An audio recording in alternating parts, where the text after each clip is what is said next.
Hello, ladies and gentlemen, and welcome to the NRG Invitational. My name is Will Hall, better known on the internet as the Will Hall EXP.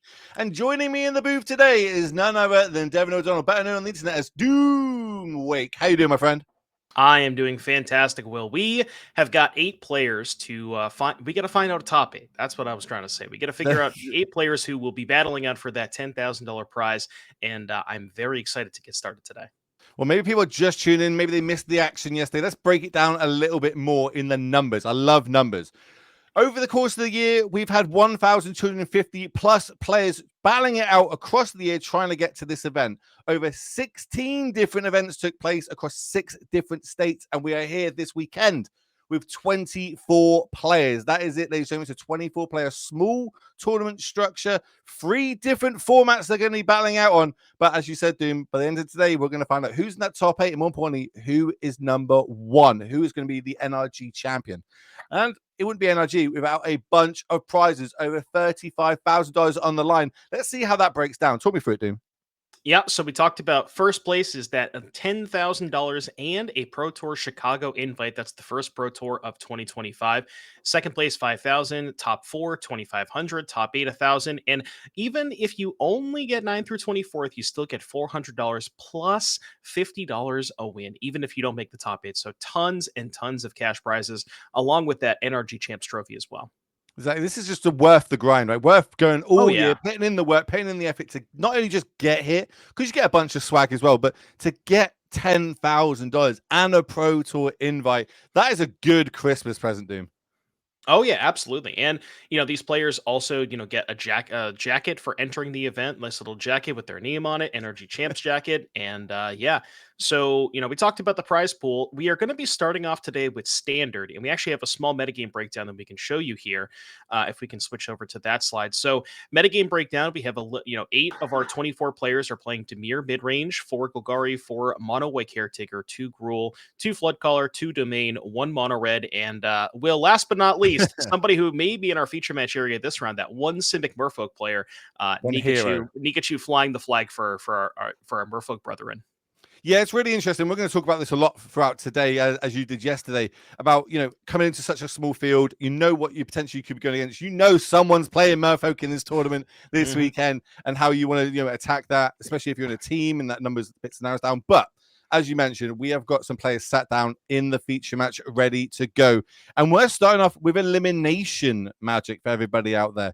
If you just tune in, it's a little bit different how we're doing it today. Basically, the players want to get 8 wins. You get 8 wins, you're going to lock yourself in that top 8. If you get yourself 6 losses, though, well, try again next year, because you are out of the tournament this weekend. So both our players that we're going to see in the feature match have got 5 losses. They've only got 1 more, and they are out of here, Doom. The amount of pressure that's got to be on their shoulders. And we're going to jump straight into it. We have got Mr. Nikachu himself, probably why he might be in the X5 bracket, on Merfolk here in Standard, up against Maxx, better known as your Twinner's Twin. And he's playing this Teamer Floodcaller, Teamer Artist deck that's been really popular in Standard recently. Talk me through it. Yeah, so we saw Maxx on camera yesterday. A lot of people associate this Teamer Floodcaller deck with the combo, which is Storm Chaser's talent combined with Enduring Vitality, the Valley Floodcaller, and This Town Ain't Big Enough. If you can assemble all 4 of those cards with enough otters in the battlefield, you can generate infinite mana, infinite prowess triggers, bounce all your opponent's stuff, and attack them. But to be honest with you, this deck feels the way that the games played out yesterday, at least the way that, Maxx had played against Dimir midrange, and the way the games played out, it kind of just was a midrange deck first and foremost, or dare I even say a beatdown deck where you're just, Storm Chaser's talent into Storm Chaser's talent, a couple of cheap prowess creatures, cast a couple of cheap spells, and you don't really have to utilize the combo until you've sort of exhausted all of your opponent's resources. Now, for Nikachu, on the left-hand side of your screen, playing Merfolk, Merfolk. This is not a deck that I will say not a deck that I'm familiar with in the standard format. But Nikachu, just decided he, went to Scryfall, Control F for all the Merfolk that he could find were legal and standard, and it does turn out there is a good number of decent ones. More specifically, the Lord Vidalian Hexcatcher, which is a card that the modern versions play as well. I'll tell you the exact reason Nikachu is playing this, so he gets to play his own tokens. Like, I know Nikachu, he's all about the content. He's all about it. He got here with Merfolk. If it doesn't get him to the final, he will be leaving on it. He will not change the way that he wants. Look at him looking at the camera and talking as well. Like, he's a showman through and through. Wants to see that token. Going back to what you're saying about this artist deck, though, and how it has like a bit of a combo finish to it as well. We saw that last standard before the latest set Foundations come out. There was the Gogori deck that with Vraska, right? It plays the mid-range deck, but then all of a sudden can just win out of nowhere, combos them out, gives them enough infect counters and wins the game. So really got to be on Nikachu's radar here. Face up value. I know you've been playing a lot of standard recently. Who would you give the edge to? Well, this is, like I said, a matchup that I am not necessarily the most, the most familiar with in terms of what Nikachu is up to. Now, the one thing that I want to look at is looking at Nikachu's deck list because, we mentioned the combo. There are certain pieces that need to be assembled in order for Max to execute this combo. And for Nikachu playing Simic, doesn't typically have access to good interaction. So looking at Nikachu's deck list, really the only way that he has to, I guess, quote unquote, interact with Max's creatures would be Unable to Scream, which is an enchantment and aura that makes it something into an 0-3 or 0-2 creature. But outside of that, Nikachu is really just about putting stuff onto the battlefield and utilizing those lords, like we talked about, Vidalian Hexcatcher, maybe even Mockingbird to copy the lords. So I would say I gotta give the edge to Max here because if Max is able to assemble the combo or set up the pieces he needs to do the combo, I don't really think Nikachu has a way to stop that. So you think Max's advantage isn't in the mid-range game? It's the combo element where you think Nikachu will be able to just go too wide in this instance, or maybe too wide and too big if he can grow with him. Basically, what every Merfolk deck does in every format. Right, because so Max's mid-range plan or Max's fair plan, quote unquote, is just Storm Chaser's talent, bounce it a couple of times, put a bunch of prowess otters into play. But I don't really think that those match up super well against like Nikachu's going wide board, especially if he can assemble a lord or two. So I think it's going to be difficult for Max to sort of assemble any sort of attack phase or assemble any sort of attack step in the face of a couple of lords. Now, Max does find a torch, and that can take care of a Hexcatcher at some point. But Nikachu has enough Merfolk on the battlefield, and what's nice about Hexcatcher with that Deep-Root Pilgrimage is that the tokens that Nikachu is making for free, those can just be sacrificed to to eventually counter that torch. Yes, and obviously it does come with a cost. You do have to sacrifice a creature. And in this instance, Max has got more mana up, so it would cost a couple of creatures here if Nikachu was to go for it. But he knows what he's doing. If I had to put money on anybody to pilot a Merfolk deck to get the W's, it would be, of course, Mr. Nikachu himself. As we see, end of turn here, we're going to flash in another one. This is the one that puts the stun counters on a creature. Nice little 2/1. I know this because I've drafted it 1,000 times, which is basically all Nikachu's deck at this point. I was like, oh, I know that. I've drafted that card. I've drafted that card. I've drafted that card. Yeah, Flood Pits Drowner, fantastic card from Duskmourn that is seeing a ton of play. It does happen to be a Merfolk, although the most of the decks that are playing it with blue-white flash and blue-black mid-range, those decks don't really care about the creature type. They're mainly just playing it just because it is 2/1, lock down a creature. It acts as this weird removal spell where if you utilize the Drowner on your opponent's turn, you can then untap and use the ability to shuffle it away. That card is now that I mentioned it, something that Nikachu actually can use to interact with Max's creatures, specifically those combo pieces. I believe that Enduring Vitality got tapped down with a stun counter for a turn with that Drowner. So if Nikachu wants to, he can just untap, activate the Drowner, shuffle away the Vitality, and that's going to be removing a combo piece for Max. Nice. Chat, more people are joining us. Yes, so the first 2 rounds today, round number 9 and round number 10, will be standard action. Round number 11, that is going to be Pioneer. And then that last round, round number 12, where we find out who is getting into today's top 8, that is going to be Modern. So if you're a fan of any of those 3 formats, or maybe you've got, a horse in the race, do let us know in chat. We love seeing all your little messages and who you're rooting for, and what you want to see and what you don't want to see, of course, as we pass the turn back to Nikachu. Yeah, and these players are 3 and 5, but remember, we want to make sure we reiterate this for the viewers at home. This is an elimination match. If you get the 6 losses, you are out of the tournament. So the loser of this match will, we not say, I'm not going to say be going home because there is free lunch today, but the loser is going to be out of contention for the top 8. What, we're getting free lunch as well? Is that what you're saying? Well, I don't know picking up the check? Uber Eats to the UK is probably a little too pricey for me. We don't even have Uber Eats, especially not where I live in the UK anyway. You can get the violins out now, chat. It's fine. It's a hard life we've got to live here. Nietzsche in the tank, kind of saying what he wants to do. Maxx is holding up that passage over there. Nietzsche knows about the removal spell, and Maxx does have one basic mountain in the list that could go get fetched up. It will be the 4th land, so we'll come and play it untapped. It's a kill spell at the ready. Nietzsche's wondering how does he navigate around this. He does have one Lord in hand already, but decided not to deploy it because obviously it can just get shut down. But then maybe this is the point you want to deploy it, while Maxx is trying to tap down low on lands. Yeah, well, I was going to say the awkward part is Maxx could respond to the Lord and then cast the torch, but you're kind of okay with that if you're Nikachu, because you'd much rather have one of your random other creatures, one of those Mistway spies, getting hit by the torch rather than the Lord. So yeah, so that's exactly what's going to happen. Nikachu is going to shuffle away that vitality, and I mean, one thing that we didn't talk about was these Mistway spies, which is for all intents and purposes effectively just a 1-mana 1/1 flyer that has Merfolk. The ability on it's not going to be relevant here, but what's important is that they are flyers that have the merfolk creature type, and with those lords that could represent a reasonable clock here for Nikachu. Well, at the minute, we're just chipping away, just adding more 1/1s to the battlefield. At some point, we're able to get multiple lords down, these 1/1s turn to 2/2s, into 3/3s. They turn them all sideways. We've seen what happens with Master of Waves. It is Master Waves, isn't it? It used to say a little bit of play in Standard and Modern back in the day. That card should have been in Foundations for Nikachu. That should have been a plant. Look, we'll have to pass it up the chain to Wizards. Like, come on. All the Merfolk players out there, they need a little bit of help here. Well, I mean, they gave him Flood Pit Drowner. How much more can he ask for? Yeah, sure. that all-star. All right. Going to combat. Return everything sideways.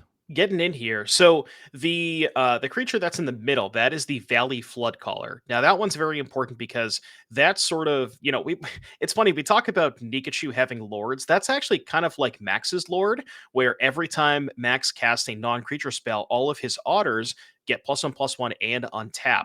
So if Nikachu makes some kind of crazy block here, Maxx can say, okay, well, play a spell, kill one of your creatures, pump my creatures, kill one of yours, pump my team, and that this block could potentially get out of hand. The math is going to get really weird if Nikachu decides to deploy that Lord as well. So this turn could get a little strange here. Tell me what's like the strength of the Team Zaczek deck? Why would you bring that this weekend to this tournament with only 24 players in it?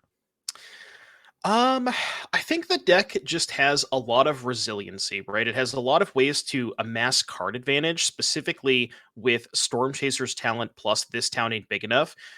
That lineup is pretty good against Dimir because you can just keep them off tempo a little bit by bouncing their stuff while also picking up your talent, making sure you keep putting creatures in the battlefield.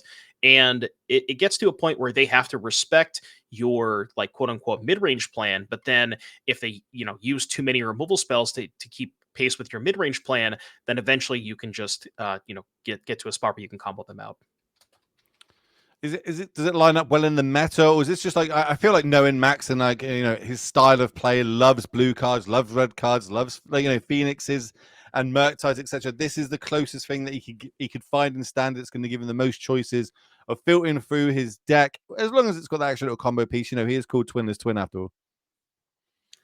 Yeah, big combat step here. So Max is currently Nigachu blocked with 4 Merfolk.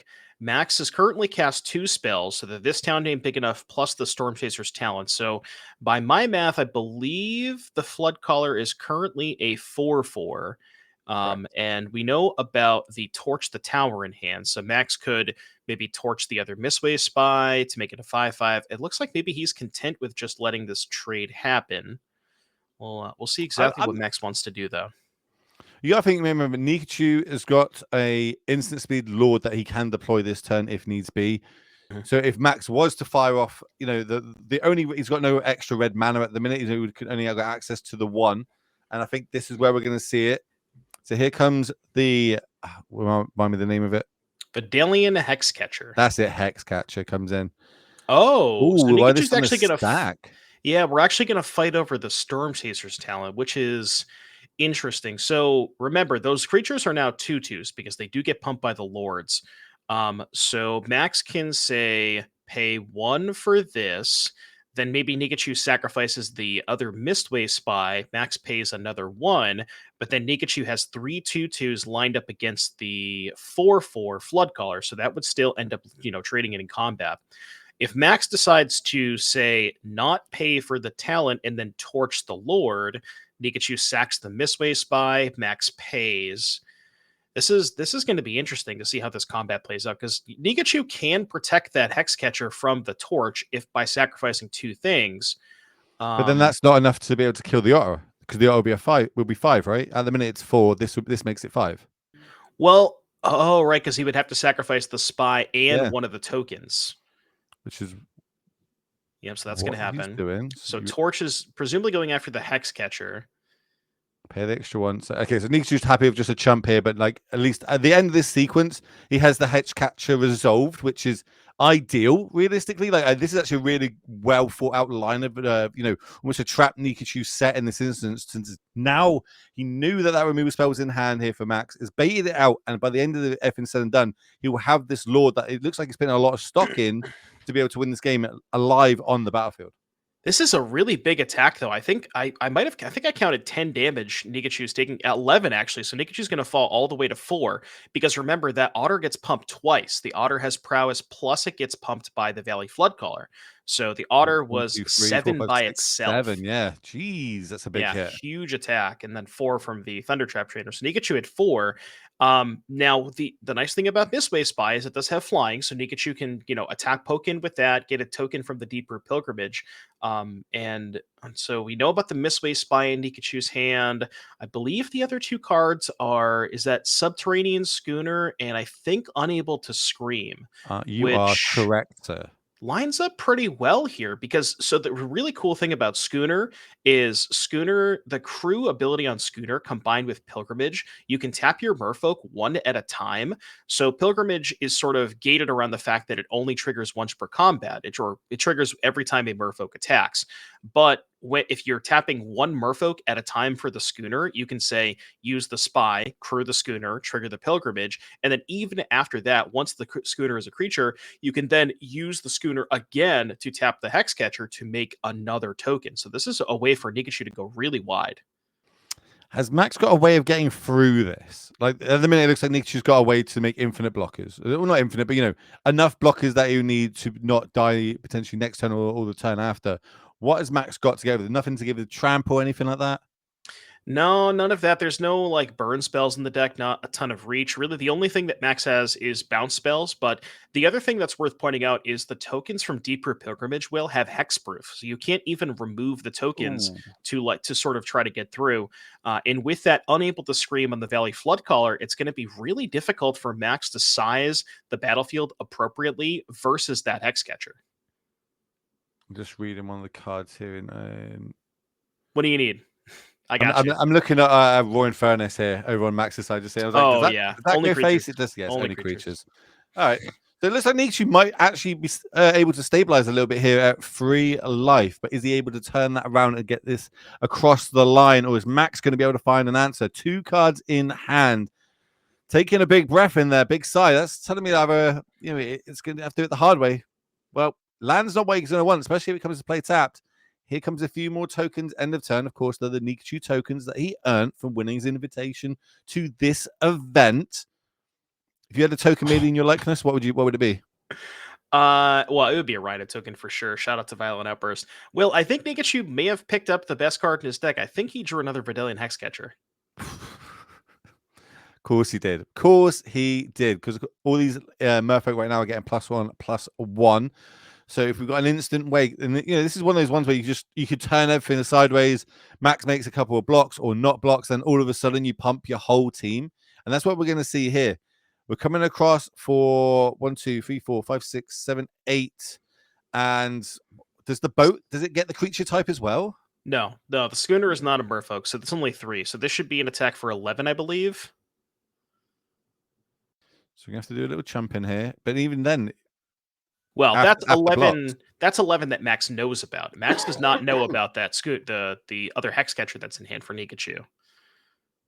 I also love that the vehicle's a boat, by the way, in a Merfolk deck. Like the flavor of this deck is just absolutely on point. Oh, it's flawless.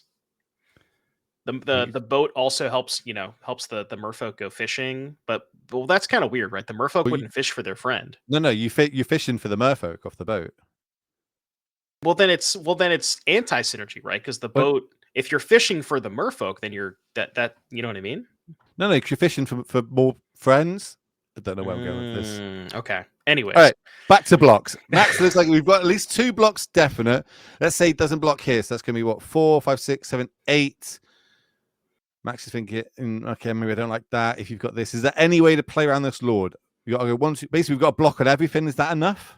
So if you block the Schooner and 1, that would be 3, 6, 9. You can block 2 and take 9 because you block because they're going to all be 3 power, right? So there's 5 3 power attackers, 2 get blocked. That's 3 coming through. 3 times 3 is 9, and go to 1 and maybe leave the Otter back in play. But from there, I don't really know if Max has any outs.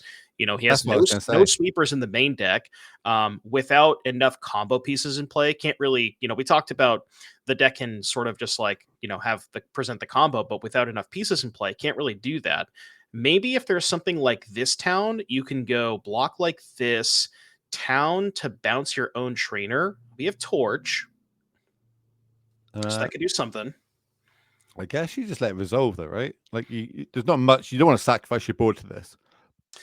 Especially if he drew another one, you could theoretically sack 5, but you'd have to give up. I can't tell how many tokens. I think he has 2 tokens untapped. So if that's the case, you could sacrifice 2. Okay. Oh, maybe Max didn't pay the extra. Oh no, because it makes it 2/2 still. I was really getting excited then. Okay, so he's going to respond. We're going to make another token. So now if you sacrifice the 3 untapped. Oh, my word. He's all right, we can make another one here, too. He's just sacrifice these 5, make you pay an extra 5. And I think we've only blocked 1 at this point. So as long as we keep the Lords around, and we're just going to go through the motions here, I think Max is going to pay him all out, but Nikachu's got enough Merfolk to get this done. And he's going to be able to take down game number 1. That is a bunch of damage. Nikachu, how does this draft pile win? That's how it wins, ladies and gentlemen. It just gets there every single time. Do not count the man out. He's here to make a statement. Merfolk is still good in 2024, and it's going to be good in 2025. But let's have a look at the list. Let's get the deck list up for everybody at home. So let's start over on Max's side. Game down now, has to win 2 back-to-back to stay in it. He is playing for his tournament life. What do you like here? So Max has Pop Edge Formation. Those are no good. Disdainful Stroke, Royal Treatment. I don't think Screaming Nemesis is something where you want to be. Really, from Max's side, you want more things that interact early. So Unsummon, Lithomantic Barrage, Volcanic Spite. Those are all slam dunks. Past that, I don't really know if there's a ton that Max wants, like maybe Dissection Tools, because you figure that the lifelink body is relevant. Maybe you want some sort of just like big lifelink blocker / attacker. That could be something. It really all kind of depends on what Max wants to remove from his deck. Maybe trim a little bit on the combo. Maybe you want to trim maybe a cantrip or 2, but it feels like there's not a ton here from Max. Yeah, it doesn't look great, and I'm trying to find an explanation of why that fell down for Max. It was even on the play, which is where you want to be against the aggro decks. But Let's have a look over at Nikachu's Hole 75, because this is an open deck list tournament for all players taking part this weekend. Looking at that sideboard, what'd you like? I think this might be the Pioneer version. Yeah, because I saw Smuggler's Copter. Copter. Oh yeah. Smuggler's Copter is definitely not legal. Definitely not legal in Standard. Let's. I don't know if we can get there. We may not have the deck list available, but I'll read Nikachu's sideboard off here for you. 4 Minor Misstep, 4 Pick Your Poison, 4 Snakeskin Veil, and 3 Witness Protection. Now, I mean, that looked pretty good for Nikachu. I don't think he has to do a ton. Maybe Pick Your Poison to go after those the Storm Chasers talents. Maybe Snakeskin Veil if he expects Max to have a lot of removal spells. Same thing with Witness Protection to break up those combo pieces. But I mean, honestly, that looked kind of clinical from Nikachu. He really showed us the ability, like his ability to just go wide with that Deep Root Pilgrimage plus Subterranean Scooter combo. And it looked kind of clean from Nikachu. You've seen it once, you've seen it 1,000 times. Like Nikachu finding a W with Merfolk. He just gets it done every single time. And I want to talk about it being an open deck list tournament and sideboarding, because it's really interesting to me, this dynamic of, it's almost like a mind game. You're playing with your opponent 2.0 at this point. They know what I've got. I know what they've got. I think they're going to bring them in. So I'm going to bring in X. You're going to bring in Z to counter that. Do I not bring in X? So your Zs are not usable. How do you go into a tournament of 24 players, knowing open deck list on what sideboard cards to have in your deck, and 2 to, how do I win this mind game?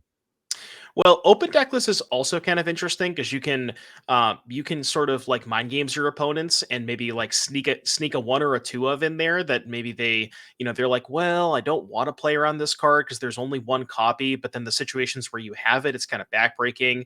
Like, I'm trying to think of an example where maybe you have a Rest in Peace in your sideboard against your graveyard hate opponent or against your graveyard opponent, and they have very specific cards that they have that interact with Rest in Peace where they don't necessarily want to bring them in because you don't have a lot of other targets, but if you draw the Rest in Peace, then they're kind of KO'd.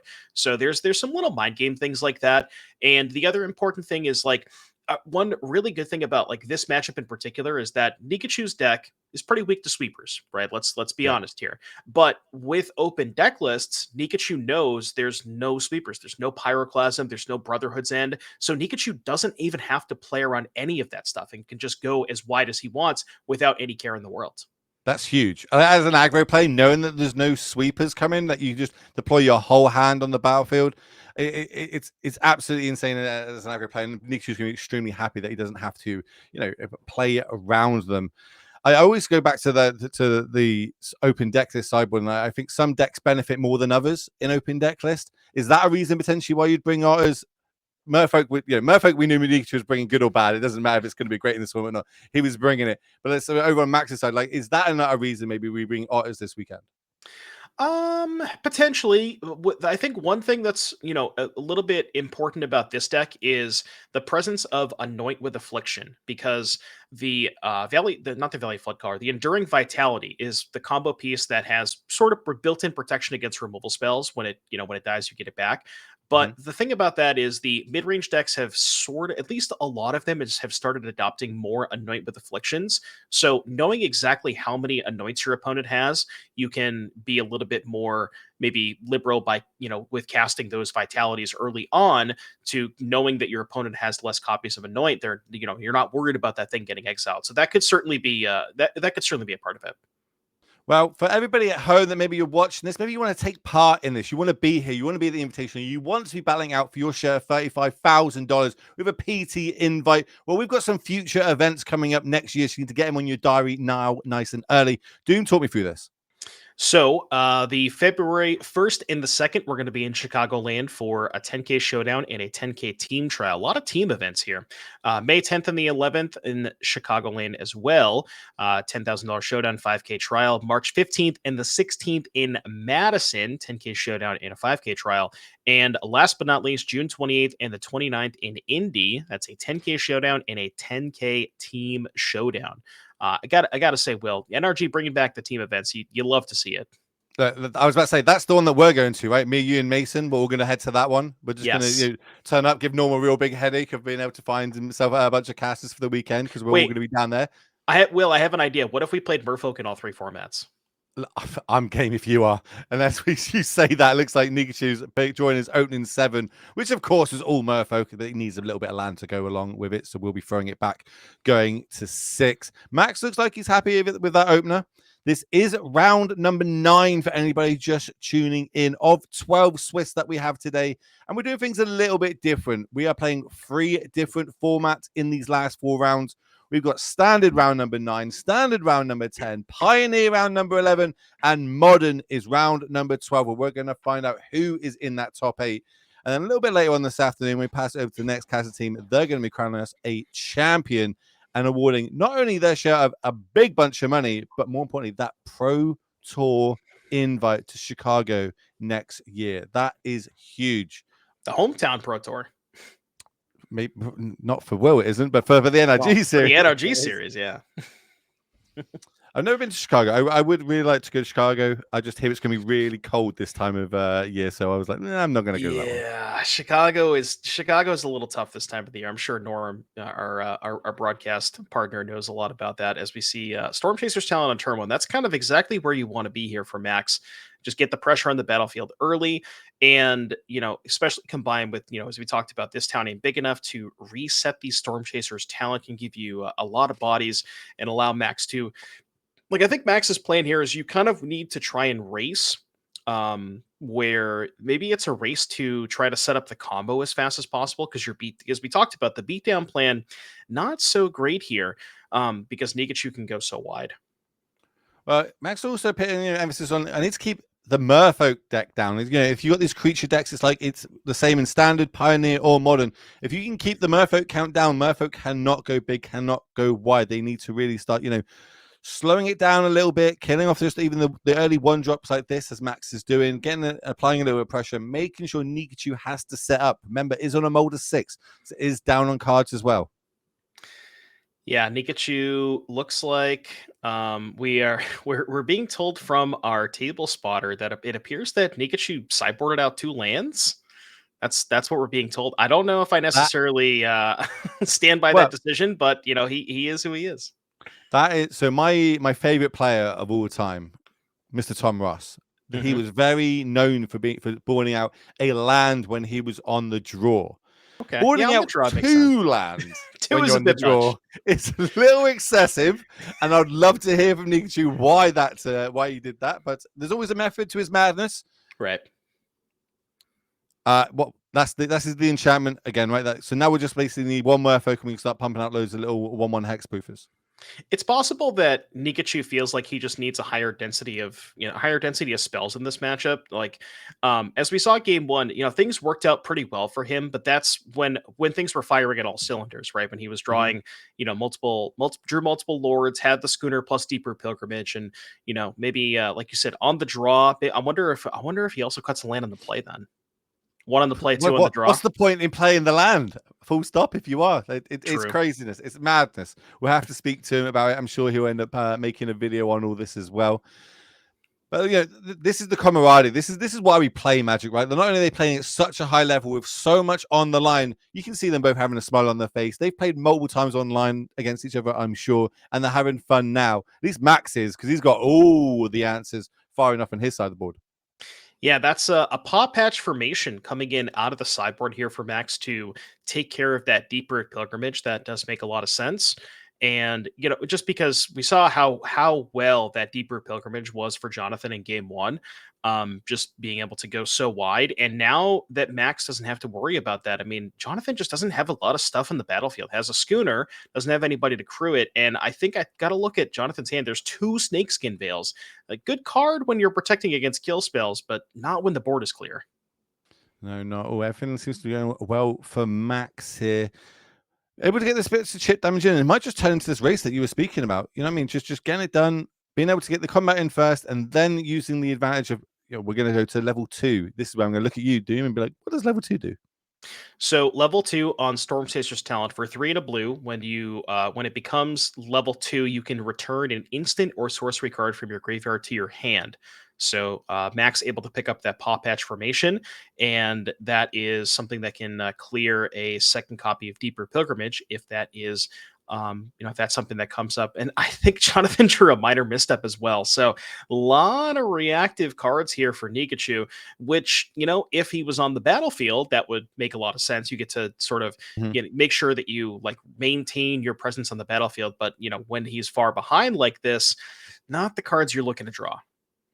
Well, Merfolk's just a tempo deck at the end of the day, right? Like it tries to get a big board on the battlefield nice and early, and then after that, it kind of holds it up with protection. No matter what format it is, if that could be in Legacy with Force of Will, it could be Force Negation in Modern, going all the way down to here in Standard, having to play some subpar counter spells, should I say? But maybe that's what we deserve here in Standard. Makes it a little bit more open. Maxx. In the tank, trying to decide how does he want to deploy things. Knows that Nikachu's got to have something. He's not deploying any threats. Yeah, 4 cards in hand. What could they, this is like the classic when like Collected Company players pass the 4 mana, like it's pretty obvious. But Maxx knows something's up. We're tapping 6 mana. Oh, I love it. We're going level 3, Will. Love it. All right. Well, going back to you again, talk to me about level 3. Well, if we can get it up on screen for the people at home that may not know this, level 3 is 6 mana. And whenever you cast an instant or sorcery spell, you make a 1/1 otter with prowess. So this is a way and Maxx has a ton of cheap instants and sorceries that he can cast here. So especially in combination with the vitality to give you access to more mana, this is going to make a ton of otters here for Maxx. I don't like to call games early, but that seems like just in itself a game-winning play. As long as Maxx has got a good, handful of spells, which I imagine he does. His whole deck is like full of, I think, like 19 in the main. So if we can start just firing them off, doing whatever their ability is, as well as gaining extra otters, maybe we're going to see Maxx be able to go wide in this time around and take this game and to get us to a game number 3.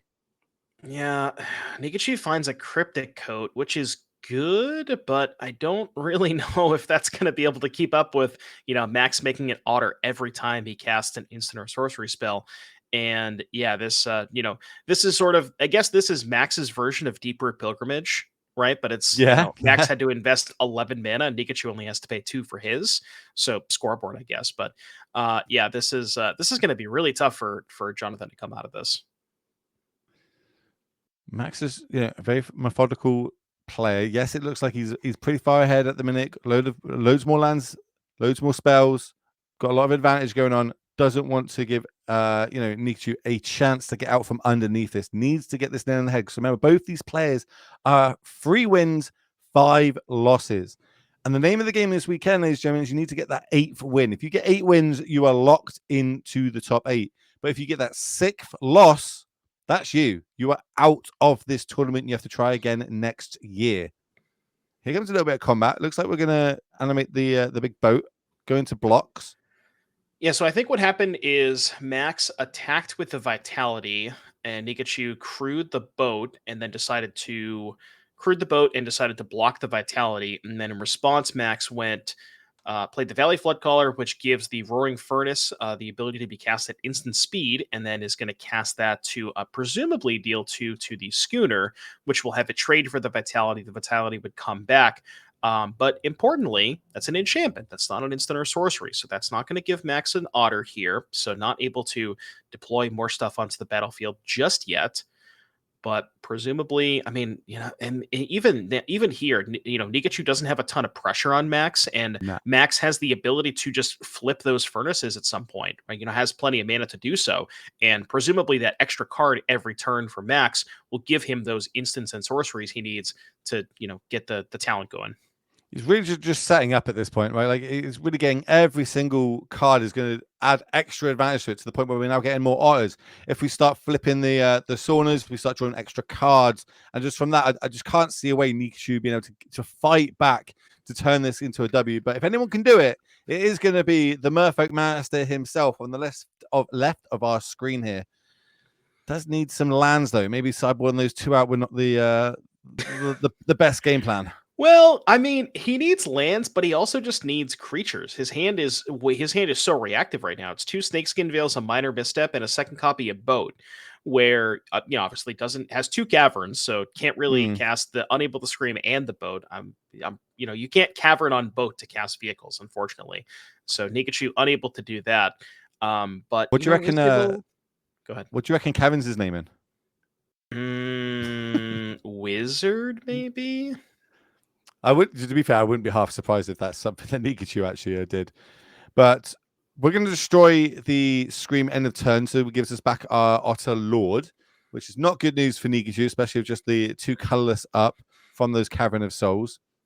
Yeah, and one thing that's worth pointing out is Nikachu drew 4 sideboard cards this game, and the sideboard cards do not look very good against Max's, non-combo game plan. So I almost wonder if maybe Nikachu is going to reconsider boarding in this much interaction, like having access to Snakeskin Veil and Minor Misstep. Maybe that's a little too reactive. Maybe maybe Nikachu is going to change it up a little bit on the play, and it could just be a play draw thing where he wants more interaction on the draw and then more, I just want to beat you down on the play. So it'll be interesting to see if he goes back to the well for game number 3, presumably, because we're probably heading there. Yeah, I think I fully agree with you, and I think this is something that, that can happen, and it's good that everyone can see it. Sometimes you over sideboard a few things. If I bring these 5 in, you take these 5 cards out, you've diluted your actual main game plan by 5. But in fairness, Max has had a lot of the answers that he needs in this game. So after sideboard, it looks like the advantage has gone to Max. Not only has he got kill spells, he's got the ways of getting the enchantments off now. He's got an ability to build his huge board, as we're seeing right now. And Nikachu's just sitting there, kind of smile on his face, like, well, they never thought it was going to happen. We're going to be going to a game 3 momentarily. It was just a land underneath it. And now, is this lethal now? Yeah, it should be, because these, remember, they get pumped from the prowess and they get pumped from the flood collar. So I believe this is an attack for 10, because I think 2 spells were cast. Just the one, but yeah, Nietzsche says that's enough. Cool. Let's go to game number 3 and let's see if that sideboarding. If he mixes it up a little bit more. I understand about the screams coming in, that makes sense. You can hit the Lord, etc. But some of the others, maybe he wants to bring some of those lands back in on the play. If you stumble on mana, then you just can't win the game at full stop. But that means we've get to get and game number 3, which is what I really enjoy. But we've got player profiles that we can have a little look at. We can see what the players' thoughts were coming into this event, have a little bit of insight into their mind, their lifestyle, see what they got going on. Because it interests me how players want to approach these sort of tournaments, but also just I like to know a little bit more about them and what they've got going on. I know a lot about Nikachu. I'm not gonna lie to you. John, I know a lot about him. Last time I actually saw him face to face, we were in Las Vegas, sitting outside, playing some Modern against each other, and then I forgot I was British and got completely sunburnt. It was a joy though. But you see here, it was able to win one of the NRG Series tournaments to get himself here. Hometowns Canada. He is a Canada native. What is this, Will? What is this non-magic hot take? Oh, this is for the youngers. They're called Zoomers these days. Zoomer slang is low key, buzzing, no cap. If you're a streamer, you should know all about this. Also, that's a sentence I don't think I've ever said in my life. Well, you just said it, so you said it on a broadcast too. Nikachu gets the best out of me. What can I say? This man, there's not much I wouldn't do for him. What I always forget about him, out of all the accomplishments he's done, he is a chess master.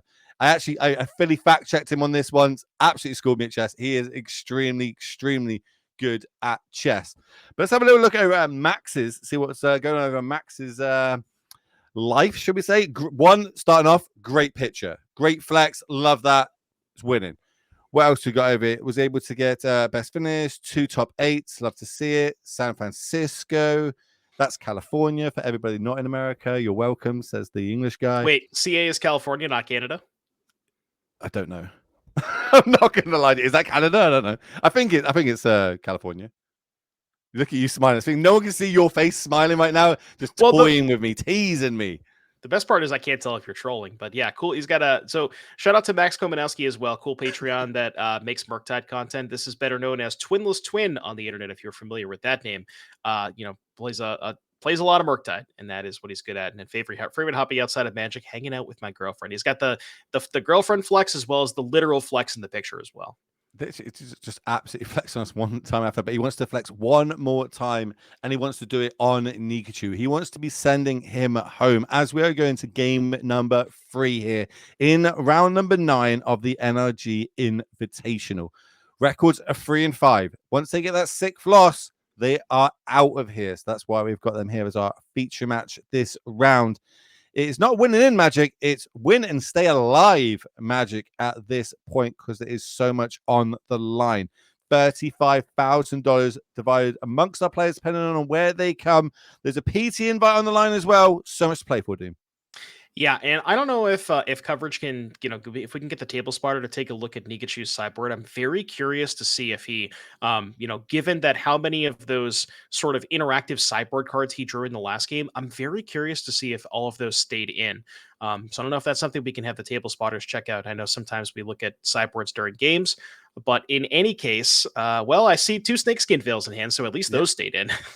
Well, I thought, so it looks like we're going to go down to 5 here. Feels extremely low. We had a couple of lands, we had a couple of spells.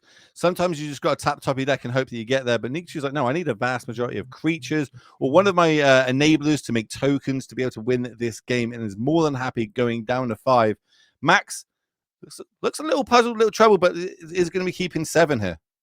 Yeah, I'm not. It'll be interesting.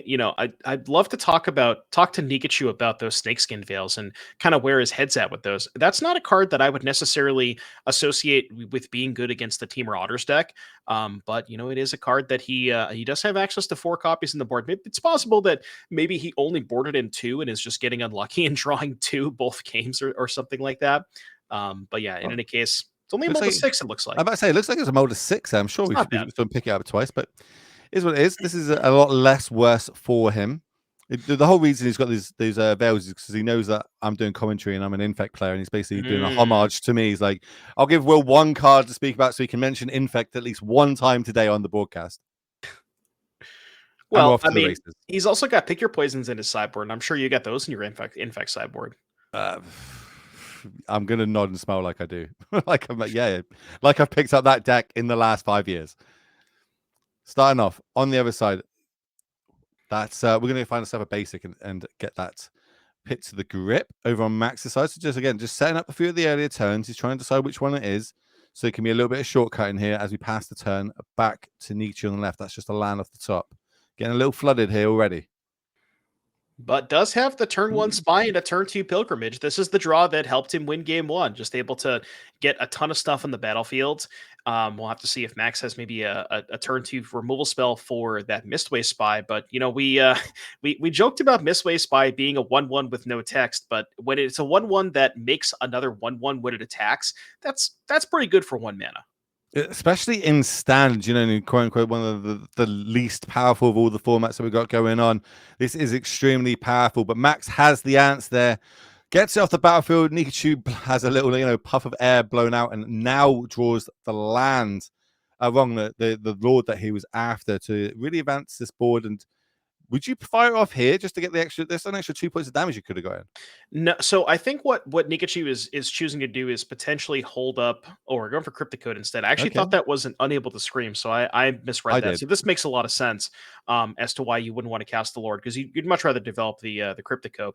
I was thinking that maybe he would want to get Max into a spot where he taps too much mana for a spell, and Nikachu can surprise the Lord into play, and maybe sack a Merfolk to counter a spell. But this Cryptic Code is a pretty good one here for Nikachu.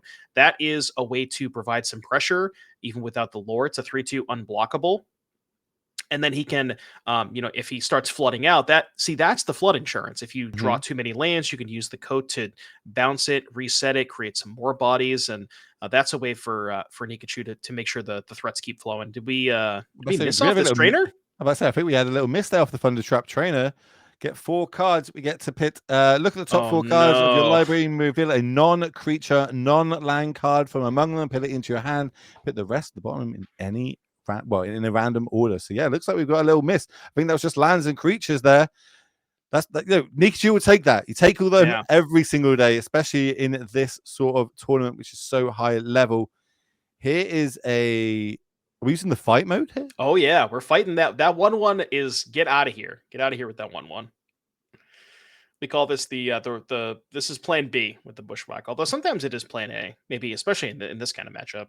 Remember, the Merfolk is just a little 1/1. The trainer is a 1/2. So if Nikachu was to turn it sideways, Max has got to smell that potentially there's a Lord coming down. Ooh, yeah. Does Max block him? Oh, I was love about this. to say, let's go. Love Like, it. look at the little smile there on Nikachu's face as well. He's like, oh, why would I attack with my 1-1? Oh, no. Oopsie daisy. See, this is on Arena. You would just like do the oopsie mode. Yeah. Try and really There's bait it out. there's no IRL oops though. Still, I think the best one to this day is LSV with the pen flick of that token. Oh, the He's just settle. like, yeah. Oh my Nothing goodness. will beat that. One of the best plays in Magic history. If you haven't seen it, ladies and gentlemen, make sure you go check that out on the YouTubes.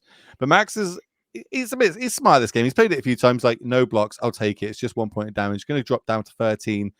Nikachu is going to kind of rebuild a little bit. Cenote Scout. So I don't know if we can we get Mistwave Spy up on the screen, because I know it has a kicker ability. I've never ever seen it cast with the kicker ability, and I honestly kind of forget what the kicker does. I know it's just a 1/1 flyer for 1.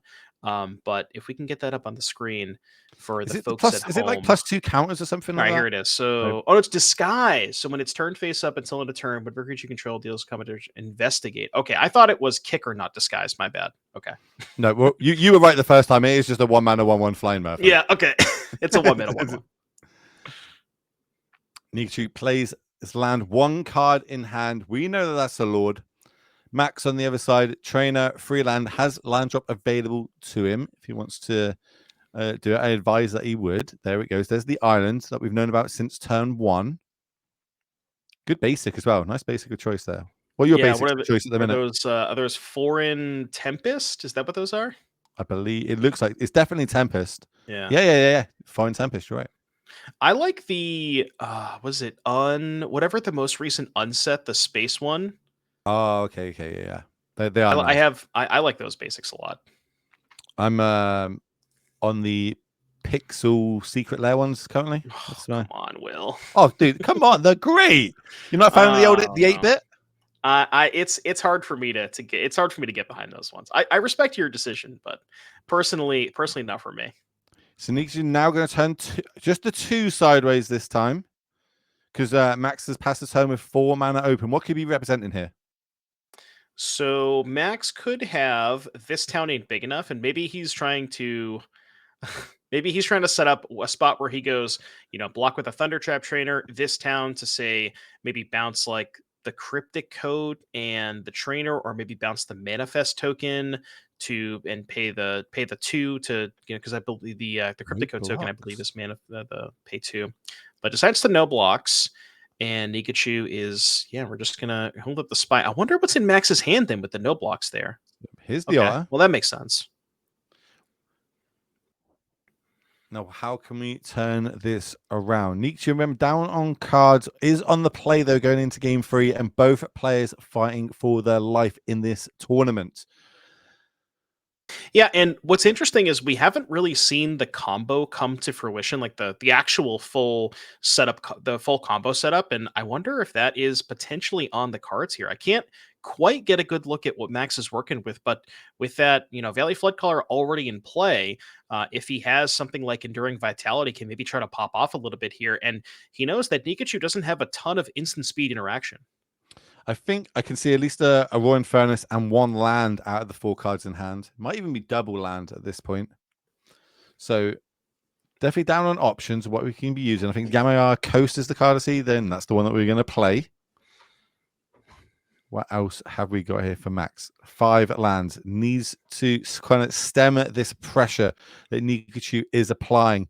And by that, of course, I mean, get in there for some damage. Can't win the game if your opponent's life total does not go down to 0. Yeah, and the nice thing about the Valley Floodcaller is it gives all of your non-creature spells flash. So, stuff that you would normally not be able to cast in combat, like this Roaring Furnace, Max can still fire that off because of the Floodcaller. That's such a cool little interaction. So we're going to go after the 2/2.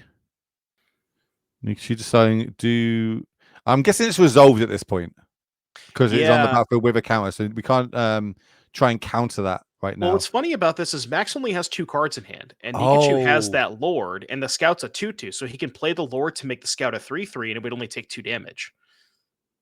I don't hate it. If anything, I like it. Because Max is going to have to use some resources if he wants to stop the Lord. If he does, then he goes down to 1 card in hand, which isn't going to be enough to kill the 2/2. And I think what Nikachu is thinking about now is if Max has another kill spell, that could work out pretty bad because then if you kill the Hex Catcher, that would remove the boost on the Cenote Scout and it would die to state-based effects. So this line does kind of get broken up if Max does have a second kill spell, but I don't believe that he does in hand. But then can Nikachu really play around that? Is it a game-winning line to play Max? So he's going to play into it. And Max doesn't look too happy to see that now on the stack. It's going to go back into the tank. What are these last two cards? So the artists have got +1/+1 and have untapped, but we are in the middle of combat. Currently so 5 points damage. If Max does have the torch, you could let the Hex Catcher resolve, let the Furnace resolve, the Scout would take 2, and then after that happens, then you could torch the Hex Catcher. But then I guess if you torch the Hex Catcher, Nikachu could sack, well, he could only sack the Spy and the Token. Max would have 2 mana left over. So I think it still would work. I think Max said okay there. She gives it a shrug like, okay, great. That's great news for me. This, and then he taps it, says that this resolves, can do its 2 points of damage. Yeah, I can't quite get a good look at what Max has. Maybe something like this town.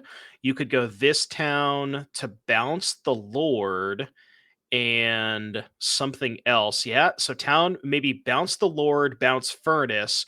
Bouncing the Lord would remove the bonus from the Cenote Scout. The Scout would die to state-based effects, and you could pick up the Furnace. Nikachu can fight over this. Okay, curious to see what the targets were. So now with no blocks, there's been what, 2 spells cast. So this is 4, 5, 6, 7 damage being dealt here. 1 card in hand left for Max. Okay, so it's interesting that nothing from Nikachu's side got bounced. So they got counted, right? Nikachu sacrificed the creature so he couldn't pay. Well, no, Max paid, and then I'm not entirely sure what happened that turn. I just want to make sure that the token was not targeted by this town because that token does have hexproof from Pilgrimage. So, I'm guessing the players have maybe are okay with that. But yeah, I'm not exactly sure what happened that last turn. I feel like he sacrificed. Oh, and then he sacked the Scout to counter it. Okay, right. Yeah. So he sacked the token and then the Scout, then it got countered. Okay, I see. Here comes Snakeskin Veil on top of the deck. Now Max is going to know about that. Maybe the damage has been done. So this is this is a really complex game. There's a lot of interesting decisions from both players, a lot of weird interactions that we don't see before, and this is a very good testament to this Merfolk deck. If life totals are correct, is Max not just dead? Isn't that a 3/2 unblockable attacking him right now? I think we've already gone to damage. Okay, so damage has already happened, right? Okay, so now Max is at freeze after damage, which is really scary when Nikachu's gotten a way to equip a creature to give it +1/+0 and unblockable already on the battlefield. Snakeskin Veil on top. Remember that gives a +1/+1 counter as well as hexproof. Remember though, the code can't get moved. You can bounce the code and then replay it, but he can't. That one doesn't have any equip cost. Oh, does it not? Yeah, so that one is when it enters the battlefield, manifest or the disguise the top, cloak the top card, I think is the correct term. But you can't actually equip it. You can pay 2 to return it to your hand, but you can't actually move the code. Do you know why I'm thinking that? Because of in Hammer Time modding, you can move it across. That's why I'm thinking Pure in my head. Paladin, that's what you're thinking. We found a removal spell here for Max. That's huge. Yeah. That's going to buy him a turn of reprieve, but even then, this is going to get really tricky because you have to spend the cloak on Cryptic Code has Ward 2, so you have to spend all of your mana. Oh, no, it's not good enough because you tap 1 mana to torch the cloak, you pay the 2 for the ward. Nikachu can just sack the Spy to counter it, and that's 3 damage still coming across, unless Mac has an untapped land. Can we win through damage here? I think it's just another land in hand, unfortunately. This has been a heck of a game. So we're getting in there. That one just played? Yeah, I was going to say, okay. That one just played. Yeah, so yeah, you're right. I think Max might just be dead on board to that cryptic code and maybe is trying to, get Nikachu to make some sort of bad block. Maybe in Max's head, if Nikachu trades off and or loses enough merfolk in combat, maybe he doesn't have enough to sacrifice to the hex catcher. But the torch is face up and Nikachu is aware. Basically all the information. Well, not all, because Max does have Just one one unknown unknown card. card, but everything but that one unknown card is known information. So Nikachu can do his best to see if he can play around. Check this. Taps it, says ward. Max says, sure, I'll pay the 2. And now you can even just sack the scout that blocked because you know it's going to die Yep. anyways. Sacrifice this. Max says, yep, GG's. There's the handshake. We're going to see Nikachu survive, move to 4-5 record here. Max, unfortunately, that is going to be his NRG Series Tournament Invitational gone. He's going to have to try and qualify for next year. I'm being told that that's the end of round number 9. We don't have a backup feature match for you all, so we get to have a nice little break while we set up the next round here in number 10. Any final thoughts about that game, Doom? That was just an absolute masterclass from Nikachu. There was both of those games that he won, just very, very well played, very well executed, very well navigated, and showing us why he brought Merfolk in all 3 formats. Yeah, if you're a fan of the fish, I'm pretty sure we're going to see a bit more of it maybe this weekend because he's playing it in all 3 formats. Standard, Pioneer, and Modern. That is going to be the next 3 rounds here on this channel. So you don't want to go anywhere. And we'll see you shortly.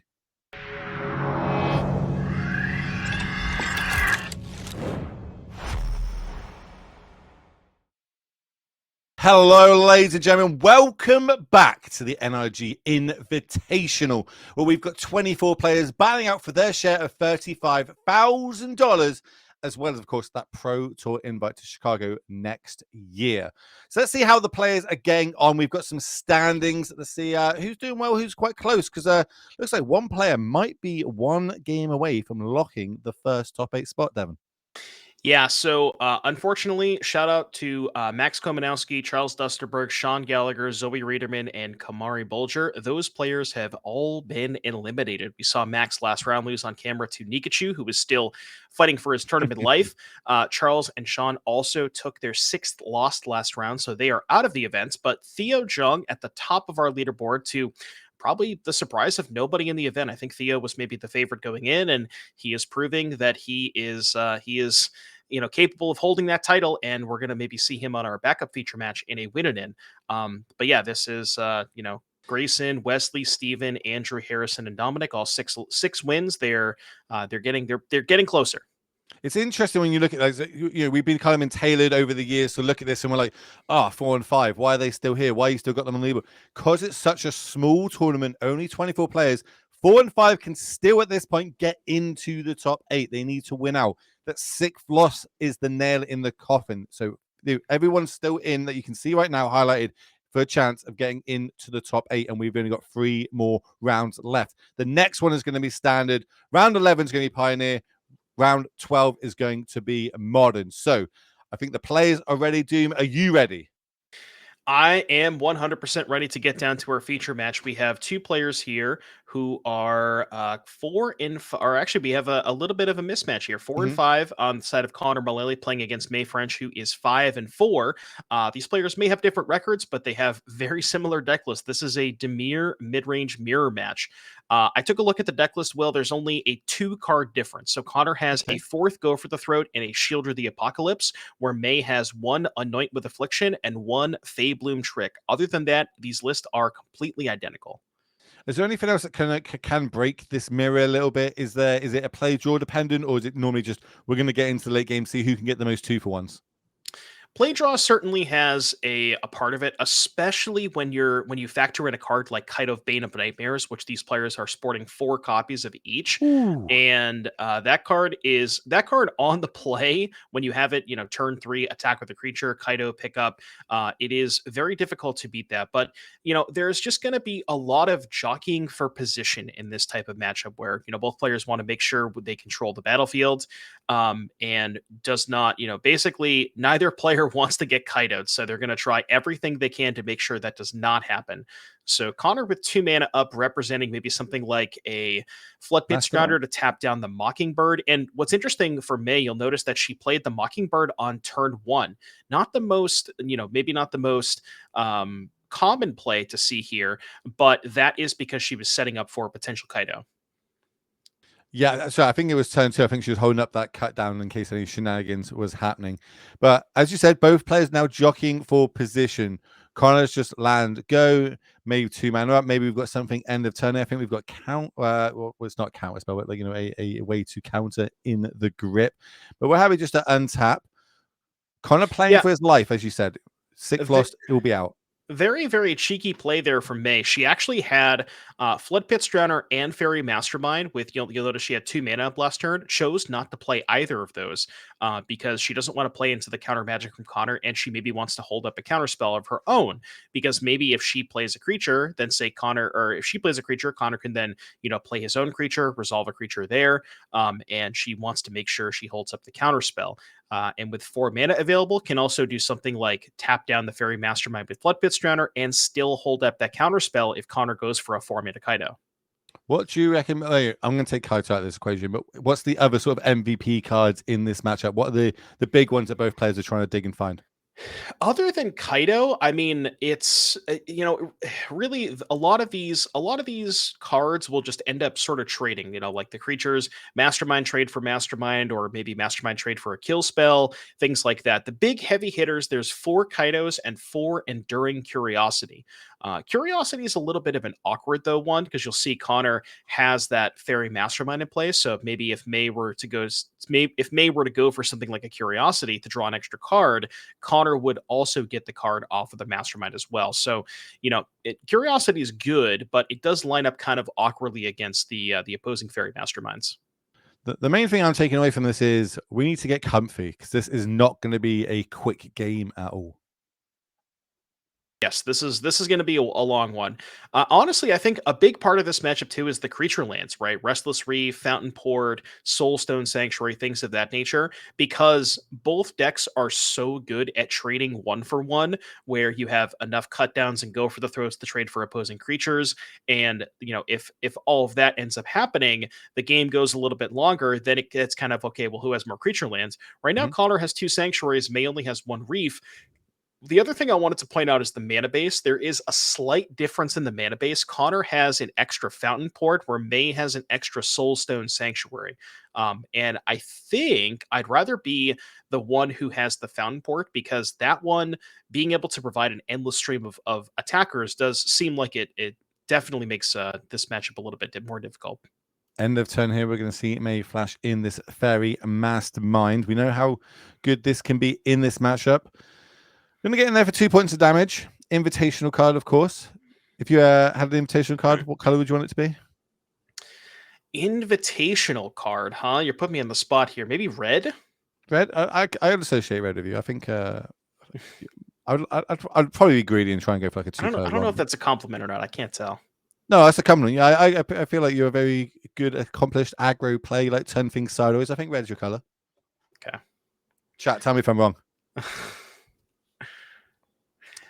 We do have a question here for chat. So it is a little bit awkward where players, yes, they do need to, players who get to 8 wins are automatically qualified for top 8. And if Connor wins the next 3 rounds, he will only be at 7 wins. But remember, we won't necessarily have 8 people that get to 8 wins. So after that, it comes down to tiebreakers. With the thing that is guaranteed is we've got a lot of magic until that point. We'll keep you updated every round with, of course, the standings and what's on the line for every player that's going to be in our feature match. This instance, though, Connor is playing for his life. If he loses this game, will be out of this tournament. May does have one loss to give to still be in the chance of fighting to get into the top 8. Only 24 players, so even with these records, everything is live. I think Connor's stepping away from the table a little bit. Going to ask a judge a question. Any idea what that question could be in this instance? Or let's just talk about May. Let's talk about May. Let's just go through it. Break this down for me. Yeah, so Mae French is 11 main events played. Her best finish was first place. She did take down one of our events here. Number one top eight, Indianapolis is her hometown. She got some pretty lofty non-NRG Series Magic accomplishments. 6 RCQ wins, made day two of an SCG event, and 10 FNM top eights. My goodness. Flex. What flex? What an absolute flex. It looks like we've finished. Now there's a counter on it. I think that's the only thing I've seen changed, and Kaito is now on top of the deck. Okay, that No, was it's not. within the What a map. lie. That was What a a lie. map. From the map token. Got you right. Yep. So I'm not curious. I'm curious as to what the judge question was about. Looking at the battlefield and looking at Connor's hand, I assume it was something regarding Tishana's Tidebinder. Maybe it was something along the lines of, is ninjutsu an activated ability?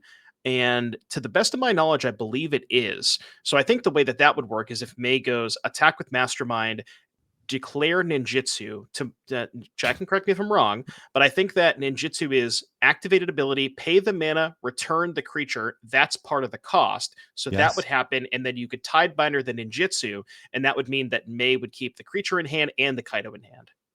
Well, how about 3 masterminds? May go into the skies here. 6 points of damage.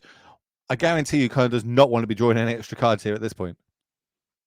Yeah, I mean, this is just sort of the classic. Like, both players have some creatures, but May has a bunch of flyers and Connor has a bunch of ground creatures, and this is just kind of turning into a pure good old fashioned race. Connor has 7 power in play. May's at 15. If Connor has an untapped land, can maybe go to fire up the other sanctuary. But then remember, May has that Restless Reef, which can take care of, can profitably block the Tidebinder and the Soulstone Sanctuary. Ooh. Like We Connor got picked up a Kaido. yeah. Also Mockingbird in hand as well if we do want to try and get ourselves a flying blocker.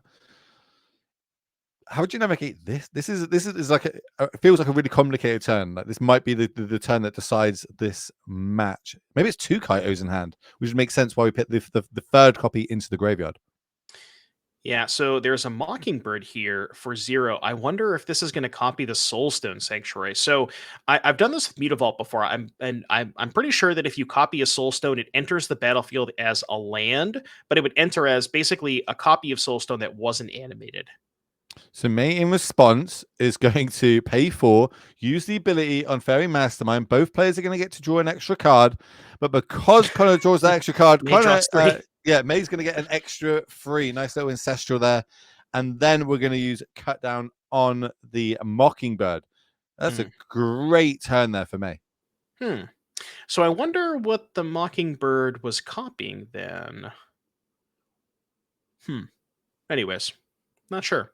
So yeah, May's going to come in with these 6 damage in the air, and Connor doesn't really have any sort of way to get lethal. We can animate the Soulstone end of turn. Connor has 10, even with a kill spell. That's not quite enough. And I think May still has a Flood Pit Surrounder and a cut down in hand too. Yeah, 2 Flood Pits. Yeah. I think May's going to have the resources. That turn there, being able to draw 4 cards in your opponent's turn and then untap with all these flies. May just doing a little bit of math. It's like, yeah, we got this. I've got this. Do I need to do anything now while you're tapped out to make sure it resolves?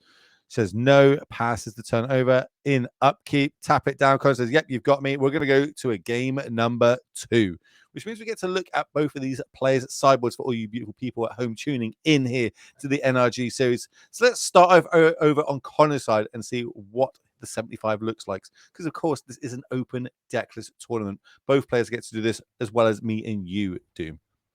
Yeah, these deck lists, I will say, they're going to look pretty similar. So it looks like this is Connor. So Connor is working with 3 Negates, 3 Preachers, 2 Annoyance, 2 Gix's Commands, 2 Shielded the Apocalypse, a Blot Out, a Disdainful Stroke, and a Tishana's Tidebinder.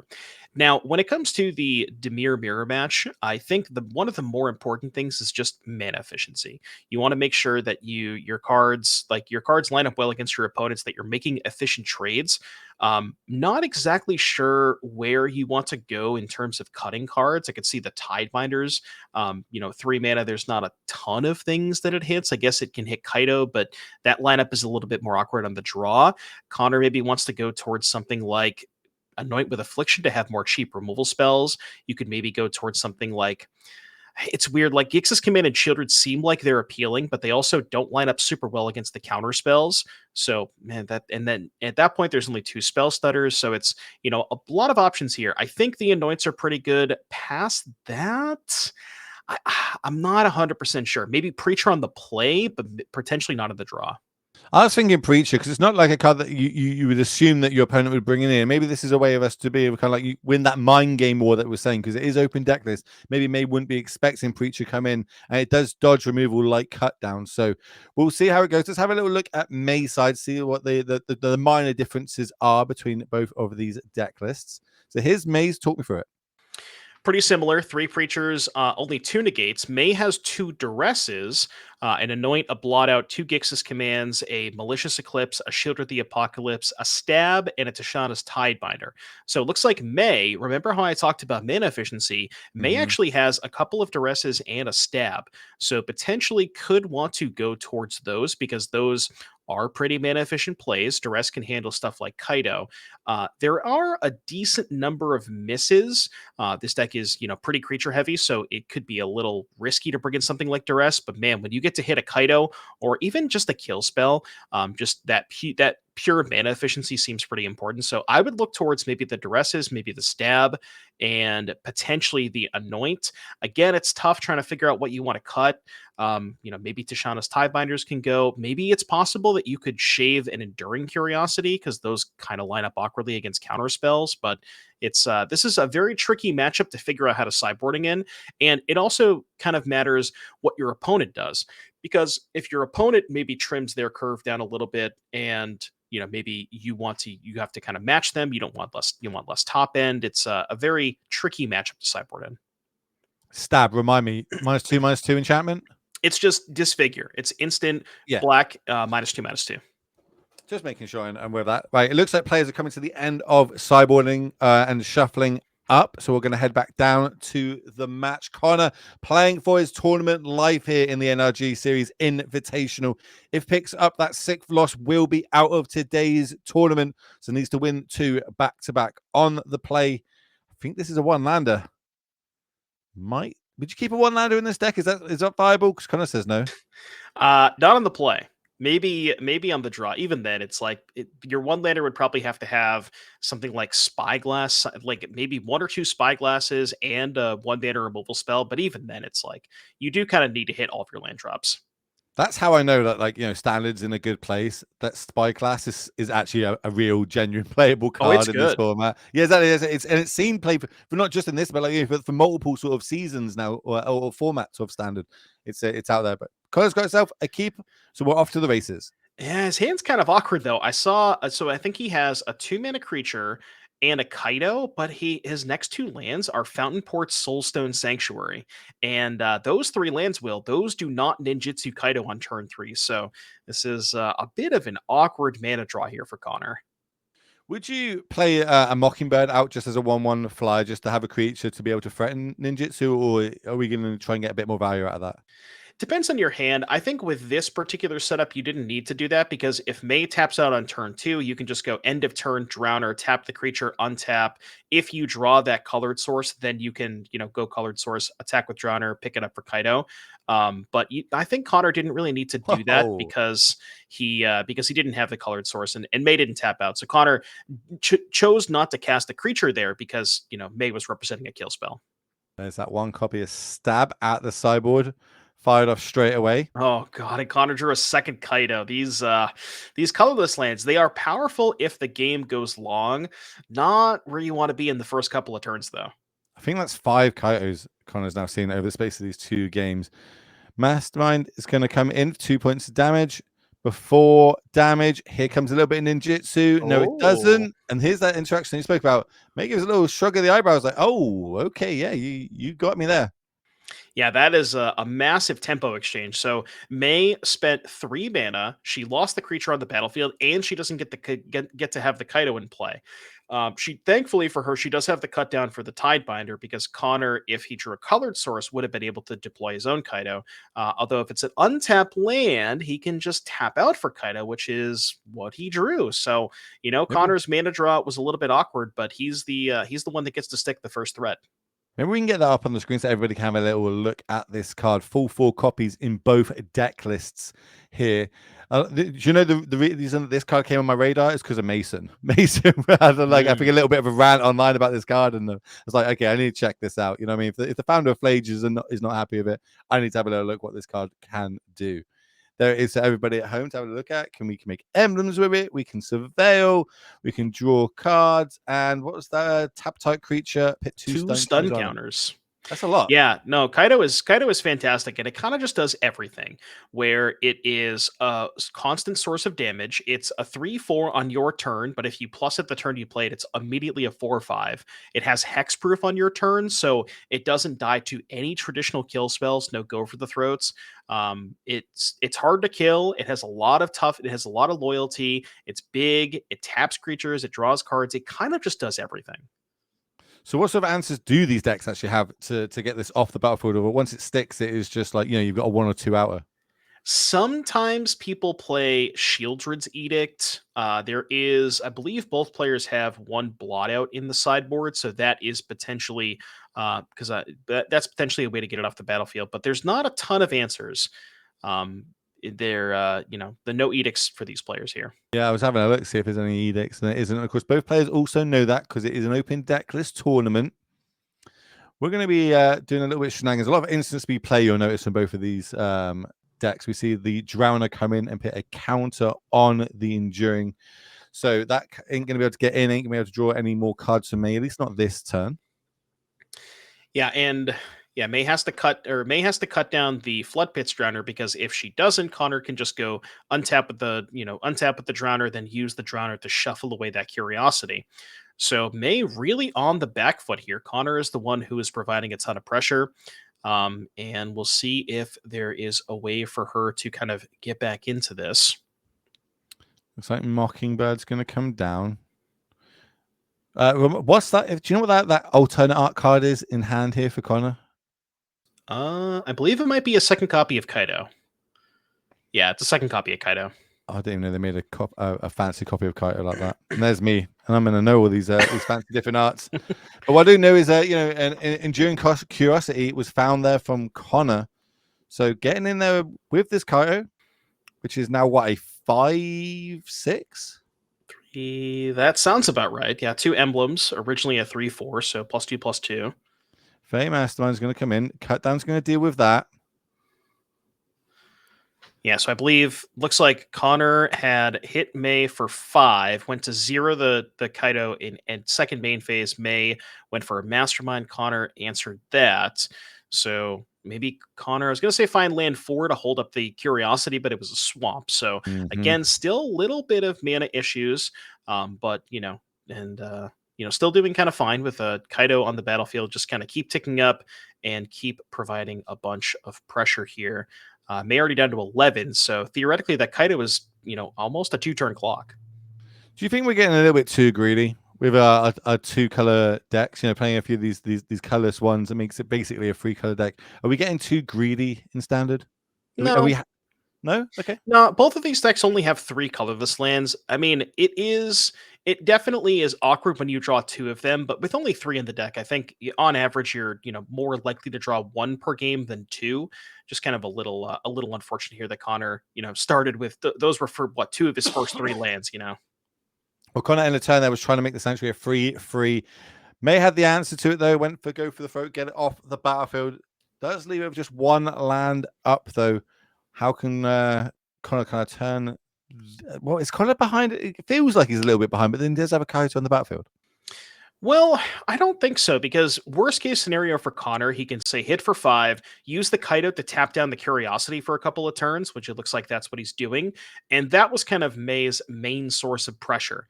That Curiosity, because it's not untapping for the next couple of turns, that, May really only has 1 power on the battlefield. She can't really threaten the Kaido in any meaningful way.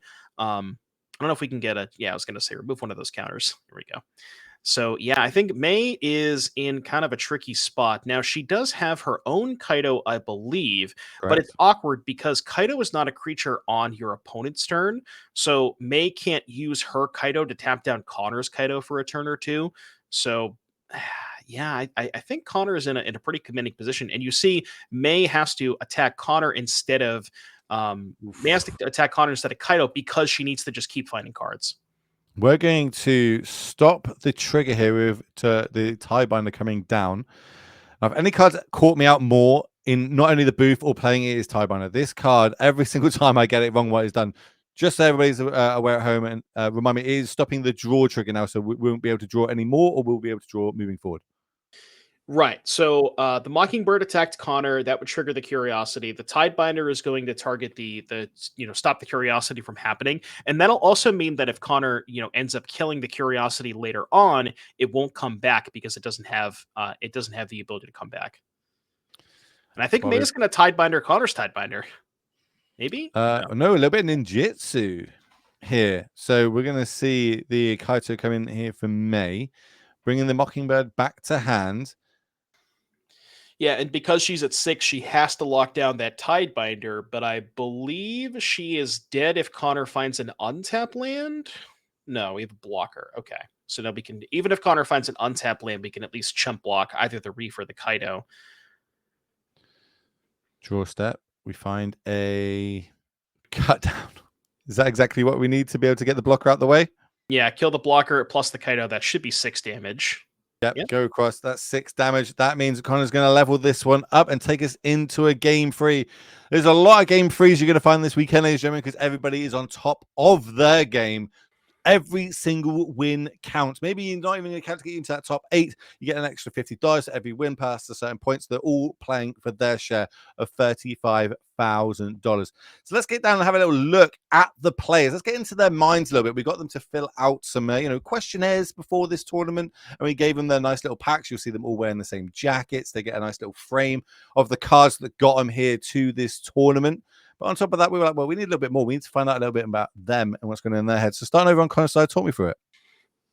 Connor, 2024, played 15 main events, 5 top 8s with the best finish for 3rd. Just a very consistent player on the NRG Series, hometown Brighton, Michigan. And then our non-NRG Magic accomplishments: 1 SCG Open top 8, 6 MTGO Showcase top 8s. I know you're familiar with the MTGO Showcase program, Will. And then 40th place at Pro Tour Amsterdam. And, Connor, favorite hobbies outside of Magic: triathlons and NBA basketball. I will say, I personally am not, I don't know a lot about basketball. I don't know if you do, Will.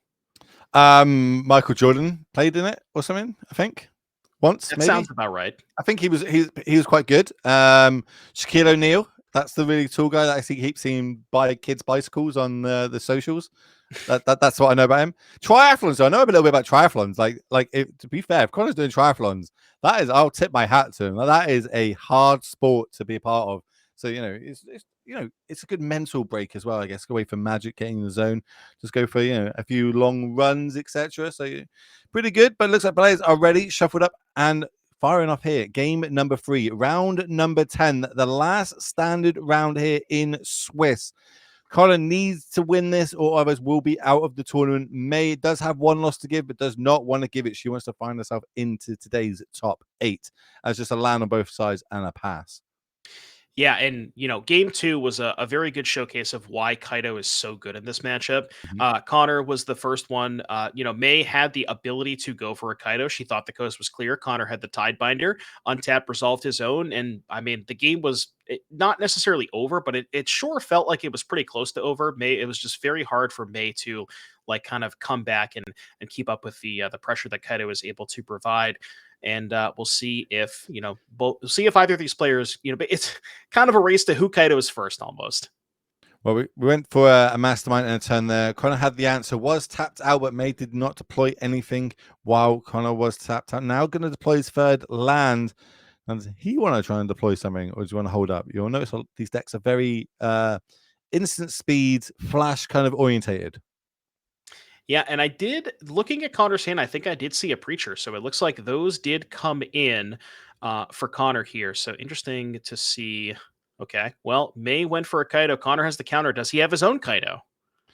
Well, I'm focused on that stab that's still. I love that there's 1 copy of stab and we're seeing it. And yes, we are going to see Kaito coming down on the other side. That's huge here. Connor being able to the one to resolve the first Kaito.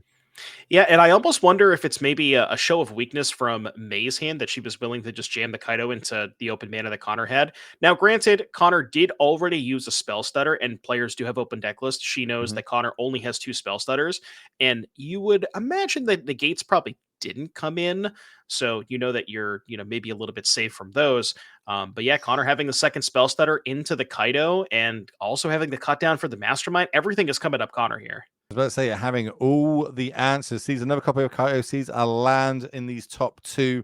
Doesn't want to keep him, doesn't want to put him to the grave. Does want to keep the card, the land. Doesn't want to keep the extra copy of Kaito for obvious reasons. That's going to be the land. And then, yeah, here we go. Here comes a preacher on the battlefield. Have a little bit more pressure. Nice, powerful 2/4 death toucher that's got a couple extra abilities depending on what your life total is. We'll talk through them in a second if that does get to be turned sideways. Another land for main, just a pass of the turn. Yeah, May's in a really rough spot here. Connor having the Kaido in the emblem, so that's going to be 4 power plus the Preacher. That's 6 with May at 16. Does have go for the throw for the Preacher, but remember that Kaido having hexproof is going to be basically unkillable on Connor's turn. The only way that she's going to be able to kill it is dealing with it, maybe essentially dealing damage to it in combat on her turn. And yeah, Connor's just going to be drawing extra cards off the Kaido and just, firing on all cylinders at this point. That was a tie binder added to the hand. Yeah, this is going to be really hard in a resource battle matchup where, every single card counts. When Connor's been able to draw 2 a turn on the back foot here for me, something's got to go real right and real quickly, not just to pass the turn. Yeah, and even here, they both players having 6 lands in play, but Connor having that Restless Reef and May doesn't. So even Connor even advantaged in that front as well. This is what Connor's going to need. 'Cause remember, needs to get to that 5-5 record, needs to win out now to give the best possible chance of getting into today's top 8. And we are only 2 rounds after this of finding out who will be in it. Curiosity is going to come down. That's going to get a go for the throat. Tie binder the trigger for it so it doesn't come back. Yeah, this is a rough spot here for May. Just looks like I don't think there was any mulligans this game, but it seems like the top of her deck has not been super kind to her. Drawing quite a few lands here. And here's a Kaido for May, but it's a little bit too late. And this is exactly what we saw in game 2, where Connor was just able to resolve the first Kaido. Countered May's Kaido, untapped, had his own, and just easily able to run away with the game from here. And you kind of see why these decks are playing 4 copies. You might not necessarily associate legend card like being a legendary card and wanting to play 4 copies, but you just want to have it every single game, and you want to have more than your opponent. And this is you're kind of seeing exactly why. I wonder if going back to that turn 4 where she tapped out for the Kaito into Connor's open mana, if maybe we were meant to do a bit more, bluffing in that instant. If our hand was a little bit weak and we were able to slam this down, would Connor have slammed his on turn 4 if we had the 4 mana up on her side? Maybe that's how she might go back and watch this game and break it down a little bit, because she's really going to have an uphill battle in this instance to get this game turned around. Connor, more cards in hand, more creatures and resources on the battlefield, and of course, a higher life total. May passing the turn back. Well, yeah, I think a big thing this game is, remember, going back to turn 2, right? Connor used a spell stutter on May's Fairy Mastermind. And again, we talked about these players have open deck lists. They know that there's only 2 copies of spell stutter in their respective deck lists. So I think May just weighed the options of, well, how likely is it Connor drew both spell stutters? Pretty unlikely. And that's just the way it broke down. It's like the risk to reward. Like, what's the reward if this resolves? How far ahead am I? Here comes a way. We're going to try and tap down that tie binder on the other side. Is there another cast spell? We can stop the trigger here. We can see a tie binder, and that is what is going to come down, stopping the trigger. Then the kill spell. This is 1, 2, 3, 4, 5, 6. That's 8 points of damage. That is going to be Connor surviving, going to a 5-5 record, dropping May French down to a 5-5 record. So both players still live to possibly get into today's top 8. Such good back and forth magic there, Doom. Yeah, I mean, that was just an absolute masterclass of just showing you why Kaido is the best card of these Dimir decks. Yeah, if you are the first person to play Kaido in the mirror match, it's really, really hard to lose. And, Connor just being able to, in both games, was able to be the first person to stick a Kaido and kind of just easily ran away with the game with it from there. Yeah, maybe having hexproof was a little bit crazy, but doesn't matter. We've got more magic for all you beautiful people watching here today. We're going to go into our backup feature match, game number 3. And if it's the one I think it is, we potentially could be locking our first player into today's top 8. So let's get down to that matchup and see where we are at.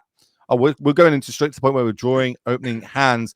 Mono red aggro versus a Gruul prowess. I don't think this game's going to take very long, Doom. No, I don't either. This is game 3. Theo at 7 wins. He's the only person to be at 7 wins so far in our event. He is playing for the top 8 here. Any win for Theo from now on up until the end of the next 3 rounds is going to be a lockup for top 8. And Theo playing the Gruul version of the red aggressive deck, and Bob playing mono red. Now, the differences here, the green cards. I want to pull up Theo's deck list just so I can double check here. I know that some versions play. Let me take a look. I'm going to get the deck list pulled up in a second. You put it up while we kind of talk about this. Even with Theo at 7-2, even if he lost the last 3 rounds, there's still a chance could make it into the top 8 today with the tiebreakers, with being the leader so far this weekend. This is also the player that a lot of players said they wanted to dodge. They did not want to play against Theo. Really respecting, the power on how powerful he is as a aggro mage. And on this one is on the back foot, going to be dropping down to, I believe that's an extra 1, 2, 3, maybe around 16 life points. But over on the other side, we've got a Screaming Nemesis coming down, but it's going to be on defense here as a 3-3.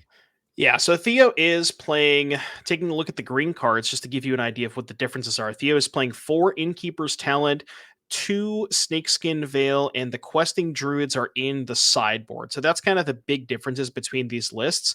But both players are sporting the full 4 copies, I believe. Yeah, 4 copies each of Screaming Nemesis. I don't know if we can get that card on the screen, but that card is an absolute menace in these red mirrors, because the most common way that you will be, or I guess the only way that you'll be removing creatures from the battlefield in these red matchups is either trading for it in combat or using a burn spell on it. And in either of those instances, you are never ahead in the exchange with Screaming Nemesis, because you're either trading 2 creatures for it or you're trading a burn spell and a creature for it. So it's really, really hard to get off the battlefield in these matchups.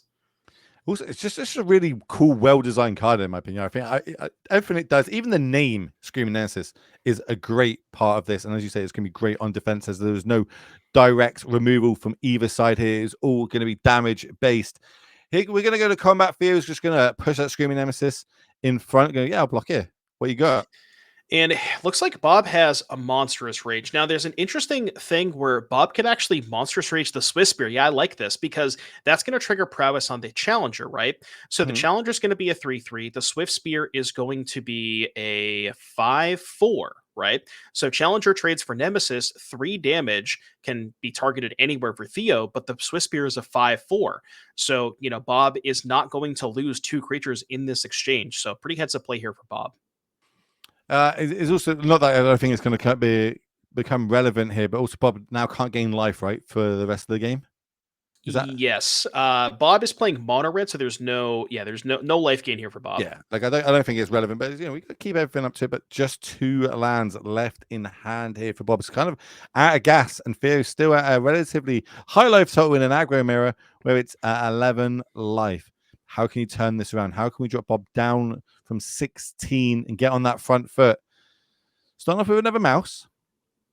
Yeah, and honestly, this game might actually come down to the creature lands, right? Bob has a Soulstone Sanctuary in play. Theo not currently. Theo has 1 copy of. Let me look at the list.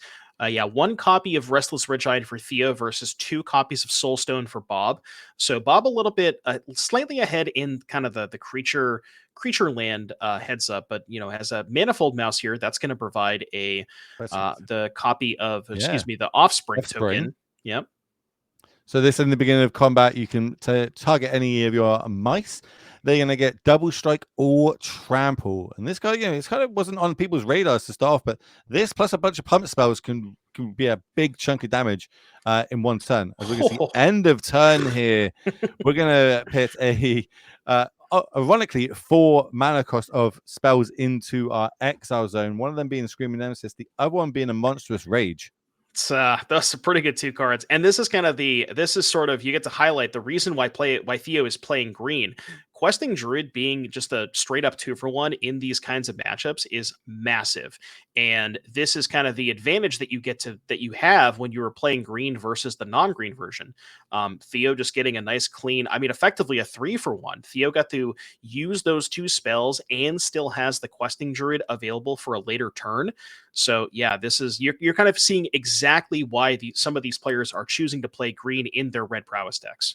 And the mana is quite good as well at the minute in standard, right? Yeah. Like, and listen, you see, look, we got 4 mana, all of it can produce green, and it's pretty good for Theo moving forward. But how are we going to utilize this and turn this corner? Because any pump spell off the top here for Bob could just be lights out for Theo. Yeah, so Theo doing some math here, because as you mentioned, the Manifold Mouse being able to give Double Strike Trample. If a Monstrous Rage comes off the top for Bob, Theo has to make sure he has enough toughness to survive, right? So, for example, if Bob does find a Monstrous Rage, you can attack with everything. If Theo puts Nemesis on, say, I guess you would put Nemesis on Swift Spear, Challenger on the Manifold Mouse. Rage on Manifold Mouse gets it to 4 power. 4 times 2 is 8. 8 minus 2 is 6. So that only has Theo taking 6, and you get the Nemesis trigger. So yeah, I mean, Bob empty-handed. Not sure if we really have an easy way out at this point. Right, it's going to be deep in the tank thinking about it. Has the option as well, of course, making our land a 3/3. Don't know if that's going to come into it all, but it will be a mouse, so we could give it double strike and trample, and remember it has vigilance with it as well. So, you know, a way of being on defense as well as offense potentially. But in the tank, a lot on the line. Remember, Theo with a win here locks up our first competitor into the top 8. Bob at 5-4 record. It's going to be a little bit harder to get into that top 8. We're not quite at losing out magic, but doesn't want to be close to it. Wants to really start racking up these W's. Yeah, it looks like Bob going for a Soulstone Sanctuary here, which not the best against Nemesis. So if Bob attacks with the Soulstone, Theo, block with Nemesis, Theo could then choose to deal 3 damage to the Swift Spear. Maybe Bob just is okay with making this trade. Well, he's coming in with a 3/3 vigilance, double strike, and trample. Oh, the Soulstone's a mouse. I forgot about that. Oh, that is the first time I've seen this. Okay, this makes a lot more sense. Right, I forgot you could just target the Soulstone with both of the manifolds. But it still works the same way that you kind of said, though, right? Because if you drop out the Scream Nemesis, the 3 damage still going to happen, and we can potentially target it again. So, because it would go first strike damage, deal 3 to Nemesis. You could then redirect the 3 to the Soulstone, and you would still end up taking 0. But then it's only a 1-for-1 trade, which is not as bad for Bob. It's also taking all Bob's turn up as well. Remember, we had to tap the 4 mana to make this into the 3/3. See a Monstrous Rage in hand here for Theo as well. Are you happy just taking the 6 here? If you take 6, you go to 5. I think Theo's trying to line up to see if he has lethal next turn guaranteed. Yeah. So with Bob at 11, the Hardfire Hero is currently a 3/3. If you Monstrous Rage the Hardfire Hero, that would get it to 4/4 plus 2, so it'd be a 6/4. 6, assuming that doesn't get blocked, that would be 6 guaranteed coming through. Then Bob could chump block the Nemesis. That's only 7 damage. So yeah, looks like Theo is just content with taking that trade. And I like that too, because the Soulstone Sanctuary with double Manifold Mouse in play is certainly Bob's best threat. So just, Theo, I think Theo realizes that maybe he's slightly ahead on the battlefield and just wants to make sure that he, takes these efficient and good trades while he can before Bob has the ability to make, because say Bob makes that attack next turn with mana untapped, Theo then has to think about something like Monstrous Rage. So a lot more scary.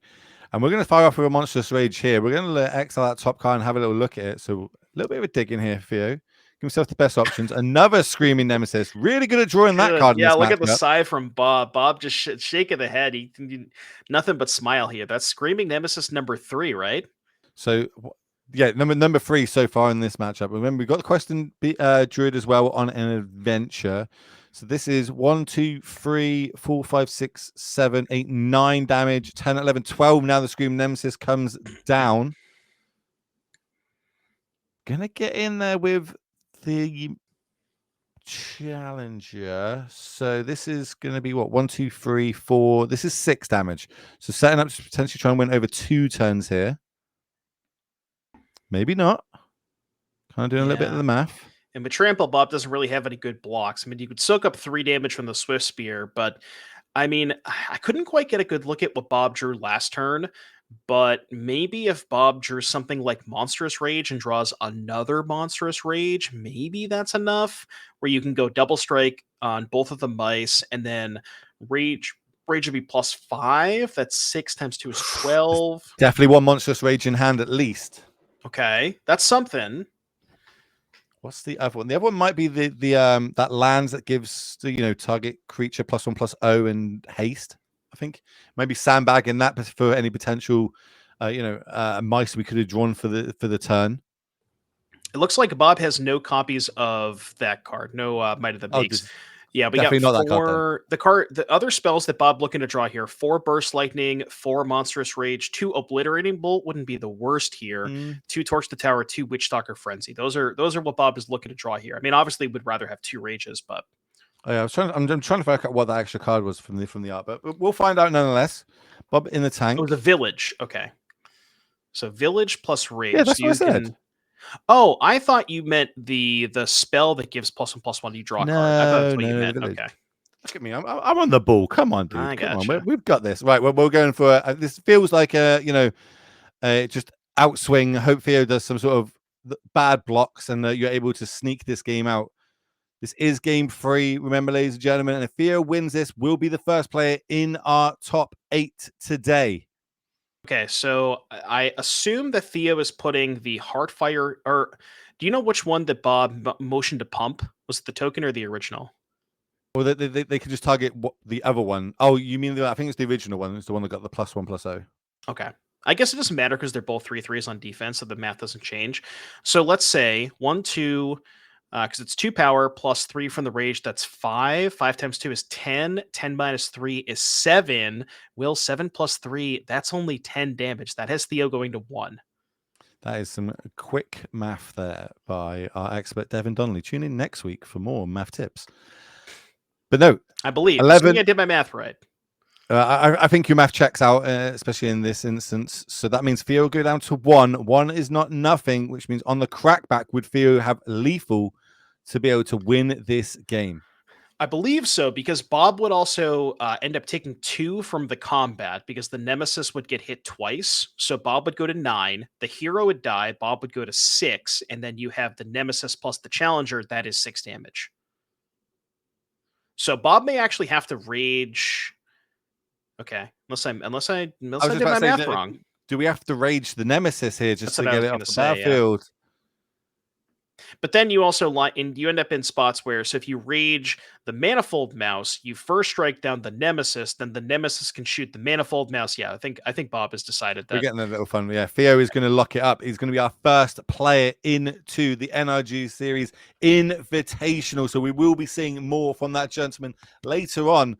And it's going to get spicy later on, ladies and gentlemen. Let me tell you, once we get into that top 8 and we start talking about how it's going to be working, we've got some spice. And if you're a fan of Standard, Pioneer, and Modern, this is the channel you want to be on. I'm being told we're going to get an interview with Theo, and he's already sat down ready to go. So let's move straight down to it. Theo, Will, and Devin in the booth. First off, congratulations on being the first player into today's top 8. How are you feeling? I'm feeling great, thanks. Yeah, I mean, a lot of things went right. I got really lucky and, avoided making any, pretty horrible errors, so, yeah. That's the main thing, right? Don't make any errors. You're going to find yourself in the top 8. Yeah, so again, Theo, congratulations. As far as the standard deck list, you decided to play the Gruul deck, and talk to me about that last match. I saw we only got to see that third game there, but I saw the look on Bob's face when you flipped that third Screaming Nemesis was maybe not the look of somebody who's very happy. Oh yeah, I'm sure Bob was very sad to see that.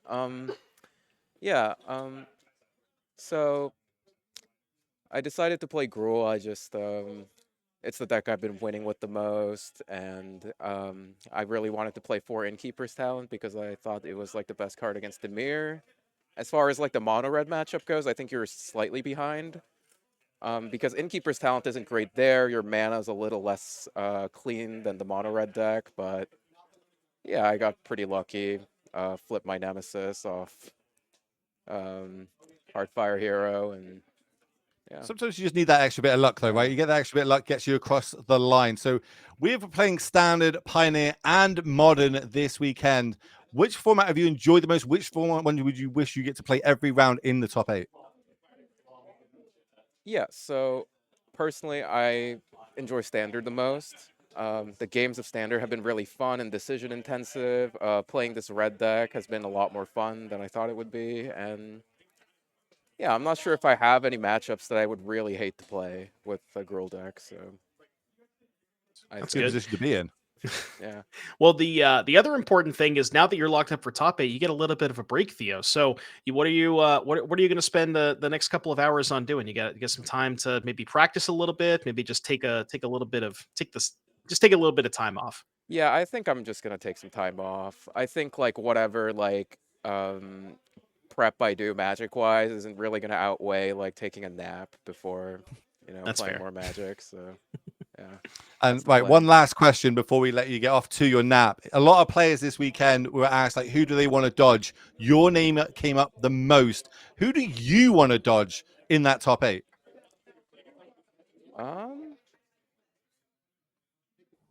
Yeah, I can't really think of anyone. I'm good Perfect against answer. all of them, Will. It doesn't matter. Perfect Line them up. answer. I'll knock them down. All right, Theo, we're going to let you get off and, enjoy getting into today's topic. So, again, congratulations yet again. We're going to come back to the booth where we're going to sign off for a real quick turnaround, and we're going to come back with round number 11, which, remember, is now Standard is done. We're going into Pioneer for the next round. So, I'm Will. That's Devon. We'll see you after this break.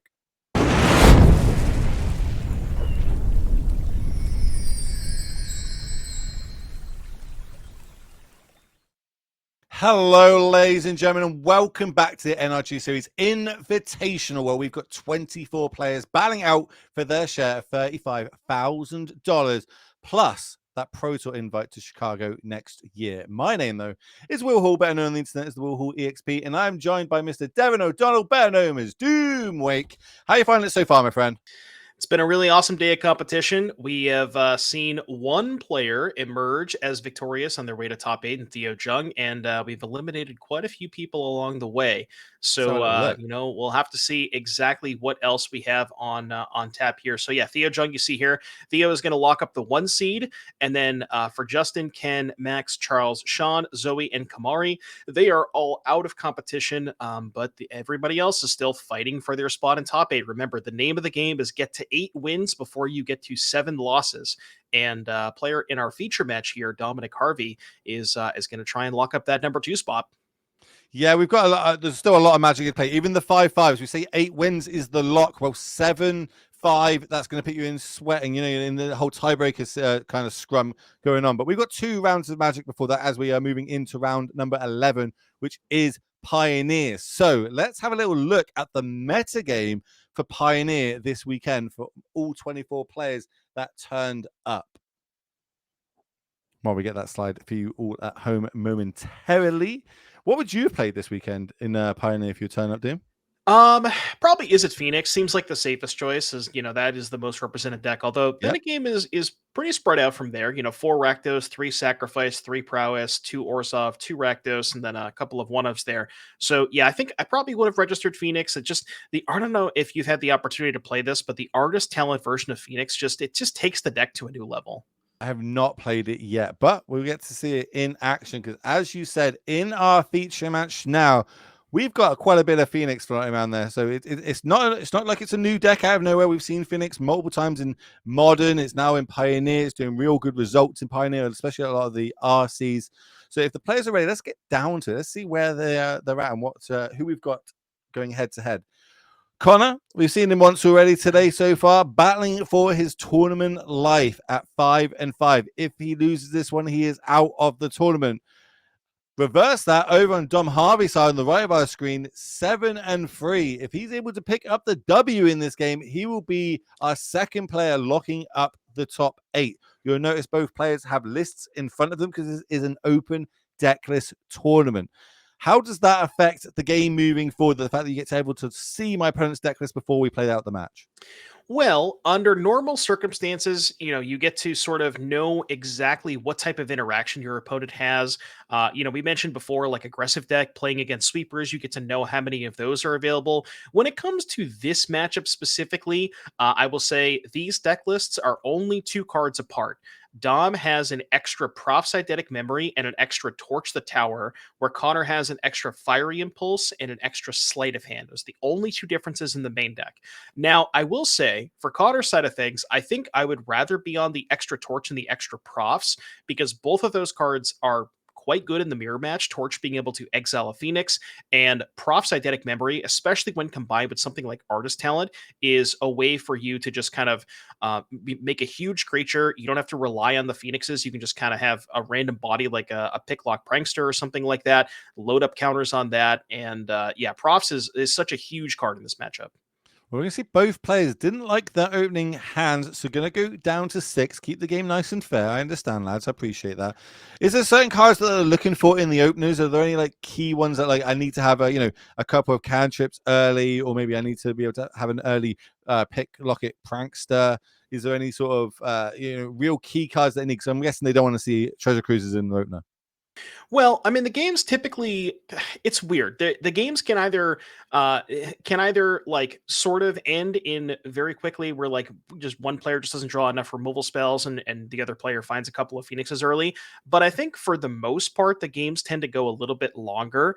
And ideally, the card that they're looking for the most in their opening hand is that copy of Artist Talent. If you can cast that card on turn 2, as an Izzet deck, there's no ways to destroy that card, no disenchants or anything like that. So if you can resolve that card through, if your opponent doesn't have a Spell Pierce or anything, then that is a huge way to gain a bit of advantage, because you can just churn through your deck, discard Phoenixes, fill the graveyard for crews. That is probably the most important card in this matchup.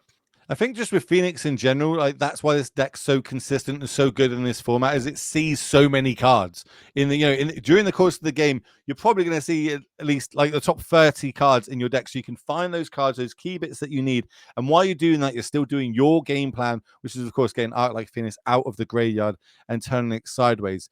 Starting off though, Dom's going to shock in at that Steam Vents. We're going to opt. We're going to decide if we want to keep that card or not. We don't. We're just going to go to the bottom, fresh new one. And he's going to untap for his turn. That was a Steam Vents off the top. So and here's the talent. Does Connor have the Pierce? Boom. He does. Exactly what he needs. How many Pierces in the main? Is it 2? They both have 2 copies of Spell Pierce. Now the question is, does Connor have his own talent? I don't think I saw one in hand. No, I don't think it is. I think we're going to go sleight of hand. Look at the top 2. Put one into a hand, one into the bottom. I think it was double land.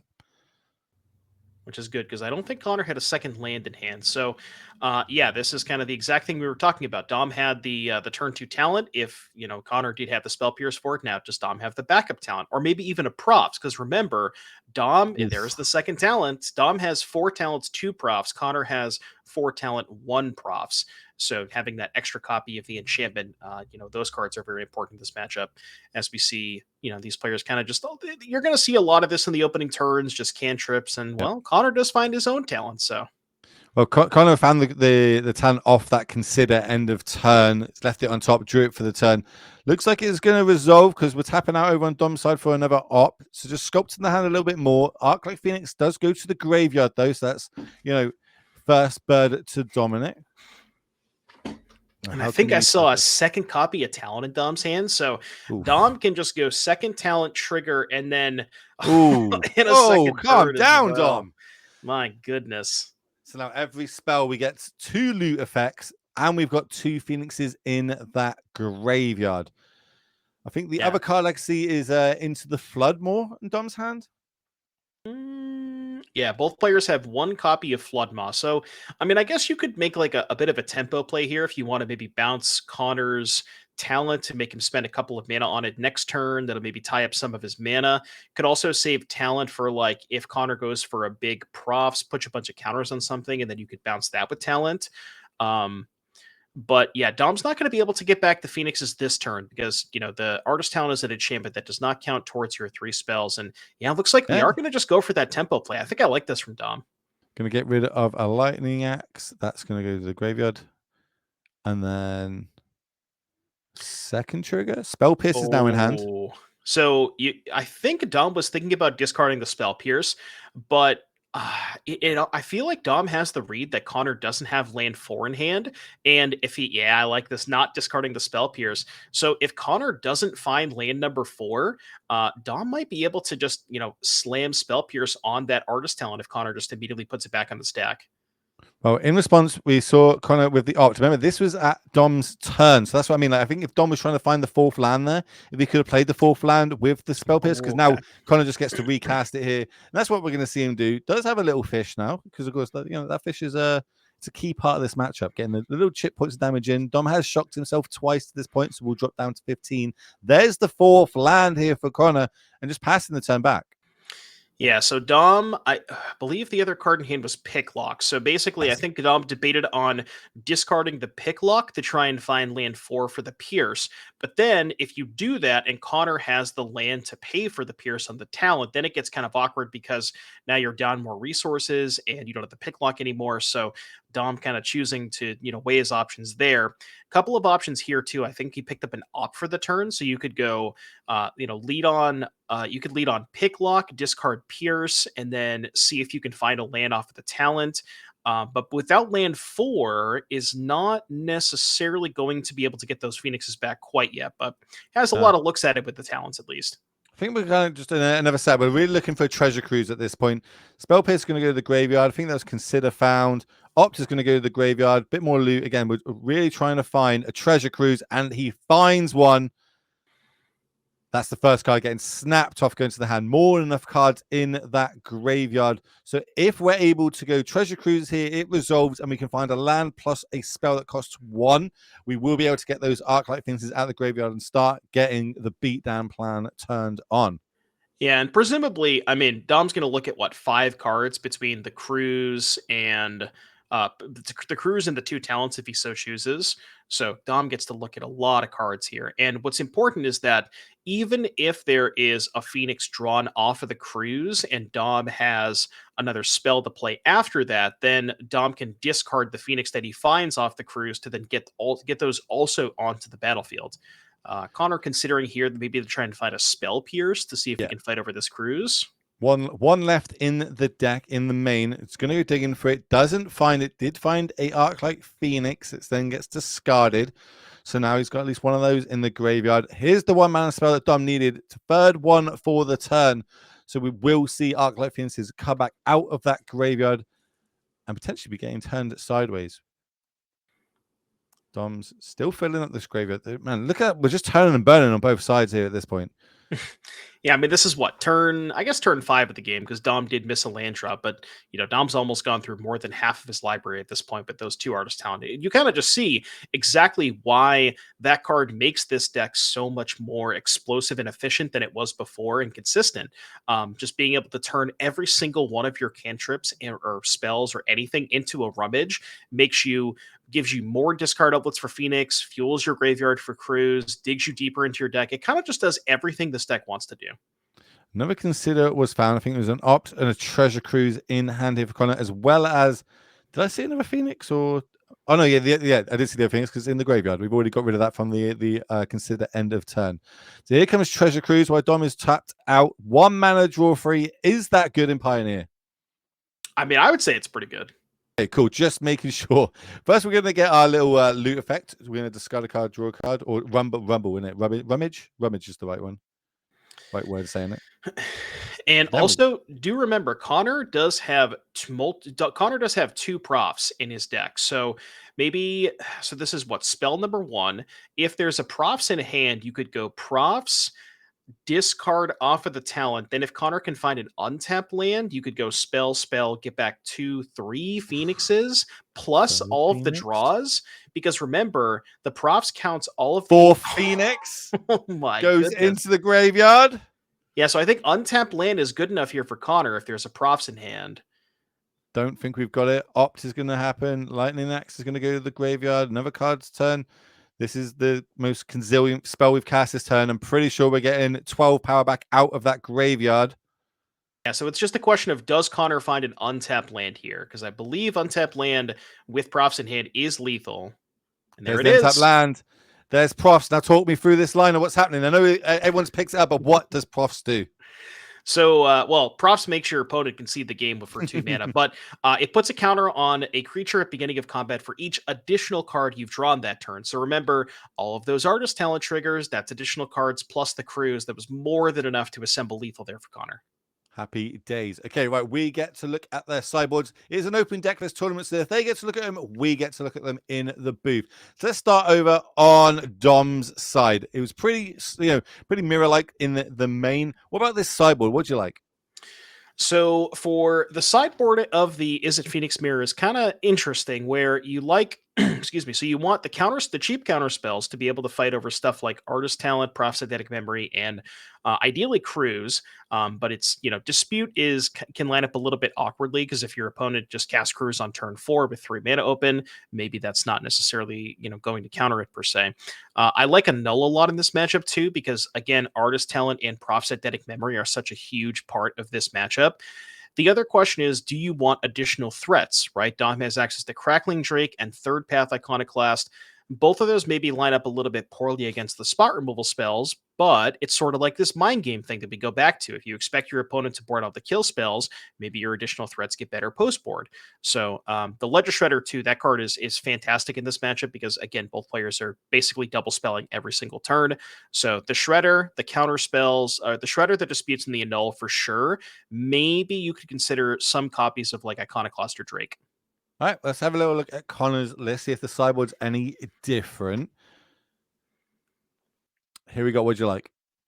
Okay, so a lot of similar cards, but I actually kind of like a lot of what Connor's doing here. So he has an additional copy of Annul, which is good against the Talents and the Profs. He has a third copy of Profs himself. So for those keeping track at home, post board in the 75, Dom has 1 Profs, Connor has 3. So advantage to Connor in that department. Only 1 Dispute, but made up for it with the second Annul, and then has an additional Third Path Iconoclast instead of the Crackling Drake. Which, if you were going to bring in additional threats, I think I'd lean more towards Iconoclast than Drake, because it is more mana efficient. So a lot of these players are kind of sort of working with the similar cards, but I think the way that Connor has situated his main deck and sideboard, I like his positioning a lot better in the post board games.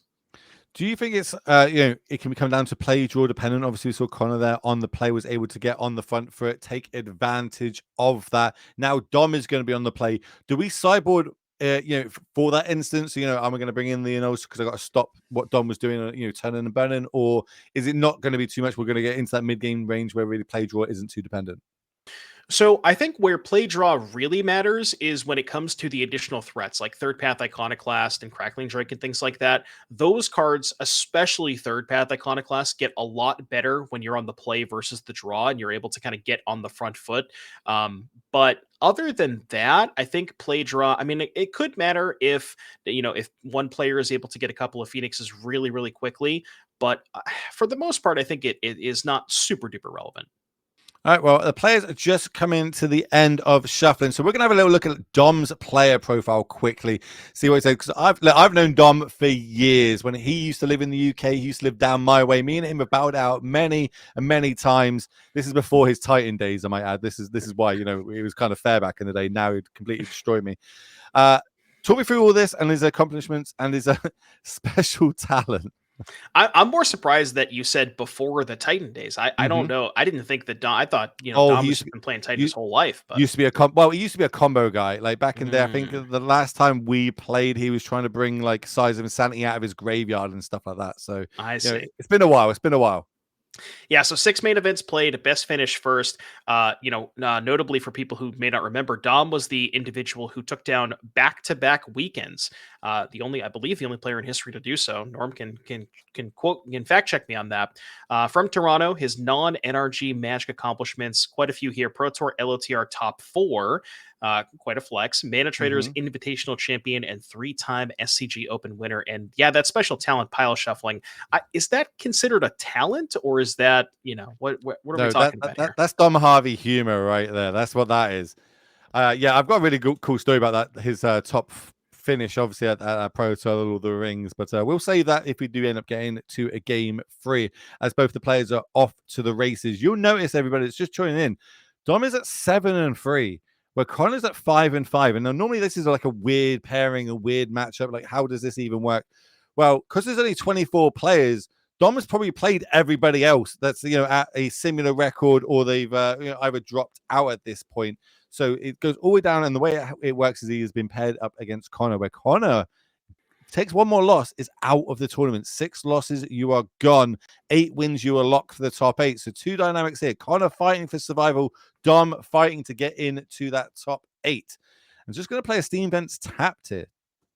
Consider this is sort of the typical Phoenix opener. Both players just casting some cantrips. Dom maybe respecting Spell Piercer, or maybe doesn't even have the artist talent. You said, "Ooh, does that mean we have a talent here from Connor?" No, I saw Anger of the Gods in Connor's hand. Interesting. Okay. Does it look like we've got a couple of Picklock Pranksters? Here comes Thomas Orb. So we've got Crypt, Thomas Crypt. So we can exile that graveyard. And this is where me as a stupid caster is, I don't know when I'm going to fire that off.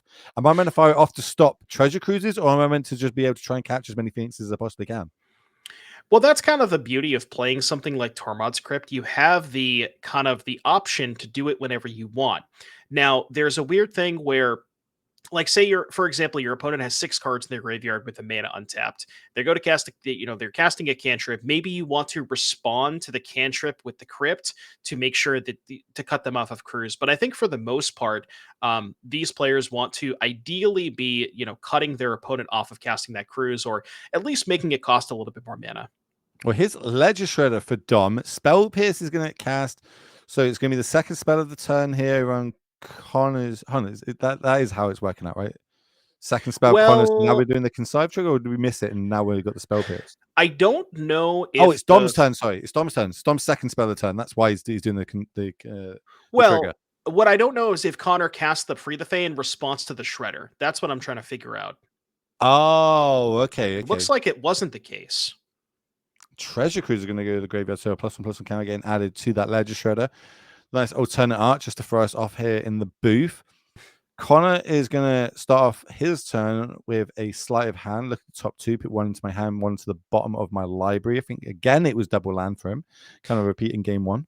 Yeah, and this is why Ledger Shredder is so good in this matchup, because again, it's just sort of like almost making it so that Connor can't play a second spell. Like if you saw Connor's hand, he had the artist talent in hand, but chose not to cast it because it would trigger the Ledger Shredder. So this is really putting a hamper on what Connor can do. Now, I believe I saw a Spell Pierce and an Annul in Connor's hand, I think. So maybe holding up that as well.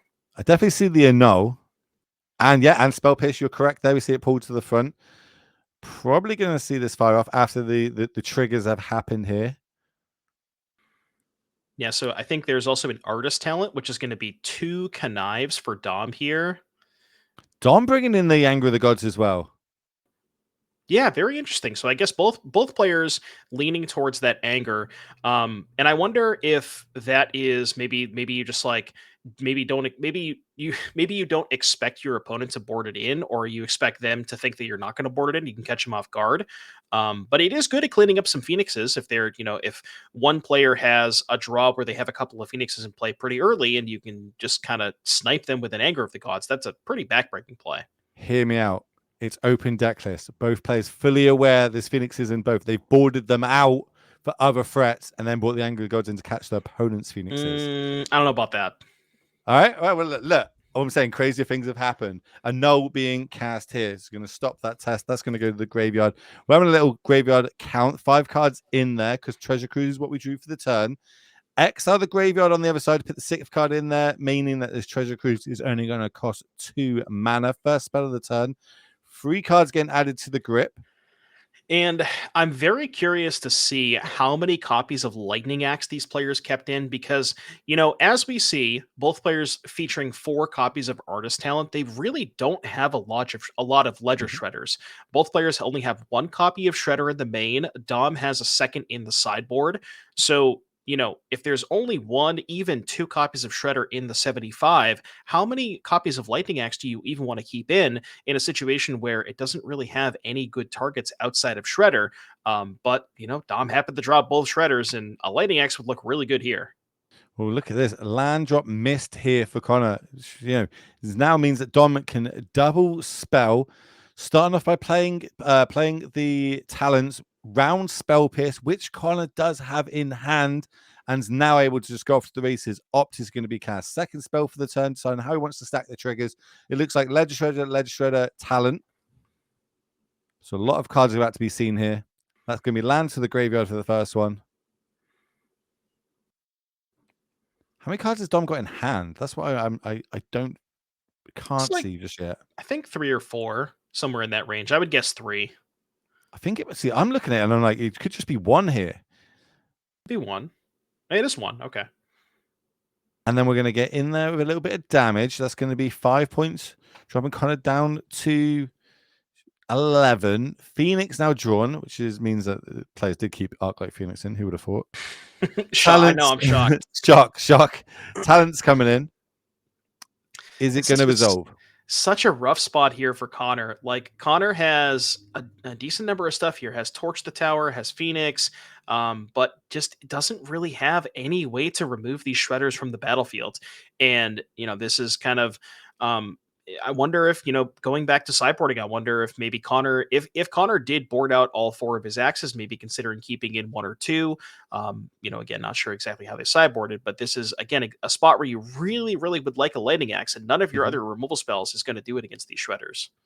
That's a really good talking point. I hope that if we get to a game 3, I want to talk through about that sideboarding part with Ledger Shredder. Remind me, as we're going to see Picklock Prankster being, or the other half of Picklock Prankster being cast, which is Free the Fae. So top 4, there's a Phoenix. It looks like we're going to pick the Opt in hands though. We're going on a little adventure. Another nice NRG token there. Who made the adventure token? I can't remember. I'm sure Normal tell us. Yeah, Normal tell us. Norm is our producer behind the scenes, ladies and gentlemen. So if you ever hear us talk about Norm, he's the mastermind behind this beautiful production that hopefully you're all enjoying right now. So if you haven't, make sure you do hit that follow button to be up to date on every time this channel goes live, because it will only be bringing you amazing MTG content across multiple different formats.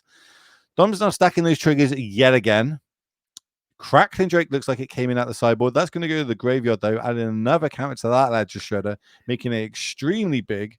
And Crypt is the other one. Importantly here for Connor. So now, if you're in Connor's side of things, you're probably going to lose this game. But Connor has now seen both Shredders, which you kind of expect you were going to stay in, and the Crackling Drake. That is 3 premium targets for Lightning Axe. And I wonder, now that you've seen all 3 of those, you're more likely to keep in at least 1, maybe 2 Lightning Axes, because, in these situations where Dom has the Shredder, it's just so hard for you to come back from. Here's a Treasure Cruise as well.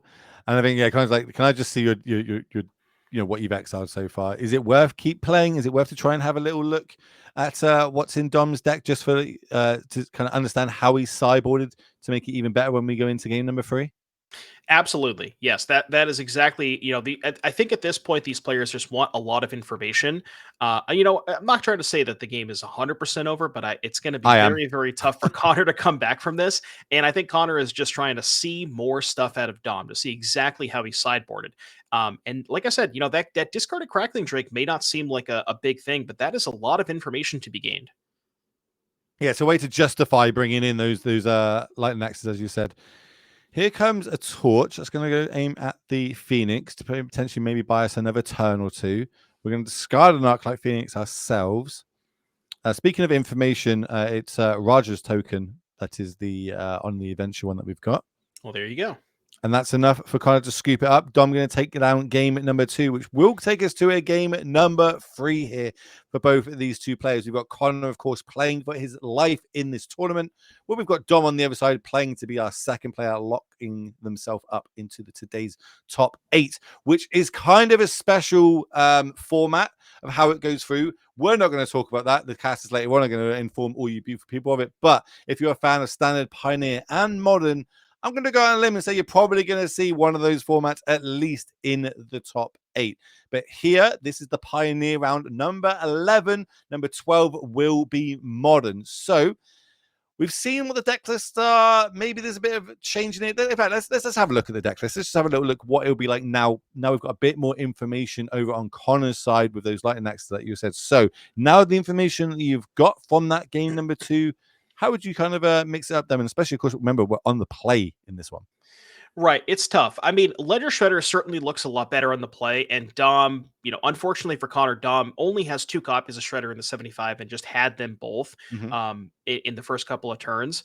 But even, just still now that you've also seen the Crackling Drake out of Dom, 3, like I said, premium targets for those axes, I think you want at least 1 to find, but maybe even a second copy, because if you look at the kill spells, I mean, I guess you can keep in Fiery Impulse, because on the play you can put 2 cards in the graveyard before you give your opponent the opportunity to trigger Connive. But Axe also being able to kill the Drakes, I think Connor may want to reach towards a couple of those.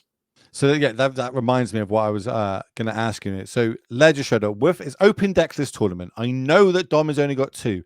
Dom happened to draw both of them. Obviously, I've probably not got my lightning axes in the deck, or if I do a very small number of them. Are you scared? Is this like a trap to get into? Like, my opponent had the 2 copies, sure. What's the chance that they have the second 2? But am I now going to change my sideboarding up, ideally diluting or making my game plan worse because I'm now scared of Ledger Shredder? Or is it just one of those ones as a player you've got to accept that they just had both copies and were able to kind of snowball away with it?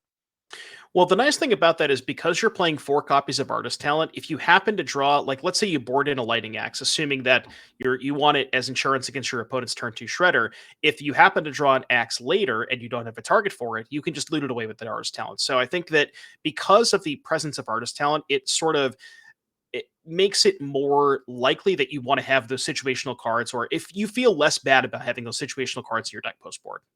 Okay, looks like we're coming to the end of the sideboard here. Players shuffling up. So I'm going to quickly tell you my Dom Harvey story, because I think someone in chat asked.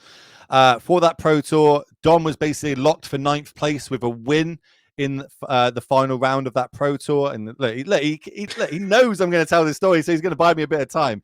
The way that tiebreakers and everything was working, he was locked for 9th place at that Pro Tour. The only way he could make 8th is if he wins his match, and the 4th feature match at Pro Tour of the Rings somehow ended in a draw where both players were playing for a winning in. So the way it all kind of filtered down and worked out is that final table, both players went to time. I think it was like an ensnaring bridge was involved, and Yep, Khans. I remember that. Some crazy shenanigans that took a long, long time. And the way I think I was at that table, players were talking about conceding, but because there was a language barrier, the time took a little bit too long for it to happen, and the judges needed a result there and then, and it ended up being a draw. So immediately from that, I of course walk across to Dom, who's surrounded by a bunch of his friends. His game is over. He is not aware that this game just went to a draw. And I went over to him and I gave him like a fist bump and said, "Congratulations." And he looked at me with the most weirdest look, like, why? Why are you giving me a fist bump for 9th place? This is like, is where it's really nice. It's actually really bad. But I was like, no, they just ended an idea. I think you've just snuck in 8th place. And then I just, kind of walked away as he got mobbed by all of his friends because, and again, everyone thought he came 9th place. And it was just a really nice moment for, a player that I've known for so long to weirdly be the person to tell them that they managed to make their first Pro Tour top 8, which is, of course, a dream for all competitive players in Magic the Gathering. So that's my story. You either liked it or you didn't, chat, but I'm going to take that one to the grave. I really, really do like it. But here, game number 3. Dom is playing for yet another top 8. Just needs that one win. Connor, fighting for survival, needs to stay alive, needs this W right now. And of course, Dom, in these early turns, we're just setting up on both player sides. Yeah, Dom had the option to go for Artist Talent. I did see a copy of that in his hand, choosing not to play that, maybe holding up a counter spell. And that's 2 mana Milfoil. Swing and a miss. I mean, he had a Phoenix, so it's not that bad. The awkward bit would be now is if he misses his land drop. That'd really 3 lands pass. And I don't know if he's picking it up to actually cast it there. No, he's just going to put it back on an adventure. Just taking a look at it. Taking a look at the beautiful artwork. There is a land. Let's have the land. Here it is. Here comes Spell Pierce. And, yep, got the answer. It's going to go straight to the graveyard. So, and I wonder if Dom was thinking about not playing his talent because now he can actually go talent with Pierce up. And there's the No. annul. Does Dom have a second Pierce? He Pierce. does. Boom. That shows how much emphasis both players put on that card and how important it is in this matchup. Dom Harvey now semi 1-0 in this game number 3. Yeah, that's a backbreaking turn right there. Dom, heads up play, not playing the talent into Connor's open mana, really, really patient, especially having double spell pierce, able to just pierce Connor's next turn, land 3, artist talent, pierce your pierce. And I mean, we're this resolved artist talent. You've seen what it's been able to do the first couple of games. Now, I mean, Connor able to resolve his cruise, which is nice. This is the third spell, right? So we can get a Phoenix back. Oh no, second spell. Second spell, but I did see a consider. So I also see. I think I see into the flood more. So we could use that to bounce the talents back and kind of time walk a little bit. Dom on the other side. Gonna shock it in our Steam vents. Connor definitely not out. Ooh. Going for Free the Fae, finding a second Phoenix, maybe? No, but does Ooh. find a mystical dispute. They're a lot worse once your opponent knows about them. Just getting in there for 3 points of damage, pass the turn back to Tom. Yeah, and notably Connor milling a copy of Profs there as well, which is certainly one of the cards that he, maybe not at this point would want, but I guess with the Phoenix in play, that would be pretty nice. So that is one less that Dom has to worry about those. From the Fae over on Dom's side, the first card we're going to get rid of is an Arclight Phoenix into the graveyard. And you'll notice like we players watching or people watching at home with Arclight Phoenixes, we don't tend to kill them too often. Once they're like on the battlefield, we kind of leave them there because other than that, there's not a good way for us to get them, exiled. That's why we have to bring things like these Anger of the Gods in out of the sideboard. Well, remember, so Dom has 2 torches, Connor has 1. So that is something, presumably those were kept in. I think I remember seeing a torch towards the end of the game in Connor's hand, at least for game 2. So not sure if they were in here. There's a crypt here for Dom. That's a good way of stopping Phoenixes from coming back. Yeah, and that is a non-creature spell that will trigger talent. So if Dom can find a second Phoenix, I think Dom is just looking for a land here because there was a cruise. Crackling Drake's in hand. Cruise is in hand. Mystical Dispute is in hand, and that Spell Pierce. So yeah, really looking for a fourth. Connor helping him out here, and this is a good thing, right? Like, at the end of the day, yes, there's a lot on the line. $35,000. Yes, there's an invite to every to next year's Invitational. Yes, there is a Pro Tour invite on the line, but yet both players still able to enjoy it and have a bunch of fun here on camera. But Connor here at home. Connor taking the top card of Dom's deck, and Connor was the one who slope yielded for a land. You'll love to see that. That was a beautiful sequence there. So I got nothing for you. I am fully F6. I am tapped out here. I do see another Phoenix in hand here for Connor. That's free information though. Now he knows what kind. Now he knows one card. That is probably the best flex we are going to see today for Dom's. Like, you can have some free information here. Yeah, because if it's a land, you're dead. Yeah. All right, how can Connor respond here? So huge turn. Now that Dom is tapped out, Connor has the ability, if he has something like a Profs, could really set up a big turn. I think I saw a talent as well and a Phoenix. So if he goes talent, play a couple of spells, get a second Phoenix back, this is the turn where Connor wants to try and pop off. Are we meant to use that into the flood now, though, to pop the crypt? But then we don't really get much. We don't get anything from it, but that crypt's really going to put, the brakes on to this turn for Connor. It's tough. I guess what you could do is you could go Flood Mob, bounce the crypt, then play the talent, then play cantrip, discard Phoenix, and just hope to peel a land. But it looks like we are going. I wonder if this is now going after the talent instead then. Looks like it is. Fish token given to Dominic. Gets a nice little 1/1. And draw for the turn. Dom is missing land drops, though. Big grip of cards. How does he want to kind of navigate this turn going forward? It's in the tank.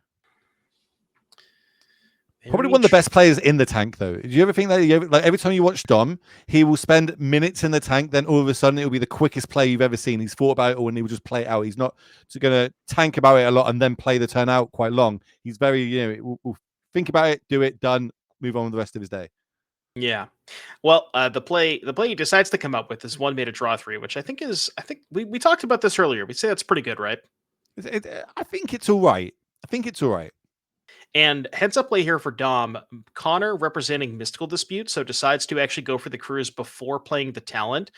It's also possible he doesn't even want to deploy the talent this turn. Has maybe other ways to get a Phoenix into the graveyard. So yeah, just interesting sequencing here for Dom. And curious to see if he is even going to deploy the talent this turn. Maybe we're just going to play some cantrips and just try to find, get a Phoenix into play that way. But very, really interesting to see the way that this game played out based on Dom just kind of having the perfect sequence early with, the counter your talent, untap, play my talent, counter your counter. And very, very, we'll see it. Let's see how this game plays out. Yeah, Torch stays in. Torch targets Phoenix, kills Phoenix, exiles Phoenix, is the third card. So Phoenix goes back out of the graveyard for Dom. He's going to turn it sideways. That's 4 more points of damage done to Connor's face. Can have a little look at the graveyard.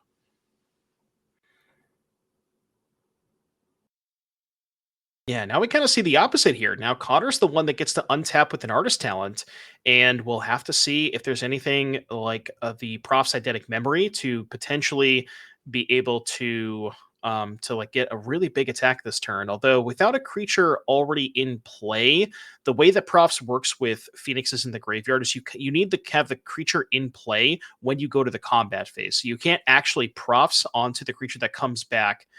So that's something to keep in mind as well. Dom being disciplined here, not cracking that crypt to stop anything like a treasure cruise is, I imagine I'm getting the read that he's waiting for Phoenixes to be in there to gain a little bit more advantage. Here comes Consider. That's going to be Steam Vents to the graveyard, filling up a little bit more. Unknown card to hand. Is that a talents on a braid? There's a talents, and we don't even want it. It's going to go to the graveyard from this Yeah. What are we digging for then? What are we trying to find? Honestly, probably just cruise, because you'll notice that each time Connor casts one of these cantrips, he's like looking at Dom, giving a little bit of the head nod to see if Dom wants to pop the crypt. He's trying to bait Dom into popping the crypt because he has a Phoenix in hand. Because if Dom does pop the crypt to stop something like a cruise, then Connor can just go cantrip, discard Phoenix, get it back. So, very, very, like you mentioned, very patient here from Dom, really wanting to, knowing the battle that he's trying to fight, just trying to make sure he saves that crypt for the cruise. And it's a weird spot here for Connor. You saw him like kind of agonize over what to discard. If he discards the Phoenix and then if he says discard Phoenix, Dom will almost certainly pop the crypt in response to the cantrip. So then even if he finds cruise off the cantrip, he won't be able to cast it. So as long as he kind of keeps up this gambit of not putting the Phoenix in the graveyard, he still potentially has outs to find the cruise. But he just says, no, you know what? Phoenix down. So Dom not popping the crypt here. That's a little surprising. There is a Mystical Dispute in hand for Dom. Maybe sitting on that in case a cruise was to come down. Because we now hit our land drop for Connor, does have a Spell Pierce as well. Well, I think, I was going to say Connor might have a counter spell to fight over this as well. Yeah. So, very interesting to see Dom not pop the crypt there. It's almost like Dom didn't pop the crypt because he wanted Connor to cast the cruise into the dispute. Yes, that's what I was getting at. He is going to get punished by the Spell Pierce. So here's our little cat battle. Both players out of mana and resources now. So the Treasure Cruise will resolve. I think that was a crypt of his own over on Connor's side. I imagine the words is going to combat is about to happen. And we're going to see this getting popped. Exile in that graveyard. One of them being a Phoenix. Only 2 Phoenixes left for Connor if all 4 are still in the deck. It's also possible that Dom felt like he wanted to get a second Phoenix out of the crypt and, weighed the risk of potentially letting Connor cruise with a counterspell back up because he really wanted to get a second Phoenix out of that. But Connor found his own crypt. See that there? Dom picked up the Exile Zone and was looking at how many counter spells were left in there. So maybe we've got something he really wants to resolve moving forward here. There's a crypt in, but the thing is, so Connor's in. If we play the crypt this turn, sure that resolves. The graveyard at the minute is big enough for a cheap treasure cruise, but realistically, you want to get that Phoenix in the graveyard first before you pop it. Yeah, and I wonder if Connor. It almost seems like, so we're going to go take a look and see what's exiled. You'll notice that Dom, no Phoenixes in exile or in the graveyard. where Connor has 2 downs. But yeah, Connor looks like he is valuing fighting over crews, which does make sense. But again, Dom with the battlefield, right? Connor at 11. Dom's got 4 power in play. That's a 3-turn clock. And Dom found a shredder. That's big. And a profs, Will. My goodness. Big turn for Dom. So this means that we're going to get 2 counters on a creature this turn? That's correct. Yep. So we can grow this Phoenix up to a 5/4 if it needs to be. We can turn this fish into a 3/3. Or we could even make this Ledger Shredder bigger if we would like. Well, and what you mentioned there, a very good point, because getting the Phoenix to 4 toughness means that even Torch with Bargain cannot kill it. So that 4th point of toughness on Phoenix matters a ton. So Connor was really going to hope he's bringing in those lightning axes back in to be able to get it off the battlefield. This is a really well masterful game for both players. I think where Dom had the early start and the early lead, so to speak, of getting cards in the graveyard with the talents, and then Connor was able to answer that player's own talents. He's kind of like doing the phase that Dom was doing before. Now Dom's been able to switch gears onto the offense here, being able to potentially do a bunch of damage. And I think if you look at the life totals now, dropping Connor down to 5.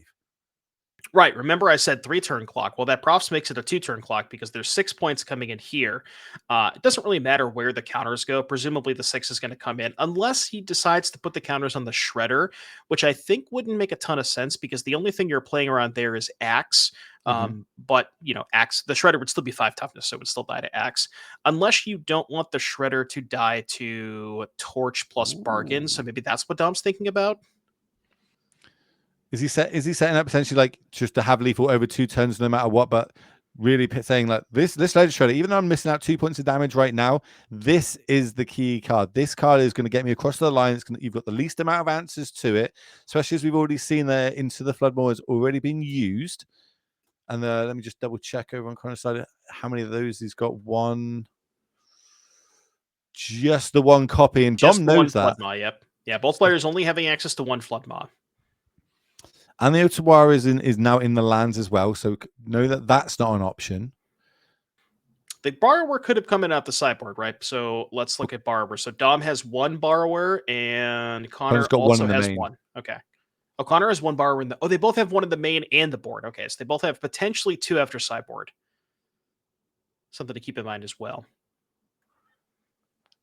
Maybe we could go find it with a, Into the Fae. But then does that do it? It just resets, right? Don't just go, great, I'm just going to play it again and give you the same headache the turn after. Right. And also bouncing it is kind of awkward because that guarantees, or that gives Dom 1 spell. So Dom could just go Shredder, play a spell, trigger. That's another card for profs. So Connor deploying a profs of his own, but again, with no creature on the battlefield. Lightning Axe. Okay, those did come back in, or maybe they were in the whole time at least. But that axe is huge because that's going to be able... Oh, it's not going to kill the shredder. It's a second trigger. If Dom discards... Is there a point that he can, once he's looted, and does it loot then the counter added, or is it all one motion? Like, could we respond to kill that Ledger Shredder? So what Connor can do is Connor can play the shredder, respond to the connive trigger, then cast the axe because it won't trigger off the 3rd spell. So very heads up play here for Connor. So that is exactly what's going to happen. And then he's also going to get to load up the Picklock Prankster because the talent plus the profs. So 3 counters. And then his Picklock, I believe, is going to be a 4/6, which even if Dom kept in his own lightning axes, the 4/6 would be out of range of Dom's lightning axes. So it's a very vigilance as well, which is going to be huge. A very complicated situation here. So now we've got a big blocker and a big attacker here in this Picklock Prankster. Dom over on the other side, though, we know he's got a few answers to it, but yeah. So now it's going to come down to does Dom find a Borrower if they were kept in? Presumably they were, because Borrower is good at removing large creatures out after like a big prof's turn. So if Dom can find a Borrower. So there's Ledger. I think we're going to see Talent. We are going to see Talent come down, trigger the Ledger Shredder. That's an opt. It's going to get rid of the Phoenix that we had in hand. So that's going to add a +1/+1 counter to the Ledger Shredder as well. Talent is going to resolve. 1 mana up for Dom. Still got a land drop if he chooses to use it. And has Dom gone through the Flood Maw yet? I don't think he has. I don't think so, no. I think it's I know just Connor. We see Connor's at the very top there, but I don't think Dom has seen his Flood Maw yet, so that is available as well. Might not even still be in. Like there's a chance that there's one of the cards he's pulled out. We've seen a lot of cards come in here for Dom Harvey on the right of our screen. It's gonna have another little look, see what cards are left in the deck here. Connor's gonna do the same. This is the funny part where you just like you go through, okay, how many removal spells have you gone through? How many counter spells have you gone through? How many bounce spells have you gone through? And you mentioned with these players having access to open deck lists, it's a lot easier to kind of figure out what their opponent could have in hand because they've seen so many cards. They know exactly how many copies of each they have potentially available to them. It's a little bit easier to formulate a game plan when you have so much information. Here comes an opt. First trigger off the talents. We're going to get rid of this Mystical Dispute. Ops looks like we like that card, so we're going to draw it. So that's now 3 cards drawn for the turn. Treasure Cruise is going to make it 7 cards for the turn, right? No, it's not. He doesn't have enough to 6 cards in the graveyard. He needs 7 in there. Right. Okay, a little bit more information there for Connor. He's going to be super happy. I wonder if... Okay. Yeah, I don't know. It looked like Dom had gone like you. So you mentioned it a little bit earlier. Dom likes to think through the turns a lot, go through the permutations. So maybe he just counted off a little bit, or was a little bit off on the math in terms of how many cards he would have in the graveyard for Cruz. Still in a pretty fantastic spot because remember the Shredder, or excuse me, the Picklock is currently a 4/6, so you can make the Phoenix into a 6/5. Attack with that. You could even attack with the fish too to give Connor the option to go to 1 life if the fish is blocked and not the Phoenix. But usually, I would attack with all here, right? Oh no, you can't. Yeah, just play the Shredder. Yeah. We attack with both the fish as well. I like that as well. And Dom just says, "I'm going to pass the turn back." Okay, so 13 life is maybe a little afraid of Connor potentially having a big turn, but again, Connor's aware of that Otawara, by the way. Which is next time can just bounce the blocker that we're going to have. Remember, if Connor can find a bounce spell here, I guess we'd need 2 bounce spells, right? Because you need to kill 2 flying blockers. But even just Connor can make a giant Ledger Shredder and have the ability to potentially just push through a ton of damage here. Yeah, there's a Cruise. This is going to be a rough turn here for Dom. So that's 7 cards getting exiled. Loot effect. We're going to pick the first ledge. Well, another ledge showed in the graveyard. That was an Anger of the Gods. Yeah, I was going to say I was a little surprised to see Dom not attack, but I feel like maybe he thinks that he's, basically not going to say guaranteed, but he's very likely to be able to win the game next turn as long as he gets a turn. So forcing Connor to have 2 bounce spells as opposed to 1, maybe that's what Dom was thinking last turn. Part of his logic. I see another Phoenix. I see an Anger of the Gods, a Sleight of Hand, and I think an Ops. We've got a lot more draws here over on Connor's side, but we are running out of mana. We do need mana to cast these bounce spells if we're able to find them. We can't split up the counters either. So if we're able to get multiple Phoenixes on the graveyard, splitting them up, that's not really an option here. I think Dom might have missed a Connive too, because the Cruise was the second spell for Connor. They're doing library checks, Will. I got to look at Connor's library. We're not at that point yet. Surely not. It's less than 10, I'll tell you that. Here's an Opt. It looked like it was less than 10. This Phoenix, which we know is the 4 Phoenix because 2 are in exile. Spell Pierce. But the library count may not matter if Connor just kills Dom this turn. Which I think is... Lightning Axe was the card found. Reasonably likely. So that's not enough, right? We need Lightning Axe and a bounce spell. So first okay, so this is the very anime. So first Lightning Axe gets us another card deeper. Yeah, and I think, Connor, so the interesting part about when you get to this spot in the game with Phoenix is that based on what you sideboarded, kind of exactly what you have left in your deck. So let's say Connor, for example, if he has both Borrowers in deck and only has 6 or 7 cards, he can, he's sort of run the odds as how likely I am to find that specific card. Because I believe a Borrower would be lethal. It would be 100% lethal. So maybe that's what Connor is thinking. Well, even another Lightning Axe at this point is lethal. Yeah, so, if there was multiple axes kept in. So that's an axe. Phoenix is going to get hit with that. Did we do our loot effect? Or have we already got it? I don't. He's tapping 2 mana. know. What happened? What did we miss? We missing something? We're going to play this Picklock Prankster. I think we're just going survival mode. I don't think we're digging for the win at this point. So Okay, so 7 counters on that Picklock Prankster. Return both of these Phoenixes. It's entirely possible that. Are we thinking about what lands? No, Connor played 1 land for turn. Yeah, we've definitely only played 1. It's the Sokensan. I can never pronounce that card.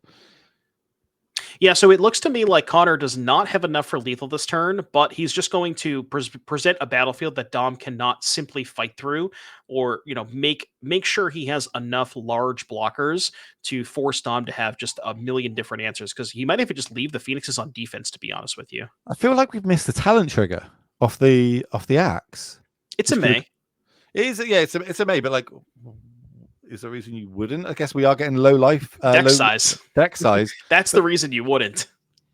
So talent's going to add 9 counters to that Picklock Prankster, the one that's now got summoning sickness. 2 Phoenixes come out of the graveyard. Yeah, free attack. Now we're going to move to combat. Free attack with the Prankster because that one's got vigilance. I wonder if Connor's thinking about also attacking with Phoenixes.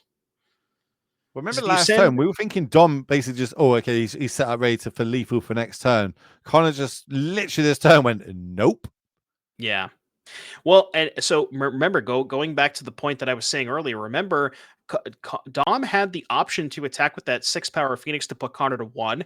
Had Dom made that attack, Connor would have won this turn because he would have just removed the Shredder as the blocker, put the counters on the Picklock, and that would have been 13 damage. Exactly 9, 12. Yeah, it would have been 13, I guess 19 from the Phoenixes. But so had Dom made that attack, he would have lost this turn. Now, granted, he's still in a pretty rough position here.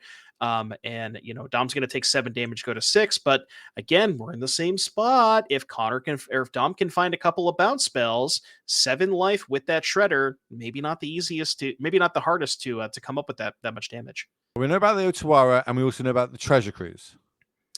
Yeah, Otawara is pricey though. I think that requires too much mana because you would need I guess you could go Otawara, Cruise in, or I guess you would lead Cruise, Otawara into Floodmaw, and maybe that would do it. Well, maybe I'm thinking about it wrong. I'm looking over on Dom's side of how do I not die? There's a 10 free vigilance creature, 10-13 vigilance creature on the other side of the battlefield, which is I guess Phoenixes can block if we can keep getting them back out of our graveyard and we're able to turn and burn and set up. But Dom definitely is going to be in the tank in this turn and trying to think what's my best line here to not only stay alive, but also turn this game around and win. Connor is only at 7. Yeah, this is going to be another. These turns just go the swings are so crazy back and forth on these turns where both players just when you both have artist talent and prophetic memory, there's just a lot of permutations. I think I saw the Floodmaw in hand. Does have the Floodmaw. So that's 1 spell. That's 1 bounce spell. So Floodmaw Otawara Cruise might be enough because that's 1. The Cruise is +4, right? So that's 1. I think this is enough because of the fish 4, 5, token. 6, 7. I think that's enough.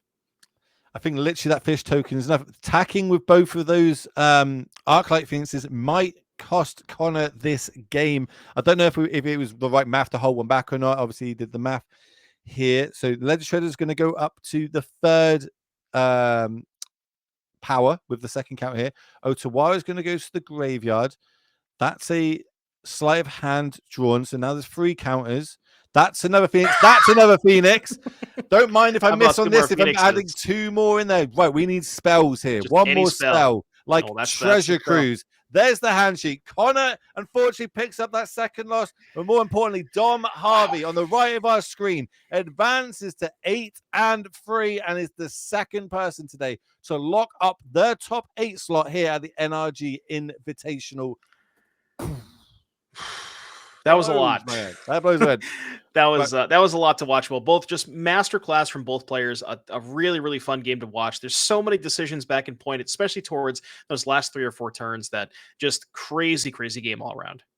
That we're gonna get Dom in the booth. We're gonna give him a little interview there because that was so back and forth. It looked like he was going to lose the turn before. Maybe kind of overextended a little bit too much with those Phoenixes, but Dom taking full advantage of it and locking up that second slot, which is, let's be honest at this point. If Dom's in the tournament, you're like, oh, cool, great. So we're only playing for 7 other slots here in this top 8. He just always finds a way, and this time it was with no green mana in sight.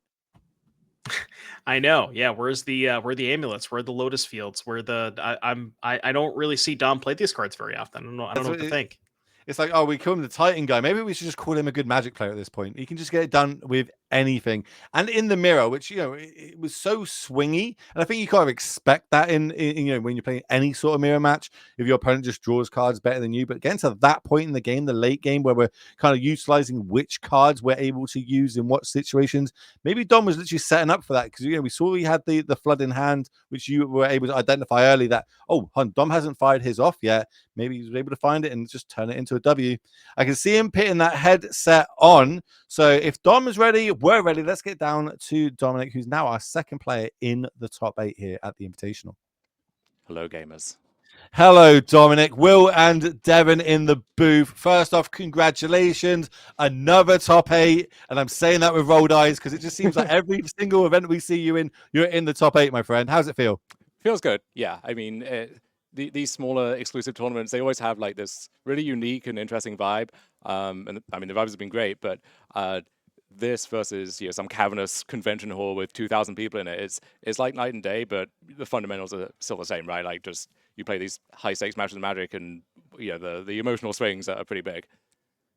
Yeah, I mean, speaking of emotional swings, we got to talk about that very, very last game there. Towards the very, very end, I mean, there was just so much going on. There's so many things to think about. You both are looking through the exiled piles, trying to figure out what you have left for bounce spells. What was going through your head towards that? Walk me through those last couple turns. Yeah, so I basically registered Phoenix in the dark. I spent a lot of time trying to find Pioneer decks and more up my alley. Eventually decided I'm just going to play the broken Phoenix deck. And as a result, I don't have much experience in Mirror specifically, where it very often does come down to both players are going to see their entire deck, and you have to keep track of what's been played, what hasn't been played, like what combinations of 3 specific cards, if they find them in this order, is going to get it done. And it's a lot. So, I mean, you saw me make some mistakes there. Connor said he did too. Like, it's very difficult to actually map all that out properly. I figured once I found my profs that I could probably close the deal from there, especially with some of the Phoenixes gone. But then Connor found his own profs, and as he said, like if he was going to win the game, that was going to be how it began. And yeah, it was far too close for comfort, but managed to squeak it out. I do like it when you were in the tanking for ages, and then you were like, right, pick up practice, and you just mill over. Oh, I've got 4 Phoenixes now. Cool. This is easy street now, and you're able to take the W there. So we're now going to go into next. See you in the top 8, where the formats are going to be pretty sporadic on how you see which deck you're going to play. Which deck would you prefer? And I think we all know the answer to this, to play in that top 8. But I'm going to make you say it. I would say Amulet, maybe. It really depends, because in Modern you get these very polarized matchups, right? Where some of them feel great, and then you're playing against a faster combo deck or something, and especially if you're on the draw, which hopefully I won't be for a while in the top 8, then that feels pretty rough. Whereas I'm playing the Demir deck in Standard. That deck, you got a puncher's chance against basically everything, right? And so it feels much less swingy in that sense. And then Phoenix as well, right? Hyper consistent deck, lots of cheap spells. Like you're going to be in with a shot no matter what it is. So I would say Modern, but with a heavy asterisk. I reserve the right to change that at any time. Yeah, if they just happen to have 4 Blood Moons in the main, maybe I don't want to play that deck. I got you. Yeah, Theo, all right, next question. Can I talk about this for a second? Theo put 3 Blood Moons in his sideboard just for me. And maybe other Amulet players. We all knew I would put them in the main. It's just for me. It's a hate crime.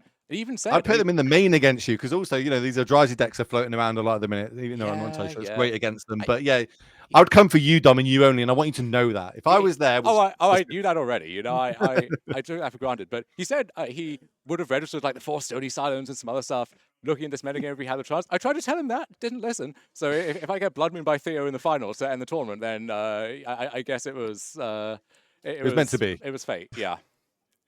Speaking of Theo, I know that a lot of these players have sort of talked about the player that they do not want to play against the most. Would that be your answer? Yeah, Theo would be my answer too. I saw some of the tier lists, fantasy drafts, starting out for this tournament, even just informally chatting among the players. Yeah, I think Theo is near the top or at the top of everyone's list, and he's just a hyper consistent player, right? So no surprise to see him be the first one to make it into top 8 after leading the pack yesterday, and yeah, a final showdown maybe in store. We don't know. Well, I'm looking forward to that if that does happen a little bit later on. So we're going to let you go have some lunch, Dom, as the players are now going to have the lunch break. So we're going to come back to the booth. Hopefully, you know, you have a great run in that top 8, my friend. Thank you. So we are back. We are now ourselves going to have a little bit of a lunch break because this is the end of round number 11. We'll be back for the last round where we find out who is going to be locking themselves into today's top 8 with round number 12. And that round is going to be modern. So we're going to be back at, I think I just saw 1 CT, which is Central Time, I believe. I'm just, I would say 1300 Central Time, but, you know, I'll have a go at our producer in a second about that. So make sure you put that in your diaries. Everyone go off, go to the toilet, have yourself some lunch. And then by the time we come back, we'll have some modern action for you and find out who is in the top 8 today. I'm Will, that's Devon, and we'll see you shortly.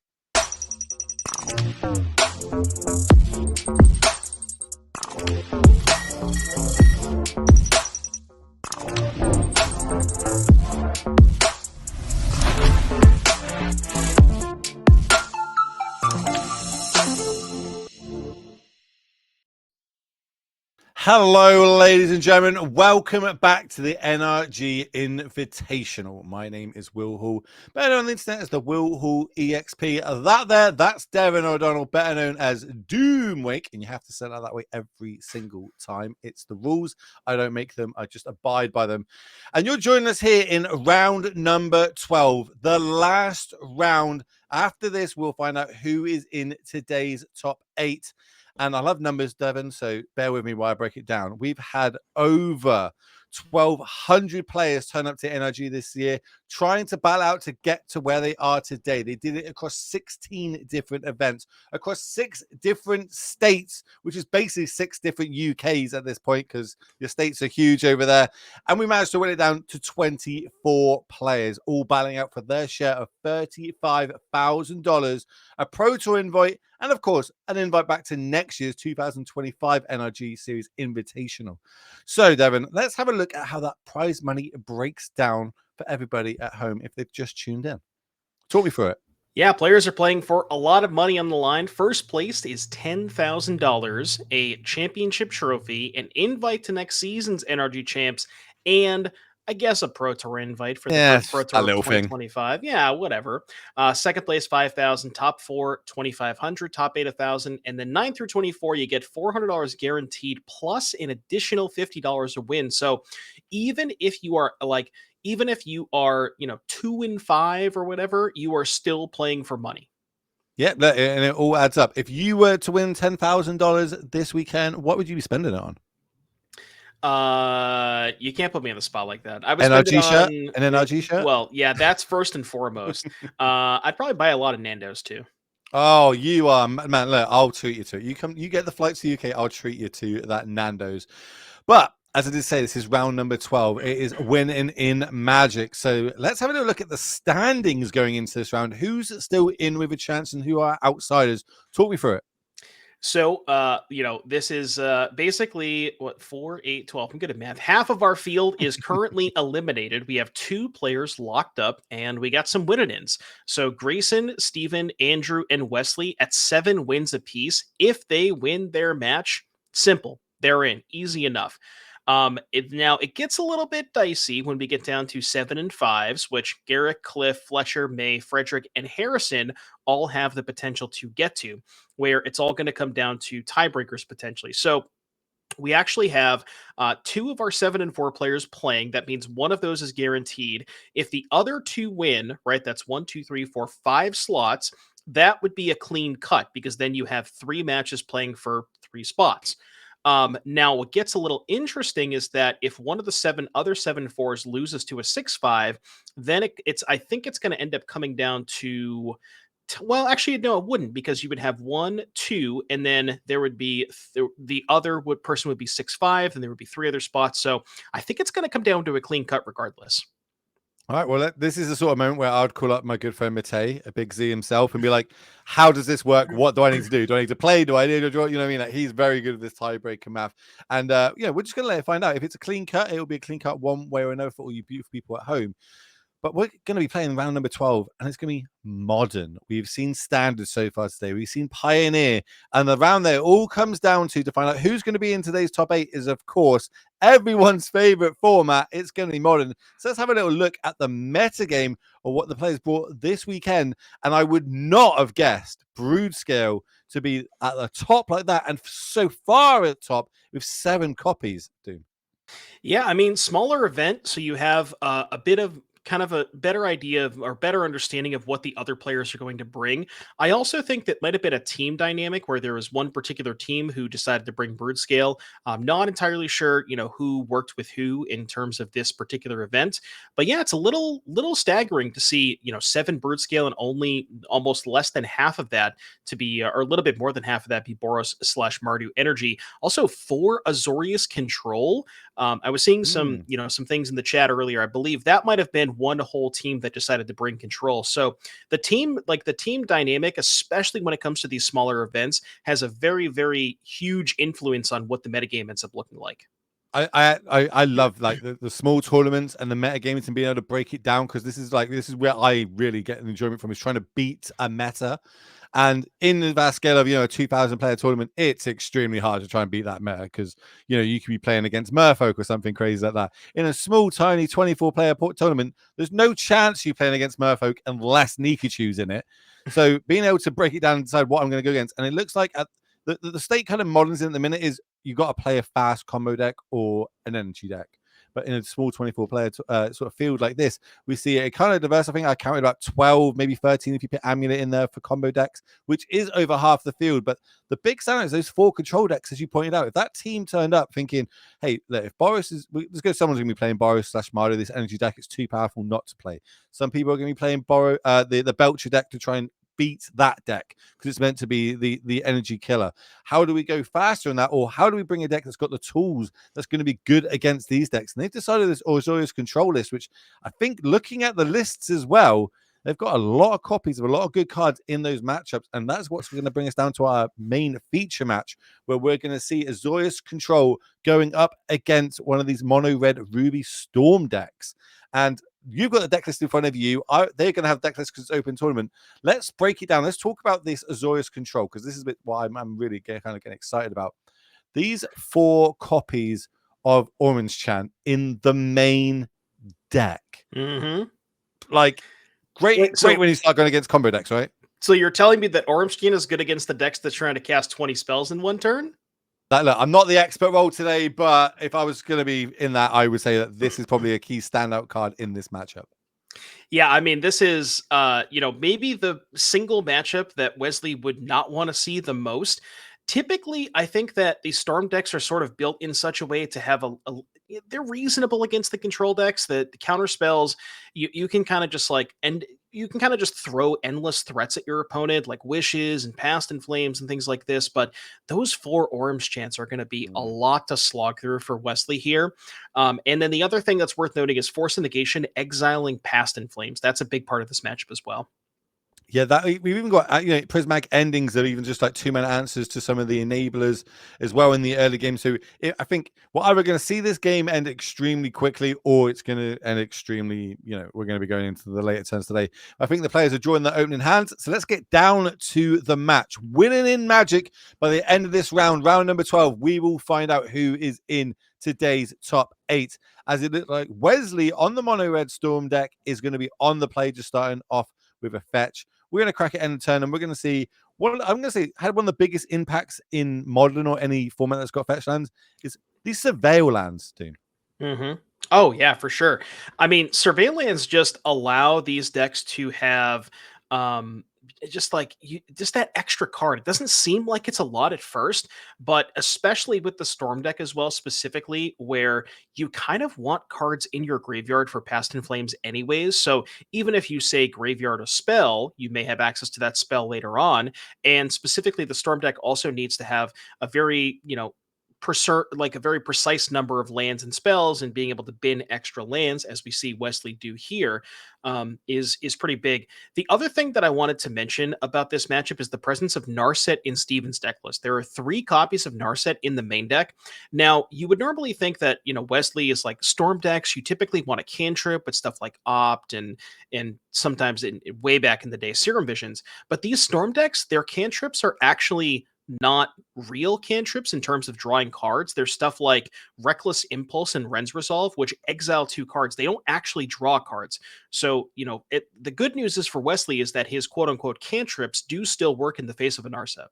Yeah, I've played a lot of Bowmasters against this deck, and unfortunately, they do not draw the cards. So when you're going to get a lot of damage to the face. But these early turns are going to be set up turns where Steven's going to be trying to slow the brakes over on Wesley's side, stopped him sculpturing that hand too much, and it looks like we're going to generate a treasure token, just play our land drop, and kind of set up for maybe a turn 4. We're going to try and combo off here under some sort of counter magic from Steven. Ooh.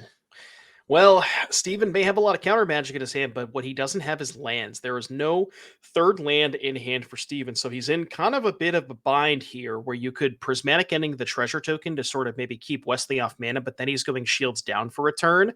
So this is, I guess at that point, maybe you'd rather Wrath for 0 to get rid of the treasure, use your mana more efficiently. But yeah, a bit of an awkward spot here for Steven. Had, Counterspell, Narset, Teferi, a bunch of good cards, but missing that third land drop is going to be really tough here for Steven. That Wrath for the Sky is not really good in this matchup, so we've got 2 copies of it in our hands, so we will discard one of them to hand size end of turn. How can I'm spelling a weakness here on Wesley's side. I'm like, I could fight through one sort of counter spell here. At least I think I could, but something against it, setting up again, going to generate a second treasure token and play my land. This is interesting, like this. slow and disciplined. Well, this is also interesting because Steven is missing land drops, right? If Steven only has 1 counterspell available, Wesley can just say, okay, I'm going to untap. If he plays his land that's 5 plus the 2 treasures, I have access to 7 mana. I can easily fight through 1 counterspell. I present a threat, you counter it, and then I end up just going off and killing you. So that's kind of what is going through Wesley's head here. Now you'll notice there's, we see Mono Red Storm in the title, but there's various Jeskai lands. I believe those are only for sideboard cards. There's 4 Into the Floodmaw and 3 Silences in the sideboard for Wesley. So no non-red cards in the main deck at least. His hand doesn't look particularly great either, I must say. It literally just look, I think he's got another 2 land in that hand as well. I do see a Past in Flames, I think, and maybe a couple of ritual effects. Definitely wants to try and find one of the mana reducing cards he's got in the shape of either a Ruby Medallion or maybe even just a Ral itself. Maybe wants to try and find some more like Glimmering Impulses, so he can really start digging through their deck and finding some of the key cards they're going to need to go off, because now we've got Steven is hitting the land drops up to 4 lands now. Can I decide, do I tap out? Do I go down? Do I play a Teferi here? What do I need to do? Well, what I think he's thinking about doing is actually Wrath of the Skies for 0 with Counterspell up, because Wrath for 0 will blow up 2 treasure tokens on the side of Wesley, severely limiting the mana. And you mentioned Wrath of the Skies, maybe not the greatest card in this matchup. So, it's interesting to see if Steven chooses to go that route, which he doesn't, but maybe, potentially saving it for later. It can, for 4 mana, or, if you have some energy bank left over, it can end up hitting either a Ruby Medallion or a Ral. But yeah, not exactly the card you're looking for in this matchup. And there's a Ral off the top of the deck. Maybe that's double Ral. Yeah, double Ral in hand right now. Giganto, we know, got picked up last turn. Where's I'm just going to go old school. How about I just add a 5/5 to the battlefield? I mean, that's a 4-turn clock. Steven's got to answer it at some point. It's also a bunch of mana if that was ever to come, be relevant in this matchup. Steven's kind of deciding. Maybe he's only got like 1 counter spell in hand. Do I fire off on this? This is going to be He does only have one counterspell. I think the hand was what? Wrath of the Skies, counterspell, Prismatic Ending, Teferi, Narset, and then I can't remember the last 2 cards, but something along those lines. There is a Teferi in hand, so maybe it's a good target for Teferi to bounce to go another card deeper. But again, we have to tap 3 mana for that right now. Stephen and Wesley are kind of jockeying for position. When is the right time for Wesley to combo off? Does he even need to get into that point? If this Giganta resolves and we're able to do it, that's a 4-turn clock, as you said. Yeah, Steven really wants to find land 5 here, because then you can go, like you said, Teferi to bounce the Giganta, buy a little bit of time, cycle, and then have land 5 to hold up that counterspell. But I mean, again, Wesley with 7 mana, and you mentioned the potential double Ral in Wesley's hand. Maybe he doesn't even care about a single counterspell. He can just play Ral, say, okay, counter it. Then I can go play my second Ral, and then just kind of pop off from there. Is that white card in the middle of Dykman's hand? Is that an orange chant? It might be. I couldn't quite get a good look at it. It looks a little bit like it is an orange chant, which would be, again, a great one in this matchup, as we spoke about. That's what Lorian's revealed off the top. We're going to go land cycling that, make sure we can guarantee hitting some of our land drops, because, of course, we stumbled in those earlier turns. The later this game goes, who's it favor? See, that's tough, because Wesley does have a lot of ways to kind of fight through counterspells. We mentioned specifically Past in Flames. That's kind of the big one. There are 4 copies of that in Wesley's deck list. So, if Wesley gets into a fight with counterspells, specifically ones that aren't named Force of Negation, then, there might be a spot where Wesley can just say, okay, well, burn through your counter magic. Then here's Past in Flames. Oh, you have a counterspell. Well, I can just flash it back next turn and kind of go from there. So, I think Wesley, because Dykman doesn't have a very clean way to kind of close out the game. Like, as far as we kind of talk about these control decks turning the corner. I get, realistically, it's just Solitude, which there are 4 copies, but there's not a ton of ways for Dykman to kind of like close the clock and give Wesley less turns. In the tank, 4 mana available to him and a lot of free drop spells, but maybe just like, the chant and counter spell is good enough. Does Wesley have enough resources to fire off to kind of start getting these resources out of Dykman's hand to potentially then set up for the turn that he needs? But we're going to start with 2 mana here. It is going to be Wrath of the Skies for 0. Yeah, so that'll cut Wesley off of a little bit of mana. So now the other thing that's interesting is, with the Orm's Chant in hand, Dykman does feel pretty safe, right? Because if Wesley goes, say, Ral, and then maybe after the Ral plays, I don't know, something like a cantrip, like a Glimpse, then Dykman could just respond, Orm's Chant, and then you wouldn't be able to play the cards off Glimpse. So I wonder if Dykman's actually thinking about firing off the Orm's Chant now, which would prevent Wesley from playing the spells off of the Glimpse. Now, the upside for Wesley is that would give him 3 Scion tokens. So, it's something to consider here for Dykman. See, counterspell brought to the front of the hand. And here it is getting fired off. Now, with the shields down, do we have enough mana? Remember, we've got land drop for the turn, 2 lands, and a Giganta that can generate mana.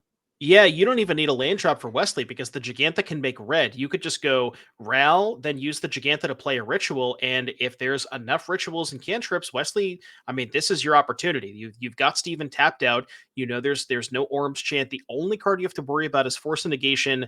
I mean, that one's kind of hard to play around regardless, because Dykman can hold it up the whole game. But there's a chance, depending on Wesley's hand, that we might see some fireworks this turn. Having a look, 3 Force Negations in the main here for Dykman. So let's have a look. Yeah, and the thing for Wesley against Force is there's not really a lot of counterplay that he has to it. The only option, the only thing realistically that Wesley can do against Force is wish for Orm's Chant or Silence to prevent Steven from casting spells. But I mean, that's that we're a long ways away from that. So if Wesley does have the ability to, even if it's, say, just Ral, like a couple rituals and 1 cantrip, he probably still has to try and go for it. As we see, Ral into ritual. Here we go, Will. And we're off to the races. Every commentator's dream is trying to keep up with Storm players and how quick they move with dice. So Storm count, I think, is at D20 there. So that's going to be 4. I don't know if evens or odds are damage. It looks like that was a point of damage. So we're looking at evens is probably damage, or maybe 4 to 5, 6 being damage. Yep. So Storm Count for 3 mana. Is that a breach in hand? I see. There's no, another... it can't be breach. There's no breach in the main deck. I think it's a Past in Flames. I think that might be like a Doctor Who Past in Flames or something like that. Okay. Yeah, I get a little confused with some of these alternate arts. Oh mate, don't. it's a nightmare at times. Like, and all they do is keep putting in the secret layers, which makes our life a lot harder. So I know that's spell, ritual. That is ritual confirmed. And it looks like we're happy to flip it. And I think the other card in hand is another Ral, right? So we can Ral. One of those Storm Count is the Ral being cast itself, so it's only going to get the 4 extra counters or 3 extra counters in this instance. Yeah, interesting. We would decide to flip there because we can't ultimate the Ral quite yet. So I guess maybe the plan is flip this Ral plus, and then use the next Ral to get an even bigger discount, because then you would get double discounted. Here we go. Here's the past. And now we get access to all the spells that are in our graveyard, as long as... Is that Past in Flames? Yes, well, he's casting spells from the graveyard, so it is. Yeah, it's the... I think it's a Doctor Who one or a promo one that came out. Chat will let us know. Sounds about right. So he went from 3 to 5. 5 minus 3 is 1. And then, yep, okay, so this is all working out. That's another past. 2 more Past in Flames. Let me just make sure that isn't anything crazy. And I don't believe Wesley has a way to keep going here. I think we're out of cantrips. Yeah, we have a Past in Flames and a Ritual in the graveyard. What he could do is play if there's another Ral in hand, you could play the Ral from hand and then cast a Ritual and try to spike and flip the other Ral. Because if you flip, then you can ultimate the new one. That's why I think this issue is a turn, I was about to say. So yeah, we used it 2 mana to play this. We've still got the Giganta mana up. So Giganta. The other question is, how many instants and sorceries have we casted for Wesley? I believe, because we're keeping track of the Storm, but are we making sure we're keeping track of the instants and sorceries? 8, and we won the flip, which is exactly enough, right? He wrote down on paper that he took a damage. I don't think we won the flip. Oh no. Past in Flames, we can cast that. So we get 1 more shot at the apple. Is this it? We're gonna flip a coin to see if we're not gonna win the game on the spot, but we're gonna basically flip a coin to see if we're gonna still keep going. Choose one. Yeah. I think you have to use one from exile, because remember, those 3 are from... Well, the Glimpse puts the cards in the graveyard, so I guess it doesn't matter too much, but this one is 1 less mana. All right, here we go. Big flip. That's a 3 and it's an odd, so I'm pretty sure this is... Yeah, we're not going to the pen and paper. Here we go. All right, so now Ral is going to look at a whole bunch of cards here, and we're going to see if Wesley can keep going. So it comes in 10 loyalty. We're going to ultimate it. Top 7 cards. And only 1 mana floating, but as long as he can hit rituals off of this, he'll still have plenty of mana left over. There's a Manamorphose. Double Manamorphose. Okay, 2 Manamorphose. That was... Oh, is it top 8? I thought it was top 7. Right. Reasonable hits. So 2 Manamorphose, a Glimpse, and I think a Reckless Impulse as well. So this is going to get him up to 5 mana. He's going to get the draw 2 off the Manamorphose and exile 5. So he's going to look at 7 cards.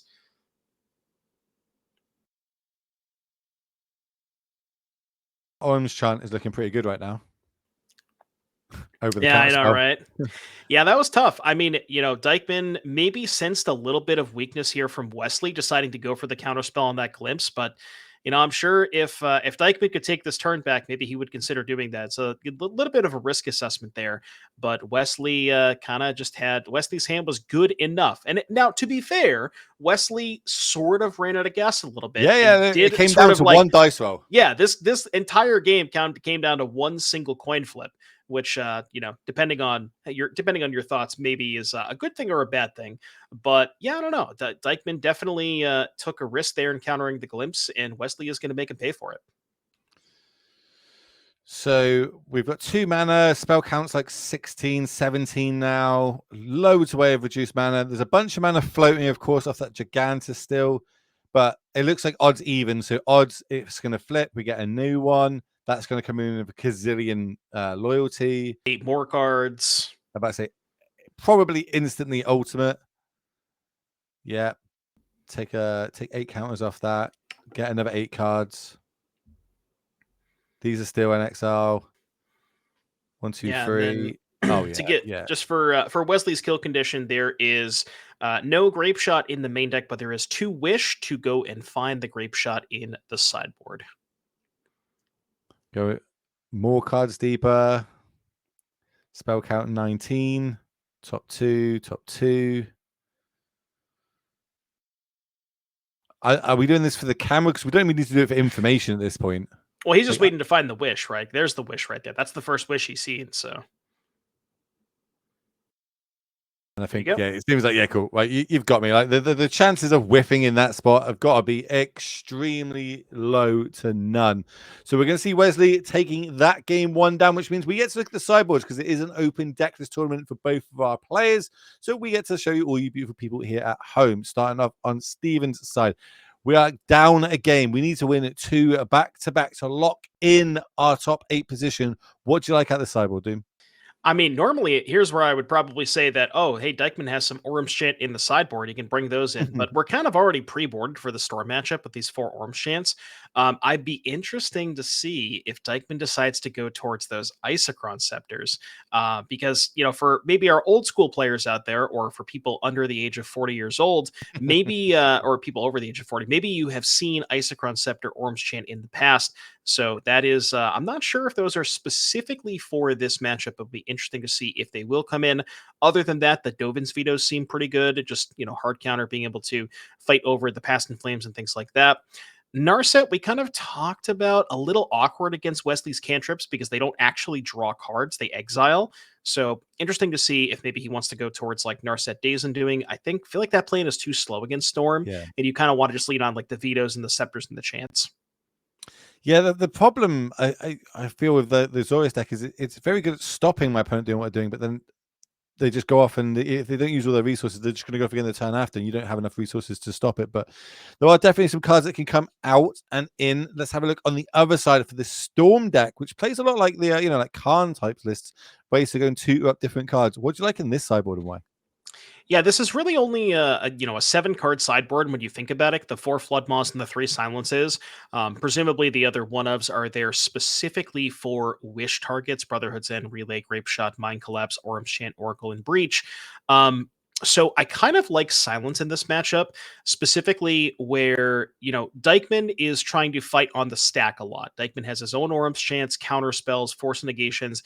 We talked about how Wesley doesn't have a ton of counterplay for Force Negation because even if Dykman is tapped out, Wesley always still has to have that in his mind. Silence is a pretty good way to stop that, where you can say, okay, well, you have no mana up, I'm worried about Force, I'll just silence you. And then it's also going to be interesting to see how this dynamic plays out, where, Steven has Orm's Chant, Wesley has Silence. So if Wesley goes, okay, silence you to try to kill, Dykman Orm's Chance in response, and it's kind of just a 1-for-1 trade. So it'll be interesting to see how that dynamic shapes out. Well, we'll see how that does go. But what we can do while the players are still finishing up the shuffling is we can remind everybody what the standings looked like going into this round. Remember, we started with 24 players. We started yesterday. We worked it down 8 rounds of Swiss yesterday. This is the last round of Swiss today, and we will find out who is in that top 8. This was the standings going into it. Trying to break this down is a bit, a bit crazy in math, right? But we do have 2 people already locked in. Theo and Dom did it the easy way. Everyone else is trying to get there here in this last round. You got any insight in this? Is there any like sort of favorites going on here? Well, I mean, Theo and Dom, those were probably the 1 and 2. If you asked a lot of people who they didn't want to play against, I'm sure that those names were at the top of the list, and not surprising to see those 2 as the first players qualified. I mean, Steven Dykman is our 2023 champion. He's trying to run it back here, making his trying to play for top 8. All these players have had a fantastic season. Ellen Bogan, Garrick Alford, our season MVP, Harrison Canfer, May French, Fletcher Johnson, just a who's who of the best of NRG. And maybe people at home also want to take part in this and try and qualify for next year. Well, you're in luck because the dates for next year has already come out. That we're going to sort out what the formats are going to be. But talk us through these quickly, Doom. Yeah, so season 1 of the NRG Series 2025. If you want to have your chance in punching your ticket to next year's NRG Champs, this is the place to do it. February 1st and the 2nd in Chicagoland, May 10th and 11th in Chicagoland as well, the other Chicagoland, March 15th and the 16th in Madison, and June 28th and the 29th. Will, that is the event that we're going to be at, right? But the team event. Exactly, team event. Norm's going to fly us out there. We're all going to have fun. It's going to be great. I'm now just in disbelief that there's 2 Chicagolands. I didn't even think Chicagoland was a real place. I thought it was like a theme park or something. Let alone that you've now just blown my mind that there's 2 of them. What the? Okay, that's it. I don't think I can carry on today. This is shenanigans. You could also just be making this up, and I have no idea. I mean, I don't live in Chicago, so this is that's up to them. Like, it, to me, in my stupid British head, is there's Chicagoland in Chicago, and it's a theme park that's like roller coasters and stuff. But maybe that's just mine, me being stupid. It's definitely me being stupid. Players and finishers shuffling it up. Let's get down to that match where we're going to go into game number 2 of round number 12 here at the NRG Invitational. That's called Disneyland. Yeah, I've just got back from Florida about a week ago. I'm fully aware what Disneyland is. Wait, so there's not a Disneyland in Chicago? I thought there was. I'm not in this conversation. I have no idea if that's a real question. So the real question we had to ask Norm is there Nando's in Chicago? Because that's how we can get Will out there. You know? I would know if there was. I think there's one somewhere on the East Coast. Someone was telling me about at some point. We're getting a big no. No, we need to get Norm to the UK so I can show Norm. It's like my thing. I like to show up. The last person I took was Arcade Post. Anyway, back to the game. It looks like turn 0 effects here. Gemstone Cavern getting rid of that stolen card is going to give Wesley the man advantage, kind of breaking that breaking serve, so to speak. So where Dykman maybe have kept a bit of a slower hand, going, oh, I'm on the play. This is going to be great. This Gemstone's really going to kind of change that map for him. As here comes Wesley firing off one of the ways to gain kind of advantage. Now, which one is that? Is that the impulse or is that the resolve? That's resolve, right? Ren's resolve. Now, to be fair, they do have the exact same text. So yeah, but that one's Ren's resolve. And then end the turn, we're going to go surveilling here for Steven. Steven, of course, needs to win 2 games, which Azorius Control is known. It's doesn't really known for its clock of being able to win a game. Yeah, and as you mentioned here, Wesley, with that Gemstone Caverns allowing the Ren's Resolve to be played on the first turn, although hitting Wish off of Ren's Resolve is maybe not where Wesley wanted to be, because, you can cast that next turn, but what are you even casting off of that? There's no free spells in Wesley's sideboard that he can even wish into after playing a land.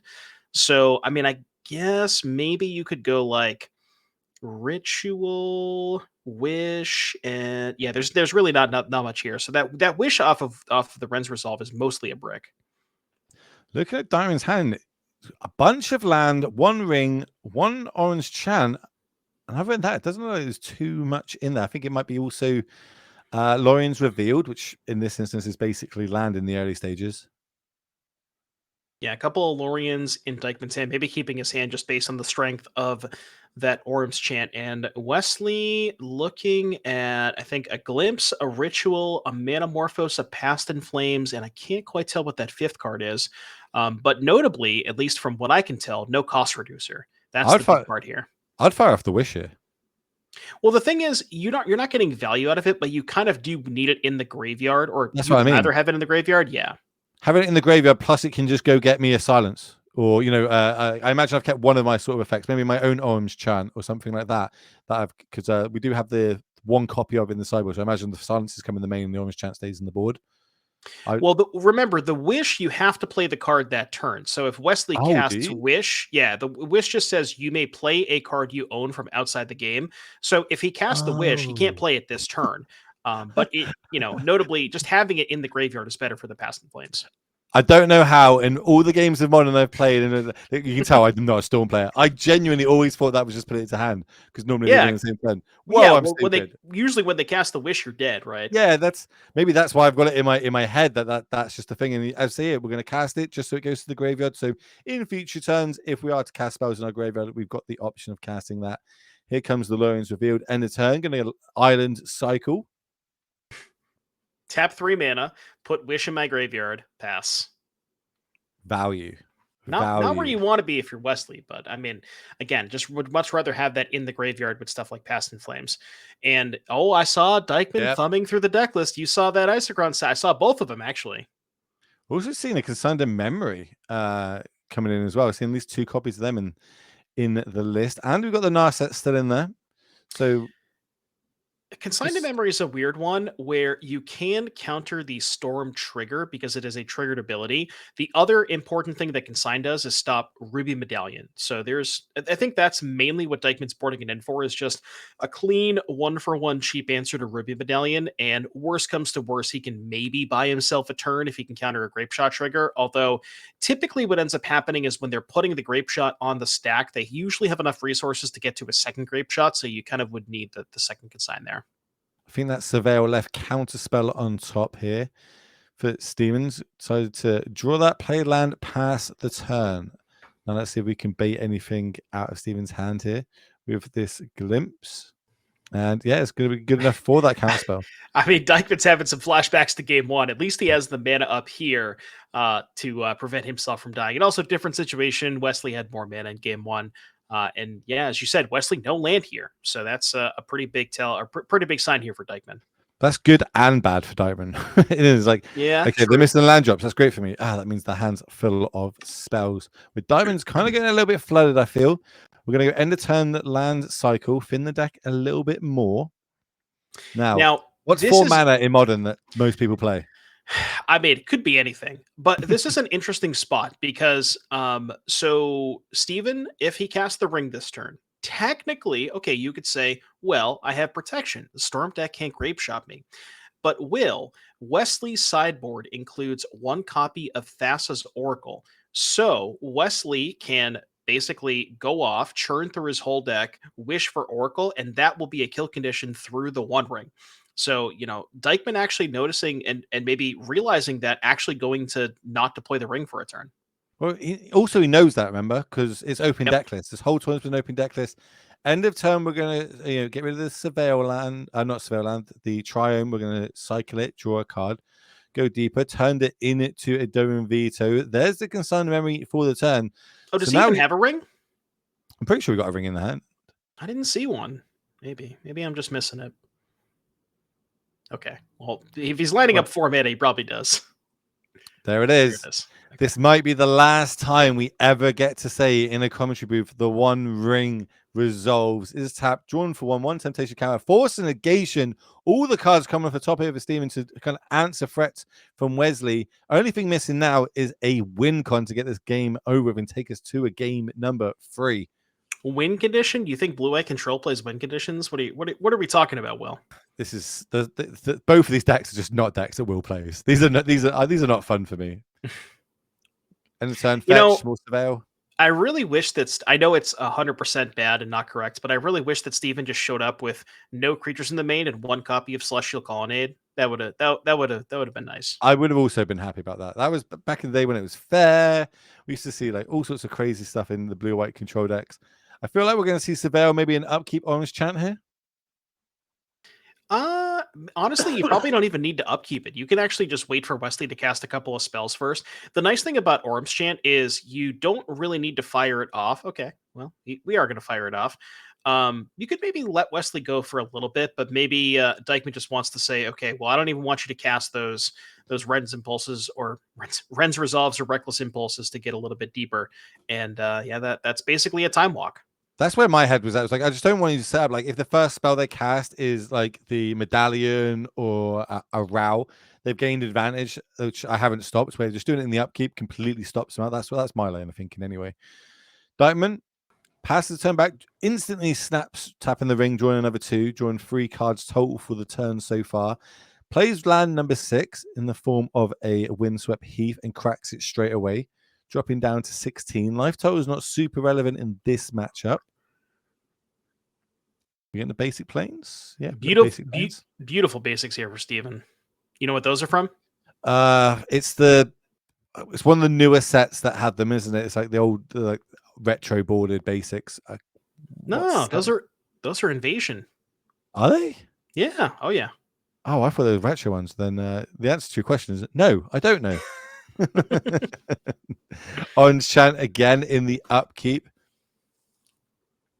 Says sure. See an Orange Chant of his own here. Yeah, in the double hand. time walk. Yeah, so it was interesting because Wesley had 3 silence and 1 Orange Chant in the sideboard. I wonder if maybe he just boarded all 4 of those in, thinking he didn't have time to go wish for one of them, and maybe would rather just draw it instead of leaving it in the sideboard. Because there was 3 silence, 1 chance. So interesting to see if maybe all 4 of those came in. Days Undoing was one of those cards drawn then. Do we have a Narset Days Undoing? Would that even be good here? Is the other question. Yeah, interesting to see the Days Undoing, because I wasn't sure if maybe Dykman figured that was too slow. But we talked a little bit earlier about win conditions. Maybe that is sort of the primary win condition, is just trying to set up Narset plus Days Undoing, have 7 cards versus your opponent's 0. And, Dykman can also Teferi to bounce the 1 ring, buy a little bit more time that way too. A lot of options in hand. Obviously, you got to imagine we're just going to hand size at this point. But first off, we're going to tap 3. Now, is this going to be for a Teferi? Most likely. Here it comes. Everybody's favorite Planeswalker. Best static ability in Magic. Snooze Fest. It's going to come in. Tell me how you really feel, Will. It's just not my style. You know what I mean? There's other games in the world that I could play if I want to just take a turn-based game. Here goes Steven. Just going to play his land. Look, don't worry. I have cast my share of Teferi time. I'm not going to lie to you as well. I have cast a few as well. It does look fun to be able to do everything I want to do. Ooh. But here we go. Up in our turn, we're going to go Orange Chant for 1 white mana. Steven is going to say, gotta fight over this. Have to. I mean, you assume that if Wesley is casting Orbs Chant, that he's up to no good. So you got to fight over this if you're Steven, because the rest of your counter spells are no good. But yeah, Dykman still with, I believe, Consign and Force of Negation in hand. He has double force. Yeah, plenty of ways to fight here for Steven. His hand's absolutely stacked, but you'd imagine that to be the case once there's an active 1 ring with 3 counters on it. Sure, that resolves. You can have a Row. That's the third spell of the turn. Yeah, now I wonder if Wesley's going to try and keep going here.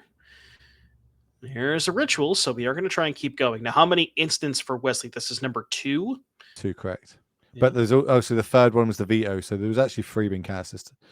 Here comes the 4th. Well, Ral only counts the instants and sorceries that you've cast, correct? Not total? I don't know. I'm going by storm count. You're probably right. Let me have a little click on it. Whenever you cast an instant or sorcery spell during your turn, flip a coin. If you lose a flip, there's 1 damage to you. If you win the flip, you may exile out. If you do, return him to the battlefield, transformed under. I need the other side. How do I flip this? Oh, press that button there. Okay. Enter this battlefield with an additional loyalty counter on him for each instant and sorcery spell you've cast this turn. You're so good at this. You should be like an expert caster or something. I try. Well, here's my expert analysis. Dykman has found Narset and the game's over. Okay, cool. 3 mana Planeswalkers are fun, confirmed. I guess that's not true. There is the 1 ring, but Dykman can also use Teferi to bounce the 1 ring, so I assume that's where he wants to go this turn. What you can also do some tricksy stuff where you go Teferi uptick and Days Undoing in your opponent's draw step, which means so instead of getting 1 card, they get none because they've already drawn 1 for the turn. I love it. I want to see it. I'm not happy about it. Oh, did he discard No, he discarded. Oh no, he exiled it. He exiled Days Undoing to Force. Right, to Force. No. Okay. Well, all right, we'll just have to deal with the other 15 cards in my hand to try and win the game. Land for turn. Unbelievable. We have George DeBoer in the chat, and Dykman still does not want to give the crowd the show that we want to see, which is Days Undoing Narset. Unbelievable. Fin the deck a bit. Go get us have another basic planes. Now, to be fair, there is a second Days Undoing in the sideboard. If that came in, we still could see it at some point. Just saying. I love that you're a dreamer. I love it. I'm in every control mage's dream right now. Just so many cards, too many to choose from. 3 mana. We're not playing. Are we playing? We haven't activated the first phase, or maybe we're playing 5 mana. Could be Oh, main phase Solitude. Solitude on the Ral. I forgot there's creatures in this deck. There are creatures. It doesn't feel like it, but there are creatures, yeah. There are creatures. And Wesley gets to gain a whole point of life. Teferi Plus ticks 1. up. 1 3 life mana secured. untap.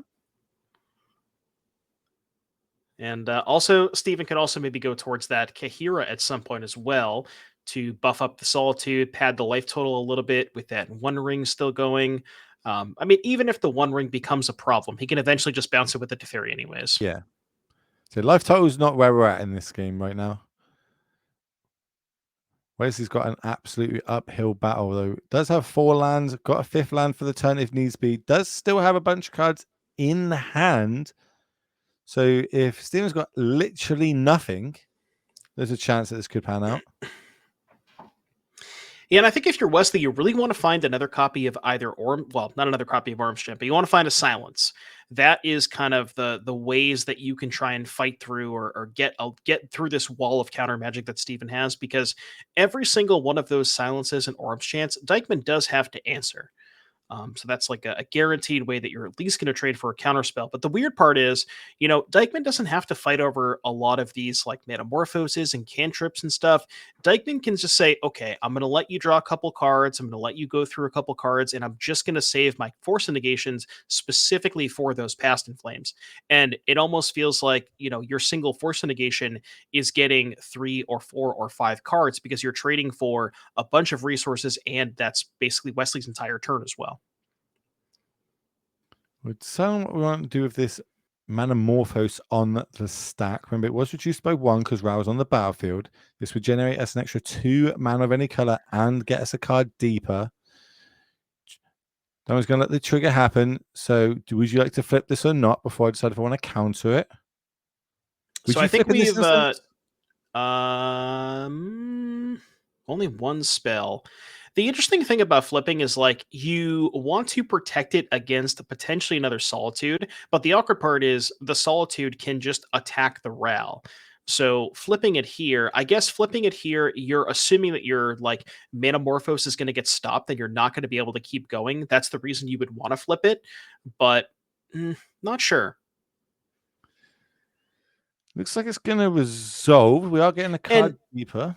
And maybe Wesley also feels like his hand has enough juice that he doesn't need the -8 off of the Ral, can maybe just kind of play through it and has enough stuff. But it's really hard to fight through this many counter spells. I think Dykman has potential 3 this turn. I think it was 2 force, 2 consign, I believe. This is the exact reason I don't play either of these 2 decks. Like, I don't want to be the one having to do all this crazy math like sequencing. I also don't want to be the other one know which card is it I'm meant to counter again. Is this the right one? Wesley's gonna challenge Steven here. Is this enough? Am I happy how it's gone? Maybe I could take down the route to get rid of the Solitude on the other side, and then next turn tick it up and try and go off. Yeah, really tricky spot here for Wesley. I mean, no matter what, you're not feeling super great. So access to 2 mana. That could be maybe a couple of cantrips. I think Wesley's hand is Glimpse, Ritual, Past in Flames, a land, and then 1 card I couldn't quite make out. There's the Glimpse. Ooh, interesting. We're not plussing the Ral first. Oh, because the Ral can kill the Solitude. That's the plan. Okay, I kind of forgot about that. So, yeah, Wesley's plan is just, okay, build up a little bit of resources and then use the -2 on the Ral to kill the Solitude and then keep the Ral in play for the following turn. So many options, but we are gonna looks like fire off a force of negation. Now, do you pay the mana for it now that they're completely tapped out, or do you ditch a blue card? Honestly, you probably still pitch here just in case there's something weird that could happen. Where like Oh, let it I'm not resolve. going to counter it. Okay. Yeah, I mean, this isn't a super high value. Well, I'm gonna say that, Next but turn's gonna be fun. no. Remember, Glimpse is only this turn, but Wesley still could potentially go land, ritual, Manamorphose, make white silence. But Wesley currently out of mana, none in the pool, no untapped lands. If Wesley goes uptick, Ral, land, ritual, Steven's just going to counterspell it, and that's going to be Wesley's turn. So presumably these are just going to go to the graveyard, and Wesley's going to be up those 3 scions, I think. That's so that when I said like your next turn was going to, that's what I was thinking. I was thinking that we're going to be able to add the signs to the battlefield, Right. which is going to be a blocker if we need to, if we don't tick down the Ral, but it gives us a load of mana next turn to kind of potentially fight through counter magic, hit Dykman on the back foot. But then there's a lot of ifs and buts in that sequence. Here's the big problem with this line. Now Dykman says, okay, you've upticked the Ral. I'm going to counterspell the Pyretic Ritual, and now the Solitude can threaten to kill the Narset, or excuse me, the Ral, because Dykman can pick up the Kahira. So 3 mana to pick up Kahira, 3 mana to cast. That makes Solitude. But the Scion can block the Solitude, right? I forgot about those. Okay. And sacrifice the no life is gained. I had missed the Scions to block the Solitude. That's actually a huge pickup here for Wesley then, right? So this is where we've got the ability to reset the ring. We are at 6 life over on Steven's side. Yeah, and that's a very good point you mentioned too. Scion can block Solitude and sacrifice, so Dykman's not going to gain the life. Now remember, Dykman still has the fairy in play and a second copy of the ring, so is not really worried about the ring staying in play. And I saw a scepter. I don't know if we have a chant in hand though. I don't think we've got a chant. There's a Wrath of Skies, though. That would be able to get both these signs off the battlefield. But just so many options here, Stephen. Like what do we keep? We've got redundant rings. We've got the redundant Teferis. We've got Narsets.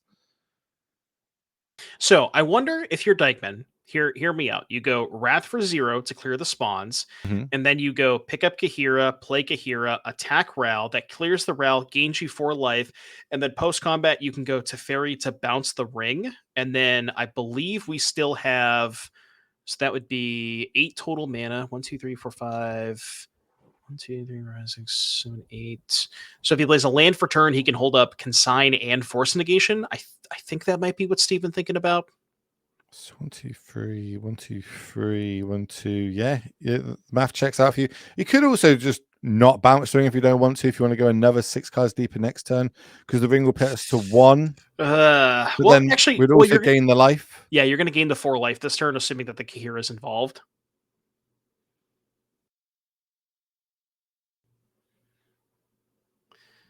Okay, we are having a judge call here. Taking a look at Glimpse. But no, okay. Just making sure that the signs happen, I guess.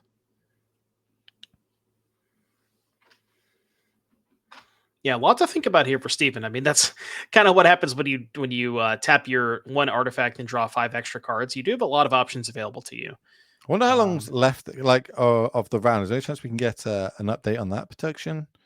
Because I believe we are got to win another game. Yeah, I believe we're in sudden death.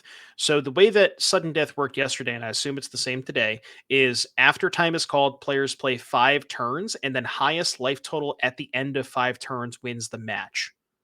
That punishes players with the 1 ring. I like it. True. Not that I'm biased and hoping for a certain thing to happen tomorrow, but here comes the Wrath, as you said, for 0. This will get the tokens off the battlefield.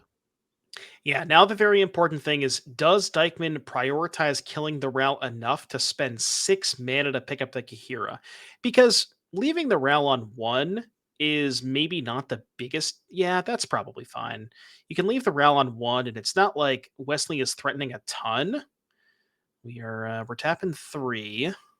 Yeah, looks so he's content with just putting the Ral down to 1. And what's nice about that is now the Ral can't minus on the Solitude next turn. 17 minutes left of this round is what I'm being told. Those cards are going to go to the bottom. So we found Om's Chant, and of course we've got a way to potentially cast that every turn, right? Yeah, I mean, we have the scepter in the chant now that we have that lined up. Oh, we're going for it this turn. Oh God, Will, I gotta say my boomer senses are tingling now. I Scepter was not chant playing when is, this was around. I have played with this. brings I me just back. haven't played it. This was around. So talk us through what is actually happening right now, or It's happened. Wesley's conceding the game. So Isochron Scepter is an artifact when you it imprints a spell, or I think it's instant with mana value 2 or less. And basically, you can spend 2 mana to use the scepter to make a copy of that spell. So you can copy Orm's Chant every single turn to make it so your opponent can't ever cast spells for the rest of the game. Yeah, it's pretty backbreaking if your deck needs to cast a high velocity of spells in that game. And of course, this is in the main.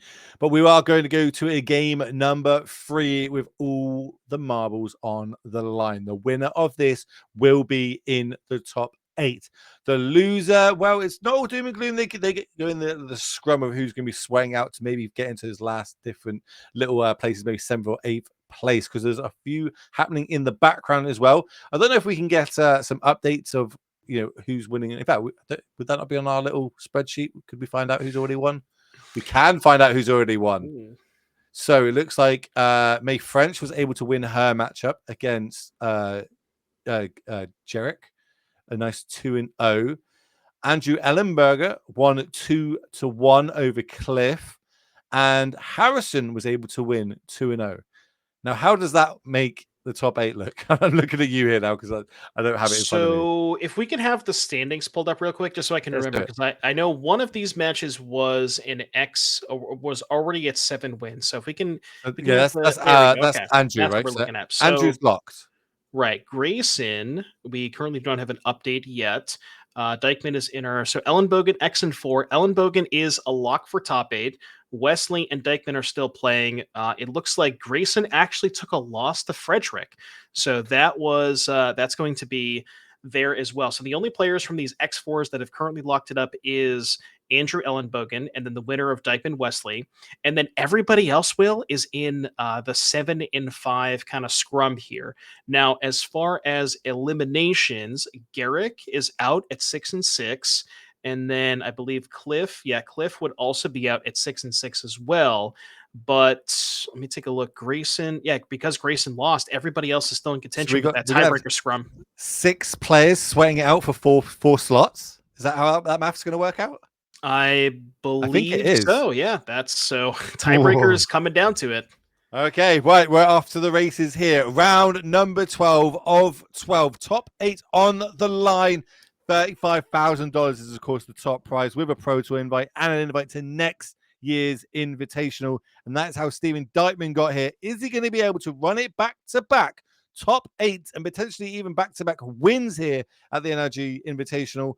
We're going to find out momentarily as both players off to the stereotypical best start in modern turn 1 Surveil land on both sides. Yeah, Dykman didn't have to fetch for his, though. He just natty drew it. Easy. And left it on top just to flex. Every single time.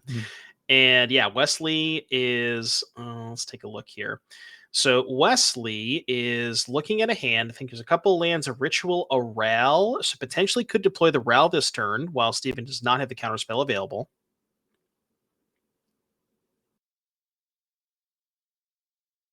See what he decides to go for. Just going to pass. Land and a ship of the turn. What has Dykman got here?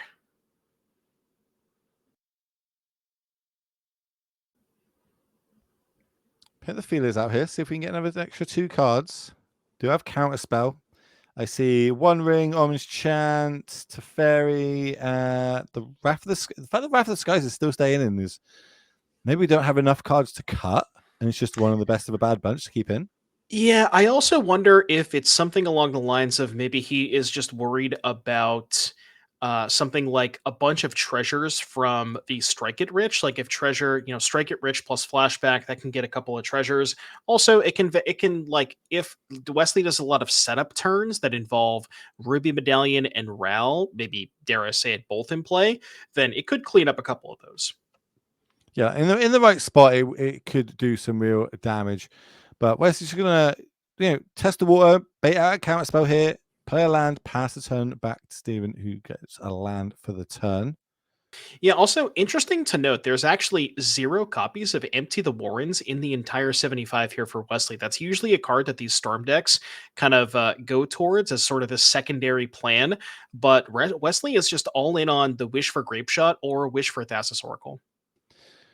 And Steven's aware of that, of course. It is open deck list. That's a fetch land off the top here for Wesley. We're going to start off by, again, testing the water, see if we can go 2 cards deeper. And we're doing this before we play our land drop, in case it does resolve and we hit one. There's a Silence. There's a Ruby Medallion. Those are some good ones here for Wesley. That Silence is going to be pretty good next turn. So the Silence is like, so if Wesley has the ability to silence and then still set up a combo, that's going to require Dykman to have a lot of counter magic, which I believe he does. I think there might also be a chant in there. I couldn't quite get a good look. There is an orange chant in the grip, yeah. I think it's 1 ring to fairy, orange chant, a couple of lands. There might be one other card there. Oh, and the Wrath of the Skies. Yeah, and then Wesley's hand looks like Glimpse, Ral, Ritual Land, I believe. Fire Islet's going to be the land for the turn. Wesley considering maybe playing the Ruby Medallion into the counter magic. There's also something to think about where maybe you'd rather go, say, next turn you can, you pass this turn, then next turn you can go Silence, land for turn, and then go Ral and Ruby Medallion. But Will, as you mentioned, Dykman boarding in that Wrath of the Skies, that one definitely could come up here if Wesley does say deploy. If Wesley is to deploy Medallion and Ral and doesn't win the game, that Wrath is going to be backbreaking. Misty Rainforest instantly to the graveyard. I imagine this is going to get some mana that can produce white, like a Hallowed Fountain. Here it comes down. And I'm also very curious to see, so there's, obviously, as we mentioned multiple times, players have access to deck lists. Now, if you're in Wesley's side of things, is something like Wrath of the Skies, is that something you would expect Steven to keep in? Because if you don't expect it, you may not play around it.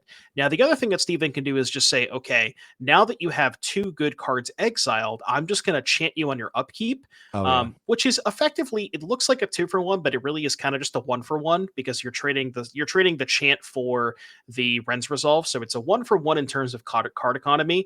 But it is, Wesley's entire turn and doesn't get access to the Silence or the Medallion. That might just be enough in that one turn there now. Because now we kind of sad. We've got counter magic in hand. We've got the 1 ring.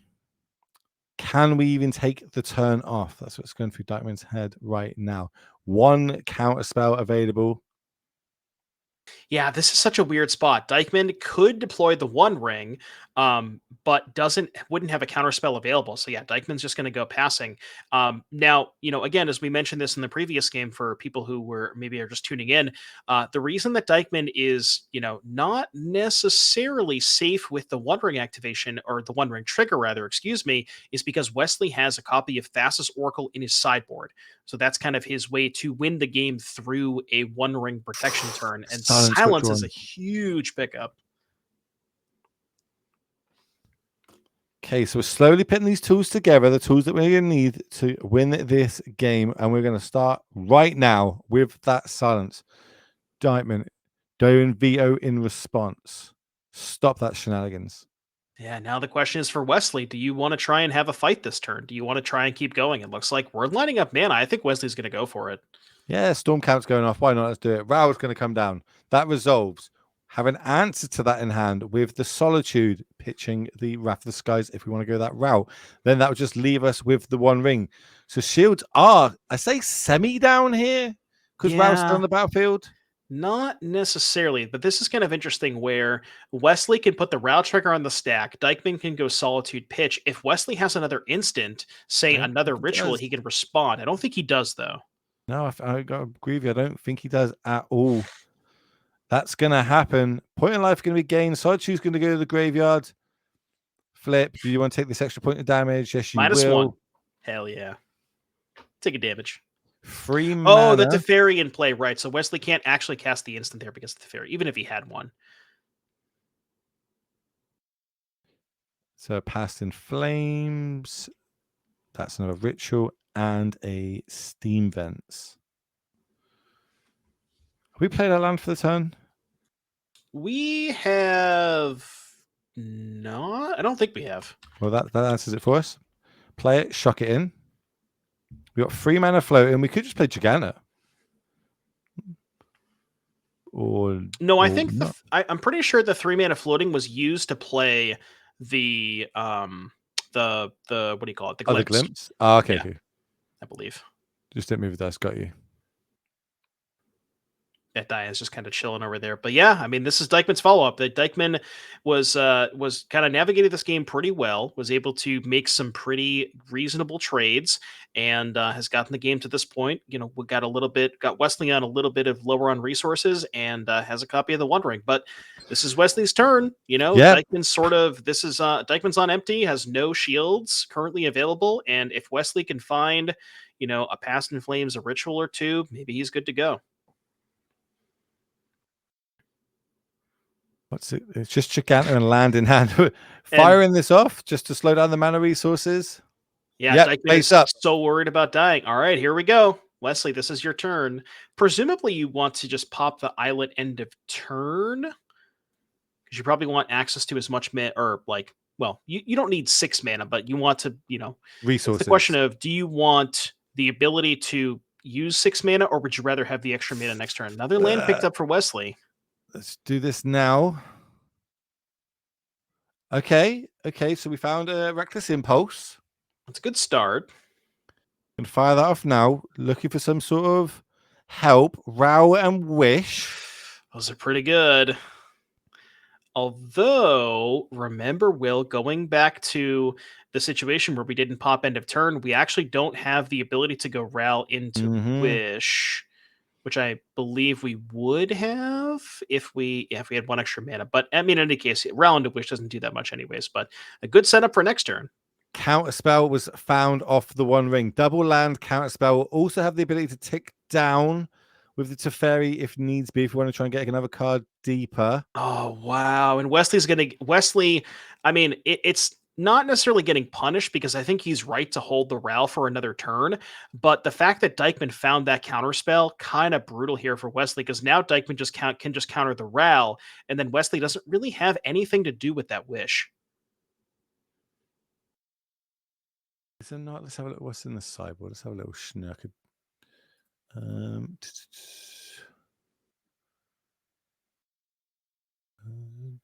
Would Breach change anything? Okay, so you go Ral, Steven counters it, then Wish. No, you don't have enough mana. Even with a land drop, you can go Wish Breach, but you have no mana left over. Okay. I think Wesley picked up a Metamorphose, so you can Metamorphose first to try and find another cost reducer, either a Ral or a Ruby Medallion.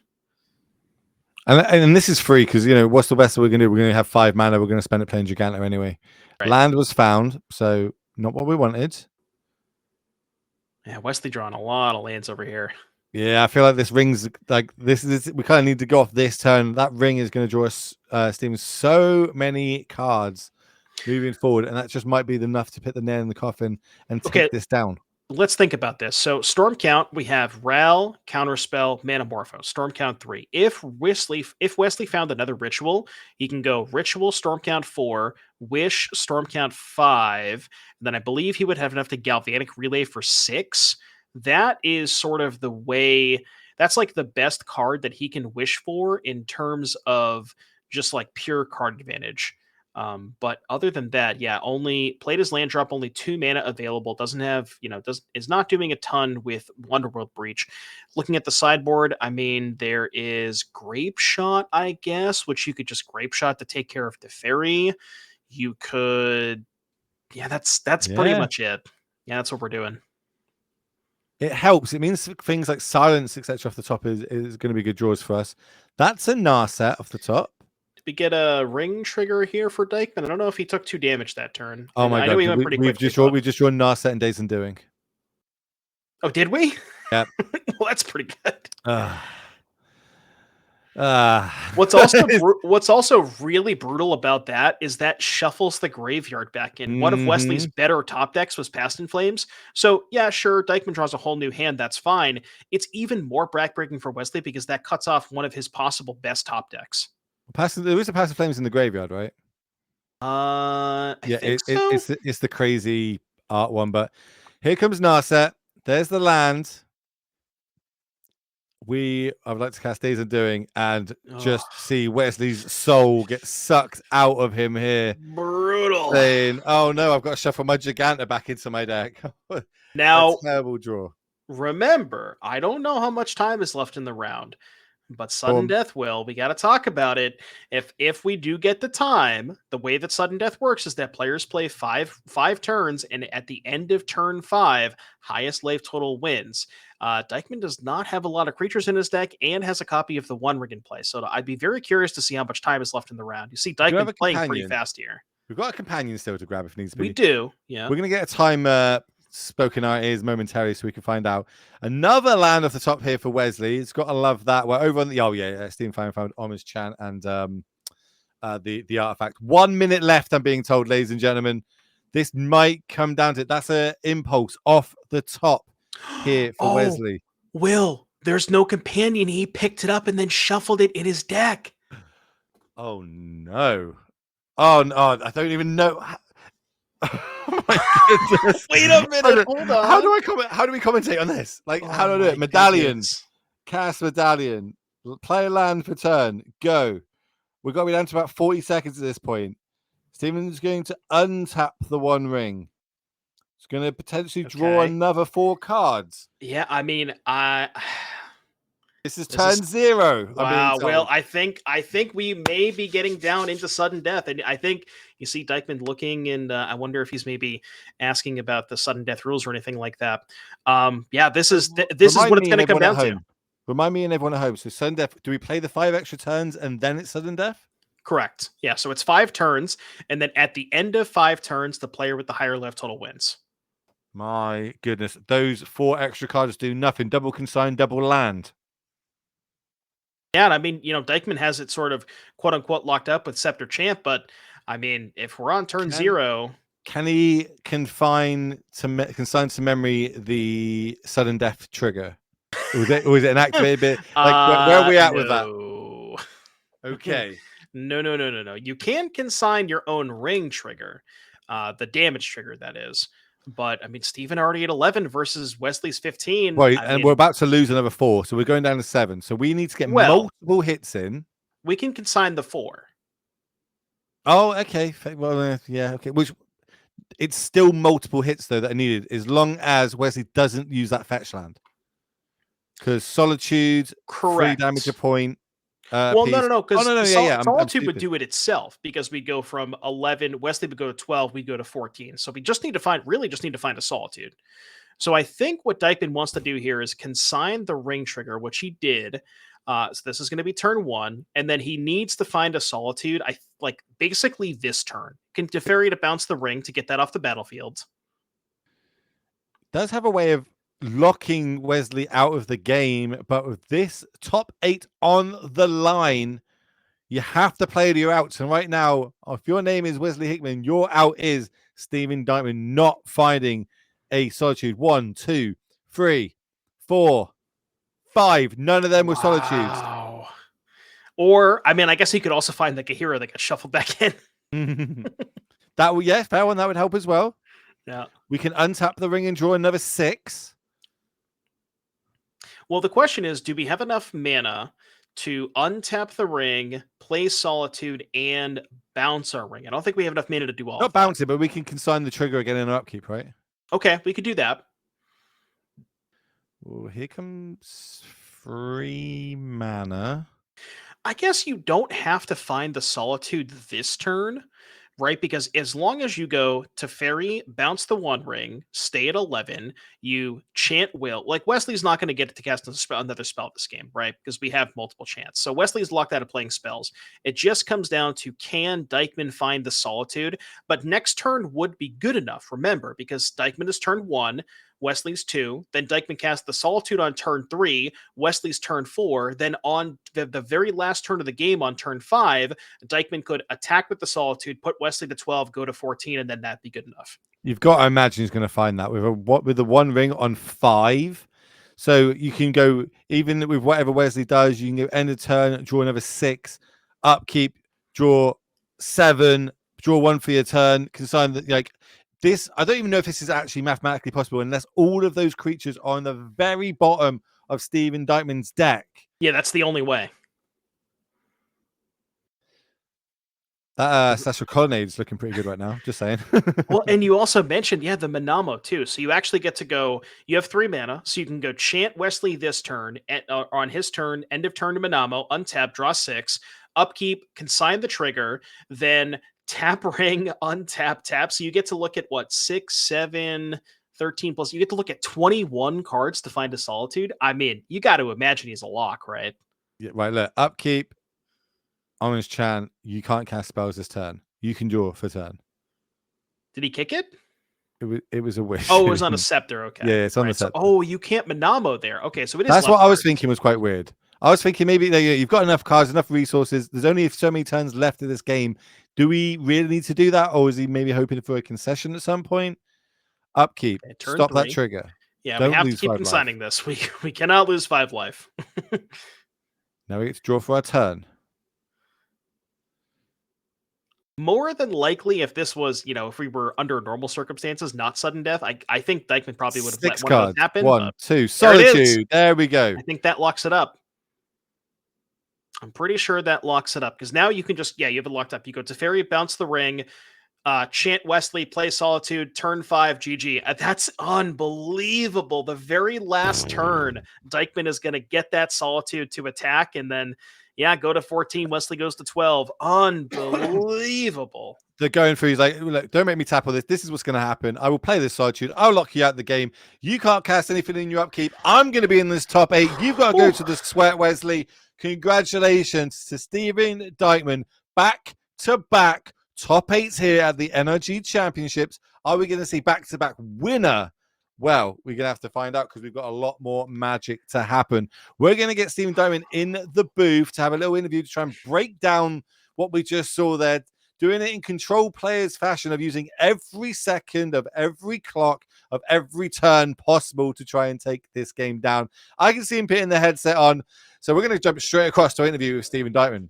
Steven, you're in the booth with Will and Devon. You have given not only yourself a sweat, but us, my friend, using every second possible to take that down and lock up back-to-back top 8. How are you feeling?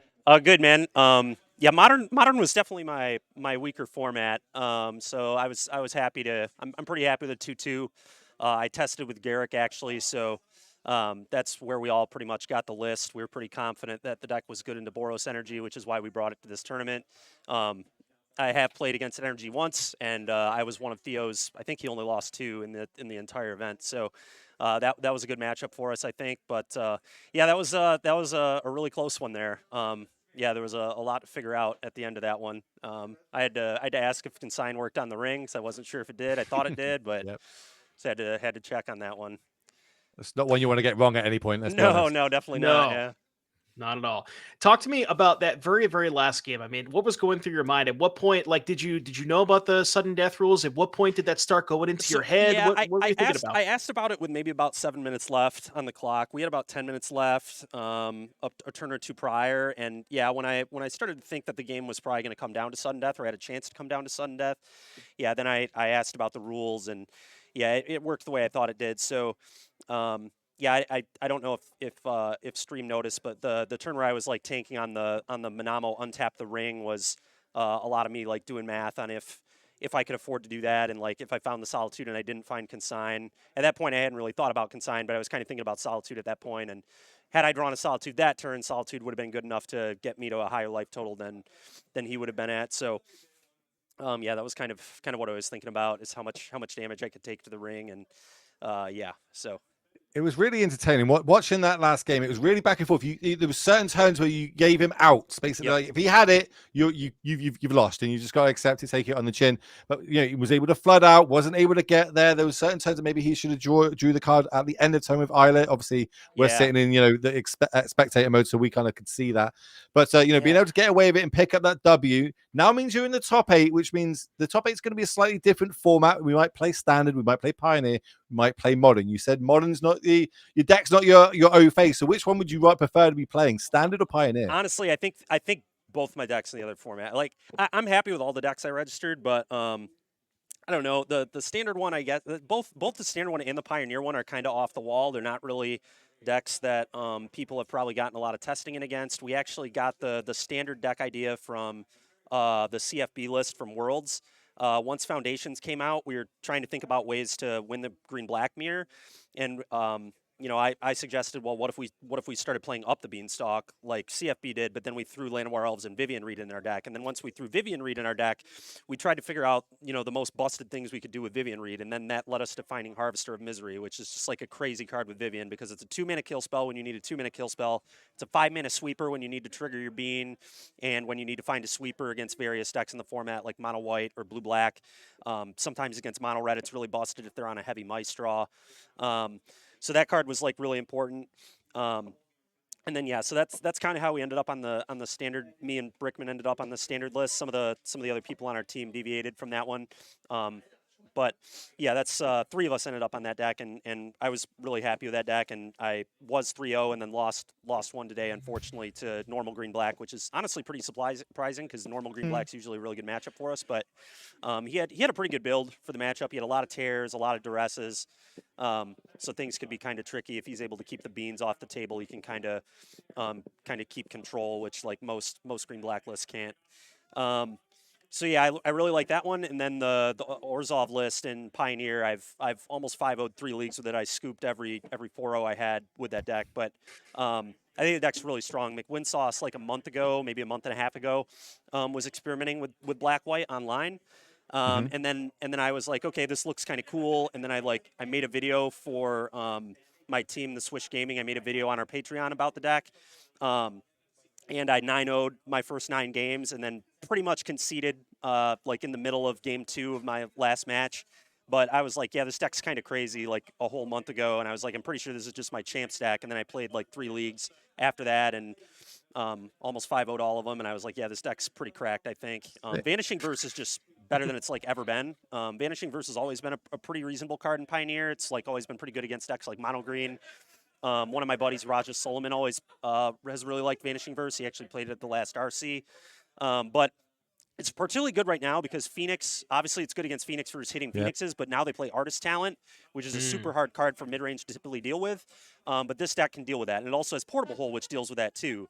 So I have a lot of ways to not lose to Artist Talent, which is very different than other variations of mid-range. And then I also still am just like doing the Demon thing, right? So the Demon thing is always very good against Phoenix, but if they like can't do their talent thing, they kind of just like can never beat you, I don't think. It's safe to say that you're pretty confident then going into this top 8 again. You're back-to-back. So you're actually only 3 wins away from running it back and being the first person to get back-to-back championships and all that comes along with it. But Doom's got another question for you. Sure. I was just going to ask the same thing. Steven, we see 2023 champion. Will we see Steven Dykman 2024 NRG champion? Oh, I hope so, man. That'd be really cool. I'm not going to sit here and say yes or no. I mean, there are a lot of really good players in the top 8, so we'll see what happens, but I'll definitely try my best. So on that one, then we're going to let you go. We're going to kind of collect your nerve and get ready for that top 8. So we're going to come back to you. Good luck, buddy. Thanks, man. Appreciate it, guys. And as we come back to the booth, 2024 is coming to an end. Doom, me and you have got to come to an end, my friend. This is it. We're going to hand over to the next set of casters. It's been a blast for myself all year commentating with you. I hope you've enjoyed it as much as I have. Absolutely. I wouldn't trade it for the world. Thank NRG for giving me the opportunity and being able to do this, on a monthly basis for the most part. And I've been having a blast. It is an absolute delight to be here watching and commentating on all the games that everybody has. So for me, from Doom, We'll see you in 2025. Before we head out, we're going to say thank you to our sponsors, Omega, for sponsoring the NRG Championships. Of course, we can't do this without the sponsors. We also can't do it without you, chat. If you wasn't watching, it would just be me and Doom having a conversation about Nando's. But luckily, you are here for it, so we appreciate it. Thank you, NRG and the team, for the opportunity, and we'll see you all next year, 2023, 25. I can't count. It's been a long day. I'm going to go get food. Stay tuned for the top 8. See you around.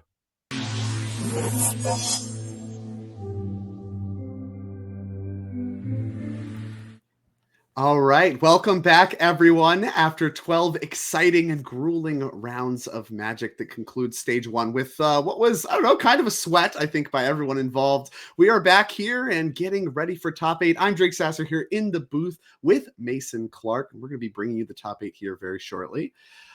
Before we dive in, we do, of course, want to talk a little bit about what these players are playing for one more time, as we're going to be, of course, starting to eliminate players and really start to narrow down to a champion. So let's get the prize pool pulled up. You can see that there was $35,000 at stake for these 24 players. Now only 8 remain.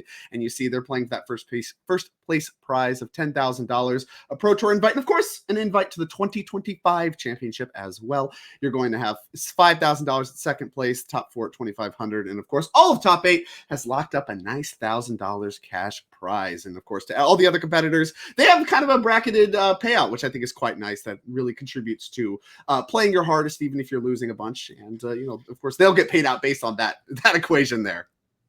But as I just mentioned, we have a bracket, which means we can pull ahead over here. Yep, there we go. The top 8. So you can see not only the players, but also their seed out to the left of those players and all of the decks. Mason, break down exactly what I'm looking at and who we're going to be watching. Yeah, so our feature match going to the top 8 is going to be Theo Jung versus Harrison Naffer. And the way the top 8 works is a little different. You're going to notice here we have 3 decks on your screen. That's one for each of the formats we're playing this weekend. So here is how our top 8 works at Champs. The lower seed, so in the case of our first feature match, Harrison here says, I want to ban one format. Harrison said, hey, I'm banning Pioneer. Theo, as our higher seed, and this will be true for all higher seeds, picks the format, and then they have the play draw choice as well. So in this case, Theo said, all right, you're going to ban Pioneer. I want to play Standard. I'm going to be on the play with my very powerful Gruul Prowess deck that we saw Theo run over people all weekend. Our backup feature match is the other side of the bracket, Dominic Harvey. Here's our second person to lock up top 8 this weekend, and he is in a very similar position. His opponent banned Pioneer and then chose Standard. So Dom will be playing as our backup match on the play, assumedly there, with Standard Demir Midrange versus Teamer Floodcaller. Our other top 8 matches, though, are going to be Andrew Elbergen versus Grayson, and then Steven Dykman versus May French there, and we'll have to check in with them as our top 8 progresses. But Drake, I'm so excited to see this. This is what it's all about. These players have been grinding all year to get back here, and there's so much going on, right? Theo is the person everyone was like, I don't want to play against. Dom, when he won our event last year, the first one, he said, it's going to be an easy road for me to champs in the victory. And here he is. The only person who was higher than him was Theo. Ellen Bogan doesn't love that he lost in top 4 2 years ago. So many different storylines. Dykman's defending his title. I can't wait to see who comes out on top. Yeah, super excited about this. And again, I do want to talk a little bit really quickly as these players are getting shuffled up. Theo looking confident. Again, like you mentioned, Gruul Prowess on the play, has to like his chances there. These players seem to like Standard. I mean, I've heard quite a bit about how the opinions on Standard are quite high. Everyone's really excited about it. But, overall, kind of one of the newer formats. A lot of Eternal format Magic played here on the NRG series. And all these players choosing Standard, quite interesting to me, as we are going to go ahead and kick things off. They turn 1 Hired Claw is going to be the one drop there for Theo. Follow up here very quickly. Emberheart Challenger getting the beatdowns right away. I mean, the kind of start you want to see. It's the Prowess deck. You need your 1, your 2, and then spells in hand is the ideal. Camper's going to need a response here from the Zur Domain deck. Imagine not a lot to do, though, as here comes Up the Beanstalk. What impacts the board? What are we looking to do early to stop the Gruul Prowess beatdowns? Yeah, so the Zur deck has a decent amount of interaction and can play a control game, but the Zur deck, Drake, has what I call its Exodia draw, where it goes Beans, Green Overlord into Zur, and that draw beats basically every deck in Standard, minus Theo's actual best draws, which we haven't had here. We have a great draw, but not our best. So that, if you're a Harrison fan, is what we're looking for here as Theo jams in for more damage. But overall, Theo's feeling pretty good about this in game number 1, especially on the play. Oh, whoa. All creatures, double Heartfire Heroes, join the Monastery Swiftspirit. It's all creatures, no spells. Maybe not the draw that Theo necessarily wants to see. You mentioned like kind of a god draw, and the creatures, of course, getting in with nothing in board to block right now as Cavern of Souls added to the mix. I think that it's going to be a good draw up until exactly where there's a blocker. And here is, you mentioned the Exodia draw. This is piece 1, Overlord of the Hauntwoods. Mm-hmm. We got a birthday balloon in the background. Apparently, it is Dom's birthday. Happy birthday, Dom. That, in case you see the balloon there, that's a little bit of extra fun that comes with it. Yeah, I mean, so Theo has a Burst Lightning in hand and the ability to level up Higher Claw. So there is an extra 3 damage what's on board here. Oh, and we choose a Talent Drake. I think Theo has exact lethal. Is that, yeah, I think we just saw him count there. That's exact lethal. Whoa! That's turn 4, right? Turn 4 kill on the play. Oops. Yeah. Exodia draw if you had it, not good enough, just dead. Yeah, and 2-minute game. Yeah, this is a 2-minute game there. Theo showing, like how powerful this deck can be on the play, and also why a lot of players think this is one of the best decks in Standard, right? A lot of our players this weekend brought Dimir, right? Which is clearly a big sign they think it's great. A big advantage of Dimir is it doesn't have any matchup it's truly dead in. And you can kind of target these Gruul decks, maybe with stuff like, the mono-white control deck, but it's hard to beat the rest of the field, right? Theo said, hey, I'm great. I can do this. This deck runs people over. Let's play it. And it grinds better than most of the control decks do. So, Theo's showing why this deck is so great here. Running people over is what he did. We'll see if Harrison can do anything about it. Let's take a quick look at his take on Zur Domain, particularly what he has available in the sideboard. So we got 3 copies of Authority of the Councils, 1 copy of Elspeth's Smite, 1 copy of Nissa Ascended Animist, 2 Not on My Watch, 2 Rest in Peace, 2 Terra Sunder, 2 Tranquil Frillback, and then 2 Vivian Reed. What do you like here against the Gruul Prowess deck? So I love the Not on My Watch. That's a great card in this matchup. Just going to be able to exile an attacking creature. That's important. Elspeth Smite doesn't always get it, but basically does. And our deck has a lot of tap lands, and we have a lot of mana commitment, so the 1 mana answer is definitely nice here. And then Authority of the Consuls is the last card I'm really eyeballing in this position. It's something where, if you have those creature-heavy draws, it can mitigate your little life total, and the haste matters a lot in these sort of spots. So getting a little incidental life gain can come up pretty huge ways. And late game, your Zur can turn it into like a 1/1 life-linking Death Touch, which isn't the best, but does block, and can matter in these sort of spots. So we're going to see that, and we're probably going to see a lot of trimming of the top end here from the Zur deck. But I have seen some players will know on the play keep a bit more of it and try and curve out aggressively. I'm curious to see how Wesley wants to approach it in game number 2. Yeah, I definitely like that. And of course, as you mentioned, Zur getting lifelink, a big part of the equation in the main deck games. It still could be a player in the sideboard games, even with all the sideboard help that we seem to have available. So that's pretty straightforward. With that, let's go ahead and take a look at Theo. And I don't know that he needs any help, but we'll see if he has any nonetheless. We take a look at his sideboard. We have 2 copies of Lithomantic Barrage. We have 3 copies of Paw Patch Formation, 4 copies of Questing Druid, 2 Scorching Shot, and 4 copies of Torch the Tower. Much less total cards in the sideboard. What do you like here against the Domain deck? Yeah, Paw Patch Formation is sort of like the Doomblade equivalent in this matchup, destroying creature with flying or enchantment, right? And the Zur is how a lot of this power comes from, right? Like giving the lifelink and the Death Touch is really important. So you can use Paw Patch as a way to blow up the Overlord you might be trying to activate on, or blow up the Zur proper if maybe your opponent's making an attack that looks really good, making them lose lifelink. I like that sort of card. Some players bring in a lot of Questing Druids when the games get grindier. So maybe Theo thinks, as he's looking at the sideboard, that the games are going to have a lot more interaction. So he might want some of those Questing Druids. I've seen some players really like them in these matchups. Some have not liked it as much. Kind of matters in your opinion there. In a very similar vein, Lithomantic Barrage can be a card that I see some players really like here for its ability to fight over Zur in particular. So I'm a little interested to see how exactly how Theo wants to play it with being on the draw. I could see maybe taking a slightly slower approach. And then if we get to a game 3, Theo might trim some of that fat and just try to be lean, mean fighting machine again. True. And there you have it. These players getting shuffled up and have done some sideboarding themselves. And quick game 1. I imagine that Theo obviously looking to do so again here in game 2. But with Harrison on the play, the Exodia God Draw you mentioned now available. And we didn't even talk about cards like Sunfall. We got 2 copies of those in the main deck. For Harrison, way too slow in game 1. Maybe now a little bit of a better chance to be a player in game 2. And maybe some cause to take a look at the creature column if you're Theo. Not sure how much of that you really even care about. I don't know. Theo just being on the play with Gruul Prowess, even if you take a loss on this one, you get another game on the play, has to like his spot.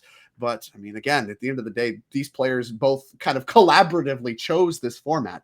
Bear in mind, Harrison did ban Pioneer, and Theo, of course, chose Standard from among the remaining formats. So no matter what, at the end of this, kind of for better or for worse, however way it goes, the players kind of have to look back and say, did I make the right choice? And yeah, I imagine the loser is going to be doing more of that thinking than the winners, as Theo just take a quick mulligan. Yeah, so when Harrison was presenting his deck to Theo, I saw a Tranquil Frillback in the deck. So Harrison's decided to bring that in as well as maybe a little way to life gain. And Drake has Authority of the Consuls in his hand. One of the things about the Xur deck is you have to play a lot of the surveillance to sort of make your mana work. So having it early, if we have an untapped white source, is going to be great, but at least we'll have it for turn 2. So maybe we go like tap land, something like that. And it's not a 0 with Xur, right? Like if you're talking about just this like 1/1 enchantment, it still has that touch, right? So like you could still get involved in late in the game when the tapping stuff doesn't matter as much anymore. It can be like a real blocker. And I think that's really attractive. I think that's why we see Harrison go so hard on the authorities. We're gonna start things off with the Surveil Xur to the graveyard. I think Harrison kept a 1-lander. Need to find a land. Heartfire Hero in play. Found a land. All right. Yeah, I kept a 1-land double Authority of the Council. I'm pretty positive, and has it. And I think Theo probably could sniff that out based on the Xur, as we do go back to a very quick turn 2. And it's Innkeeper's Talent, gonna grow the hero. You look at Authority of the Councils, reprinted in Foundations, originally from the Avishkar set, I guess. Creatures your opponent's control enter-tapped, so future creatures get enter-tapped and kind of get a little bit of the Soul Warden effect. Whenever a creature an opponent controls enters, you get a life. 2 life, because we got 2 of them. They actually stack. Very big here. And Theo having this talent is a big draw. Not only is it giving him a lot of pressure right now without sort of, giving a little bit of life to Harrison, it's triggering this Valiant for 0 mana. And if we have a mana laying around, we can start giving everything Ward 1. And you're seeing Harrison have to pull the trigger on this because the Ward 1's too backbreaking with his 2-land hand full of kill spells here in Beans. Right. Yeah. Going to take care of that one right away. Future creatures now going to come in tapped. And Theo, still has the powerful Innkeeper's Talent, like you mentioned, still good enough on its own. This card, I think, a huge player for these decks. 3rd land added to the next. I believe a Copperline Vorge there deployed. We're going to have a 3-mana play. It looks like Screaming Nemesis enters tapped. Usually enters tapped because it has haste. Nope. Authority of the Council is going to mean that one enters tapped. Yeah, that is a really good draw for Theo. So Theo, it's just a very powerful card and lets him use all his mana on this turn, which is nice. But also, if we have something like Burst Lightning and we're able to target this, that's going to undo the Authority gaining that incidental life. And sometimes that life is literally make or break in this sort of matchup when you're trying to resolve these bigger cards and have these huge swing turns. Yeah, and Harrison, deploys up the Beanstalk, draws a card, but still no blockers on his side of the board as we do go back to Theo. Tapping the Rock Face Village. Gonna do some mapping. Doesn't like what he sees. Yeah, Theo brought in the Questing Druids and has Snakeskin Veil and Paw Patch in hand, so it's a very reactive hand, which is actually great given how this game is playing out right now with the double Authority, right? If we had one of our very heavy creature draws like we had in game number 1, then we would be in a very awkward position here of sort of like giving life and not being able to really fight back here. But we just get to level up our talent and beat in. Yeah, level up the talent, and we get a counter from the map as well. So now a huge threat is this Screaming Nemesis as it crashes across for 6, starting to undo some of the life gain. Harrison, maybe still having some land trouble, maybe not. Looks like he might have found one. That's Cavern of Souls. Okay.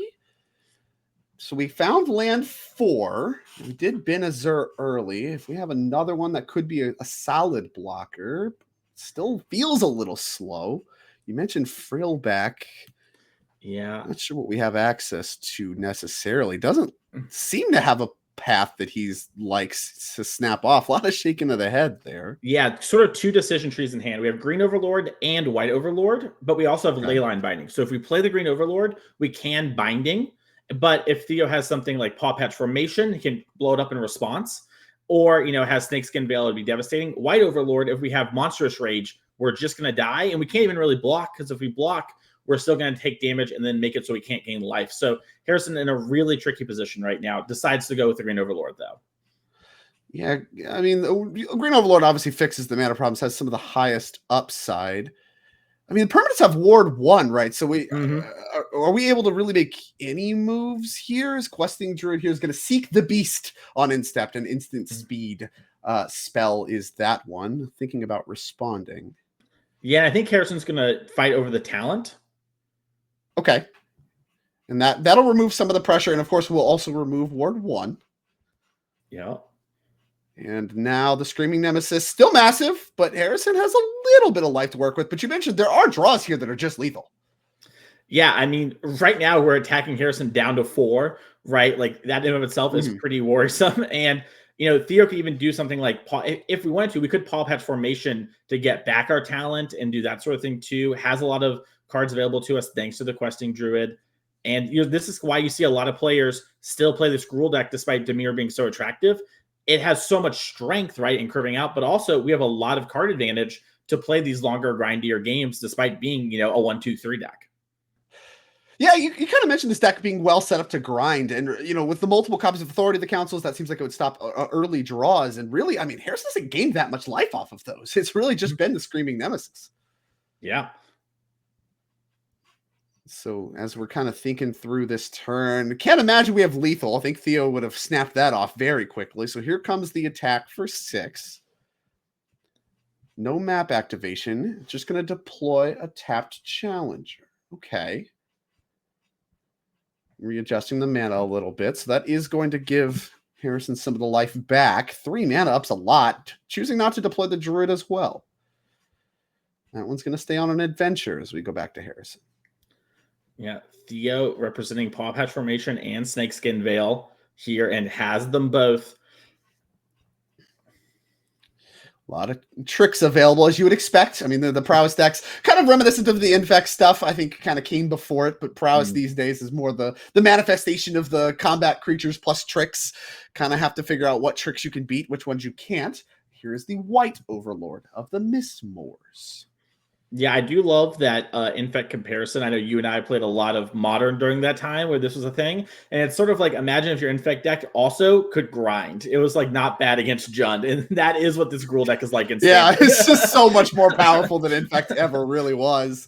Here we go. We do have the impending Overlord of the Mistmoors going to go ahead and make 2/1 insect tokens with flying. So we got some blockers. No trample here yet. Course, yet being the key word. I think a Monstrous Rage more or less at any point would have spelled very bad news for Harrison. Yeah, I also wonder if Theo maybe cut. I know some players like to cut those when they're on the draw for these grindier cards like we talked about. So I am curious. I know some people will always leave in the first one because it is just very powerful. And that is a big card Theo is drawing to if it is in his deck, as it would just mean lethal. Yeah.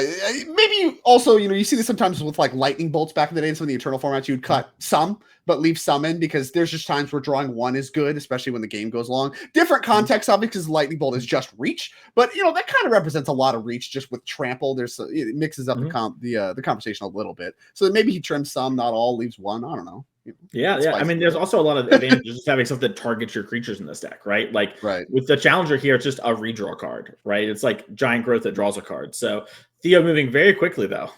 Yeah, found land 6, which I don't know how often you actually want land 6, but I mean, you mentioned this deck can grind, and mana to grind is nice. Innkeeper's Talent going to be found.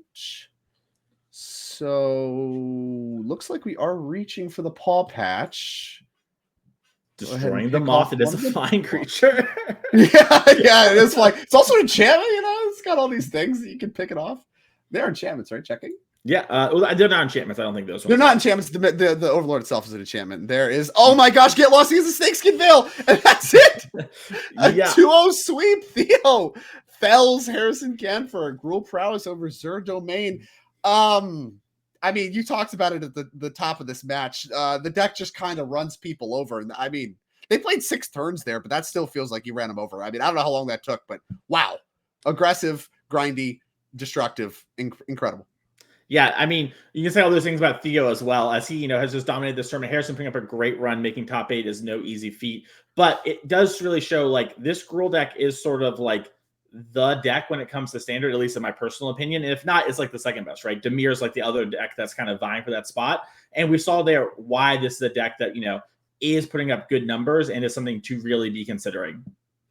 Yeah, and of course, we're going to be seeing more of that as Theo does advance to our top 4 and can for a solid run, but felled by kind of the menace here. Of course, Theo was the one that Garrick chose to dodge the MVP power. But as you would kind of anticipate, the quick result there means that we can get to our backup match even faster. So let's go ahead and head down there. The only other player to find 8 wins prematurely in our stage 1, and that is Dominic Harvey facing off here against Wesley Hickman. We're here in game 1, as you can see, and with Dom being number 2 seed, he's on the play, has 2 lands, and of course he's playing Dimir mid-range versus Temur Floodcaller. Very different context from what we just saw.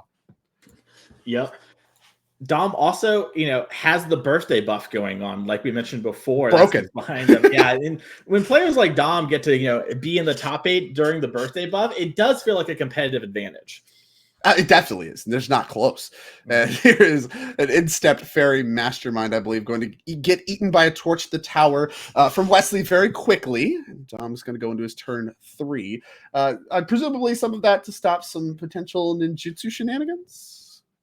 Yeah, you want to fight over these early creatures from the Dimir deck because a lot of their big payoffs involve you having other creatures on the board, right? Enduring Curiosity, Kaito, you need to have friends along the way. So just picking them apart can go a long way. Definitely Wesley prioritized that. No thought about it, as there was some thought there about the up the beanstalk. Dominic ultimately choosing that one needs to be spell stuttered. And so here we go. Back to Dom turn 4. Does not have a land, does have a Spyglass Siren. Maybe has a land hanging out. Nope, does not. And this is a big sign to Wesley here, right? If you're not cracking this map when you're missing your land drops, clearly you have something you want to be doing. Yeah, more tricks. And this time, spell stutter not necessarily going to eat this up the beanstalk. Draws a card and another creature on end step. So you mentioned, Dom building up a board here. Some of the payoffs of this Dimir midrange deck do require you to have a board, and Dom now kind of does. No blockers for Wesley, as we are here. Dom still only 3 mana, but has had a lot to do with it. Beatdowns. And there's the Kaido Ninjutsu, a card I've been very impressed with. Kaido Bane of Nightmares. This one gets to be a creature on your turn. That's a 3/4. It has hexproof as well. So a little bit more damage than it looked like initially. Total of 5. Pretty big hit, provided it all works. Looks like it will not. Because this town ain't big enough for the both of them. So we are going to go ahead and return up to 2 target online permanents to their owner's hand. Of course, it only gets that reduction if you target your own thing, but without the beanstalk, you're fine picking that one back up. I'll draw another card. Yes, thank you. Yeah, it's interesting to me too, because that's a card that Wesley could have used on the Kaito on our own turn. So Wesley might have like another one or something that we feel can cover the Kaito. Potentially also, we're really looking for a specific card. So getting the redraw, like you mentioned there, from both this town and the 2 life and replaying the beans might be what's going on here for Wesley. It also might have just been the only way to be mana efficient on that turn as well. And that's, appealing in its own right when you are, more or less ostensibly a slower deck, I'd say. I don't know. I'm not 100% confident in that, but I would say I think Dimir midrange is currently at least in the kind of beatdown setup. So we'll see, Wesley really just playing up the beanstalks over and over again, drawing cards, trying to find enough stuff to turn the corner here, as Dom does get to keep the Kaido for the moment. You mentioned kind of there's pressure to get that card off the board. Doesn't look like Wesley's going to be able to do that as Enduring Vitality enters the board. Yeah, Vitality is a part of this combo. If you've seen this Temur Floodcaller deck before, you know how powerful that card can be. If you haven't, this deck is basically looking to create a loop with this town ain't big enough and Storm Chaser's talent. We'll get there when we get there, but know that this Dear Friend is a big part of that puzzle, and it's something Dom is going to be thinking about. If Dom has something like a main deck of Noise Affliction, it would have been his best draw here as a way to get a huge advantage and remove a problematic card. And no copies of Anoint Reflection in the main deck. 2 in the sideboard, though, so we'll be talking about those when it comes sideboard time. Yeah, don't have access to those quite yet. And also not even sure we have access. We did find a 4th land. Okay. I was going to say, we've been really missing land drops the whole time, and for better or for worse, has had plenty of things to do. But Gloom Lake Verge was found. Now maybe we got a few more options. Kaido still in play. Now there's blockers. The equation's getting a little more complex. And well, there goes the blocker. We're going to go ahead and stun that one. The -2 tap target creature, put 2 stun counters on it. So it's not going to be doing any blocking anytime soon as Kaido rumbles across for 3 more.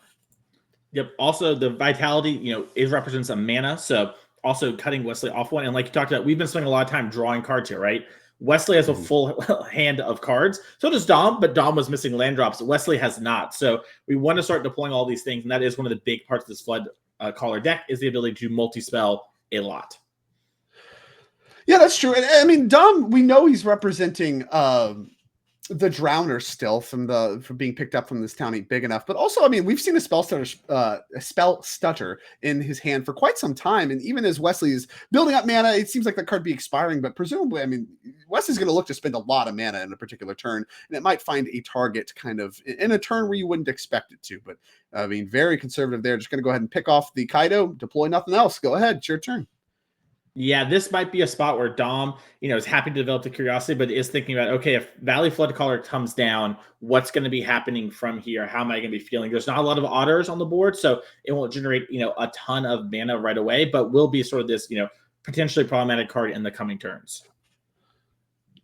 Yep, and another beatdowns, and that's something to consider as well. I mean, each of these kind of flash creatures, still no blockers available for Wesley after that vitality got tapped. So his life total is really starting to dwindle under some pressure. Full grip of cards for both players.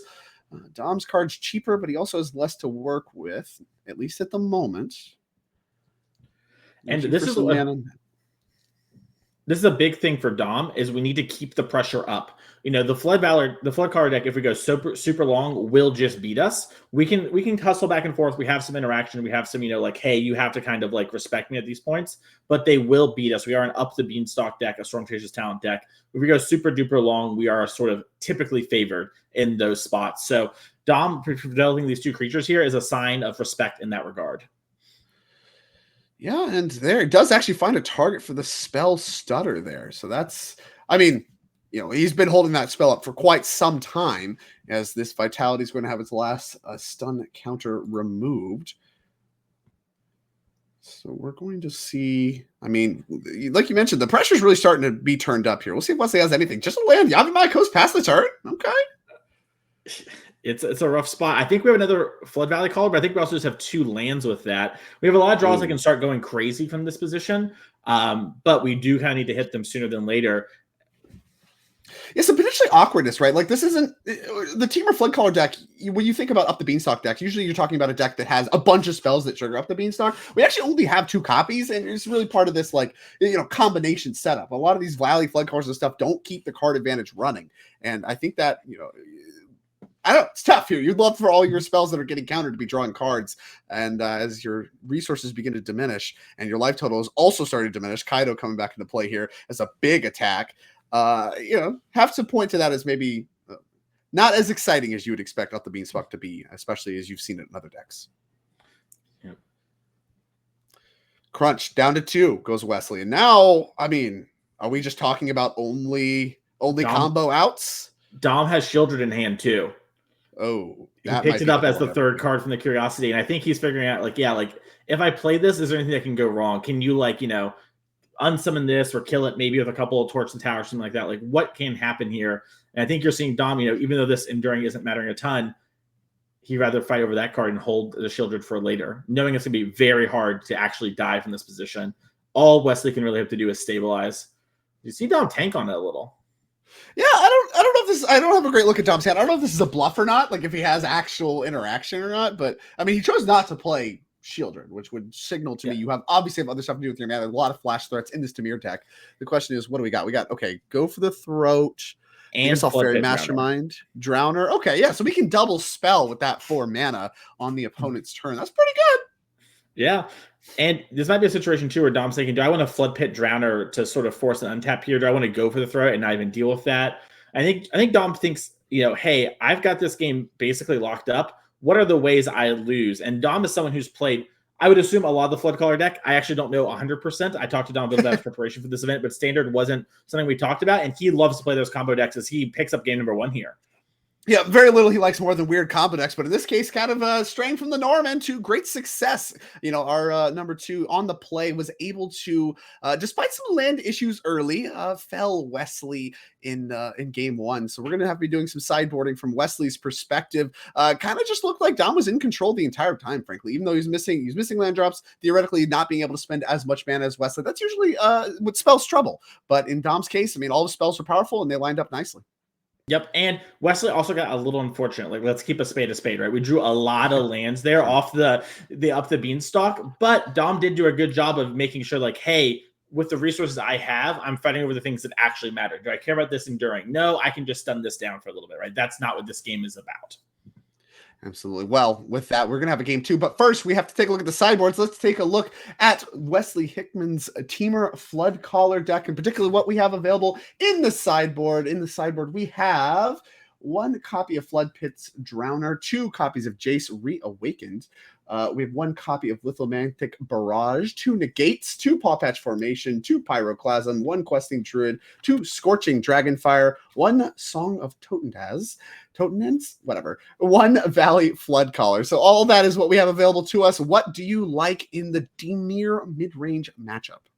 So we talked about it earlier. I know that I really want to fight over the board and try not let them get that early advantage, right? We saw how Kaito and Curiosity can run away with games even when we're having mana issues, right? As long as we get to that 3rd or 4th land, that's kind of all we really need. So I want to interact with those cards. A Scorching Dragonfire is something that jumps out to me as, like, while it might be a card that you would love to have versus Gruul, I think you also want it here just to make sure Dom doesn't get going too far, and it's something that can help cover a Kaito and exile the Curiosity forever. So I really like that. I could see something like a Pyroclasm for very similar reasons, Barrage, very similar reasons. All those jump out to me. Flood Pit Drowner is a card I actually know that CFT is a big fan of, and I believe for this matchup sort of lets you play the fair game a bit more. And so bringing this in might be a great way too, because it can sort of be a removal-esque spell, right? You play it, it sort of taps something down. You discount it taps something down again. We're trying to buy time and assemble our combo, or Storm Chaser talent the opponent out very much through value. Yeah, it makes a lot of sense to me. Just kind of using it more as a removal spell than as a real tempo card, like you see it from the Dimir mid-range. And that's really the sign of a powerful card, which, of course, Flood Pit's Drowner definitely is. So with that, we'll kind of move on to Dominic Harvey's Dimir mid-range deck. Take a look at that and a look at the sideboard there for him as well. So we have 2 copies of Anoint with Affliction, a card you talked about early. We have 1 Blot Out, 1 Cryptic Coat, 1 Duress, 1 Kix Command, 1 Malicious Eclipse, and we got 2 Negates, 4 Preacher of the Schism, 1 Shieldred the Apocalypse, and 1 Tishana's Tidebinder. Talk to me about what you want against Flood Caller. Yeah, so I want these Anoints to fight over the Enduring and, the Valley Flood Caller as well. I can see Blot Out as well for a very similar thing, specifically because it exiles, right? That's kind of what I'm wanting those cards for. Beyond that, I can see us going a lot of different directions. Shieldred is a card that's pretty powerful and can sometimes be frustrating for them, but spending 4 mana isn't something that I'm super interested in with things like this town, especially on the draw. So I don't think it's unreasonable to bring it in, but I doubt we'll see Dom bring it in on the draw. I imagine on the play that's more likely to happen here if we have a game number 3. Tishana's Tidebinder, kind of a similar thing here. This is something that can turn off our triggered abilities, so that will turn off Valley Flood Caller. So I'm expecting that to come in here. And I could see little things like Duress, and it really matters on how much non-creature spells Dom thinks are going to be in the deck post-board. That's going to have to be a moment where maybe you might not normally do that, but I want to in this situation because it's open deck list and I can see exactly what you're sideboarding. Right, yeah, I mean, that is a component here as well. Even if you try to get spicy with the sideboarding, at the end of the day, these are all cards that your opponent is aware of that you might have access to. And, even if things go wrong in game 2, you can even make adjustments in game 3. So, yeah, I mean, a little bit more trickery than the straightforward sideboarding you might play, however you all play Magic, be it on Arena Ladder or at your local game shop, whatever, where, all this information is hidden for the most part. You kind of have to guess it, what the heuristics are to do. Most of the time here with open deck lists, you have a little bit more information, and that tends to complicate things a little bit. So we do head back to the match between these 2 players. Dominic Harvey, of course, the higher seed, got to be on the play. Very powerful in Magic at large, but even more so when you're able to have a deck that can take a little bit more of a tempo role, right? Laying the beatdowns. I say tempo role as we play a tap land on turn 1 in the form of Restless Reef. Not exactly the best tempo play, I'd argue. Yeah, not the greatest tempo play, but you know what? You got to have that mana working. And Restless Reef, we've seen in some of these other matchups, is an all-star card. So I know some players they hate the idea of playing these tap lands in this deck, but you've got to have the creature land at least in some numbers. So big. What are you supposed to do? Fabled Passage defines forest. We're going to go ahead and analyze the pollen, I believe. Yeah, we pollen into bushwhack. Sure.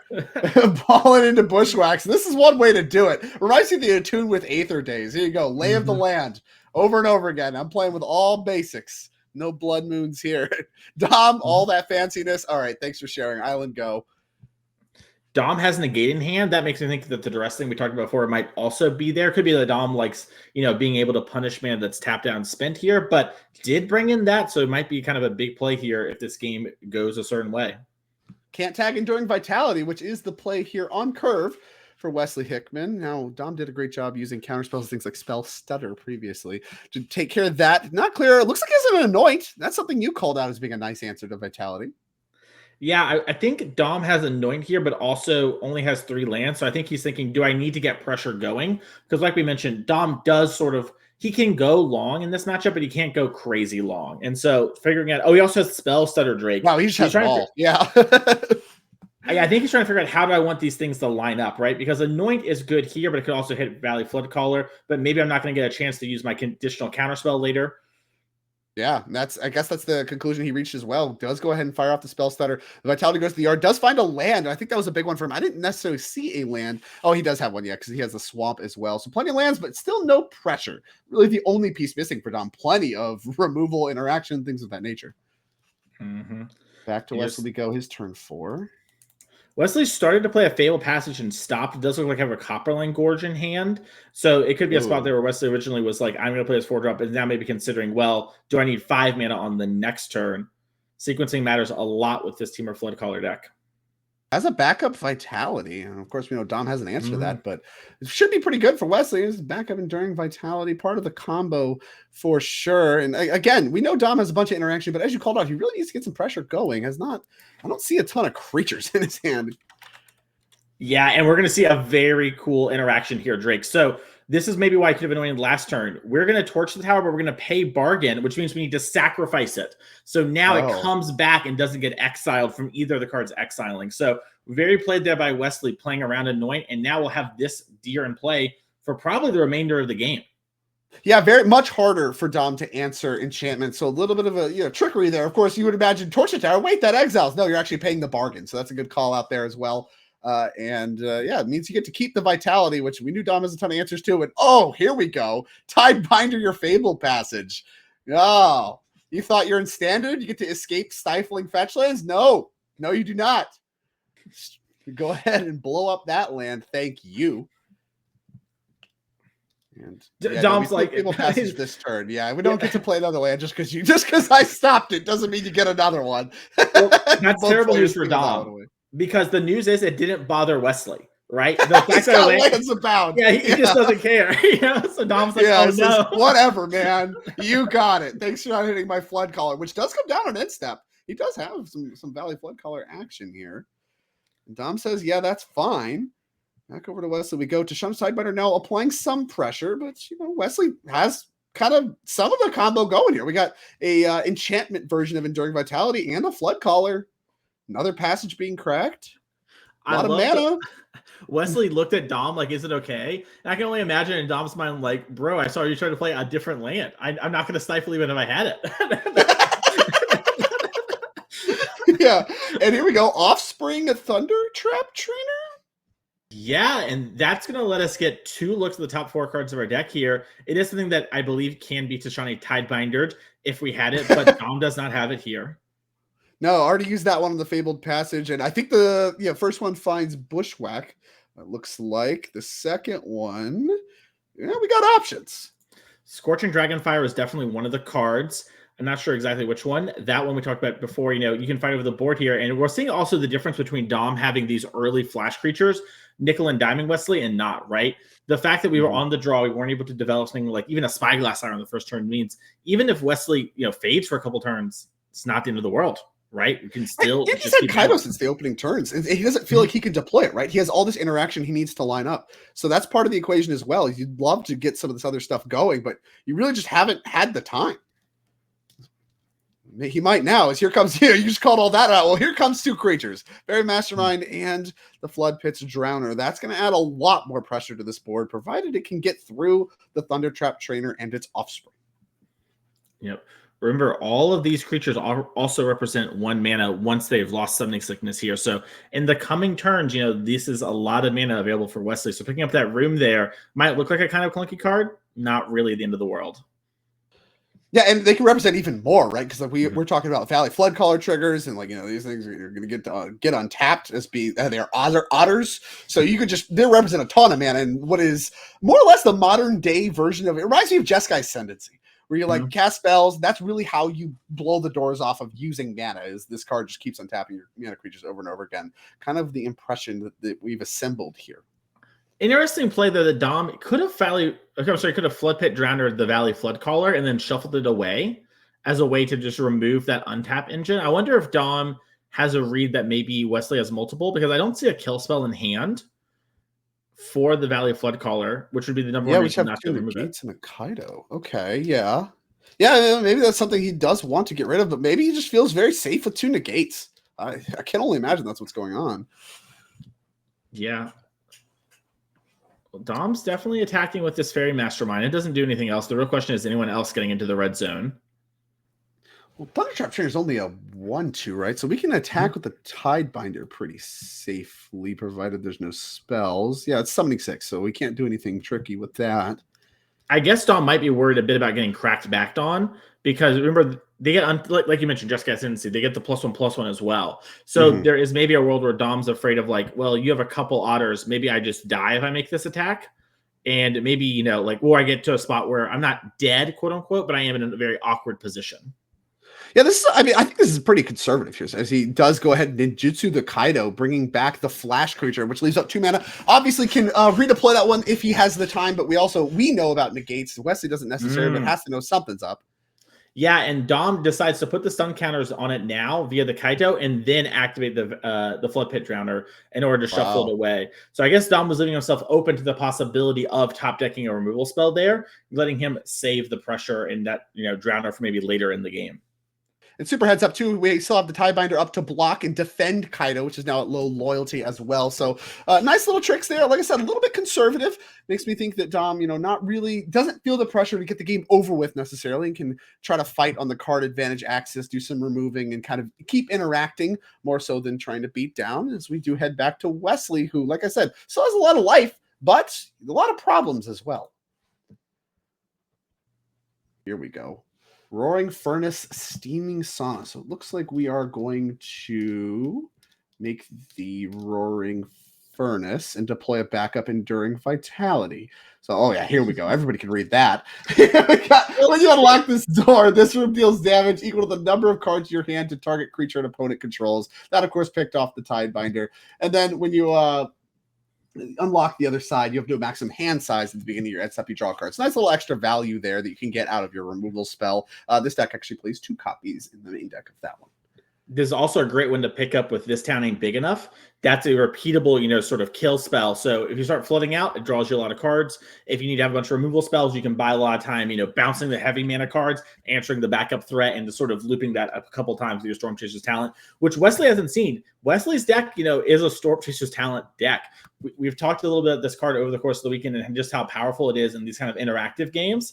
And Wesley cannot find it. And these games look very different when you have it versus when you don't. Yeah, like you mentioned, there's 4 copies of the deck. We haven't seen one in either game thus far. So that's not ideal, I think, if you ask Wesley. But, he's done a good job with what he's had this game. A lot of looks, too. Got the double Thundertrap Trainer off, and really still feels like a kind of a repeat of game 1 for the most part. A lot of flooding out, a little bit of a better board. We actually got to keep our Enduring Vitalities, but still can't slam the door in the game quite yet. I'm a little unsure of what's happening here, just transparently. It looks like we're in Dom's upkeep. Yeah, I believe so as well. And I don't think we have any mana. I don't think we do. Oh, the Kaito is attacking. I see. Okay. Yeah. Non-verbal. I'm attacking. Okay, that makes more sense. So he was deciding, do I want to block with this Enduring Vitality, or do I want to have it as an attacker / mana producer? That's why we were tanking. This makes a lot more sense. Dom just sort of left it there. Makes sense. Even though Dom, a veteran of coverage, should know better from me, but You know, just dogging on him. It's his birthday, and I'll give him that one. If it happens again, I will issue a warning. So, will you? Okay. Yeah. I didn't know you had that. It's a coverage warning. It doesn't really do anything, but Twitch chat will sometimes get mad at one of us. I just hope it's not me. So we're surveilling 2 right now, and Dom is in the. It looks like a land and a tide binder. It looks like he kept both. All right. So we've deployed the Soulstone Sanctuaries. This is a creature land. It's a 3/3. You can get vigilance and all creature types. Powerful with the Kaito plus, for it is both a ninja and a boar. Okay. Great. That's what they pay me for. Yeah, sure. Yeah, well, here comes a little bit of mopey crackbacks. I mean, a lot of game objects, not a lot of points of power is Wesley assembled. Now, of course, that can change very quickly with things like Valley Flood Collar, but that is not present at the moment. So here comes some beatdowns on the Kaido. Going to get that one off the board. Presumably, I don't know. I assume we attack with more than just one creature because obviously there's plenty of tricks Dom can have. Looks like we might have just sent them all and unlocked the Steaming Sauna, which somehow your sauna enlightens you with knowledge. You have no maximum hand size. And we're going to draw a card on Instep, Monarch-esque. Going to animate the creature into a 3/3 and untap. Drake, have you been to a sauna? It's very refreshing. You get some new ideas. You should really It's try refreshing. Yeah. Game-wise, I feel like I gain life. I don't know that I feel like I learn things. I draw cards and have no maximum hand size. You know, I don't know. All the things that... Well, I don't know. We should go to the sauna and hang out. Then we'll make it happen. Yeah, okay. We'll have to talk to Norm. He'll get us Yeah. sponsored, a little sauna day. I'm in. Well, for those of us not in the sauna day, more or less, that's Dom and Wesley here. We're back to Dom's turn. Has the 3/3, has assembled Fairy Mastermind. Looks like he has Kaido to work with as well. And I believe he drew the Tide Binder now. So that one he left on top from the Kaido 0 previously. A lot of resources to work with, and now the hard decisions start. Yep. And this is what we talked about. This is the start of the game where it's very soon going to maybe start slipping away from Dom, right? Wesley's drawing a lot of lands, having a little bit of unfortunateness when it comes to that. But Dom has been able to kind of keep up, apply a decent amount of pressure to Wesley. We finally got that going. We need to start kind of closing the door before Wesley starts doing very powerful stuff. And just seeing Dom sort of ride the line here of like, do I attack with this and ninjutsu? Do I, maybe just keep it on the battlefield and hold up all my counter magic? Do I play my Kaito and plus so my Soulstone can be bigger? A lot of options available here for Dom. Yeah, a lot of options. And weirdly, I feel like he has a lot of mana to work with. 5 lands, just deployed land 6, which unfortunately enters tap. But still feels like he doesn't have enough. Still feels like he has more mana than, he really needs to spend it all. He needs more mana to spend all of his mana the way he wants to, and has to kind of make some decisions about what to prioritize and what he feels like he can beat. And appears to have done that. 2 mana here on end step, and there's a little bit of this town ain't big enough. Dom saying, bro, I promise the town's big enough. Don't do it. Negate that. Yeah, the town is definitely big enough, says Dom. And those negates he's been holding on to for a while. Gonna find a key spell. Storm Chaser's talent to pick up. Yeah, that is a card that matters. We've been talking about it this whole time. And, the Up the Beanstalk plus Storm Chasers plus this town ain't big enough is sort of that engine that we see go off. We have some pretty good cards in our graveyard. We don't have the Up the Beanstalk to go crazy, but Wesley might be able to make some really big things happen here. Now, Dom obviously does have that Tishana's Tidebinder, which you can use in order to stop the leveling up of Storm Chaser's talent to class level 2. That would be a very powerful thing to do here. Dom can also negate it. As we know, Dom has that in hand. So some options available here for Dom about how he wants to move forward, and does decide to negate it. Yeah, it says no thanks. Negates that one as well. So the negates he's been holding up for a long time finally get used, and I think that's going to be some pressure off Dom as far as needing to hold up mana. But we're going to go ahead and bushwhack, have a creature fight another creature. So that's going to mean that Vitality is going to fight the Mastermind, gets to stick around afterwards, and attack with Vigilance. Yep. I think we're also seeing here a moment where some players, one of the strengths that I should say of this Team of Flood Color deck is it's very weird, right? It plays a lot of different games and can do a lot of different things. Dom understands those very well, right? And the reason Dom's tanking so much is because he knows what's available and he's trying to pick the fights he can actually win, and knows that if that talent hit the board, yes, I could Tidebinder the level up, but then it's still on the board. It's something I have to fight over the rest of the game. So as much as I want to get this Tidebinder and get the pressure going, I need to fight this fight now so that later I can fight the fights I actually need to fight over. Is this Reef time? Is 4 mana? No, it's gotta be Kaido time. Yeah, okay. It's just normal Kaido time. I was like, 4 mana, not a lot of plays there. Shieldred among the best. Kaido, non-ninjutsu. Tough way to do it. Don't want to pick your land up though, as we're just fumbling with the dice. Tapping the Enduring Vitality, as you mentioned, represents a mana. Of course, the effect we already have via an enchantment version over there, but just kind of the biggest attacker, biggest blocker. And down 1 stun counter, back to Wesley. A lot of mana to work with. His spells have not worked as of late, but the pressure mostly off for the moment. So Wesley got a little bit of time, and we get to collect evidence 8 on this Analyze the Pollen. Here we go. So we're going to search for a creature or a land card instead of just a basic land. So we have upgraded, as Dom's going to see what evidence was collected. Really building a case file here. Dom, I was not there that day. I was with my good friend from 6 a.m. to 6 p.m. Yeah. The town is in fact big enough. I already told you. Nothing happened. Yeah. Oh, well, we'll see what Wesley learns from the pollen. He's not sure. He's really struggling. This is like the CSI montage where they're like clicking through enhance. So there's a lot of pretty good cards here, right? We could get Thundertrap Trainer. That's a good way to just try and get a couple cards in hand and play the value game. We can try and get, the Flood Caller, excuse me. We're going with Questing Druid sort of as a way to get a couple cards up front for a little bit cheaper and have a kind of a big body. I kind of like the idea of this. Like, this game's going to be going for a bit. Let me get my cards right now and just use all this mana, which is something I am flush on. Yeah, I mean, just more card draw, great spot, and you get a pretty big attackers. This game has really been about the board, as you kind of mentioned it would be. And here we go. We found a Lithomantic Barrage. So that's maybe a little awkward, but not awful. Can we target that? Yeah, there we go. Creature or Planeswalker can do that on our turn. If that target is white or blue, we get 5. So that actually will clean up the Kaido if it resolves. Can be countered too, so it's pretty likely to resolve. I don't know if there's any exile spells or any Sink into Stupor style shenanigans here. I don't think Dom has anything that can interact. We seem to be thinking about something. I think we're Tidebindering the Questing Druid trigger. Yeah, that way this doesn't grow and it loses its ability. Sure. Yeah. And so that way we don't get outclassed on the battlefield. Love that. Love it from Dom. Really respecting that this game is about the board and everything going on the board. And Tidebinder's turning that down and drew another Kaido. That's a good one. Not interested. Here we go.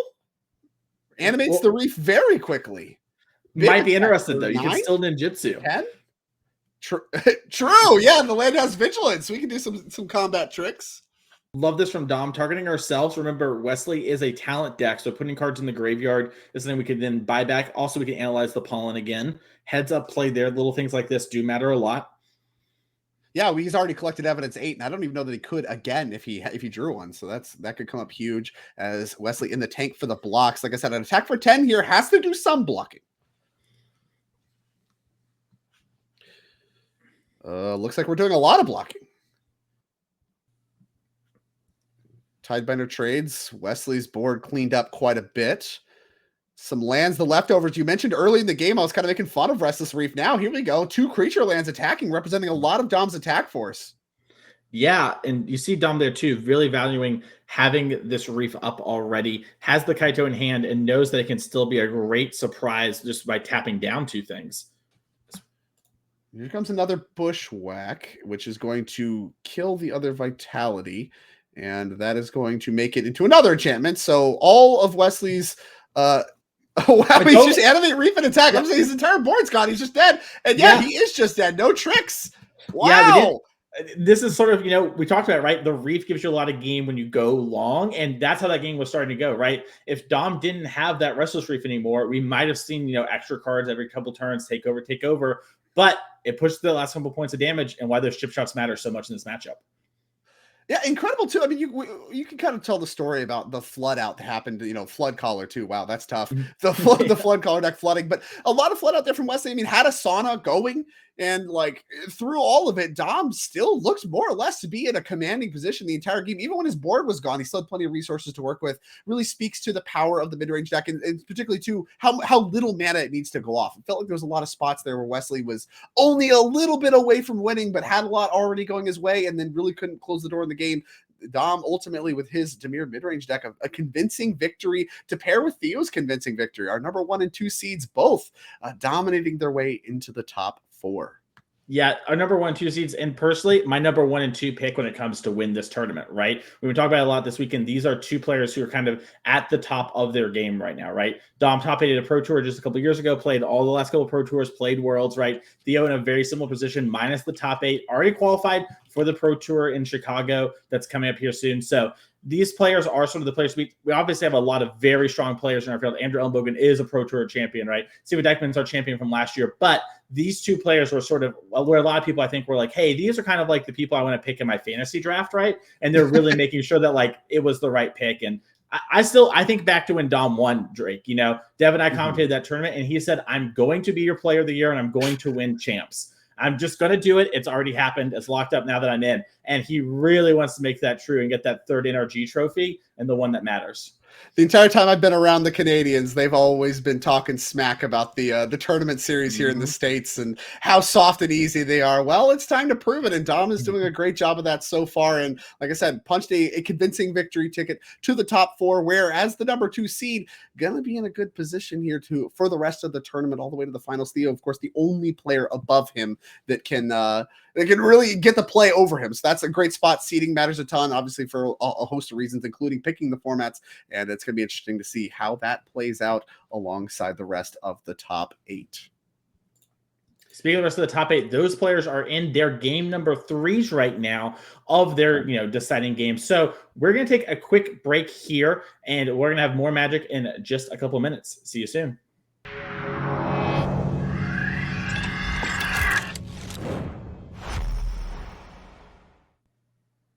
Hello, everyone, and welcome back to the NRG Championship Series Champs. I'm your host, Mason Clark, joined by my co-host, Drake Sasser, and we are in for the semi-finals, Drake. We have our top 4 bracket. Let's take a look at it. We saw Dom and Theo in our last 2 feature matches, as they were our 1st and 2nd seed. They won, obviously, but a little bit of an update. Andrew Ellenbogen won his match, and Steven Dykman won his. So we're going to start with Dom versus Steven here for our top 4. In this pairing here, Steven Dykman banned Standard, so Dom chose to play Modern on the play. Meanwhile, in the other side of the bracket, just for those curious, Theo and Andrew said, hey, I'm going to ban Standard, and Theo said, let's play Modern as well. So it's a Modern top 4 here, and we're going to be heading down to our feature match area as those players are ready to get going. They're excited to see who is going to be our champ for this year. Mind you, it makes a lot of sense. Yeah. No, sorry to interrupt. Go ahead and finish your thought there. I was just going to highlight that Dom did choose Modern as the Amulet guy. I really want to highlight that. Of course, it's tough to battle when you talk about the Amulet Master writing the Amulet Bible. Facing that down is always very scary. Yeah, Dom is the Amulet player, led all the innovation, has top 4 one of the most recent Modern Pro Tours, with the deck, and has been playing it for years and years to success. I was gonna say, we talked about this before. Dom said, I'm gonna win this all, right? Steven Dykman won it all last year, including Player of the Year, something Dom said he would do, but ended up failing on there to Garrick. So Dom needs to prove it to Dykman here. Can I beat you so that I can take it all down in the finals? Yeah, Dom actually fell quite a bit short, ending number 7 on our leaderboard. So, quite a bit lost there, but does still have a chance to win the whole thing here, as you mentioned, he claimed to do. With a great start, but has to get through Steven Dykman, our champion. And I don't know, Expedition Map card I want to highlight real quick. An important piece for doing it. If you're playing against the control deck, your best card, this is one of those matchups that's close enough that you can be tinkered a little bit based on the specific numbers of certain cards. Those cards being Teleria West, Cavern of Souls, and of course, Expedition Map, because you want Cavern of Souls and ways to find it. Steven Dykman here, making sure he wants to play his mana out this way. Can get a little weird sometimes with this. He's going to go Plains into Prismatic Ending, getting rid of that Expedition Map. He agrees with you. That's one of the more annoying things. This is open deck list, so Dykman knows how many copies of Cavern, etc. Dom is on. Yeah, love that. I mean, great sequencing there from Dykman, understanding how important that expedition map is, and maybe Dom being willing to deploy it might mean he has a backup way to find it. Could be like a sign there, because I mean, Dom obviously no stranger to the control matchup either. Yep. Spelunking coming down, draw a card. Dom now has an extra land drop he can make. Picked up an amulet. Remember, amulet and spelunking don't stack together the way that 2 amulets do. So that is a good draw, you know, for a little bit of insurance, but not the best draw in the world. Yeah, Spelunking, we're in high numbers here anyway as well, because we do have that added combo. You can kind of see signs of that already in Dom's initial lands with the shifting woodland. And backup Spelunking does still also have text, giving you that extra land drop like you mentioned. Yep, Vestige came down there off the Spelunking, naming green. Then we played our Urza Saga for turn, played another Spelunking, and we picked up another Urza Saga. So you might see Dom play the value game. That's one of the things we see from this Titan deck is its ability to play multiple different game styles. Decides to hold it for right now and instead put Boseiju into the battlefield and just to pass the turn. Yeah, getting another permanent land in play. Clearly not interested in like holding the Boseiju for any kind of tricks. I think that makes a lot of sense. Not a lot of meaningful targets on the other side of the table. Leyline bindings and stuff like that really absent from the list, which Dom knows. Deck lists are open. Yeah, that's a great point. You know, in a closed deckless environment, you know, playing Dykman round 1, Dom might just say, I'll play the Saga, right? I got the mana to activate. You know, let's just sort of do this right now. I might be playing against Leyline Binding. That card's strong enough. Maybe need to respect it a little, right? Notice that's not something we have to do here as Breeding Pool is grabbed off the Lorien revealed as Dykman's just going to be making land drops. Land.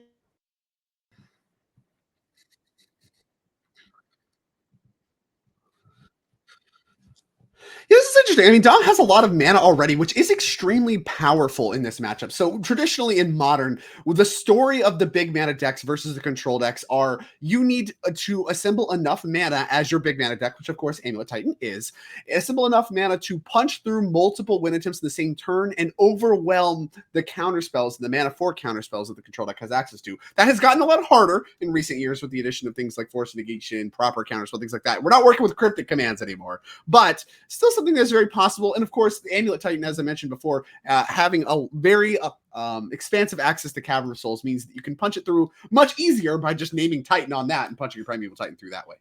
Yep, Dykman has the Fairy Time Revel in hand. Looks like he's sizing up this one to bounce that Urza Saga as we shock in the Breeding Pool. Also, if Dykman's deck is playing Orange Chant, so that is a new card it added back to Modern from Modern Horizons 3, and we have Isochron Scepter in our deck as well, Drake. So Dykman does have a lockout potential now. Boseiju can fight over that, and Dom has plenty of bounce land, so that's not a huge.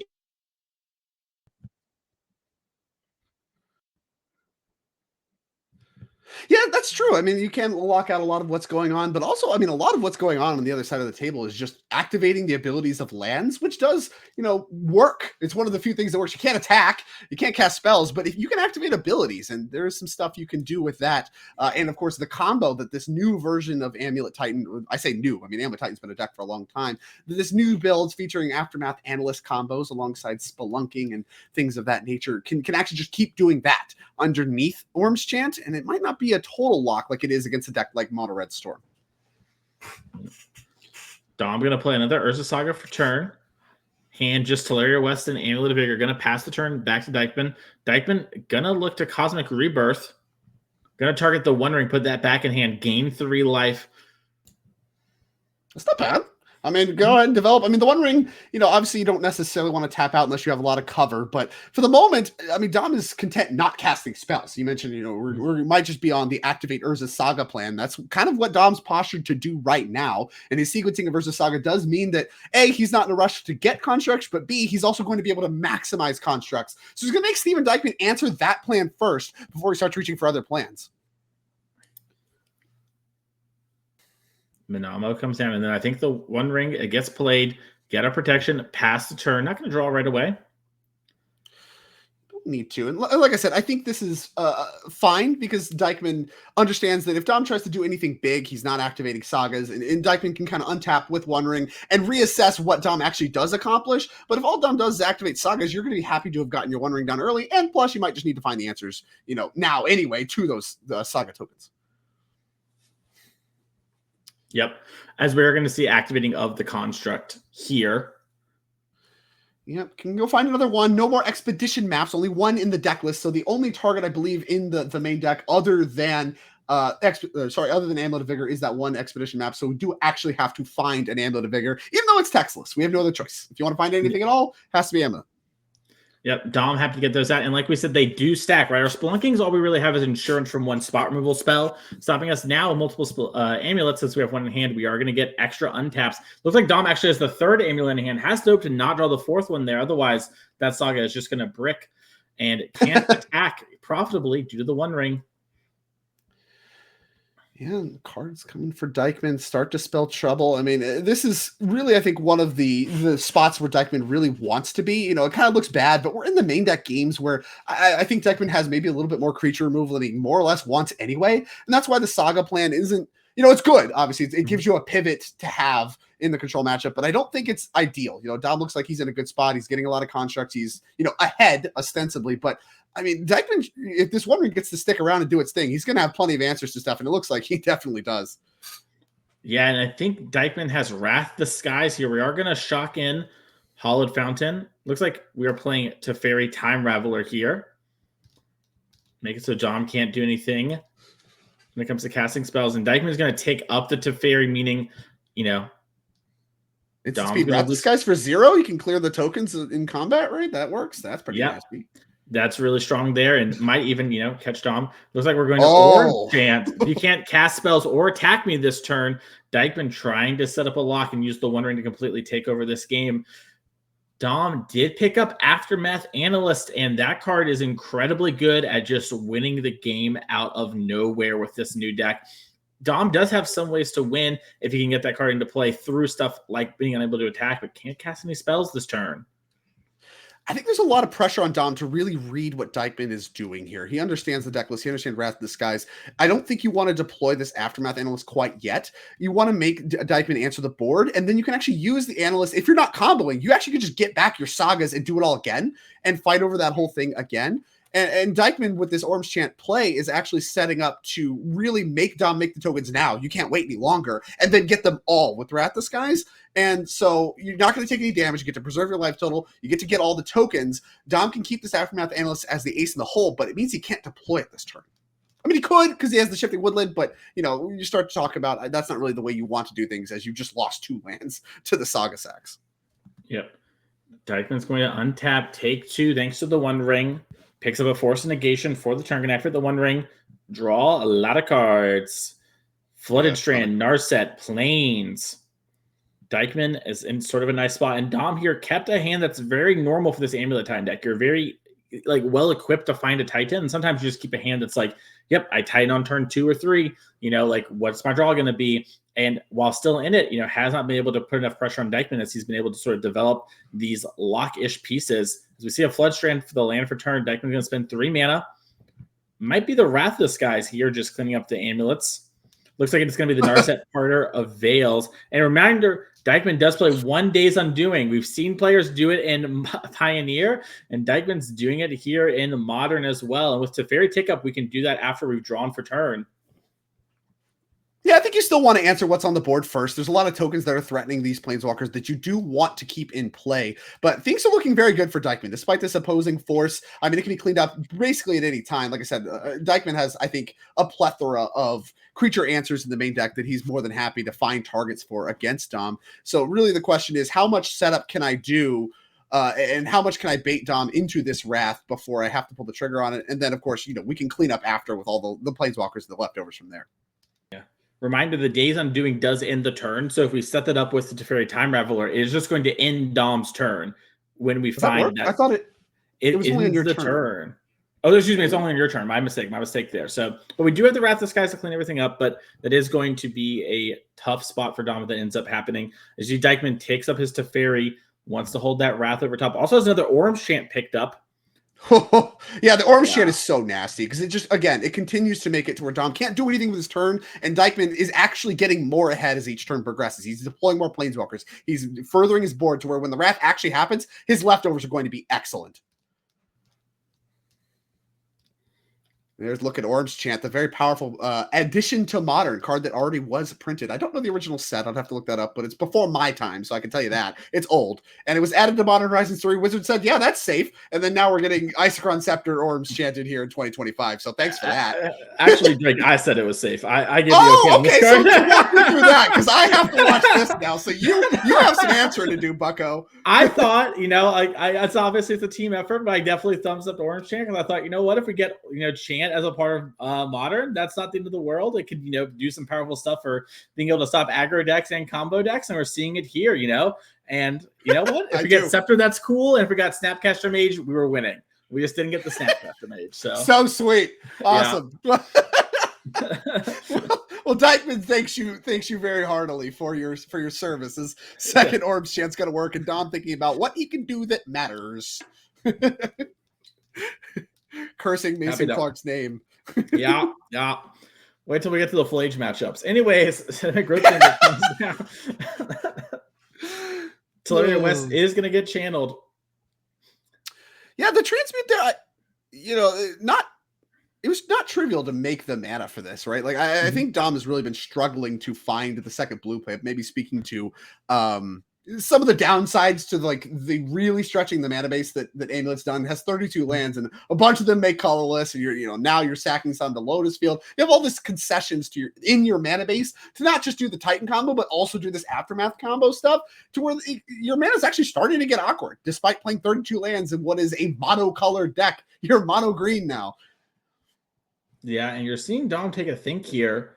He's just double checking, making sure, and we are going to get the Summoner's Pact. Yeah, obviously you can grab any land, so there was a lot of consideration. Do any of the lands do anything meaningful here? Maybe we have the Analyst already. Can we get close to comboing? These are things to think about. Decided, I think, ultimately to just go for the Summoner's Pact. It's a nice, safe card to pick up. Can pick up extra Analyst, but more importantly, the namesake Primeval Titan, more or less at any time. Well, anytime on his turn.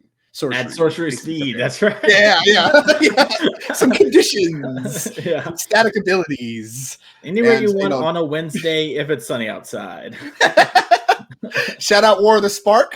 Yeah. Got Narset and Teferi in play, really shutting down Dom's options. More so Teferi, I think, but the One Ring added to the bunch means, Dykman tapping with the One Ring again here is honestly pretty brutal. The window is really starting to close to the point where Dom, he might be on Cavern or Bust, and now you kind of have to go back to that Expedition map that was kind of just deployed, gave Dykman a target for Prismatic Ending, and now, with that Pact in hand, it's not clear that the Pact would resolve, but if you find any Titans at all, he punches them through, now not clear that that's even going to be good enough anymore either.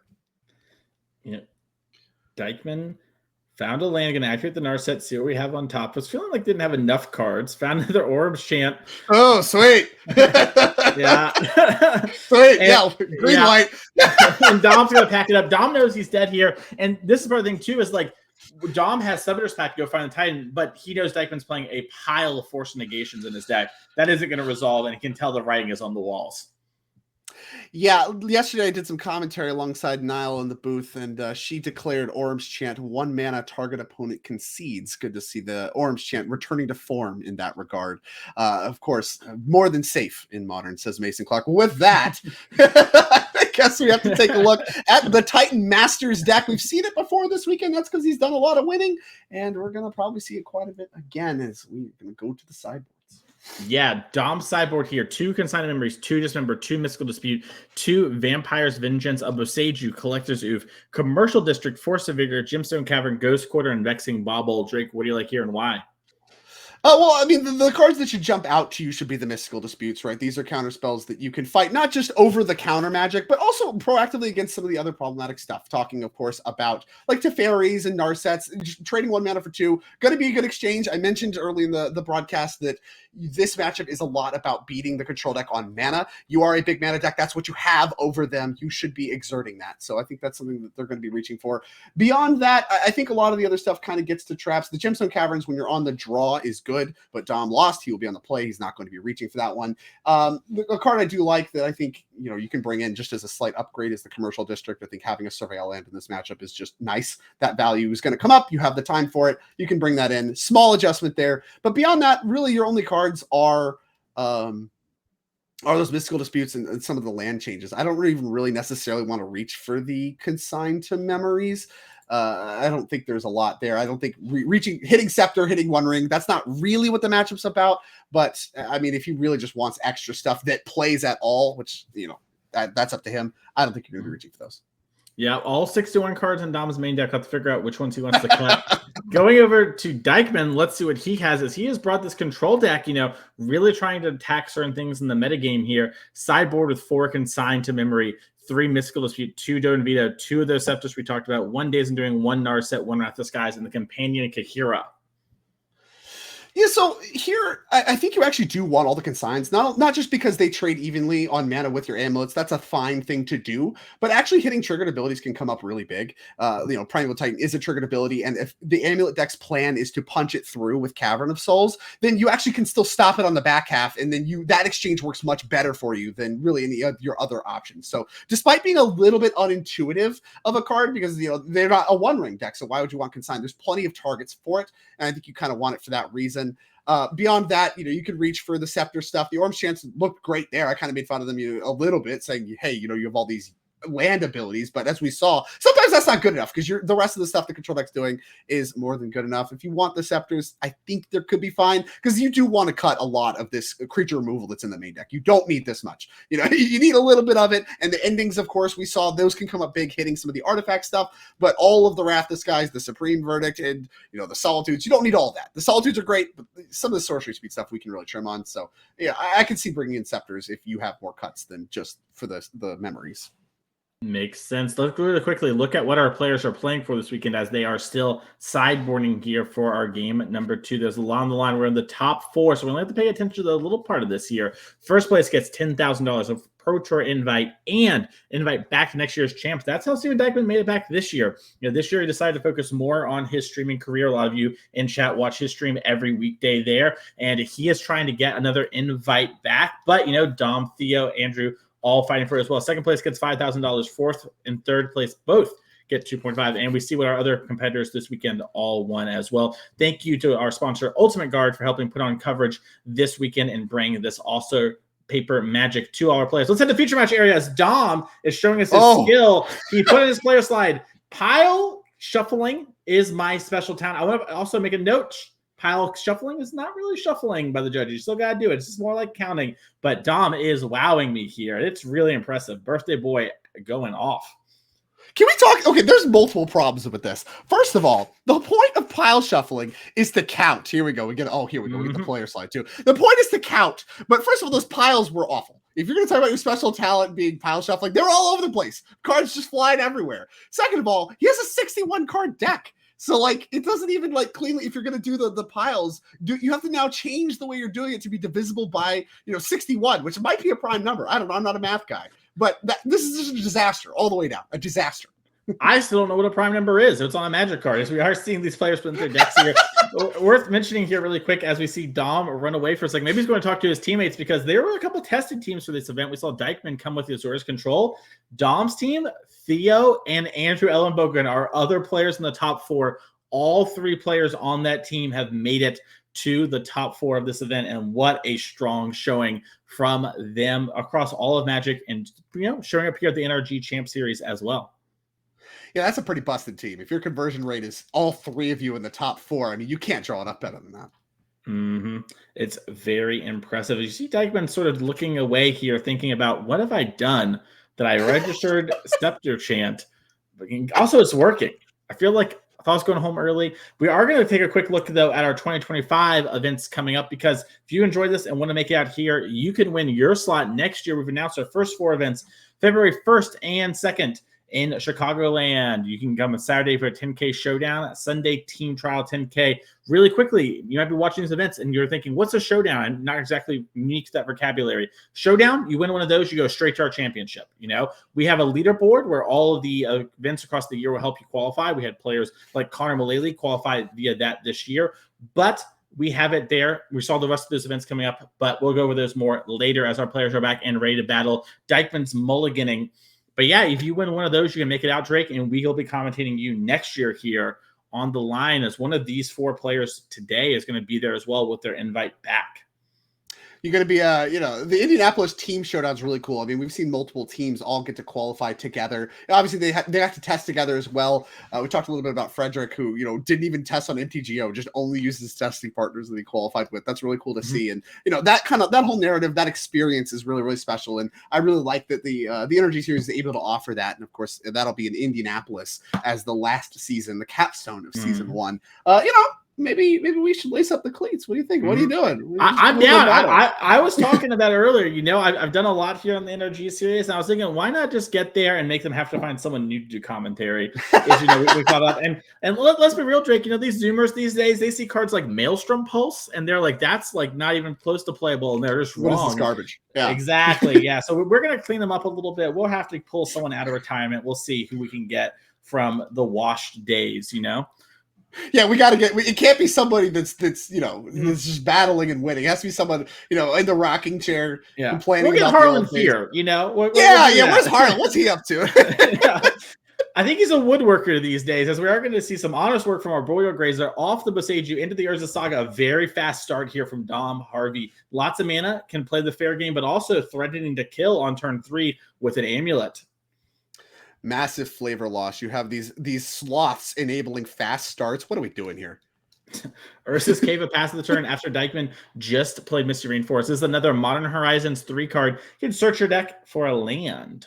Any lands. Part of the combo too. I mean, this is one of those things that lets you dig through your deck if you don't have any of the kind of draw or anything else going on. You can go find the lands you need to continue the combo as you are comboing with your Aftermath Analyst, because you do keep bringing your lands back from the graveyard. You make a bunch of mana, but then you need something to do with it. And so the Urza's Cave is one of those outlets that can do things like find the Boseiju, blow up all the lands, and all these kinds of things that are now available that are, like I said, pretty new to this Amulet Titan deck, but add a lot of potency to it. There have been spots in the past where old builds of Amulet that didn't have this, over the top of everything, win the game on the spot, infinite combo, could get in spots where multiple Titans isn't even good enough anymore. And it's rare, but it came up. Dykman likes what's on top with the Surveil, keeps it there. Draw for the turn. It's going to line up exactly what we want to do this turn. Dom is threatening to start making constructs, and it looks like Dykman's just going to go land go here. Dom, make a construct, untap. This is a turn where we can either make another construct or potentially throw to put an amulet, a Titan into play after we maybe search for an amulet. Has a couple reactive cards in hand that's taking a second here. Do I want to play this longer, grindier game? Or do I want to go in for a kill? Looks like there's no Titans, but might be thinking about having a lots of colored counter mana. magic. Yeah, I can sign Mystical Dispute, another Saga, and a bounce land all in hand here for Dom. I'm interested to see the consigns. I assume those have to be going after things like the One Ring, Scepter, stuff like that. I figure you could bring some in, but I'm interested to see how many of those Dom's interested in. Does have a lot of, like I said, a lot of interaction. So, I mean, really, we could be in a spot now where we just find an artifact, try to find blue mana, lay some beatdowns, and just kind of do what we did game 1, but this time with some counter magic backup. That changes the equation quite a bit. Yeah, I have to agree. And I feel like Dom as well, with this sort of, setup, he can play that tempo game, which I think Dykman's deck isn't really prepared for, because there aren't really decks like that in Modern right now, right? Clock plus Disruption is just something we don't see in that way with counter magic, and that could be a very powerful angle for Dom to lean on. We'll have to see what he wants to do here. It looks like he's deciding between, that Amulet of Vigor and this one of Expedition map, maybe wanting to find a specific land for any problems at hand here. And this is a spot too where the construct plan, despite it not really working in game 1, I mean, he had two sagas, got all the constructs from them, and was just kind of dunked on by Dykman. It gets better in the sideboard where Dykman is incentivized, because that doesn't happen all the time, to remove some of his creature removal. And so the plan of beat you down with constructs and have that be good enough does get a little bit easier. And so Dom being able to lean on it, and like I said, this time with counter magic, I like it a lot more. I like it a lot more here than what we saw in game 1. Yep. We are going to see Dykman go fetching. I wonder if Dom here is setting up potentially to use Urza's Cave as a way to find a blue land for his counter magic, because we are missing the blue right now. Like you mentioned, the deck is basically mono green in the main deck, and so doesn't have a ton of those other colored sources. Has 30-something lands in the deck, depending on where you're at post board, but it is a spot where it's definitely not a free roll like you might see from most Modern decks that have their 2 colors ready to go. Dykman sees the One Ring, puts in the graveyard, says, I don't need a card like that. Yes, I mean, Doug Dean needs lands. That makes sense to me. And I don't know. This is I don't even know that One Ring is necessary. It's one of those cards you keep in your deck because it's one of your best outs to, oh, there's a Titan in play. I don't have an answer. What do I do? And so that's an important piece of the puzzle for buying time against Primeval Titan. And part of the reason the Aftermath Analyst stuff is so good is you can actually accomplish things that win the game, but don't win the game, even under One Ring protection. So that is something that is quite nice. In this spot, Dykman, of course, leaves them in, but I don't think they're the best cards that he has. And he already has one in hand. I mean, he has a lot actually already in hand. Lands, Consign. I see an Orange Chant, Wrath Disguise, Narset. I mean, his hand looks great.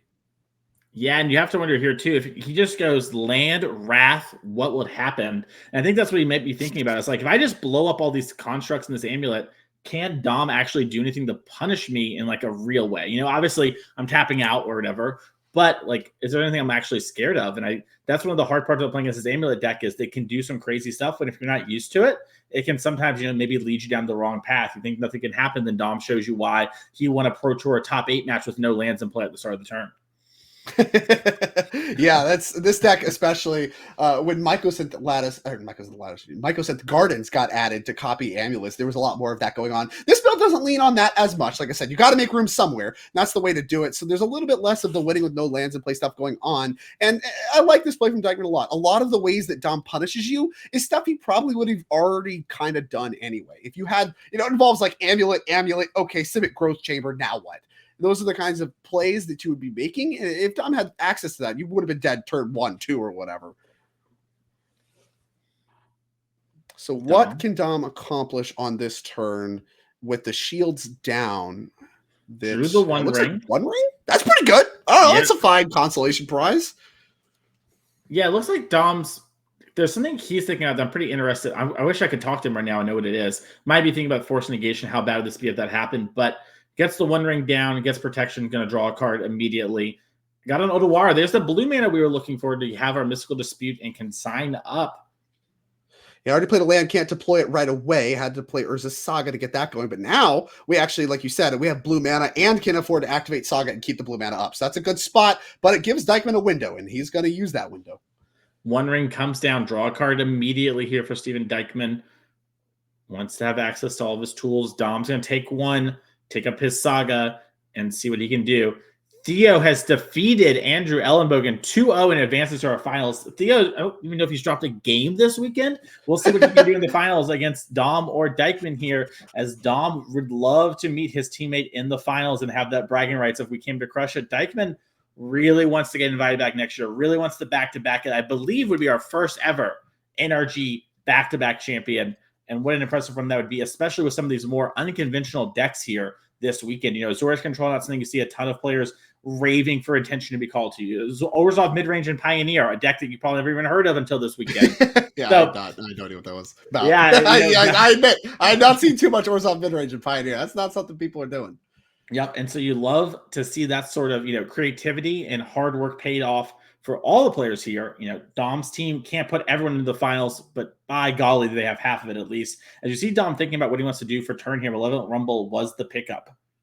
Yeah, a lot of great options here. I think he picked up Amulet. He's got a lot of stuff to do. The question is what matters as you see these kind of dueling One Ring setups. And I think these are the spots that for the players is some of the most fun. But as far as from a viewing standpoint, I think a lot of people will be pretty critical of these kinds of board states where it's like, okay, you have a control deck, a big mana deck, both of them kind of very, very much looking to do completely different things.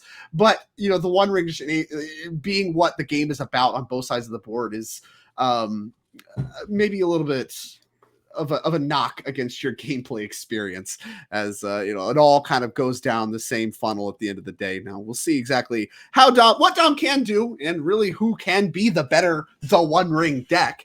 Yeah, both of them support 4 copies. We'll see. You know, obviously, like I said, using them different ways. For Dom, you know, doesn't really need a critical mass, but does need to find his specific cards. And at this point, having just gotten all of his permanents Wrath of the Skies, kind of does need a critical mass. So wondering what the doctor ordered. What can he assemble? The question. Yeah, looks like he's sizing up an Amulet of Vigor here. Wow. Decks like Titan are, one of the things about them are you have a lot of options available. It's important to think through them all and then execute. And that's why you see players like Dom mess up a lot less with these incredibly complex decks than most other players, because they'll take the time to think through everything and then sort of do, right? Dom clearly is sort of two minds about what he wants to do on this turn. So he's trying to figure out exactly what I want to do, and then you'll see him execute it very swiftly. That's typically how Dom likes to operate. So it looks like originally he was doing some line of the amulet, but maybe thinking better of it now. He wants to try to cast the Rumble. It looks like he really wants to try to actually get that cast and get that going. I don't know what the punish is necessarily, because no matter what he does, I think he's going to be able to play a blue land and hold up blue mana. So the really question is, now we're planning for 2 or 3 turns from now. Just playing Amulet, it's a cheap card. It can wait. Malevolent Rumble, a little bit more expensive and maybe a little bit more attractive to tag with counterspells as a result. So kind of prioritizing resolving that, and he does cast it. Yep. Hitting a Aftermath Analyst and Ursaga the targets, taking the Aftermath Analyst, a powerful ramp card and combo enabler here for this deck. We'll have to get into that if it happens here. And Dom sizing up the Otawara as well. Now has blue mana. And this is sort of, what we have available here is we can Mystical Dispute, we can consign, and if we're willing to lose the spawn, we can even make a construct here. I think that might be what Dom's head was thinking about there is, am I willing to trade the spawn for a construct if X or Y happens? Remember, it is open deck list, so Dom can think through all the permutations as Dykman takes one from the One Ring and has to decide. Yeah, I mean, you have to use your counter magic and want to make a construct as well. Both of those things have to be true before you lose the spawn. Otherwise, you actually can just tap blue on instep. Like, what are you tapping down from necessarily? I don't know, but I think it seems pretty safe. So the spawn, it's a nice option, but being able to actually get your Rumble through, cast that, start to set up for future turns, and still be able to make construct if you want to, and still have hard cast Mystical Dispute up, normal Mystical Dispute up. You have all these options in front of you. Gives you really the most information about how you want to proceed based on what Dykman's this turn looks like. Dykman seems to have 3 mana on the mind, and it's a Narset Parter of Veils. I love the sequencing here. I mean, you're playing as a mono green deck. You don't play your cards like this if you haven't sniffed out the counter magic. So Dykman knows it's there, holds it back, and maybe this is bait. I mean, the way he's posturing, the way Dykman's posturing, it feels like bait, but it's juicy bait. Dom's going to take it. Yeah, Dom in an awkward position where pretty soon the Mystical Dispute can just be paid for constantly. Decides to make Dykman fight back if he's going to, and wants to keep that one ring on live. Dykman still with 2 mana. Sizing up now that we know the Mystical Dispute's gone. Anything I want to do? Does have a Orum's Chant in hand. We might see that happen again. Might do something in response to Dom if he wants to sack the spawn here to do. Yeah, still has the option to make a construct. I mean, Dykman at 11, a construct's a little bit appealing at least. Yep. Yeah, I was to say, be a pretty big construct as well. Here we go. It begins. I wonder that, so Dom can, in response, draw and try and find a Mystical Dispute, and that would counter this. It would take a lot of mana. Yeah, it's like your whole turn, and you didn't make a that's more appealing to me if you made a construct, because then you actually are getting somewhere with your turn. As it stands, I mean, you're still going to get to draw your cards. You can make constructs if you want. You can even activate Urza's Cave if that's where you want to go. So, like, I think you still have enough stuff potentially to do that maybe you don't care about this one. But the problem with the One Ring is you draw so many cards that it's likely Dykman finds another. This is why Control Decks can afford to just put this card that more or less is a 0 for 1, right? You're just like stopping their turn. Okay, cool. Like, you're down a card. That's not something that is typically played. Control Decks haven't played Silence in their main deck in years past. What enables that is the One Ring. You have so many cards. Yeah, I was gonna say the one deck that has done it is the Orum's Chant control deck of the past, right? When you were able to use a Scepter so that it wasn't down a card, you were only down the mana. What does Orum's Chant give you? It gives you time, and that's all the One Ring really asks for is time and mana. And you see, like, Dom's deck is one of the best One Ring decks because it gives you that mana immediately. We are gonna see the Urza Saga popped here. Gonna figure out exactly when to grab. Could get an amulet, could get an expedition map. Gonna go with those Amulet of Vigorous that have brought Dom so much success over this last decade. It makes me wonder if he's looking to do something this turn that is going to set him up to have a protected win next turn with the Analyst. Because, like, a lot of times, like I said, if you want to punch a Titan through and that's your plan, you're going to go for the Cavern path. But if we know he found an Analyst off of the Malevolent Rumble, if your plan is to punch that thing through, it's kind of hard to counter for the most part because, Force Negation doesn't get it, things of that nature. If your plan is to try to win with Analyst next turn, you kind of want an Amulet this turn in order to start to set things up. Yep, and we drew the Cavern from the One Ring. We see it at the front of the hand here behind the Misty. So we have that as sort of a sneaky thing available to us. And that makes the map much less attractive too. So that lets you get the Amulet as well. And you can just have it all, have your cake and eat it too. Yep. Mystery Force coming down. And it looks like Dom maybe think you can channel and stuff like this. So he's just making sure what our hand size is. Looks like we are going to be moving to discard. Maybe it was 7. I thought it was 8. I think it's 8. I think we do have to discard a card, but I mean, we have a bunch of extra lands. I'd be kind of surprised if we need all of them. Yeah, it looks like Dom's maybe lining up. He has a forest pulled to the front, but then also flicked a Teleria West, which would be weird to me. But Dom is Titan and Cavern. Yeah, I gotta have it all, huh? Oh, with this card 2 cards, this makes more sense. Okay, so Dom was thinking what the other one is, and we're getting rid of the Aftermath Analyst. I love this because now Shifting Woodlands is a copy of it, and it can't get counterspelled. It's sort of safe in our graveyard. Yeah, the cave can grab that, like you mentioned. So we can grab it and activate, make Analyst, and all that is counterspell resilient, and also entirely Orange Chant resilient as well. Surprise! No spells. Gonna see the One Ring activate here, drawing 3 cards. Found Manamo, so we can just keep going. Yeah, Manamo, a card we see these control decks use a lot to go over the top with the One Ring. We need to find a lot of cards. Dykman trying to figure out exactly how we can sort of lock things up. We saw in game number 1, Dom sort of knew like, hey, I can't really win. I'm just going to concede because you had me beat from here. And, Dykman can reach those end states, but he does need to prove it. And especially when Dom's down a game, right? Dom knows like I'm maybe 0.001% to win, right? That last game, not worth my time, not worth my mental energy. Let's move on. If you lose now, you're out. Dom's probably not going to be giving up, especially when he wants to be the champ. He doesn't want Dykman to go back-to-back. He wants to get that Pro Tour invite and take down Theo and say, maybe I should have been a little place higher on the tier list going to this weekend. Yeah, he manifested this. They didn't take into account the 2 buffs, the Manifestation and Birthday Boy. That's a lot of buffs. That's a lot of plot armor. See Dom asking for cards in the hand for Dykman here.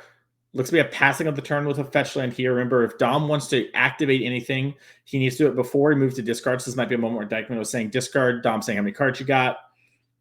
Hedge Maze is our find here. Untap with the amulet, and we're going to surveil. But in response to that surveil trigger, we're going to pop Urza's Cave to go find a land from our deck. We suspect it to be Shifting Woodlands, and Dom gets that Shifting Woodlands. Yep. And now, like I said, we're setting up really to a spot. I don't know that we have a critical mass of mana. Like I said, this is a very new thing to the modern deck, the modern amulet deck. And I am not Dominic Harvey, so I don't know the specific mana thresholds that make it to where you can win without casting any more spells. So, like, if you get Orange Chanted here, can we copy Analyst and win the game? I don't know. We're going to find out if all that does come to fruition. But, I mean, we are setting up to at least threaten that for the most part. And, obviously get to spend our mana as well. So, great spot for Dom. And, notably, like I said, a lot of this game looks like game 1, but there are some very important differences with the position of cards that I like Dom's spot a lot more now than I did in game 1. And it's not just because Dykman doesn't have those 2 powerful War of the Spark Planeswalkers on his side of the field like he did previously. To answer your question, Dom can win through the Orange Chant. It would take a lot. He'll need... That's a lot of mana, right? I don't know what the mana threshold is. Well, so the big thing is the addition of Lotus Field to the deck. Dom, that's how he'll sort of loop everything, and he'll generate a crazy amount of mana. And then basically we can get to a spot where we have 2 Shifting Woodlands, and we'll turn one into Dryad of the Elysian Grove. We'll turn the other one into itself, loop, loop, loop, and then Battle could kill you. So it's possible. It's just we're a little bit away from it right now, I believe. And if we had another amulet in play, we might actually be able to do it this turn, which is kind of the crazy part. That extra amulet, when they start stacking together, do go crazy. And you're seeing this is why Dom's thinking so hard right now. I can't attack. I can't play spells. I might win the game. Yeah, I mean, I think he has the second amulet already. Might have a third. I see a lot of cards pulled in the middle there. Just can't play them. Yeah, just can't do anything quite yet. It's got to be a frustrating experience because I mean we're only through 2 of them, and we're not even talking about scepter spots yet either. So, I don't know. Like I said, what we can do under Orange Chant, but we're getting close. Like Dykman looks to be in a great spot. Both players have 1 rings running though, and honestly, if Dom just naturally draws Lotus Field, he's got 2 of them to draw to. That's going to be a great spot as well. Okay, we're doing it. We pull out the Dom Harvey mana token. When he won our event, he made this one of his tokens so that he can represent mana. And it looks like we're going to start doing things here, Drake. So we floated a mana from our Shifting Woodlands, a green. There's our vestige to make a green as well. We're activating Woodlands. It's going to become a copy of something. Dom's going to copy Aftermath Analyst. The face from Dykman, I love it. He's just like, okay, I mean, you can't cast spells. What can I do about this? And Dom's like, oh no, I can't cast spells. Well, we'll see what I can do, as we are going to pop the Aftermath right Analyst. now, yeah. So what that's going to do is, I was going to say, we'll play by play this. I basically know what's going to happen here. So all lands from the graveyard are going to come back into play. They're all going to be in our untapped because of the Amulet of Vigor. We're also going to then, have all the triggers from that occur, and then we will move forward from there here. So we're getting a bunch of Urza Sagas into play. We're getting another cave. We're getting another Shifting Woodlands. So the question is, can Dom then activate Urza's Cave, go get something like a Lotus Field, then activate the Woodlands again, do the Aftermath again, and then now we're starting to generate mana, loop, and we'll actually be in a good spot. It looks like Dom is a little short of that, but was able to get a bunch of lands back from the graveyard. So now in the future turns, even if we're getting Enchanted, we probably can present this loop. Yeah, and that was the thing. Like, the floor here is good too. Even if your plan is just activate cave or whatever, you have 3 sagas now that are just coming back to play really whenever you want. That's tough to beat, especially. I mean, Dykman has a lot of stuff to work with. He doesn't have infinite orange chance yet. Now, Dom does have a consign. Maybe there could be a fight. There's a little bit of an equation there, but at the end of the day, now Dom is starting to assemble inevitability. He's assembling a spot where turn over turn, if we just keep playing Magic like the control decks typically want to do, I will be the winner. So now you need to find a way to win the game, and shifting that onus is a big deal. And just being able to make this play, you get the Woodland back, and so it's not even like you've invested that much. You get to just do it and accelerate your mana a bunch. A great spot for Dom. Yep. I wonder if maybe a way that Dykman can win this game is the One Ring killing Dom. Like maybe he can stifle some triggers, fight over the Delirium somehow, right? And then go there. It looks like Dom is figuring stuff out here. It is important that he has Delirium in the graveyard. Now, we're going to be moving to discard here, so I'm pretty sure we're going to be able to set up Delirium. Yeah, we can keep that going just fine. We got too many cards in hand already anyway. Yeah, so Dom here deciding which cards to keep. It looks like the counterspell is very quickly picked. Teleria, West of Tutor, very nice as well. But has a couple extra copies of the One Ring. Going to take Echoing Deeps as a card. You might also want to discard some of these lands just so they're in the graveyard to bring back with your Aftermath Analyst. Something you want to keep in your hand. Some are fine to hit the yard. Looks like Cavern of Souls is one of those cards that Dom's going to be putting into the graveyard as of right now, along with a copy of the One Ring. Yeah, you can get that one back at any time, right? Like you can do this Aftermath Analyst thing really at any time. So, discarding the land, totally fine. You have easy access to it for now. Not a lot of graveyard heat, I think, even in Dykman's deck. And, would he even bring it in? It's so narrow. I don't know, but he'd love to have it here if he has any. I don't even think he has any. I think he's just light on graveyard hate. And we see this happen too, in these small fields, you can metagame, but if your metagame read is like there's not much graveyard going on, then, maybe you just skip on something like that to shore up these other matchups. Dykman took 4 from the One Ring, falls to 5. We haven't mentioned this, but technically Dykman can die to the One Ring trigger. Now, both players, I mean, obviously that could be part of the equation. Now, both players also, we saw Dykman already do this once this tournament, can use their consigns to time walk that as well. And Orange Chant doesn't even get around that either, because you get priority in the upkeep, the trigger's already in the stack, Dom can respond. So the Orange Chant doesn't interact there, but I mean, Dykman has so much counter magic. There could be fights over that. Either way, the equation is complicated, is what I'm getting at. Yeah, and I think Dom might be in a really good spot if Dykman goes to play another copy of the One Ring here, because we do have that consign, plenty of mana to replicate it, and then Dykman will be having to answer the One Ring. Looks like Dykman might be starting off with the Teferi Time Reveler. Says, I really hate playing Magic. I'd love to do a little Hearthstone. Let's change the game here a little bit. And now, of course, if this card does resolve, none of Dom's blue cards work anymore. Your Mystical Speech or Consigns, you're not allowed to cast them anymore. There will be no viable targets when you go to cast these cards. So you're in a spot where Teferi does blank those, but they also don't really answer the Teferi well. So this is a big change. The War of the Spark Planeswalkers do change the dynamic of things quite a bit, and we're going to respond, it looks like. Yeah, it looks like we're tapping 3 mana for the cave. We're going to search our deck. I assume Dom's looking for a blue land here. He has a Misty Rainforest. We might have one that's not a fetchable source, like Lotus Field, for example, as that is flicked to the front. Yeah, Lotus Field in the front. We could get that in play. We'll be untapped thanks to Vigor, and then we can use blue mana to cast these counter spells if that's what we want to do. But again, I mean, Dykman can pay for the Dispute and still have mana left over. So but it's not clear that that's good. But taxing Dykman's mana, like I said, that's what the match was about. So it could matter. I was gonna say, I think it depends honestly on I think how Dykman plays the turn, because let's say Dom floats blue, blue, blue. We dispute if Dykman pays, the one ring is gonna kill us, assuming we don't have a consign, which I think he does. But then if he doesn't have the consign on that, he can't consign the shifting woodlands and the aftermath analyst, right? Dom, that is a triggered ability, I believe, on the one of those effects. So we'll have to see exactly how it goes here. But it could be awkward because Dom also might not have enough blue mana to fight the next fight.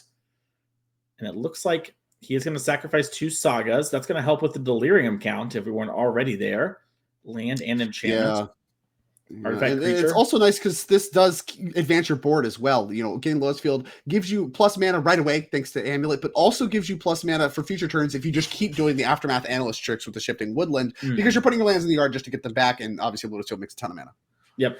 Excuse me, on the other consign, it stops the ETB mill, so that won't actually stop the combo. That's my mistake. Right. Just realized that as I was speaking. You'd have to like replicate on all the amulet triggers. That's really tough to do. Yeah, that's not easy to do, let's say the least here. But Dykman doesn't pay and can move to main phase 2, where Dom will not have any floating blue mana from this Lotus Field. It's important that Dykman does say that. If he just tries to play it here in main 1, Dom has 2 blue up in the air. And it looks like we're fetching. Fetching now. Didn't see the so we did bring the commercial district in. Nice little value there. This must be end step. I don't think there's a lot of rush in this, right? Are we casting spells? I think this is the end step here. Maybe we're also changing phases, and Dom wants to have the selection now before he makes any choices. But I'm pretty sure this is the end of turn. We see an amulet bend. All right, yeah. So I think that signals he thinks he's getting Worm's Chance again. It's a card you'd love to have. Enables the combo right away. You already have one, and you clearly must not add anything. You don't think it's going to add anything to the board if you're betting it here. Yep. Dykman figuring out what cards we want to keep here. Rich on cards. Has multiple solitudes, multiple consigns. But Wraths to boot. Jeez. Yeah, I mean, you just gotta. This is what the One Ring game states end up like, right? Both players really. It's a little bit of hyperbole, but really you could kind of generalize this to they have access to any cards in their deck. They've drawn so many cards that they should have whatever they want from their deck, with maybe the exception of Dom, who has a bunch of 1 and 2 ofs in his deck. Definitely true for Dykman, where all of the cards he wants, he has multiples of. So really it's just a question of how can you navigate the game where you have access to really anything in your deck you want, and make sure that you don't get the game stolen from under your clutches, because your opponent is in the same spot for the most part. Yep. As we are going to see, it looks like, so it's a little off camera here, but it looks like Dykman's making a pile of cards like we saw Dom do for once we're going to discard. And okay, back to Dom now, and in our upkeep, we're going to Orange Chant. Never seen this one before. Yeah, Orange Chant number 3. Did you see how Dom reacted to that one versus the past? In the past, Dom always thought, and Dom said, yep. Doesn't care. Yeah, he planned for that, right? Like I said, milling the amulet off that commercial district surveil, I think, is a dead giveaway that he is planning his turn around being Orange Chanted. It is a bonus if he is not. And so he was very much ready for that, and he's ready to go. A little surprised to the activation here. I thought we would just go through things, maybe looking for a specific land. Because I'm sure Dom is a master of this deck, like we talked about, has written the Amulet Bible for free on his Twitter. Over 20,000 words talking about not only the history of the deck, but how to play and sort of what you're looking for in a lot of matchups. A great resource to the community. Dom's someone who does coverage with us and also has just, been sort of a steward of content and the game for the last couple of years now. And we love to see him succeed as well in the future match area, as it looks like he's lining up exactly what he wants to do here. Once again, Dom's going to try and think through everything to make sure there's no small error and then execute on his combo. Yeah, this is exactly what I'm talking about. The mana thresholds, and I mean, we saw Dom do a little bit of thinking. He's kind of walking through it right now, but the mana thresholds are things that I'm a little unfamiliar with. He has so much mana to work with. You kind of see it separated in piles, particularly like, okay, here's my Shifting Woodland mana. Here is my, whatever, activate, I assume, like Urza's Cave mana. Like these kinds of things are what's being lined up here. Now, obviously, none of his spells have text, so really the lands are the only things he's really looking at in his hand for the moment. As activated abilities do still work, and Tulare West in particular seems to be very interested in getting over. So, like, that's what I'm saying. We're talking about the ability to win without being able to either attack or cast spells. Very difficult to do, but this build of Amulet supports that. And really, Dom wouldn't even be in this game, or really, in my opinion, in this match if he didn't have access to that. So this necessary adaptation of the Amulet deck you see coming into play big here, and gonna matter a lot. And honestly, I think makes the deck, it was already hard to play. I think it takes it another level above. And this is why Dom's content is so important to consume. Otherwise, it's easy to mess up. We're gonna untap the One Ring. Draw Okay. 6 cards. All right, let's see. There's a Force Negation. That could be something that could potentially matter. It's 0 mana, counterspell, land, Narset.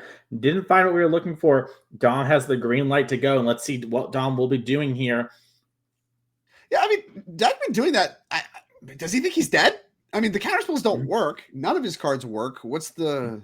There must be there's some card in Dykman's deck that he was trying to draw to. I'm unsure exactly what it'd be. I need to look at the list to see here. But Dykman, very accomplished player. You know, we've been talking about Dom, Theo, Andrew. Dykman's someone, you know, who has lots of Magic results as well, including, you know, our winner and player of the year last year. And we're seeing Dom say Vesuva, copy the Lotus Field, and I think he's explaining to Dykman, so what's going to happen is I'm going to generate mana from this, go up mana each iteration of the loop, then I'm going to mill, go through my deck here. Echoing Deeps will also enter as a copy because when they all come back from the graveyard, it still sees it as it enters. It's one of those weird situations. And then I'm going to eventually bounce all of your permanents, like the One Ring. I'm going to then Bosage you all of your lands, and I'm going to pass. I think is what Dom is saying, because he wasn't able to find the Dryad of the Elysian Grove. If he had found the Dryad and put it in his hand, he could have then moved to discard, and then in Dykman's upkeep done the Valakut thing we talked about. But since we didn't find the Dryad of the Elysian Grove, Dom is now going to just Boseiju everything, and then Otawara everything. And then from there, Dykman, who does play a decent number of basic lands, will only have those left to battle with. Yeah, so I think we are going to make Dom go through this. Maybe Dykman thinks he can actually still, he has enough basics to work with. Let me get a quick. It is also a really weird situation. So seeing the first iteration, for like me, the first time, you know, was playing against Ryan Bellamy, is another person who's a staple in our series here. I've known Ryan since he was 12, and I believed him, but I was like, also Ryan, I have no idea what you're talking about, man. Just you're just saying words. To me. Yeah, because Ryan was telling me, I was like, dog, I gotta commentate stuff like this. Just do it once real quick. I believe you. And he showed me, and I was like, that's crazy. Yeah, this is kudos to whoever came up with this, because this is bananas. It just, I mean, Shifting Woodland, I guess, a sweet pickup from MH3. Important. I mean, every deck that's viable in Modern right now, I think, had to gotten something from MH3. And for the Amulet Titan deck, it's this nonsense. Shifting Woodland enabling some Aftermath Analyst combos. We saw some of that in Standard, now able to do it in Modern. And like you said, going to be able to find any land with Tolaria West Urza's Cave, can pick up any lands that you find off Urza's Cave with bounce lands. So you have plenty of options as far as, you know, access to lands in your deck. And the lands that do matter for that purpose are things like Otawara, things like the Boseiju. You can hit every single permanent, hit every single spell, do all of those stuff, and then, you know, eventually get to a spot where you find your Dryad of the Elysian Grove and win with Valakut on the spot that way, and don't even have to use Titan anymore. Should we rename the deck? It's not Amulet Titan anymore, right? It's just Amulet now, I guess. Yeah, that's true. And I think one of the things that we're seeing here too is Dom sort of explained like how I have you dead multiple ways, or like through everything as well, right? Because the cave will go through it, and we're also just showing, okay, I have the Boseiju. I'll get a bounce land to bounce that Otawara, and then we'll go through it here. So we're going to get a game number 3 from our players here as Dominic Harvey tightens up, and this is why you didn't see, you know, Dom concede, right? Like, it looked very similar to game 1, but dramatically different post-board, dramatically different with the state of the game. We're able to win it there and take ourselves to a game number 3. Yeah, something I really wanted to highlight is like things change a lot in game 2, and Dom was, I mean, building towards that in game 1, but more or less kind of ran out of time, and the Arms chants were too much. He didn't have enough mana to work with, didn't have enough time to work with. There was able to get it done and execute the very complicated combo that seems to be a game winner in front of these Arms chants, and One Ring protection is normally what it's good against, but being able to get the Arms chant too is kind of crazy. That's a lot of flexibility in your deck that normally relies on Primeval Titan to win the game. 100%. And this is a thing too where we don't see this deck win as much on Magic Online as something like Boros Energy, right? There's a lot of conversation right now about Boros Energy being the deck in Modern. I personally believe that Amulet Titan's sort of up there with it, but you can't do what we just saw on Magic Online, right? Looping and going through those triggers, it just takes like 10 to 15 minutes. So if you ever have a game where, I don't know, maybe you don't have a perfect draw, you time out. And so we just see this kind of weird situation where it's like, yeah, you know what, maybe Energy is the best deck right now, or one of the best decks, there are some decks like Titans that could be competing, but are sort of limited by that. And when you're a modern tournament's only that, we see some weird stuff happening. But enough of that. Let's check out our player slides real quick. I want to learn more about these players here that are in our top 4. Here's Steven Dykman. Main events played this year, 3. Best finish was 5th. Number of top 8s, 1. We talked about this. Dykman won our champs last year, so came back this year, played a couple of events, took it a little bit easier, and has 3 Pro Tour appearances, some SCG top 8, some good finishes at Grand Prix as well.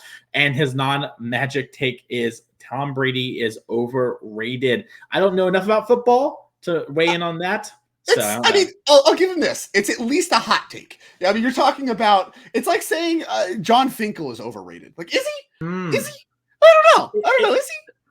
That's an interesting thing because, John Finkel definitely, one of the top 5 Magic players of all time, right? So it's sort of like how, like, what does that mean? Like, if let's say he's second and you call him first, is that like technically you're right, but like, does it really matter? Sure. Okay. Yeah. What's the baseline? Yeah. Right. Like, I just wonder if Dykman's well actuallying me. That's all. I don't know. I don't want to get got. Dykman, he's a good player. He's going to try and beat me in this arena of ideas. Not today. Yeah. He will. Yeah, he will. Let's. I look forward to hearing about all the ways I'm wrong. Yeah, let's check out Dom Harvey here and his finishes. Main events played this year, 6. Best finish first, number top 8s, 3. We saw him win back-to-back events, Drake. He's from Toronto. We don't bring this up a lot, these days, but Dom is from Canada and comes down to play these events. We have the Lord of the Rings Pro Tour top 4. He's an invitational winner when it comes to Man Traders and 3-time SCG Open winner as well. And his special talent is pile shuffling. Really wish we had quotations on that shuffling there, but that's life. We need quotations on all that. Special talent, pile shuffling. Those weren't even piles. I mean, what are we talking about? It's all a mess. But Dom's somebody I've had a lot of experience playing with and against. He was, of course, in the Players Championship that I got to be a part of in 2019. He was on a member of the testing teams that I was a part of in a lot of that time as well. So got to play with and against Dom Harvey quite a bit in my time. And one of the things I love most about Dom is his ability to be as efficient as possible when it comes to his tournaments. He does one of 2 things at every single tournament he plays. He either loses extremely quickly, winning very, very few matches of Magic, or, as you see very commonly, and you saw this year in the NRG Series, he wins it all. Those are the 2 modes. That's it. He never wastes any time with this second place stuff, never wastes any time with, I lost in the first round of top 8. He does not do that. He either loses early, so he gets to go home, gets to go eat, gets to do whatever he wants, or he brings home a trophy. And he's done a lot of that. You saw 3 open top 8s, 1 back-to-back events. And he claimed, he manifested, he used all of his birthday power to say he's going to win this one too. And based on his run so far, I'm led to believe him. He doesn't do top 4 exits. We have he has all the plot armor around him, but quite an end boss to get through, the MVP and last year's champion. If he wants to prove Canada is truly supreme, he has quite the Titan to get through in Steven Dykman. Yeah, and speaking of Titan, our players are presenting their decks right now for cutting. So let's head down to a feature match area as it is time for the deciding game of our semifinals here. Modern Amulet Titan on your left from Dominic. Harvey, expect nothing different from him. On your right, Steven Dykman with Azorius Control. Innovative take here. Splashing a green for a couple of cards, Prismatic Ending. We have, Cosmic Rebirth, but really a blue-white deck. And you see Dykman looking at his hand. All right, I figured it out. Pile shuffling, it's actually a misnomer. It's referring to his decks. It's a commentary on the decks that he is shuffling. So you would say, I like it. Yeah, Dom's saying, listen, I play piles and I shuffle. As we are going to see a Gemstone Cavern. Yeah, Gemstone Caverns, that was a modification here for game 3. Like I said, that's a card that only comes in on the draw. We did see some sideboard adjustments kind of in between games 2 and 3 here. And it came up. Here we go. Yeah, and this is the big one, Vexing Bauble. You're welcome, modern players, for this one. 1 mana, you cannot if you cast a spell and no mana is spent, it is countered. And you can sacrifice a Vexing Bauble to draw a card. Surveillant comes on down. So you're responsible for this thing too? Is that what you're claiming? I would say I maybe pitched it on top of Guide of Souls, and then it became its own card later. So it really looked at Magic. It's like, what we need? We really just need people to play less Magic. I can't believe they play so much Magic. This is ridiculous. I would argue that trying to stop grief makes me the good guy, but that's up to the philosophizers. We pass the turn, we leave the card on top of Dominic Harvey as a Manawa comes down, and we're going to untap for Dom here. Only turn number 2 despite having this mana. Bobble does stop Solitude. That actually matters a lot in this matchup. Solitude is one of the ways you can really catch Titan. You know, normally you think about it for the force effects and stuff like that, or just zeros if somebody's going crazy on a combo, but does actually matter for all of Dykman's free cards. Force and Solitude, kind of a card you wouldn't really expect, but you can find it off Saga, and like I said, both those cards do come up against Amulet. That's enough hits, and of course you can draw a card with it later. Love this card from Dom, and having it on turn 1 is pretty nice off Cavern as well. Yep. It's a big get there, and you can just cycle it away later in the game, get a little redraw happening if you need it. And one of the big things you mentioned there, right? The Solitude and the Force Negation. When Dykman taps out sometimes on these like turn 3s for one of these powerful Planeswalkers, he's relying on those cards to protect him, right? That's no longer the case. Like, you know, he can play something like Teferi, he can unsummon the Bauble. Dom might pop in a response, right? And then we don't get a card. Dom does. So a lot of awkwardness going on here. It's definitely something that it's going to make Dykman's life annoying. It's not the end of the world, but it is, you know, worth the slot, especially in a Saga deck. Yeah, and there's a lot that changed about the Amulet deck, too, to make it less awkward in your deck, too. A lot of times, the old Amulet decks would prioritize Teleria West as your ways to find Titan, and you would really prioritize finding your Teleria West, transmuting it, and then you'd find Summoner's Pact. Sometimes, even if you were flooded on them, you would go find Pact of Negation, too. Vexing Bauble would be good against those cards, so now it's bad against cards in your deck. With you kind of moving away from that and more towards Aftermath Analyst stuff, Vexing Bauble starts to hurt your deck quite a bit less. I mean, the packs it still gets. There are 3 of those in the main deck, but you only have the 1 Teleria West, right? So we're talking about 1 Teleria West, 3 packs. That's plenty. And of course, you can draw a card with it later. Teferi comes on down. I'm going to be curious to see how Dykman wants to play this. He's going to tick it up. He wants to protect it for now. Dom decides this Vexing Bauble is not what's about. I need to redraw the card. Now that Teferi's down, I can answer that later. I don't want my mana tied up in that way. As we're going to take a little bit of a think here as Dom starts his turn with 3 mana. Very easily could go land the One Ring, one of the more powerful things to be doing in Dom's deck. It's interesting because there's a little bit of a double pressure there, right? Cracking the Vexing Bauble would lead me to believe that he thinks it's go time. I want to try to do something this turn. But with Dykman tapped out, you would think intuitively, okay, if he's willing to tap out, he probably has something free to do. Well, maybe that's not the case if he thinks Dom is just going to play it safe and keep the Bauble around. And so it doesn't matter. He can just pass the turn. You know, his stuff doesn't work anyway, whatever. So Dom being willing to crack it, draw a card, you know, does potentially turn on free spells from Dykman. We see he doesn't have any, but if Dykman didn't think they worked anyway, you know, maybe that wasn't set up. Maybe that's actually not what Dykman's working with, and Dom is going to have a window here to go and not have to worry about free spells. Dom has a Summoner's Pact in hand. You see him lining up. It looks like we're going to start with the Amulet of Vigor, see if that resolves. Makes our Summoner Pact a lot safer of a play. Obviously, we're going to need to have 4 mana, but not too much that can go wrong in that regard as long as we have a land for a turn. Summoner's Pact. We'll see what Dom's going to search. Aftermath Analyst is a pretty powerful card here. We could see Dry to the Elysian Grove. As another one, Arboreal Grazer is a good way to maybe sometimes go up a mana. We might see something like another Amulet, enter a Arboreal Grazer, play a bounce land, do some crazy stuff. We'll have to see what Dom wants to do, though. As Dry to the Elysian Grove was the pickup. Yeah, you used to see this deck, especially in amulet situations, multi-amulet situations and stuff like that. Actually go find Azusa as a way to start your mana. Dom on 0 of those this weekend. Really, Dryad, the only card that enables multiple land drops. So that could be part of what's going on here. You're going to look at Dryad Elysian Grove, the powerful enchantment creature from Theros Beyond Death. Added quite a bit to this deck. He used to play 4 of them, now only 1. Aftermath Analyst, kind of what this deck's about, alongside the Arboreal Grazers you mentioned.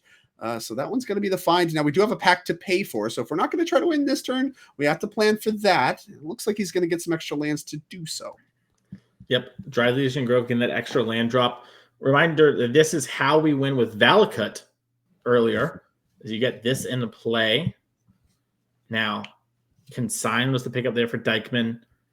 Dom can't do anything on this turn. He's forced to wait to see what Dykman wants to do.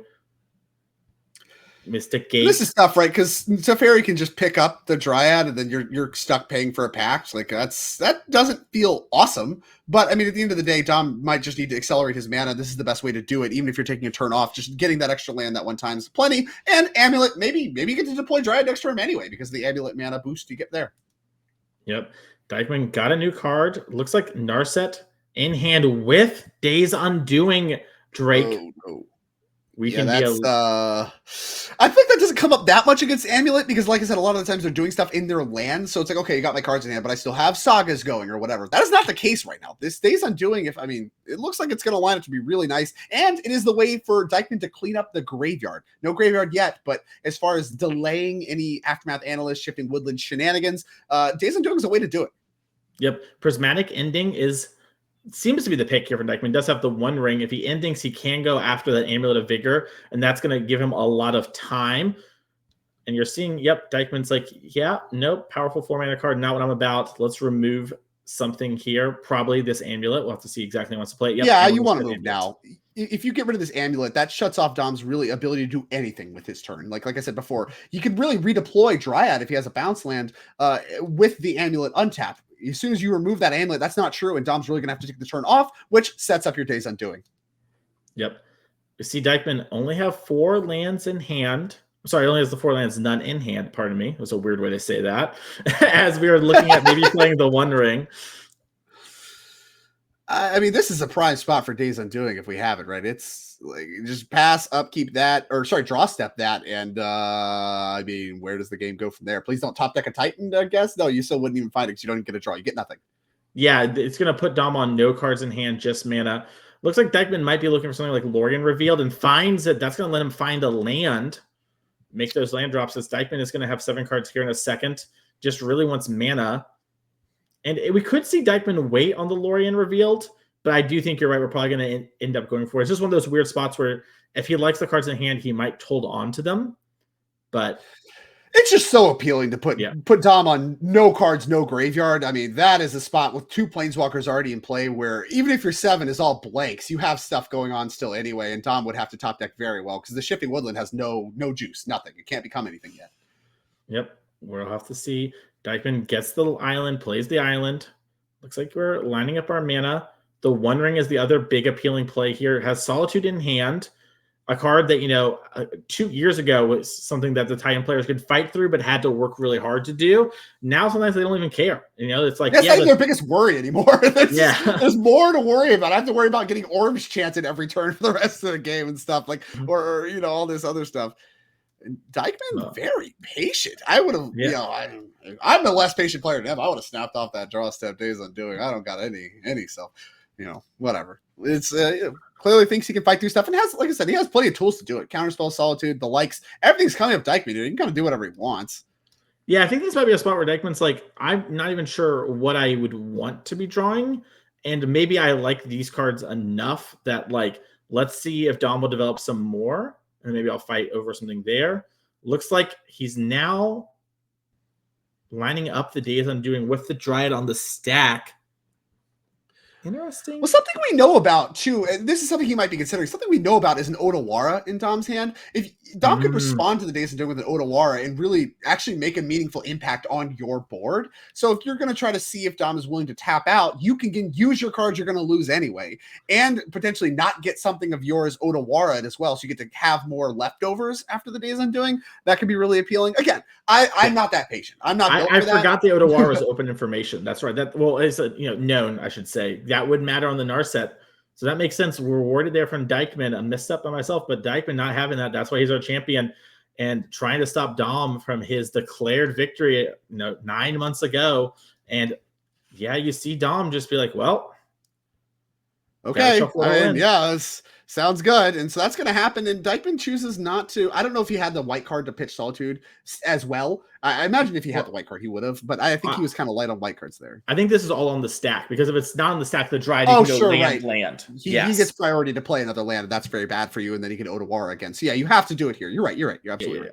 Yeah, weird spot for sure. One of those moments where, in real life, we put the card on the table on Magic Online, we wouldn't be having this issue the one time. Anyways, Dykman shuffling up 7 new cards. I mean, for the average player, I think the average player thinks like me. They would have just snapped it off in draw step and gotten something of theirs Otawara. And Dykman, like I said, obviously not the average player. This is a Magic playing juggernaut of the NRG series, and not going to make that mistake. So as a result, kind of have to parse through the intricacies of what's going on. Is fresh 7 coming for Dykman, big old zip coming for Dom.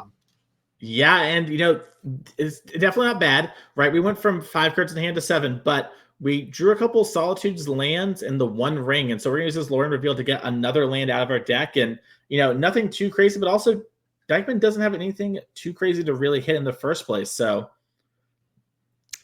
Yeah, get to guarantee more land drops, and the Dryad obviously has got to resolve because whatever, I can answer that on my own time. You're not going to do anything with it. You have no mana, you have no Valakuts, you have no shenanigans, so you have lands and a Dryad. So, I mean, Dom understands his spot is precarious, but there are still good draw steps. He's at the critical mana threshold of 6 mana, so Titan has text. If Dykman's 7 is bad and things don't get worse for you in the next turn cycle, you have a chance, but things are beginning to look very, very, very, very, very bleak. Yep, as we are going to see, a Meticulous Archive added to hand. Dom taps it, and Dykman draws for the turn. Force Negation is the pickup. That's a big one. I think. Yep. Force plus Solitude is a tough force to fight through. Having one, you can usually beat, just drawing the right sequence of cards that don't line up with their stuff. When he has both, that's a problem. Yeah. We see Flood Strand of the Land for the turn, fetch from Steven. Gonna grab something. Plains is the pick. Curious to see if he wants to, Solitude now, hold up, what exactly what's going to happen. And you see Dom just thinking about where did it all go wrong. I don't know that everything necessarily had to go wrong. I think both players played fine. The cards didn't line up necessarily. That's the potential with the Amulet, right? You talk about what's the downside of Amulet. Well, one, it's hard. Two, you have some really weird hands that don't line up well necessarily against what your opponent's got going on. Now, it's hard for the opponent too because they have to figure out how to line their cards up. But Dykman, being as talented as he is, he's going to figure it out. And sometimes that's going to open you up to, okay, well, the sequence of cards I drew, I had the powerful Gemstone Caverns, I had Vexing, blah, blah, and all these things. Well, I just didn't line up to where I could punch a win before we get to this board state that Dykman we saw build towards in game 1 for a victory. Both of these Planeswalkers plus the One Ring. That was his victory state kind of in the main deck game. And then the Cyber game couldn't assemble it. Now has assembled it here, and I have to imagine this is bleak. And yeah, Dom's gonna take a draw step. Wasn't a good one. It was one draw step, and Dom is eliminated from the top 4. Yep, Steven Dykman back in our finals. Our winner last year said, Dom, I heard you wanted my throne. Well, if you come at the king, you best not miss. And Dom, unfortunately, did miss top 4. Great place to finish, but a little shy of what he wanted. We'll have to see, can Steven Dykman take down Theo? The other narrative all weekend has been Theo's the player everyone wants to dodge, right? Garrett said, hey, my advantage being MVP, I don't play against Theo. That's not the matchup for me. Well, Dykman is going to have to beat Theo if he wants to get back to the Pro Tour, be our back-to-back champion, and get that $10,000. Yeah, inspiring run for both players. Theo, obviously, one of the juggernauts of the series this year, has done a great job crushing. Dykman had a much quieter year this year, so there was a big question mark over his head. Is he going to come with the same fire he had in 2023 as far as being MVP and champion? Well, the answer is yes. And so now we have a finals of, kind of past and present, and, well, maybe not so past as far as Dykman goes. But before we get to that, we're going to have to take a quick break as those players do get ready to play best of 3 matches. We'll be back here in just a moment.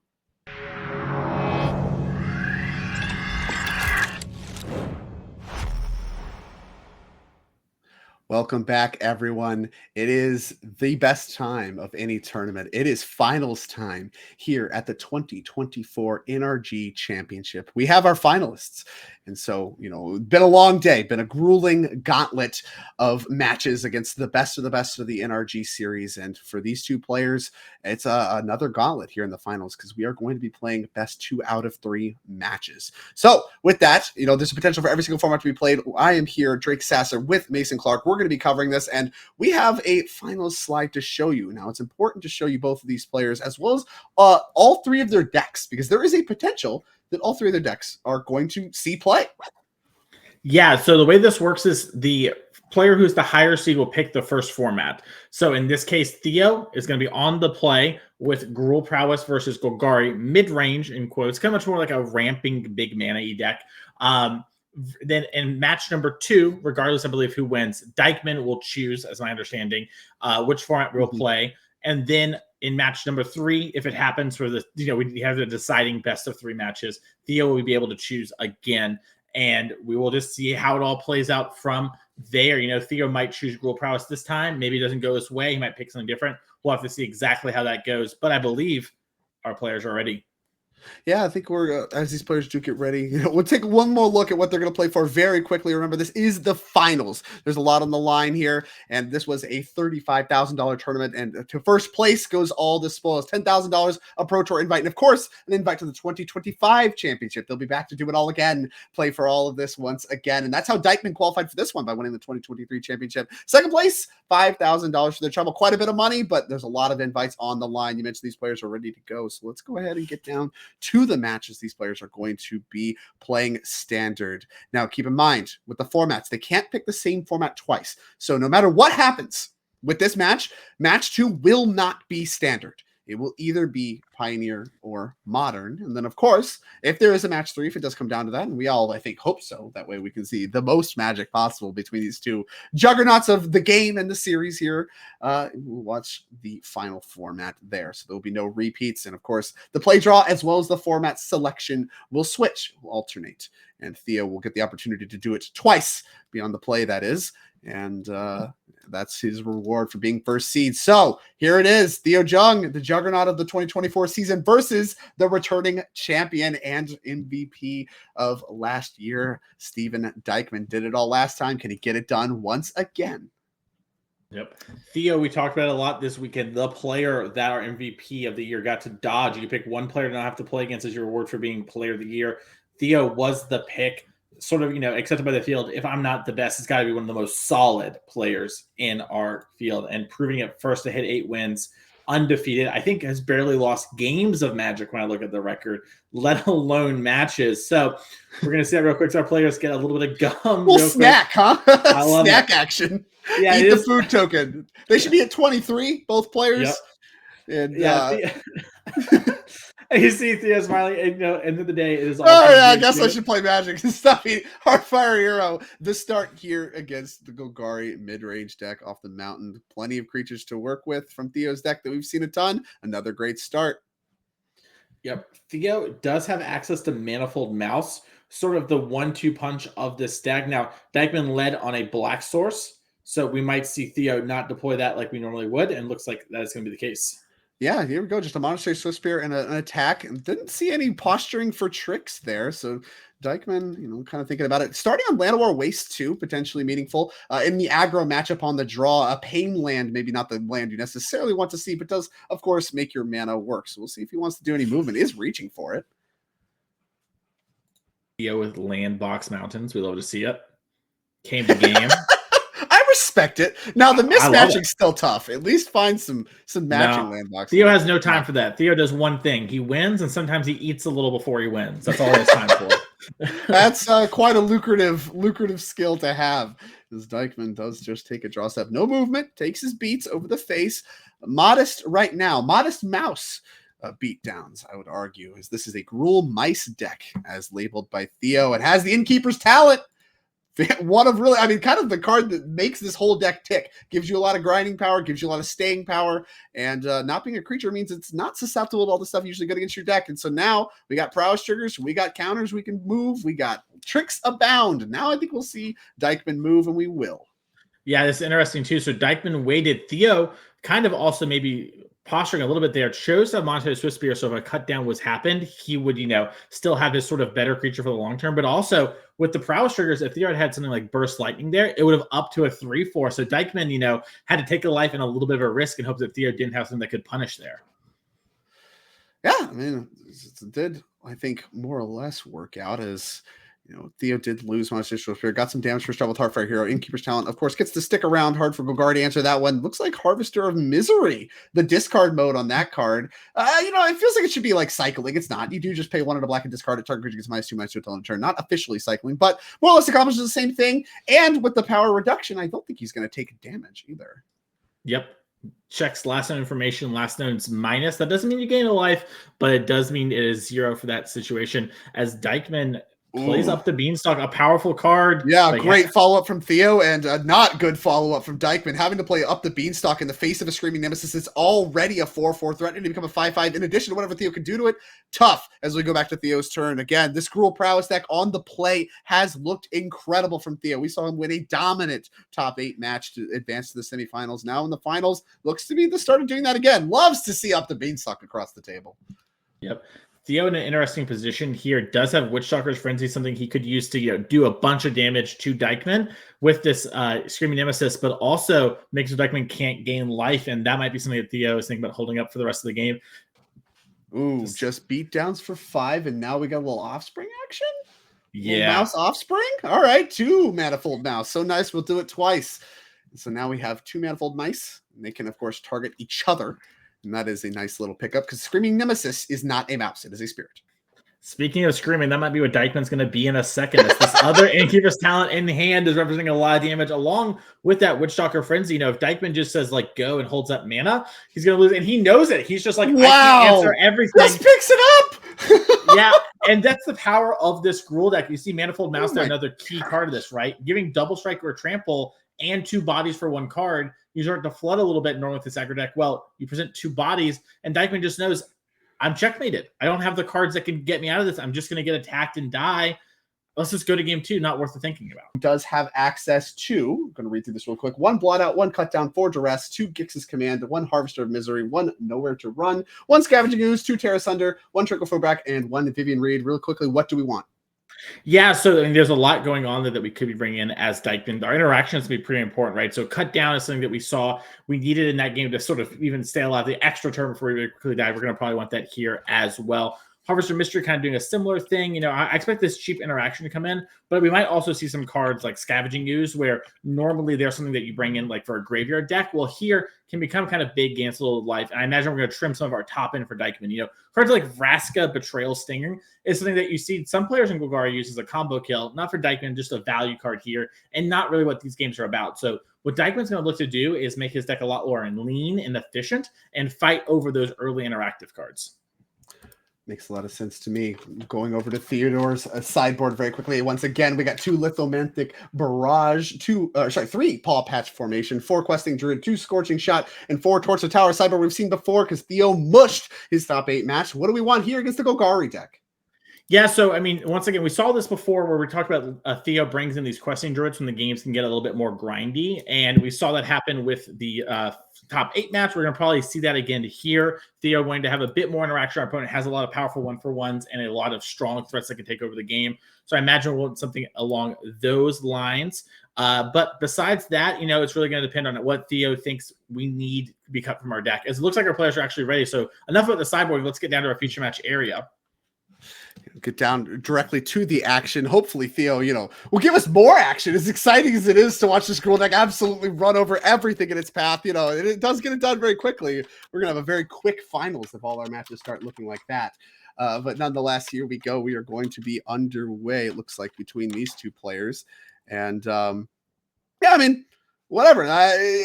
With Theo being on the play for all of this, it's hard to imagine playing anything else in Standard. I made that comment to you kind of while we were down. Is you know, this has been such a dominant performance from Theo. It really does leave you wondering why you would ever do anything else. It's an incredible Gruul deck in the hands of Theo Jung. Yep, and we see that there with cut down on the turn 1 Monetary Swift Spear has, you know, out the door blazing. Excuse me there. A little bit of a misstep. There's a higher claw. It's a really in-demand job right now, Drake, is the claw, you know? So we'll have to see that here as we are fixing some things on our side there. We'll be able to get the match a little bit more clearly to you in a second. But we are going to be able to see it for you perfectly, and that's what matters is go for the third, hits the claw. And this is what Dykman is looking for here in the early turns. We are trying to hit a spot where we can just interact, play a threat that stabilizes, and work well from there.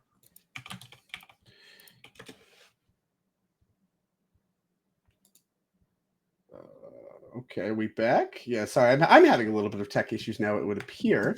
So let me go ahead and try to get that fixed very quickly. My apologies to everyone at home as I am recovering myself. Let's see if I can't get this up and running. And speaking of recovering, so is Dykman Straight doing well in this tournament as Overlord of the Hauntwoods has hit the battlefield and gave us the Everywhere token. Now we're going to cast another one as Theo didn't have much to do. We've drawn 1 too many lands in a row there for Theo Jung, and we're looking to get this Manifold Mouse offspring here in a second, as that at least there we go. We talked about it here. So that's going to give us the second mouse in the passing of the turn back to Dykman. Cards like Aklazot's Deepest Betrayals in Dykman's deck, but I think in hand it's just all lands, Drake. Found important. And this is the spot we're trying to get to, right? We're attacking with Overlord of the Hauntwoods here, and you know, at this point, we're starting to get more triggers. We get Harvester as well to clean all that stuff up. Theo seems to move very cleanly there, but I can't imagine he likes having no board over and over again. Living to this point is what Steven was trying to do in game 1. Wasn't able to do it. Now that he is, I mean, this Gruul deck can grind, but maybe not here, as here comes more creatures trying to slog through these Overlords and Harvesters. Yep, and we're seeing Theo sort of just trying to get the board presence. Has a little bit of interaction here with Scorching Shot that can be used to clear one of these Overlords. But Dykman has the mana, has it up the beanstalk. That's going to allow Dykman to move through his deck a lot. And we have Fountain Pour. Oh, and Giggs' command. We're going to pick it up. And yeah, that's going to do it. Okay, quick games on both sides. I think really demonstrating what's going on in this matchup. Either Theo needs to get it over with very quickly, which his deck obviously can do a very good job of, but or Steven's going to take care of things very, very quickly. So with that, I mean, there's your game 2. We had a quick game 1, a quick game 2, and over to a game 3 we're going to go of our first match. Remember, this is best 2 or 3 matches, so even if this is over quickly, it's not all done. There's a lot more to do. The question is, how many matches are we going to end up with? Are we going to see all 3 formats? But either way, a game 3 in this match nonetheless, and where most importantly, potentially, Theo's going to be on the play. Yeah, and that's the big part going in here. We're seeing the difference. When Theo's on the play, we're able to build up a little bit, right? We got underneath all these removal spells. And then, with Dykman on the play, he is able to just sort of one for one, buy the time, have a moment where I kind of need to pray there's no Screaming Nemesis. Hits on that, you can't have it all the time, right? And now we're going to start playing these very big, powerful cards, and that's what Dykman's deck's looking to do, right? Interact, play a card that impacts the board, and then continue doing that in whichever pattern works best for you for the remainder of the game. And that's why this Golgari deck is so different than what we've seen from the normal Golgari decks, where they're a little leaner, lower to the ground, more like traditional mid-range decks. This is more like a traditional control deck from Dykman here, as our players are shuffling up here for game number 3.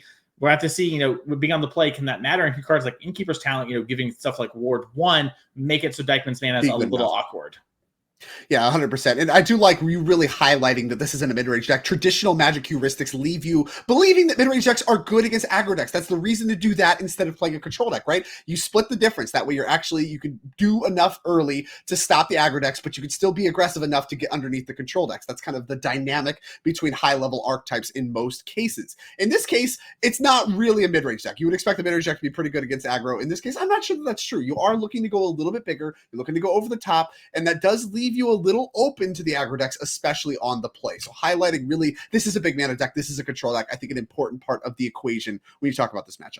Yep, and speaking of important part of the equation, let's check out next year's events real quick as our players are sideboarding a little bit here, different on the play and draw for us. We have 4 events coming up next year. If you want to join us at Champs, this is how you do it. You win a showdown, you get directly invited to our championship event like we're having going on this weekend with over $30,000 in prizes. Pro Tour invite to the next year's champ, free entry to all the next year events if you're MVP. Take a look on your screen. We're coming to all these places: Chicagoland in February, Madison in March, Chicagoland again in May, and Indianapolis in June. We're going to announce the rest of our events very soon here, so make sure to check out that. And make sure to follow us here on Twitch. That way you don't miss any of the action going on. We will be streaming all these events next year, so we cannot wait to have that with you. It's been an awesome year, but we still have some more Magic to be played before that is going to be figured out.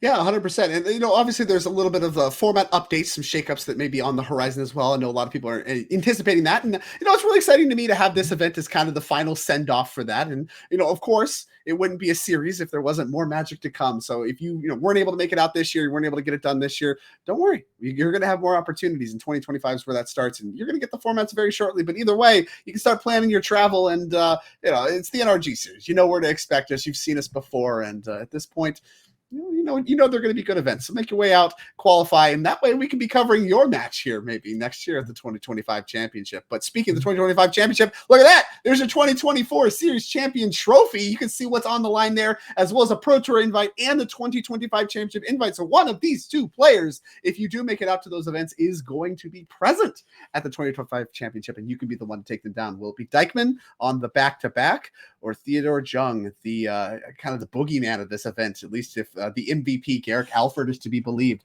A lot of eyes on Theo. His year that he has had, not just on the NRG series, but across all of Magic, has gotten quite a bit done on the Pro Tour circuit as well. So, really kind of this battle between 2 of the best going on right now. Copper Line Gorge into the Claw, the all-important Claw that you mentioned, Higher Claw, the 1/2 deployed. Kind of off flavor for a Gruul Mice deck, but, we'll allow it. Yeah, just a very strong card, especially, there aren't a ton of control decks here, but that's a great one where you can just sink your mana, grow the Higher Claw, and push a little bit of damage. As it looks like Dykman's trying to figure out, how do I want to sequence my mana here, given the Higher Claw, and it's not want to fight over. And it looks like we might be doing a Duress here, trying to hit maybe something like an Innkeeper's Talent. Yeah. Starting off on the duress, kind of interesting to see. Not a card we talk too much about. And this is the downside to bringing in duress. This is a deck that has 22 creatures in it, 22 lands, which really only leaves 16 cards, at least in the main deck, that it hits. Now, you'd be expecting some potentially powerful sideboard cards that you're looking to get with it as part of the equation, but bricking is tough. What if we had this Innkeeper's Talent? That's pretty good. Oh, no! The top Innkeeper's Talent is the follow-up? Are you kidding? Can't Thoughtseize the top of the deck. That's true for Theo as well, who does find Innkeeper's Talent, the powerful enchantment class off the top. All that text that Steven wishes was in hand last turn. Yeah, and Dykman knows every card in Theo's hand. You see him start to cast a cut down here. He's thinking maybe I need this for an Emberheart Challenger, but what if he draws another spell, gets prowess, and it lives? So Dykman's trying to think about this right now, and how is he going to maneuver as we see Theo's friends and teammate Dom and Andrew in the background, both not being able to make it to this spot, but had great finishes in the top 4. Yeah, I mean, once again, we mentioned it earlier. 3 out of your entire team being in the top 4 is an absurd stat. And now, Dykman, kind of the boogeyman for that, just shutting all that down. Now it needs to do it one more time, but a whiff duress is not a way to start things off. And Dykman, I think, more or less correctly giving a lot of thought to his turn 2. This is really...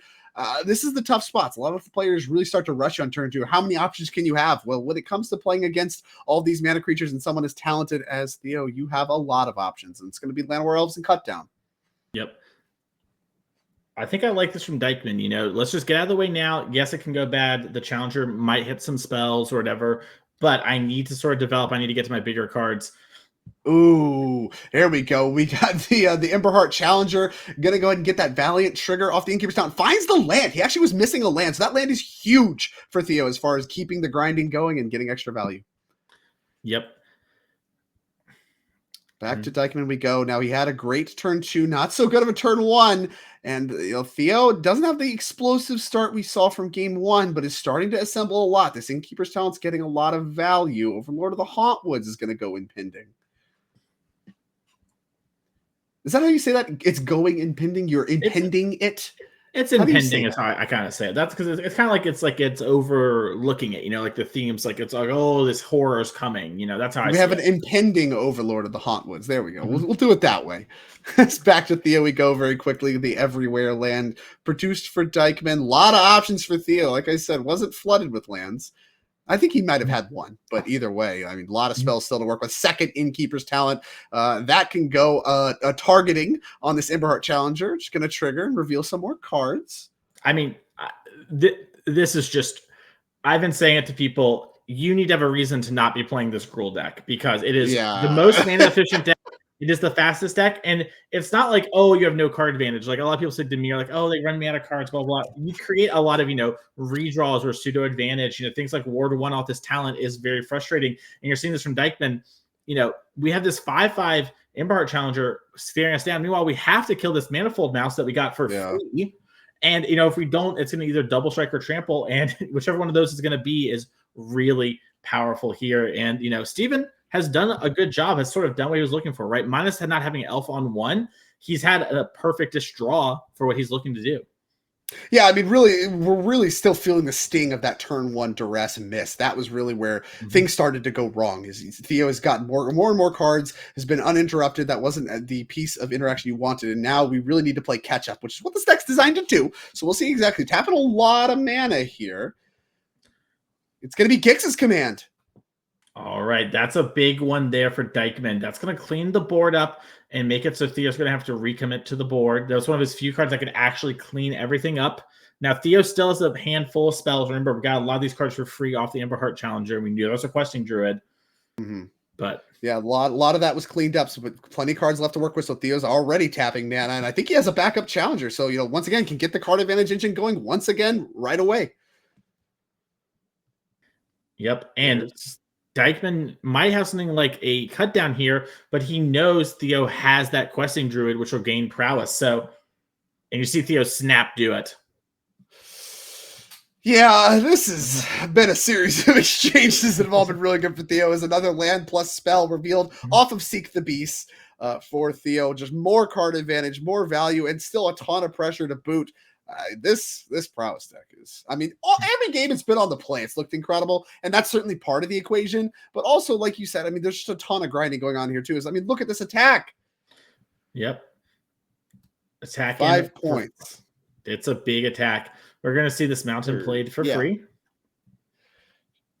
Yeah, sure. Oh, yeah, sure. You also get the mountain right away off the Seek the Beast. Have a spell lined up. Yeah, here we go. Your turn. Still no creatures, no permanents in play for Steven. The snowball is snowballing for Theo. Now, will a hard cast Overlord of, I guess hard cast, non-impending Overlord of the Hotwoods going to be added to the board? Another everywhere token being made. Now we got a big blocker. Is that good enough?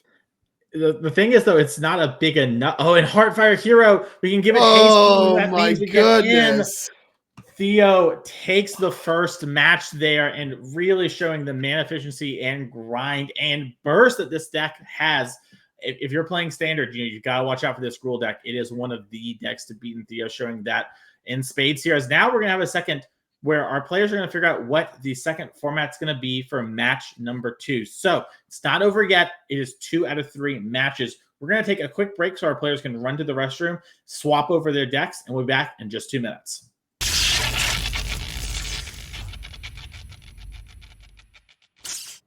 Welcome back, everyone, to the NRG Championship Series. I'm Mason Clark, joined by Drake Sasser. We're here in the finals for match 2. If you're just joining us, we're playing best of 3 matches. Theo, first seed, won incredibly quickly in Standard with Gruul. Dykman said, hey, I'm on the play.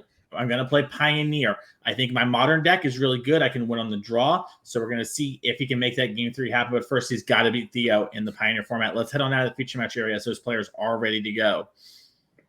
Yeah, so keep in mind, if Theo does win this one, he's up a match. So if Theo wins, it's over. Theo is your victor. Theo is your 2025 champion. Dykman needs to do the reverse sweep on matches. So he needs to win this one and then win the next one. So you mentioned it, kind of keeping that in mind. He believes his matchup in Modern to be very good. He mentioned in his winner's interview when he won his winning into top 8, that NRG is the deck he built the Modern deck to beat and was one of Theo's only losses in stage 1. So as a result, he feels very comfortable about that. That's where he wants to be on the draw. So on the play, he wants to do what he believes is the more uphill battle. He wants to be on the play for that. And that's this matchup.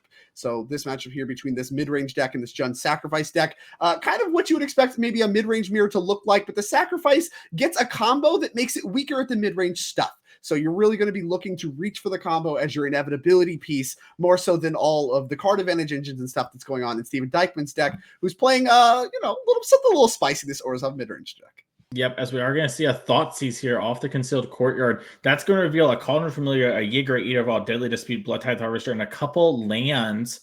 Dykman built his deck, like you mentioned there, to sort of beat up on Phoenix and the Rakdos Demon deck. Not quite this one. Yeah, it takes Deadly Dispute, a card that is often represents quite a bit of card advantage. You can sacrifice some of the extra game objects that you make and get cards for your trouble. So that is a card advantage piece. The rest, kind of creatures and stuff that I think Steven's deck is really well built to interact with easily. And, Cat, really the one that's hard to interact with, but Thoughtseize doesn't save you there. So it makes sense to take there quite a bit. Cauldron Familiar is going to come on down here off the Blackcleave Cliffs. That's going to tie the game up at put Theo to 21 and drop Dykman down to 17. And it seems like I don't know what that conversation was. Some smiles there. I'd love to be able to listen in there. Didn't quite catch what that was about. A little bit of thinking here on turn 2, though. This cat he knew about, so no new information. Just really thinking about how to sequence things.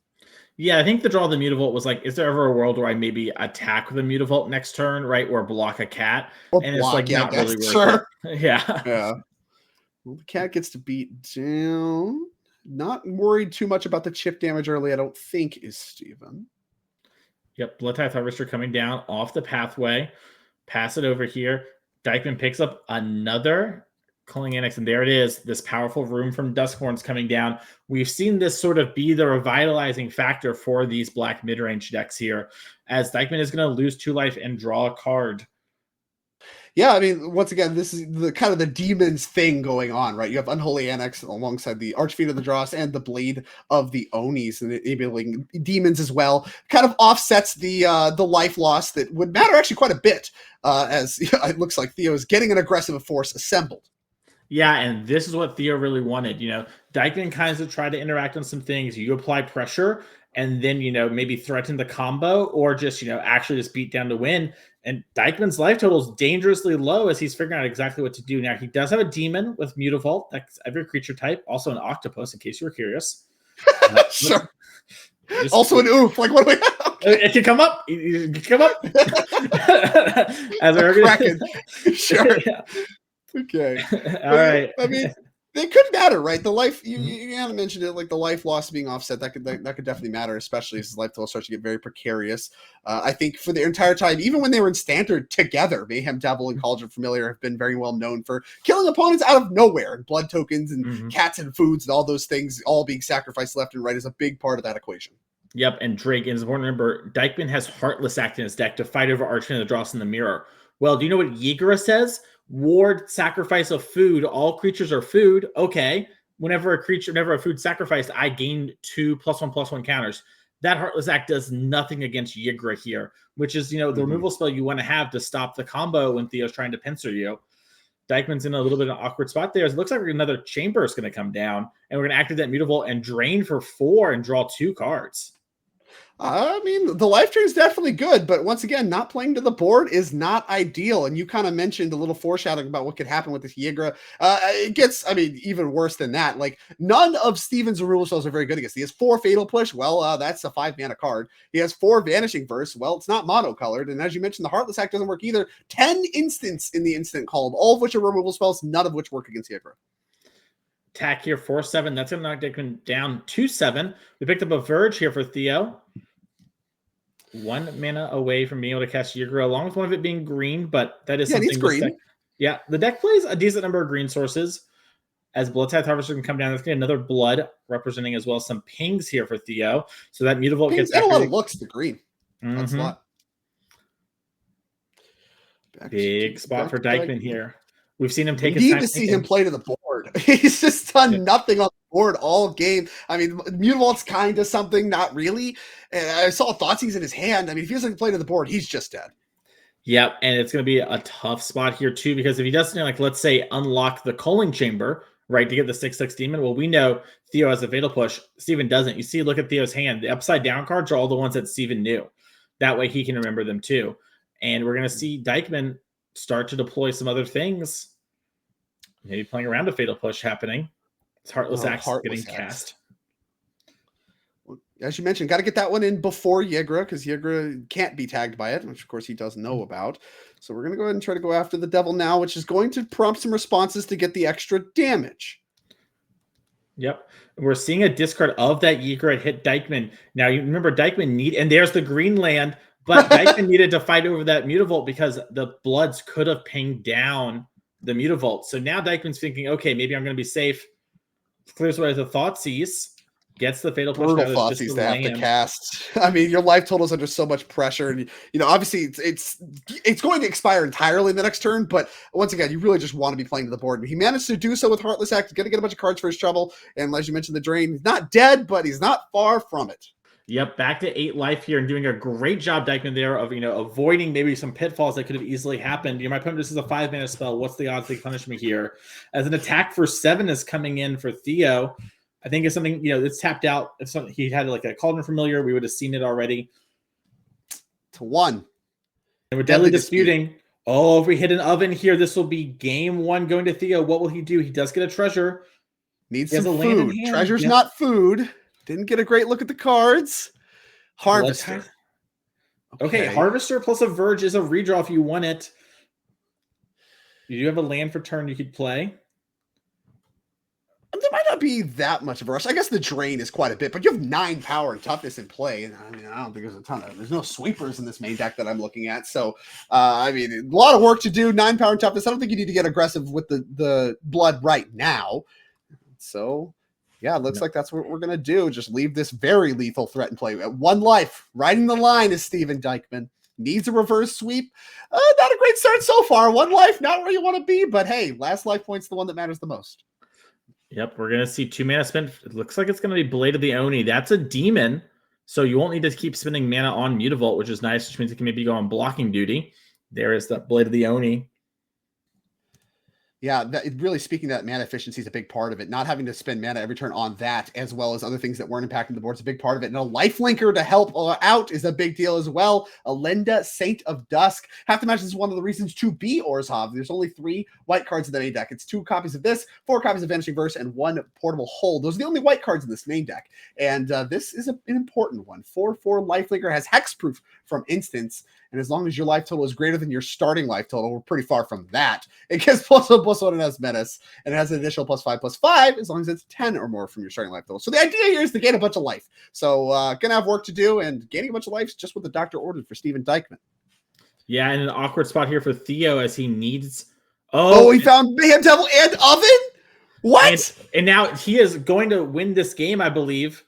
We'll have to see exactly here. He pings this down, attacks with everything, sacrifice whichever creature is blocked. You can't gain life. That's going to get lethal. And Theo wins game number 1 of match number 2, up a match. And you see it a little bit there when he drew that second card. He's like, wow, that was good. And he was good enough to win to that be game whitelisted.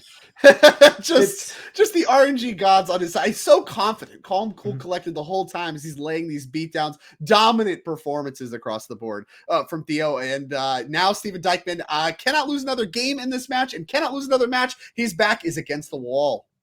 Yep, and let's see what he's going to sideboard with here with this Orzhov mid-range deck to fight over the Jund Sacrifice deck. We have 3 Rest in Peace, 2 Duress, 2 Fracture, 2 Heliod's Intervention, 2 Invoke Despair, 2 Portable Hole, 2 Shieldred. Drake, what do you like and why?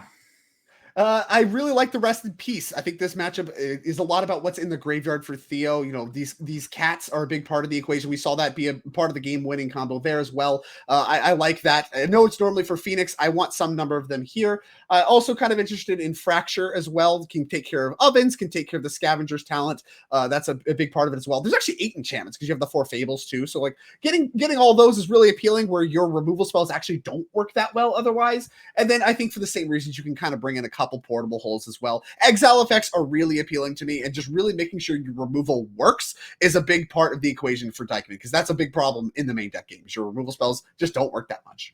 Speaking of big problems, let's check out Theo Jung's sideboard.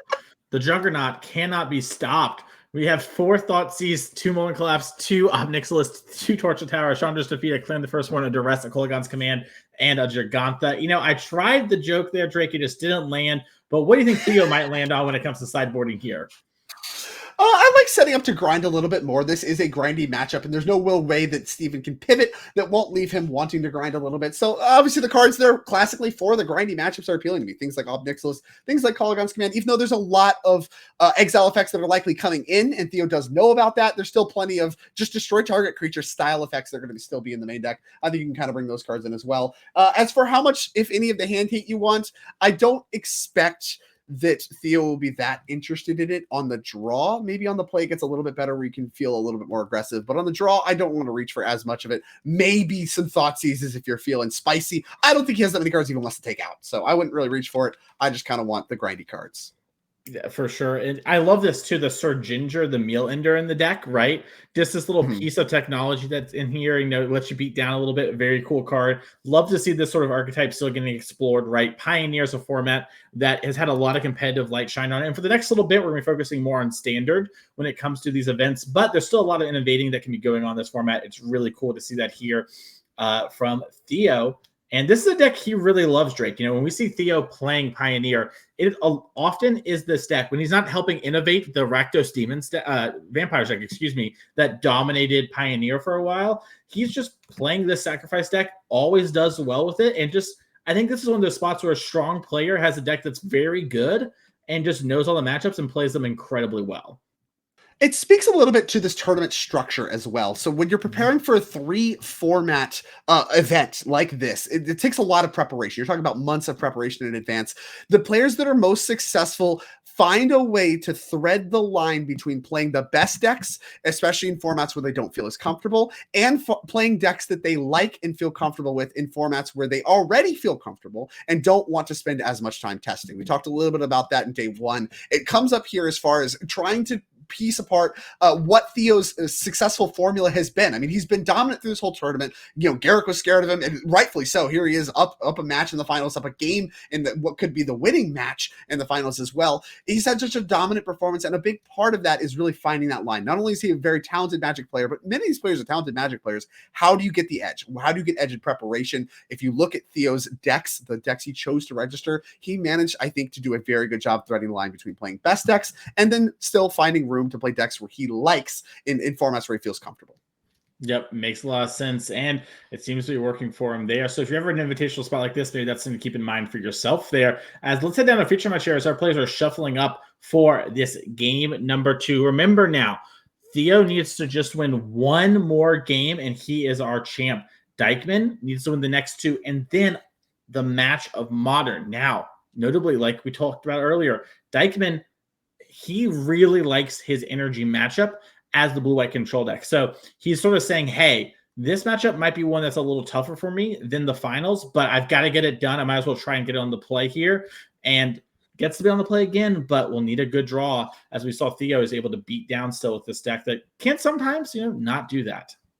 Yeah, I mean, that's a big part of what he's got going on in his decks, too. A lot of his decks can just beat down and get the game over with quick, and some of them can grind. And really having mastery over when to pivot there is a big part of his successful formula as well. I mean, there's a lot you could point to as far as Theo's run. But for Dykman, he's done a good job with this preparation in the past. He's won this event before, and, obviously looking to do so again. So he knows what it takes to be a winner here as well. And now it's time to figure it out. And obviously, like you said, he thinks this matchup is the harder of the 2. So really just clenching, trying to get out of this matchup with a dub, and then it could be smooth sailing to the championship and to the trophy and all the invites and all these things that you get as a result of winning, but needs to get 2 here. Needs to get 1 on the play and 1 on the draw. And here's the 1 on the play.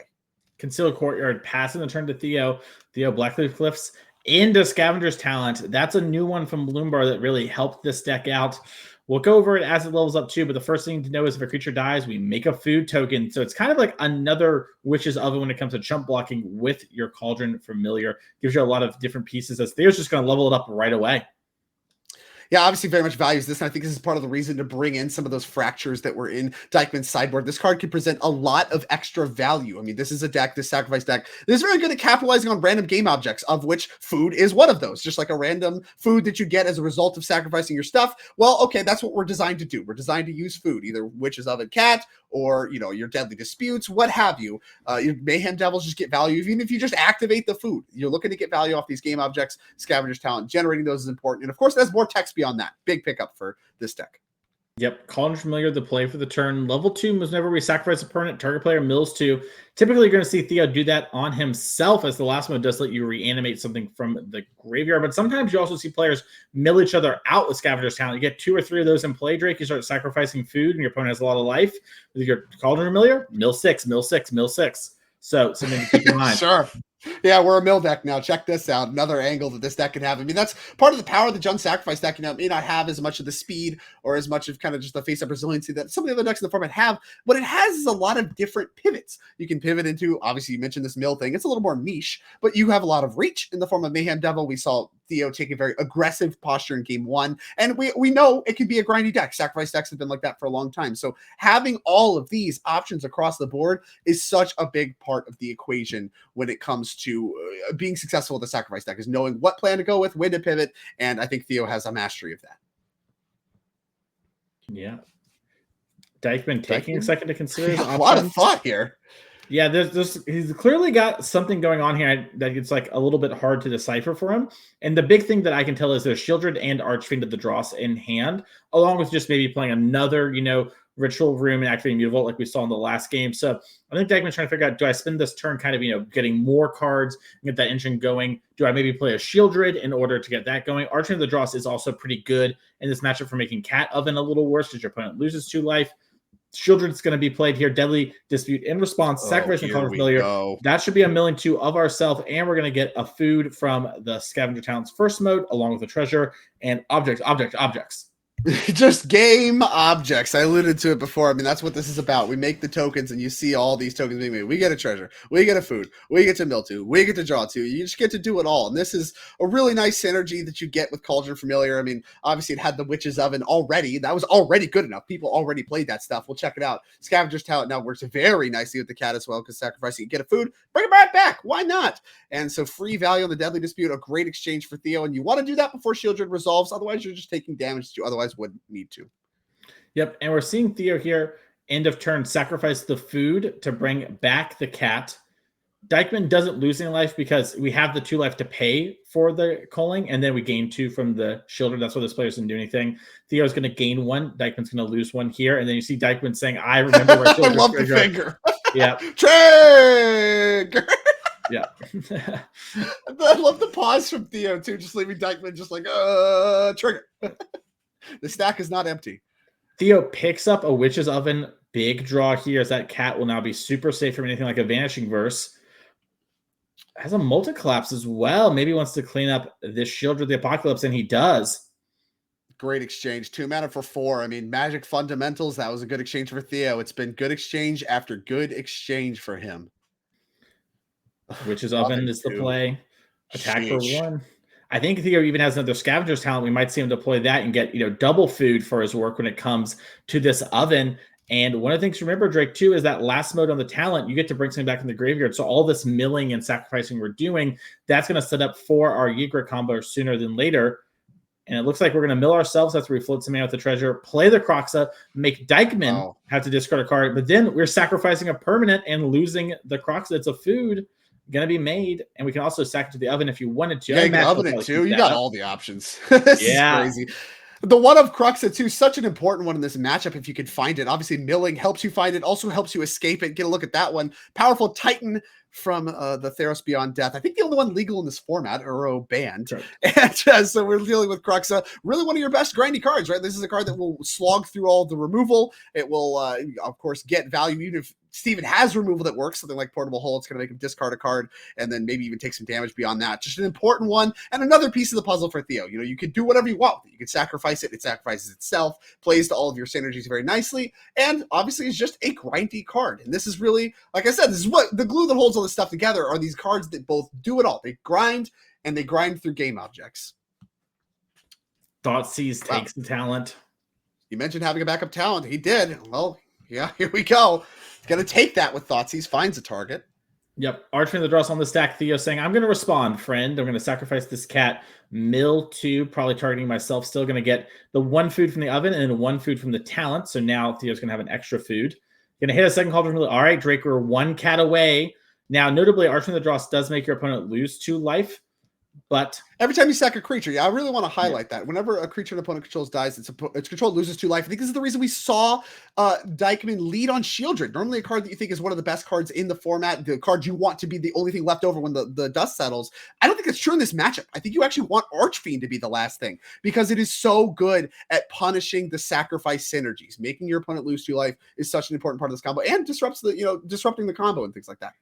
Yep. So of note here, Theo will gain 1 life and then lose 2, right? So he's mitigating it a little bit as long as he has life sort of pay with everything going on here. So this is a spot where, Theo can beat the Archfiend of the Dross on the life total stack when it comes to going for it. But if Theo gets low enough, he will not be able to combo with Yigra through the Dross. So we'll have to see how it goes here. It looks like Theo's going to bring back at least one of the cats, both cats here. Sure. With the food. Going to have 1 food remaining. This is the part of the combo that doesn't hurt you. So this is the part that's kind of quote unquote free, as we do find another cat up the mill. So another synergy there with the Scavenger's Talent second mode, not just feeling Croxa, but also finding all your cats. You just bring those back. Yep. Can also bring back that devil there, Drake, which could, maybe we can get Dykman low enough. We're at 10 life. It's a little bit away, but not so far away. Maybe you just pick off the Archfiend too. Just kill it. And then what doesn't even matter. I mean, it might be the same math to kill Steven, but who knows? I mean, if you can get to 6, not 10, there's something to do that is very meaningful. And I mean, with you having double Steven's life total. I think that's the number. I think having double life total matters because once again, you're losing 2 for every 1. So you want to exchange 2 for 1 from a spot where you have double Steven's life total. And that can happen right now with that extra cat in the yard if we can get the Yigra stuff going. Yeah, and we see Theo lining up 3 mana. Of note, Theo can do something like sacrifice a cat here, right? If he wanted to, and just take some mills and try and find the Yigra and see if he can go for it then. He can also sort of, just declare this attack. And if Dykman blocks, we're going to get the food. I think Dykman said block 1. Theo said, I'll sack that one. I mean, he's just, it's transparent what's happening here. You're going to block one. I'm going to sack the one that's going to block. Love that shortcut there. Just very, very intentional about knowing how this is going to play out and what he wants to do. Yep, Theo lost 2 life there because a creature did die. Dykman loses 1, but Theo gets 2 more looks at Yigra. Had he found it, that could be game over. Now, another thing Theo can do here is hold priority on sacrificing the food with the cats to get multiple looks if he wants to. So sack of food, mill 2, hold priority, sack of food, mill 2. And so Theo potentially might be able to get there this turn, but might lose some food resources. We'll have to see what he wants to do, as that life from the food is pretty relevant too, and has all this mana for Kroxa. Yeah, once again, all the options for Theo are great. You just kind of did a great job outlining it there, but Kroxa, a part of it. Obviously, we could reach for combo stuff still if we want. I think at this point, maybe that's getting a little bit more ambitious. And it looks like Theo. I mean, once again, there's no rush. You are on the attack, but also you also have inevitability. It's the best spot to be. Steven needs to answer a lot of stuff. Yep, we're going to exile 5 lands here, escape Kroxa. Steven discards a duress, not what it's about, and Theo with 5 lands in hand, a wise call there for Dykman. He wants that for their early turn, so maybe prevent something like this talent coming down. And we're going to play. Not what this is about at all. And once again, we highlighted he has 3 copies of recipes in this sideboard. How good would these have been this game, right? Being able to shut down all this cat nonsense, shut down the Kroxa nonsense would have been so important. Not finding your sideboard cards is a part of what can lose you some sideboard games. And I think Steven, assuming he has multiple of them in his deck, would really like to see one and has not. And maybe now it might even be too late. Fatal Push. That's going to lose 2 life due to the dross, and we're going to get another food thanks to the talent, which means another 2 mills at the Yigra. And this is a tough place for Dykman, right? Like you're talking about, Theo doesn't have to go for it. Dykman's the one who has to make this game end quickly. Every exchange is sort of, not that bad for Theo and potentially game ending for Dykman. As we are going to play Immutable for turn and then spend 3 we already had. Some awkward mana and a second Annex. I mean, we've drawn multiple of them each game. I think this is a card you still want in the matchup, but drawing multiples, not really where you want to be. The John's Sacrifice deck is very much about what's on play, and not affecting the board is tough, but you do want one in order to enable all of your card advantage engine stuff and give you some inevitability. Getting busy. I think it might actually be clutch here, Drake, because we're attacking Theo down to 10 and then draining another 4. So now Theo's at 6 to Dykman's 13. So Theo, I'm pretty sure, cannot actually Yigra combo because that's correct. As long as the Archfiend's in play, he doesn't have enough life to Yigra combo. But it is putting yourself in a little precarious situation. He might be able to just find 13 this turn. We'll see. I mean, he needs to do so before he gets hit by the Archfiend too many times. That might be the hard part. Because, you could get Devil back, start to do a bunch of crazy cat stuff. That's kind of what's face up on the table. Archfiend disables a lot of that. So once again, like I said, really heads up. We mentioned Dykman took a long time on that decision earlier between leading on Shieldred, leading on Archfiend. And I think he made a really wise play. Leading on Shieldred, Theo has to answer that. It's not like you just ignore it. Molten Collapse had to answer that. And then Archfiend was the leftovers. And now it might be good enough to get him the game win if Theo drew a brick. We'll see what Theo can cook up. I mean, he's done a great job finding the right lines in every other match. I have faith he'll find the best line here. The question is it good enough? Theo counting it out, saying, okay, I spend 3 mana. I bring back my Devil. I lose 3 foods. Then I can, sacrifice my cat 1 time. I'll take a little bit of damage. I'll ping once. I'll bring it back another time. That's 2. That's 3 by my count here. We're going to get 1 extra food because of the talent. That's 4. And that's not enough. Theo's dead. And the extra annexes, they're really good at making the game along and swinging the life total. So game number 3 is available for us now, Drake, as Dykman showed hey, I have a couple cards that are nice. This dross card will force you, to get it done sooner than later if I can get the damage in. And that's the hard part. Yeah, that was the hard part, and really setting himself up for that spot. Like you mentioned, the second Annex gave him a little bit of reach, which was very important. And also, obviously, drawing a brick there for Theo is also important as well. If he finds an answer to Dross, everything's over. But it's like I said, Dykman did a great job lighting it up, using the Shieldred as a lightning rod for the Dross. And I mean, that last line of text that normally is one of the least relevant parts of what's going on with the card comes up huge in this matchup in particular. And I mean, is going to be a game winner there. And that is, I mean, we get a game 3. This is step 1. This is step 1 for Steven Dykman. You know, it looked like it was going to be over for him. He won this one. Now he needs to win another one on the draw and then win the final match, which we know, we spoke to him earlier in the interview booth. We know that he likes his matchup in Modern. So he needs to get there. And there's one more game in the way of that, as they are doing a little bit more sideboarding here for game number 3. Speaking of getting in the way, you might want to try and get in the way of our champion next year. Check out next year's events coming up. We have the first 4 announced. February 1st and 2nd, Chicagoland. We have the 10K Showdown. You win a showdown, you come to our events. Sunday, Team Trial. March 15th to the 16th. Saturday, 10K Showdown. 5K Sunday Trial, with the formats for all these events coming very soon. May 10th or 11th, we have the Saturday 10K Showdown, Sunday 5K Trial, and then the 20th to the 29th, double showdown weekend. 10K Showdown Saturday, singles, team on Sunday. 3 people going, as well as the end of our season 1 leaderboard, where a couple players will get invited to our champs next year. We do have a leaderboard where we reward consistent results here on the NRG series. And we had a couple of our players today have pretty deep runs who were there via that. And some of our players who just won the showdowns do as well. Multiple ways to make it here. Lots of money on the line, lots of competitive Magic and fierce competition here on the NRG series. We'd love to see you come out in 2025. And if you can't, click the follow button. That way you don't miss any of the live streams, which really bring in thanks to our sponsor, Ultimate Guard, who helps us bring paper Magic to everyone here. We love paper Magic. If you love it as well, consider using Ultimate Guard's products and the next time you're at your store. The katanas is the one everyone always talks about. They love the sleeve. I love the name. They're nice. They're nice sleeves. There's no two ways about it. The katanas are nice sleeves, but the deck boxes and stuff are nice too. It's a company that I'm happy to support. I'm proud to use their products, and I mean, they just make good stuff. So like, what else you want? I mean, obviously you should support them because they support us, but also they just they make stuff that we use. They make stuff we believe in, and that's a good reason to use them as well. You talked a little bit about rewarding consistency on this series, and not only do we do that, but it's important to thread the line. You want to reward spiking an event. You want your winners to have a chance to continue to prove themselves and snowball it into more things, but you also want to reward consistency. I think we have a good story of that here. Theo's obviously a very consistent player, but his path to the championship here was via winning a tournament. He won the July Modern Showdown. And Dykman, on the other hand, also a winner, but also somebody that has proven his consistency as well, being the 2023 MVP, but also won the championship as his path here. I really like the way NRG has set this up in that way. I really like that we do have some slots for the leaderboard, slots for players that couldn't quite get the win, but were very consistent. And also we have, lots of slots for the winners. It's easy to qualify if you just can only make it out to one weekend. All you have to do, win the event. Easy peasy. Yep. Both players mulliganing down here to at least 6 cards. Got a little slugfest 6 up in the final game, of match number 2. Remember, if Theo wins, it's all over but the goodbye for the 2024 year. If Steven wins, then it's Modern time where he feels at his best versus, the boogeyman of this format, Mardu Energy. Both Mardu and Boros, a deck that we have seen dominate the Magic Online results when it comes to Modern, as well as, the paper results, right?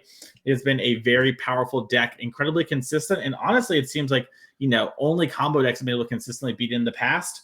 But Dykman thinks he's figured out the recipe here. I mean, they also have mid-range. I mean, not like I said, not a deck that we've seen. And so it is a little bit of kind of a dark horse, if you will, kind of registering that. Dykman, another player very well known for playing the best decks when they're the best. And here he is playing a spicy brew. And now on mulligans, on the draw, of course, it feels pretty good to get the extra card when you are on a mulligan. But at the same time, the Theo, I don't think needs every single one of his cards to assemble the combo and get it done quickly in an aggressive posturing like we saw from game 1. Yep. As we're going to see a cat passing the turn to Dykman, who has both Rest in Peace and a Heliod's Intervention in hand. 2 sideboard cards that fight over different parts of what Theo's doing, but are both very powerful here. As the Cauldron Familiar is going to get in for 1. Theo knocking Dykman down to 18. We're going to see a Thoughtseize, and that's a good one. As this Rest in Peace, get to see. Yeah, Rest in Peace, Fatal Push, Heliod, Archfiend of the Dross here, but Theo's on 1 land. Whoa, no second land is tough. I mean, Theo likes his hand and obviously has multiple castables, so he can afford to miss a land drop. And Thoughtseize finds good targets, but I mean, Dykman's hand's pretty loaded. Multiple sideboard cards. We saw how good Archfiend was in game 1, and removal spells. That's a nice mixture to be working with. Yeah, it looks like Theo's deciding, okay, is this a game where the rest in peace is actually going to lights out me? We saw in game number 2, had the rest in peace come down, it would have been that way. And Theo's taking the fatal Theo's push. face, that looked like, okay, this is tough. He did not look pleased with what he saw there as he began to write these cards down. Does choose fatal push. Interesting of note, like obviously Dykman could have cast the fatal push prior if you want to just line up the kill, but then you can just Thoughtseize away the rest in peace and get your cat back. You can make that exchange bad. And so it's very heads up not casting the fatal push there and letting it be taken instead to maybe line up a better future. Yep, we are going to see a Thoughtseize here on Theo. Theo with Fable, Fatal Push, Mayhem Devil, and Molten Collapse in hand. Dykman. Still lands. Yeah. It's got an interesting spot here because it's like, okay, obviously Theo can only play the Fatal Push right now, but do I care about that? Or do I care more about Fable? Do I care more about the Molten Collapse or the Devil? Collapse would answer my draws. Fable might get him out of this draw. Mayhem Devil's an annoying card. So, Drake, how do you go about figuring out when you're going to do in these kind of spots? Well, I mean, obviously what's going on here is a pretty big delta between do you care about creatures? Do you care about the grinding value? The best cards in Theo's hands are the 3 mana cards. And yeah, I think we're going to go for that. That's what I like to do. You need to assume that Theo is going to draw a land. He's going to be able to play this game. If he doesn't, then you're going to win because he can't play the game. So you want to plan for what happens if Theo draws a land every turn for the rest of the game until he wants to stop. And you're going to take the best card for that scenario. He did a good job of that, taking Fable, in my opinion. Yep, as we are going to see Rest in Peace, the play. And that's going to exile all the graveyards. Every card coming out with the future is going to be that way. Dykman doesn't have the 4th land rolled up, but does have Shieldred and Archer in the draws. The case. Theo had it, plays the pathway, attacks for 1, passes the turn. Yeah, I mean, this is the last turn to find it where things aren't just unwinnable, I think, for Theo. Like, it's an uphill battle from here, but he needed to find the land there. And yeah, I mean, things are going to start to get bad, obviously, but he can actually play the game now, which is an important part of the equation. Theo takes 2 off the draw from the Shieldred trigger. Does have the Molten Collapse for the Shieldred. We're going to see that fired off. Attack for 1 with the Cauldron Familiar. Cauldron Familiar to the draw for turn for Theo.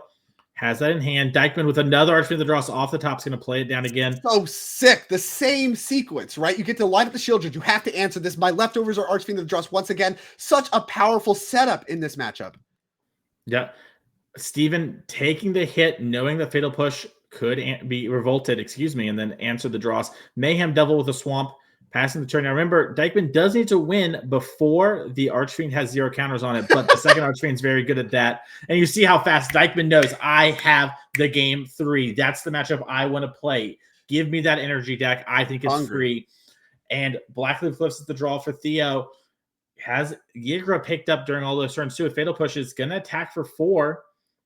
And yeah, pick it up. He's dead on board. Yeah, that's it. And of course, the triggers don't work anymore because the recipes, but it doesn't matter. We just have 12 on the board. So Theo going to lose this match, and this is exactly what Dykman needed. He needed to win 2 in a row there after losing game 1 there, managed to do it. And now, I mean, he spoke about it early in the interview. He feels good about this matchup. On the draw or not, doesn't care. He built his control deck to beat energy. Theo's on energy. This should be a good matchup. Dykman feels good about it. This is what he needed to do in order to get the runbacks.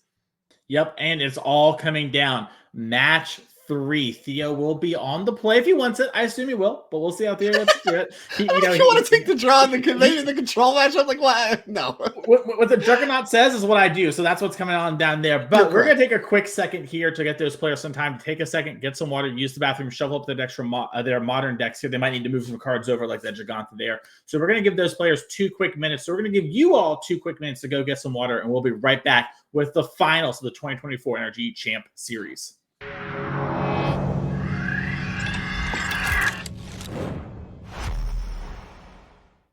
Hello, everyone, and welcome back to the NRG Championship Series for 2024. We're in the finals, game 1 of match 3. Both players want a match, and they're already playing Drake. Let's head on down. These players cannot wait to see who's going to win, and I can't wait to see either. As we're going to see Mardu Energy here on your left versus Dykman on the right. You see the players, they were so excited. They started playing before we gave them the thumbs up because they just couldn't wait to battle. But what happened so far this game? Turn 1, Ocelot Pride. Turn 1, tap land for Dykman. Turn 2, Surveil land. Bin Flage. Played another Ocelot Pride. We're triggering some cats.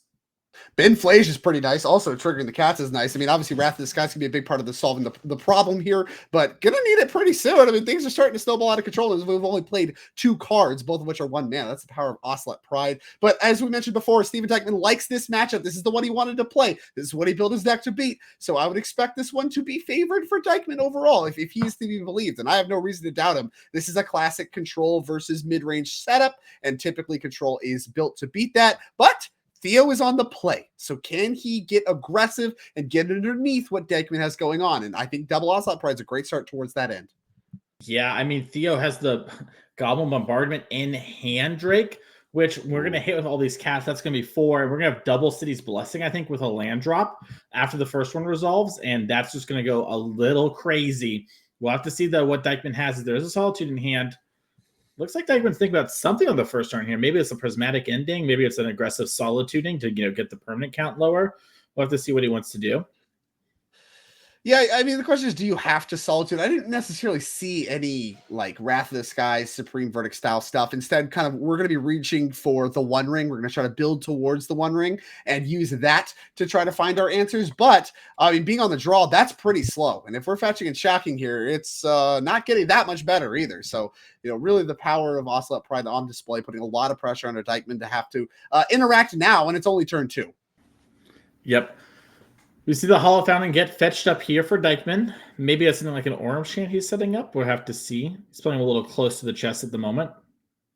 Yeah, it does have the Orange Chant, I believe. So that might be exactly what it is. I think you called that out, and that's going to be correct.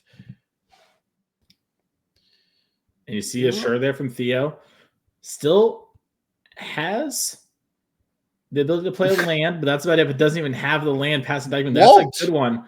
And getting Time Walk there, in exchange just for 1 card for Theo. And we have another Orange Chant in hand for Dykman Drake. Oh my goodness. 2 Orange Chants, such a big part. I mentioned he wasn't going to have time. Well, Orange Chant, I mean, it's card disadvantage, but once again, you get to do all this because the One Ring subsidizes your card advantage. So if you could just do this long enough to get to your One Rings, you're good to go. Now, he doesn't even feel like he needs to. It looks like he's just going to let it happen, take the chance, and, maybe use it post-mortem. Yep, has 2 the One Rings, Cosmic Rebirth, Solitude, Teferi. Of note, the Solitude is something you can take. It's in there with the other cards. And then you also get a card from the graveyard, nothing in there right now. I think what Dykman might be doing here is we're trying to Cosmic Rebirth back a land into play. That way we can play these One Rings and start taking over the game. And the life gain is going to do some to mitigate the attack, too. Now, obviously, Goblin Bombardment starts to complicate things, but Dykman got a little shrug. He's not too worried about it. But yeah, like I said, the 3 life you gain from Cosmic Rebirth, that's most of the attack that happened this turn. So as far as not necessarily needing to use Orange Chant to do the fog style effect, preventing the attack or undoing the attack even, Cosmic Rebirth is a big part of that puzzle. Now, of course, if it was just Thoughtseize and it wasn't like Dreams of Steel and Oil, you could even rebuy like the One Ring that was taken, but you have duplicates, so just get your land, ensure that you hit it on time. This is a great sequence from Steven. Notably, Dreamstone Oil does exile, so that means cards like Flage and things can't come back, so we actually can't get it back here. That's why you're seeing players play this in the main deck, Drake, because Flage is such a powerful game-warping card that come out with the One Ring, they just have to fight over these things. Yeah, and that's spoken to with Theo's deck building too. He has 2 of each in the main deck between Thoughtseize and Dreams, and 2 of each in the sideboard as well. So that really shows, that respect for those, graveyard cards. Even things like Crux or whatever. Anything graveyard oriented, you can hit with Dreams of Steel and Oil. And so just splitting the discard spells like that in the main deck and adjusting them in the sideboard is a big part of the equation here. Surveil land for Dykman. Take a look at the top of the deck. Figure out if he likes it or not. And now we're going to get to some cats. Yeah, it's cat time. We did gain some life, which means more cats and a lot more potential damage from this Goblin Bombardment. Remember, even if we find a Wrath, there's so many tokens here that you're going to get a lot of damage still for your trouble. So the One Ring has a lot of work to do, but I mean, the card's well known for how much work it does. Yeah, and remember, we have the City's Blessing now, so that means with 2 Ocelot Pride, you get the extra copy, so a bunch of cats get made here on the end, which means Theo has a bunch of 1 damage little pings available to him.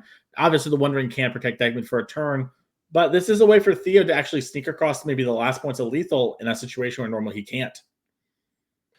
Yeah, that's I mean, a big deal. I think how many copies? We got 2 copies of Goblin Bombardment in the main deck. Finding one here, a big deal. And once again, it's I mean, almost been 2 Ocelot Prides by themselves, just kind of snowballing their way into a potential victory. Now, a little bit more to do, like we mentioned. Does have access to the One Ring and hands face up. So Steven just left that on the table. Gonna take a look at that.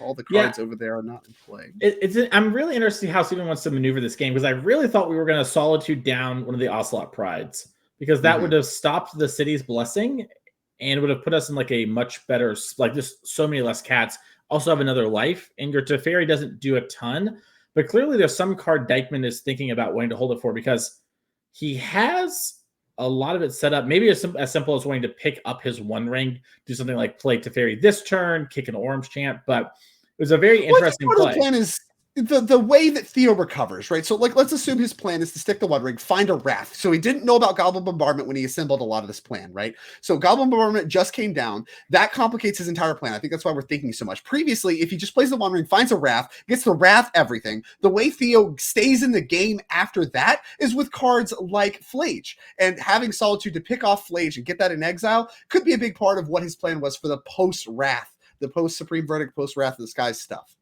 Yeah, I think I just disagree, which I hate to do on coverage, but I think the way you lose is Bombardment. I think this was the only way Dykman can ever lose this game, and we're going to have to see what he's going to do here. I mean, it looks like he's lining up the One Ring, but, I mean, Theo just does not care about it as much as you normally would, because the Bombardment's representing a lot of potential damage. Obviously, can't do anything this next turn. He has protection. But I'm curious to see how this goes, because that is the card that makes it so, you know, your Wraths aren't good. You can't keep up. But Dykman here said he built this deck to beat NRG. He's played this matchup way more than I have. I've never played this deck before. We'll have to see how it goes as he picks up a Lorien Revealed and a passing of the turn. Not great. Lets you use that 1 mana, but yeah, I mean, like I said, obviously this Goblin Bombardment's going to present a problem. There's no 2 ways about it. Obviously, the ideal scenario, you'd be able to resolve One Ring, and there's no incentive necessarily to move right away. And if you could follow up with a Wrath, that's how you'd kind of want to do it. That's tough to line up, especially now. It's not going to be line upable, and now there's a bunch of potential damage already in play, potentially even more coming, and things are going to start to get very bad. Well, I guess it depends how this goes, but Theo can Flage down his own cat token to gain life. I think he has a Flage in hand. Maybe he doesn't. I just saw, but he would gain life, which would then trigger the Pride, which would then go crazy. He has one in Yard, right, from that early Surveil, but we don't have the cards for it yet. Okay, so we don't have the cards. We're going to fetch really quick here. It looks like Theo also picked up the One Ring. Maybe I missed all the Flage. Obviously, Solitude could have interacted with that, but it would have forced Dykman's hand. Looks like Dykman's... Yeah, I mean, he knew about the Flage early, right? He knew about the Flage early from the Surveil. Didn't know about the Bombardment necessarily. And so now, you know, you're keeping the Solitude to cover for that Flage that, with the Arena of Glory, would come in with haste. So you just need to stop that. That will just kill you immediately as a follow-up. And the Bombardment obviously ruins all of his plans. And now I don't know if there was ever a way to cover Bombardment. He just doesn't have any of his prismatic endings and things of that nature to really check that. And I don't even know if he finds them now, if they're going to be good enough. Yeah, and this One Ring card comes down here, and this is why we've seen, you know, these energy decks, they kind of play out like these Zooey style mid-rangey decks when they don't have cards like the One Ring and Raptor. They just present creatures that provide good value. But when they have the One Ring, they can actually fight through, as we see Theo pick up a Amp Raptor, excuse me. And we're going to see a Lorien Reveal cycle here. Okay, yeah. Can I get a land? It looked like there, the way he was tapping, it was going to be 5 mana and a Castle Reveal. I was like, well, okay, is this just a concession? No, we're before we untap, we're going to go ahead and do that island cycling ability. Yeah, and Theo, you know, representing a lot of burst with the Goblin Bombardment out of nowhere. So Steven has to find some sort of answer. Does have cards, you know, like Teferi can bounce the Bombardment, but yeah, it's just tough because, like you said, if we find Wrath of the Skies, we clear everything, and then Flage just comes in with haste and kills you. So the Solitude does that even cover that? We got 6, 7, 8 to put you to 5. Okay. I mean, you have a One Ring to contend with, but if we find Wrath of the Skies, that's just the best draw, right? That takes care of everything that's in board, and you're not necessarily dead to the Flage entering, but you do need the Solitude pitch cast in order to check it so it doesn't attack and kill you. Yeah, exactly. So you have it all kind of covered up there. There's also Orange Chant can buy you a little bit of time, But like you mentioned before, the One Ring is ticking down here.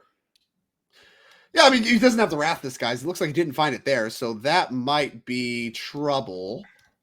Plays a land, has an Island Force Negation in hand. For some reason, is showing us as hiding one of the cards. It's really interesting. Yeah, it's interesting to split the cards that are known with cards that are unknown, and then more cards that are unknown. So it's just like the hand is all over the place right now for Steven Dykman, but all of those cards are in his hand. So I think what Steven might be trying to do here is set up this Teferi, bounce the Goblin Bombardment, and then be able to Orange Chant so Theo can't replay the Bombardment.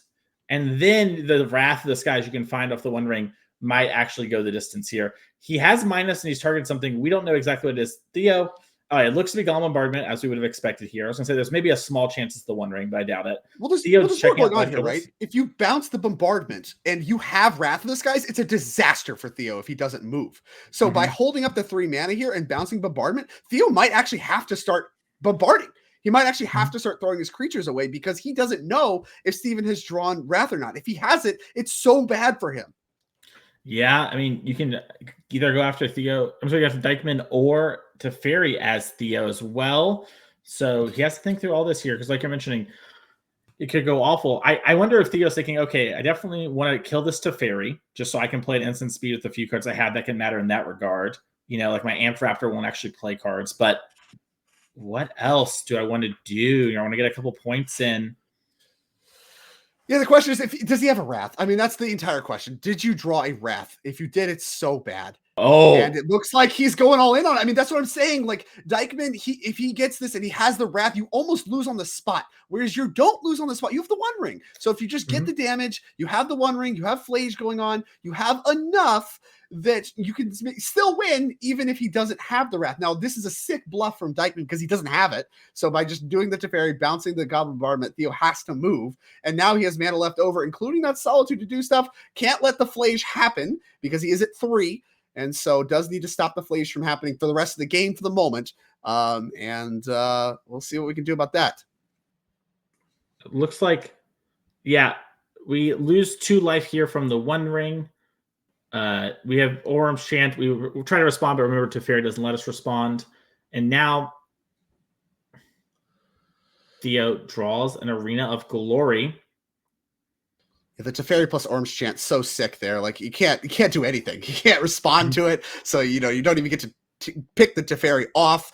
And now here comes a One Ring that now Dykman needs to worry about. But I mean, this game looks so much better for him than it did last turn because of that Teferi. Sometimes just threatening to have a card is as good as having the card itself. A lot of counterspells in hand, needs to get this One Ring away, but then has a lot of cover for stuff. Yeah, and the One Ring, one of the things it does best is find another One Ring, draw 3 cards here. 1, Wrath of Skies. 2, Teferi Time Raveler. Oh my goodness. 3, Narset. Now that's going to reset the One Ring if we decide to play it. But if we do it, I don't know if we can play it again this turn. So we get Teferi bounce our ring, and we get to keep Teferi around.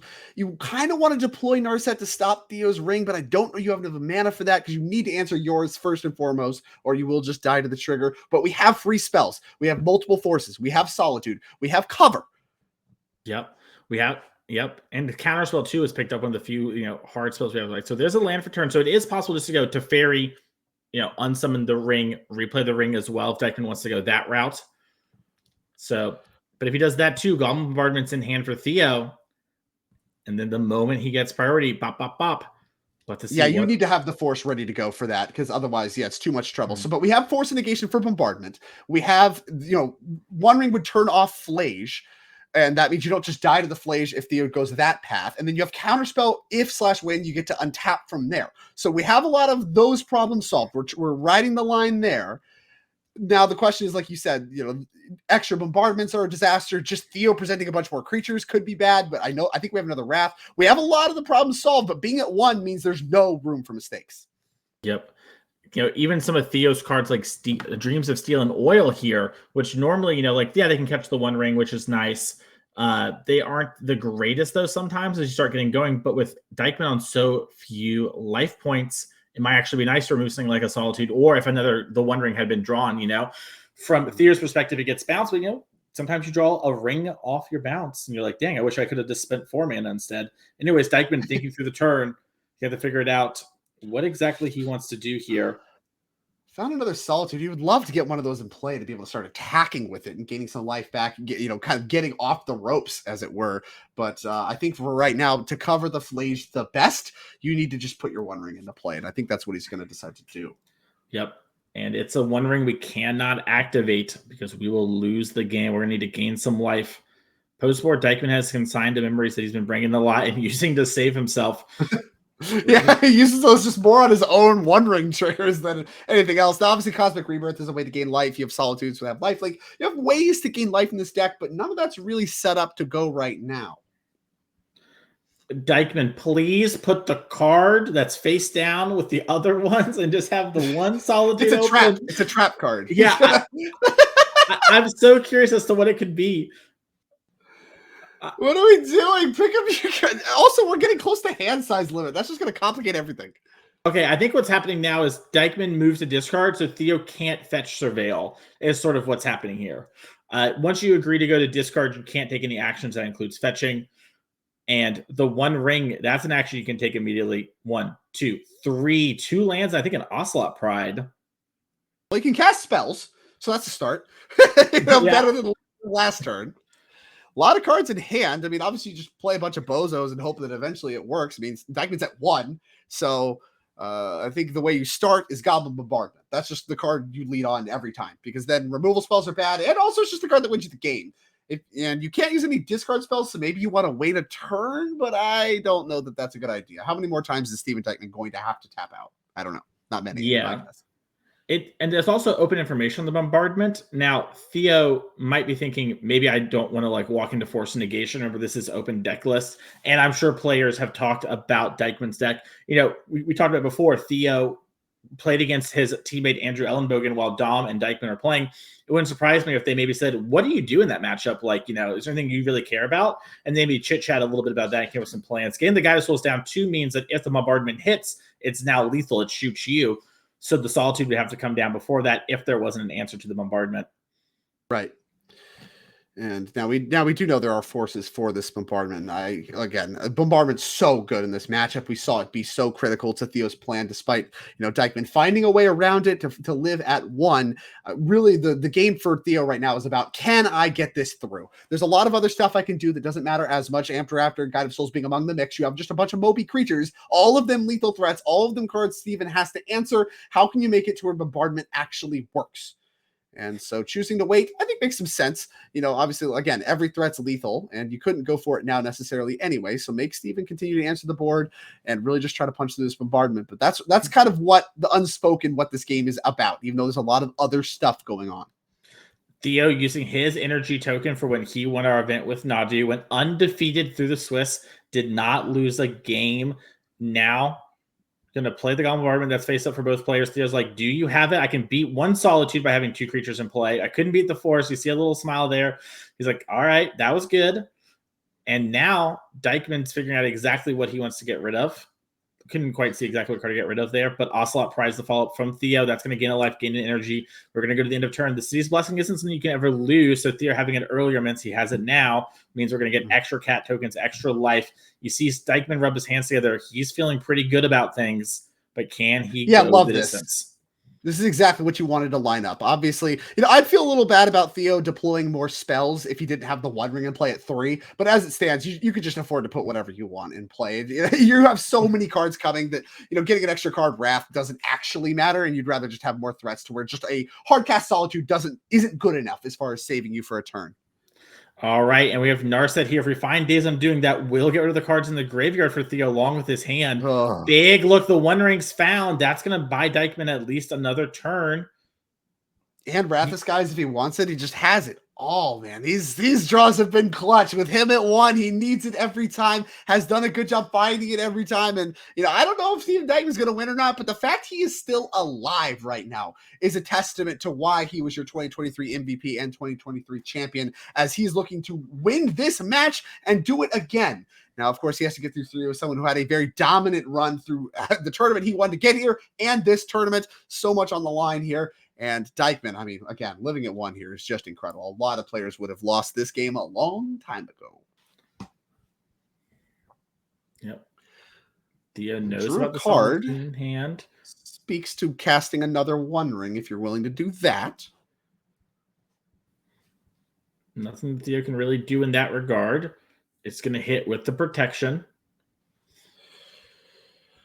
And this is juicy, right? Because it means your Wrath gets even juicier. I mean, what is Theo going to do with his turn? Is he going to put Flames in play? Probably not. Is he going to deploy more random stuff just to not have to move to discards with the One Ring? Probably. And so your Wrath just gets more things. Yeah, Now, and Flames it's is still a problem. Yeah, Flage is a problem in the long term, and we just drew another one.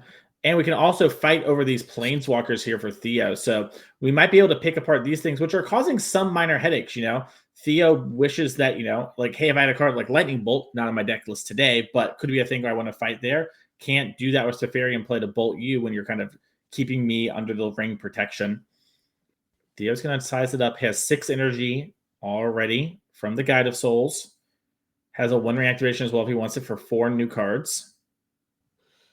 I mean, this is where I think if Theo doesn't have the One Ring, Dykman wins easily. But that's the true of a lot of games of Modern right now. If somebody didn't have the One Ring, I would win easily. Yeah, of course. That's of course true because the One Ring is just so good at what it does. Narset's still in play. No card draws there. Theo activated a little bit of a misstep had there. Answers to it and didn't cast them first. Oh, yeah, no! I think Theo, I think he got a little in his head there, planned out his whole turn, but started on the wrong Planeswalker. I think he was thinking, I'll get the Narset draw cards, then kill the Teferi, but said, I'll kill the Teferi, and Dykman let it resolve. Not the end of the world. It's something that Theo can come back from, but it's definitely going to matter. As we are going to tackle everything here, I'm curious if Theo will grow this Ocelot Pride with the Guide of Souls, giving a little bit more life.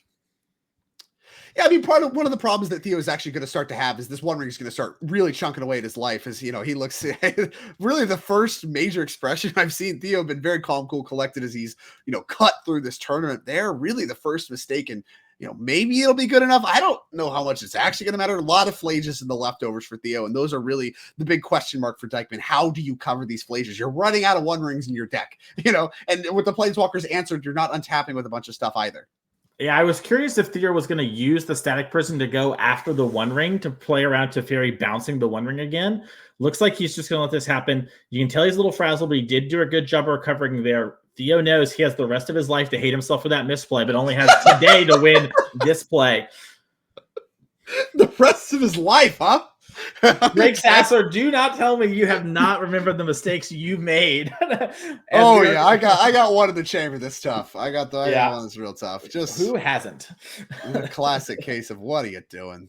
And in this case, I think, like I said, I don't even know that necessarily it's a game-losing mistake like many of these, lifetime remembered mistakes, the ones that keep you up at night. For Theo, it is. Theo he doesn't make mistakes. That's the thing.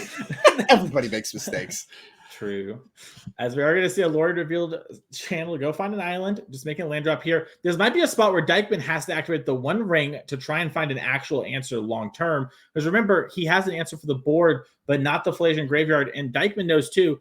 Theo maybe has a Flavian hand, and if he doesn't, he's going to see 6 cards between the One Ring activation and the draw for turn. So a lot of chances for Theo to get a little bit of reach here. Dykman needs to stabilize this board. And this is, why this deck is so good. Dykman built his deck to beat the Mardu/Boros Energy deck. Mm-hmm. And it still is presenting all these problems. So revealed. I mean, again, we're just digging. It's like, I mean, he's done a good job weathering, right? Like, you needed to do all the things he's done to stay alive. And he has a Wrath. Like, he has answers to what's on board now, but again, the problems are just compounded. There's multiple Flages you need to check. The One Ring is still in play at a high number for Theo. There's so much that you need to slog through, and Theo's the one that's drawing a bunch of cards. Well, sometimes. He's the one that's normally and the One Ring number 4 was found. Remember, we got one on the Reapers for another one. What? Right, those are going to the bottom of the deck. Right. That one has to go to the bottom, so he has it for later. But he has all the options. Is still the point. Yes. Wow. Yeah, all the options in the world. We get that card to redraw there. Remember, Theo does have a second Goblin Bombardment in the deck, so if we find that, we're going to force a force negation here from Steven Dykman if he's going to keep it underlocked. Now, we know that Dykman is going to go for this ring because if you're drawing your card, you're playing the ring. Otherwise, you might lose your trigger. Who knows? And you see Theo smirk there a little bit. He's like, all right, ring on ring. and it's going to be a passing of the turn. Theo's going to lose 4 life due to that bird encounters. Heavy is the head that wears the crown. Also, I don't think Theo's actually drawn a second ring. So in other types of matchups, Theo would be in like weird trouble. Anyways, yeah. Draw for turn, and I doubt we're going to see Theo activate the One Ring in response to this Narset ever again in his life, let alone this game. Yeah, I think we're gonna successfully take this Narset Part of Veils off the board before we activate this One Ring again. And when we do, that's 5 cards. I mean, that's the real problem here. Dykman would have loved to have had the mana to do all of this and also Wrath the Skies in order to try to protect the Narset, because then you can kind of force spells and do a lot to keep your Narset in play. Leaving all these creatures in play, even though you have protection, still leaves Narset vulnerable, which means 5 more cards coming for Theo means he gets to refill again with a bunch more cards to try to kill you from 1. And he has a lot of cards that do that. He found the bombardment. Oh, I think Theo has a very sick line here, Drake. We can play the bombardment if it resolves game.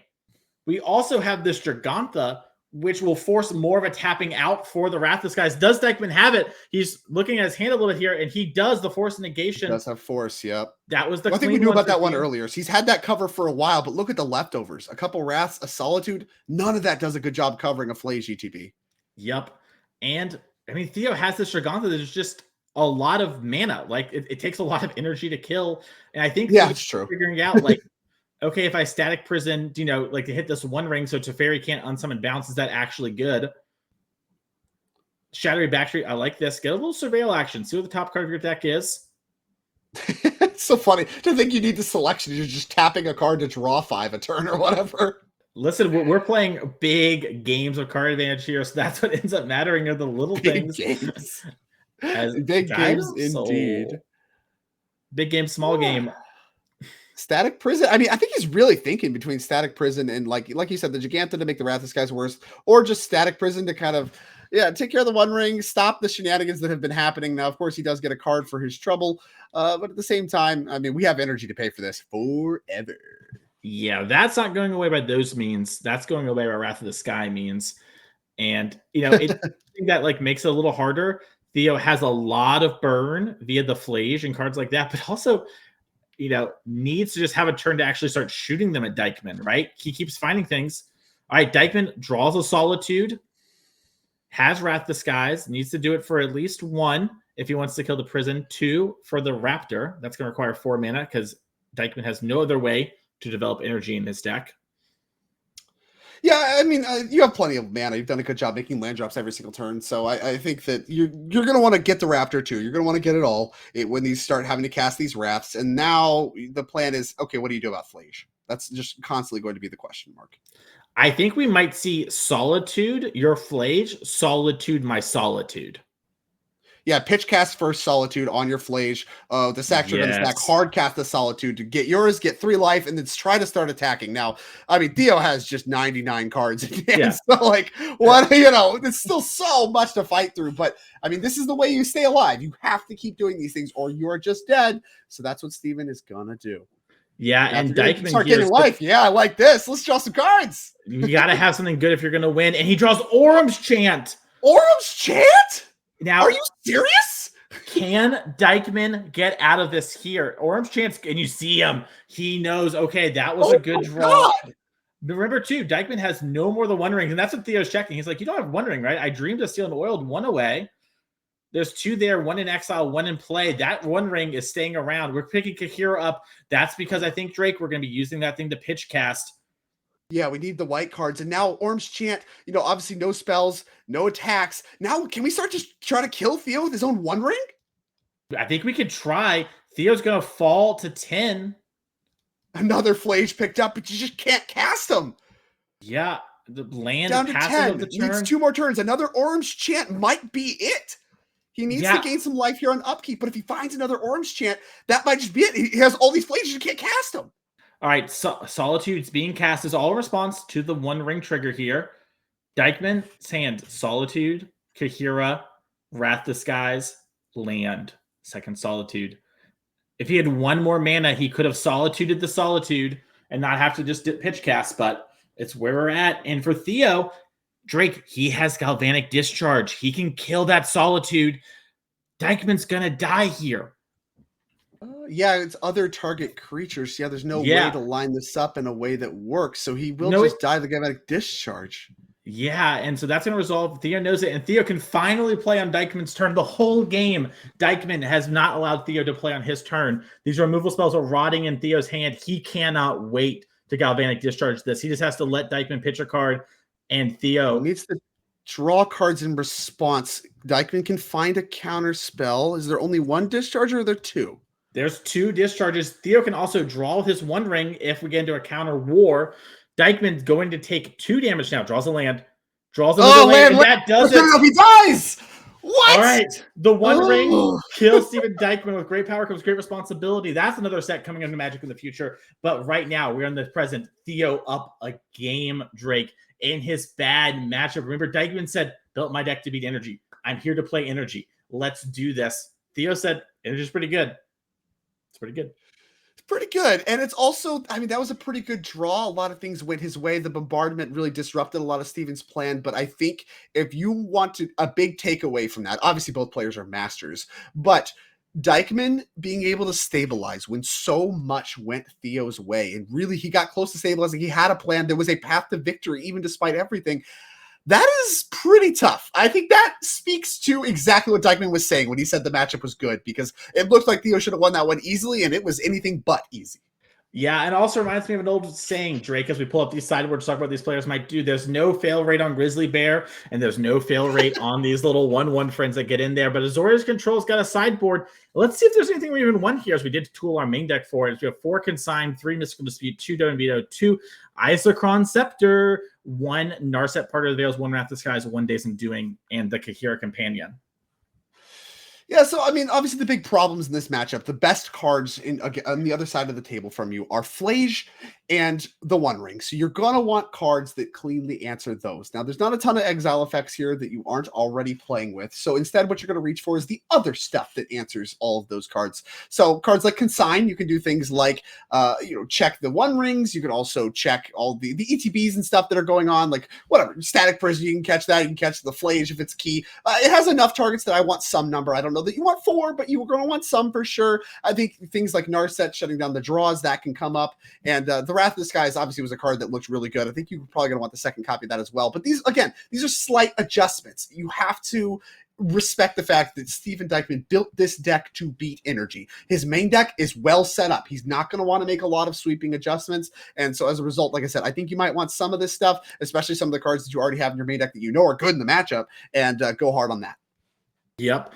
Let's check out the other side there. Hopefully, if you're a Theo fan, we don't get Scepter chained. But from Theo's sideboard, we have 3 Blood Moon, 3 Stony Silence, 2 Dreams of Steel in the World, 2 Exercise, 2 Thoughtseize, 1 Fatal Push, and 1 more, the One Ring, along with our Giganta Companion.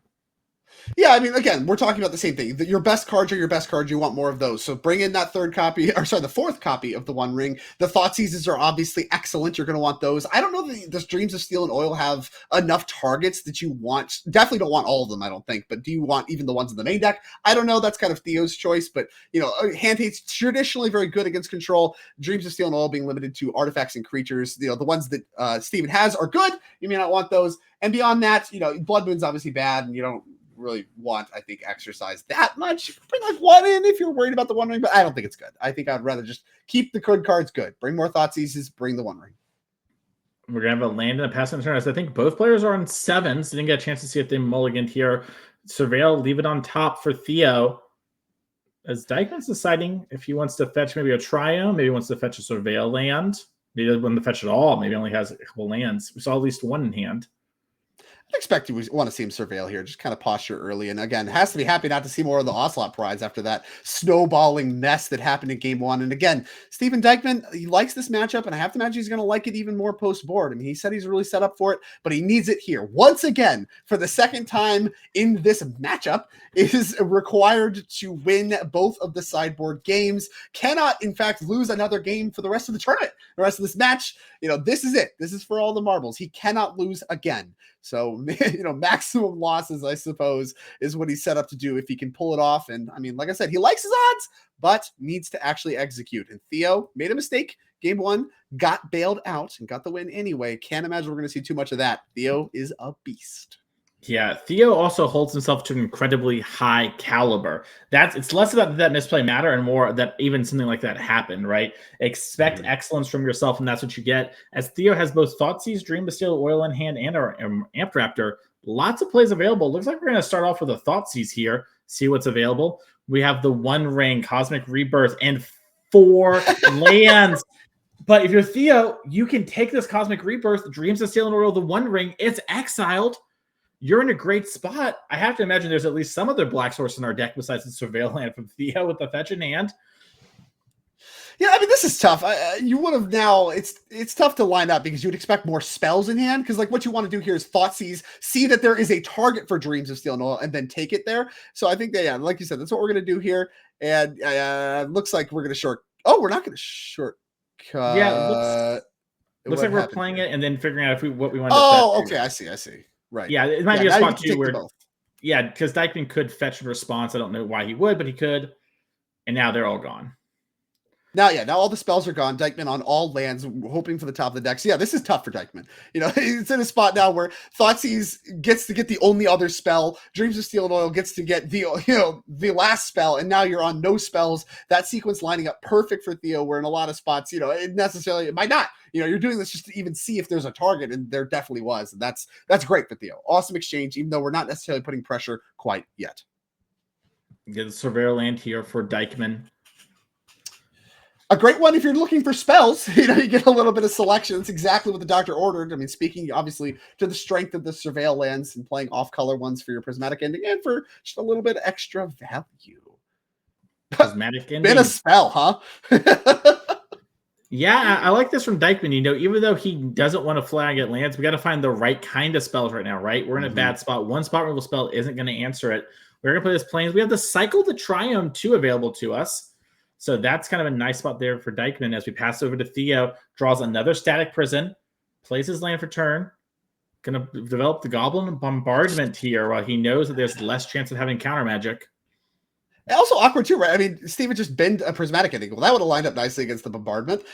So like now we don't have access to that. But like you said, we need to find the right spells. And I don't know if Theo necessarily has. We've seen this posturing from the Energy deck before, though, where they kind of can take this mid-rangey game where the first thing they deploy is Bombardment, and then everything after that's good. So it's a very big pivot from game one. Again, remember, Theo's all about these decks that can take multiple paths, these pivots. He's all about those, identifying those and executing on them. He does a great job at that. And that's what's happening this game. The hand hate into Bombardment, and now all your creatures in the future are good. These prisons have no targets right now, though. It's kind of the awkwardness of leaving Steve with no spells. But Ajani, I think that's going to be a good one.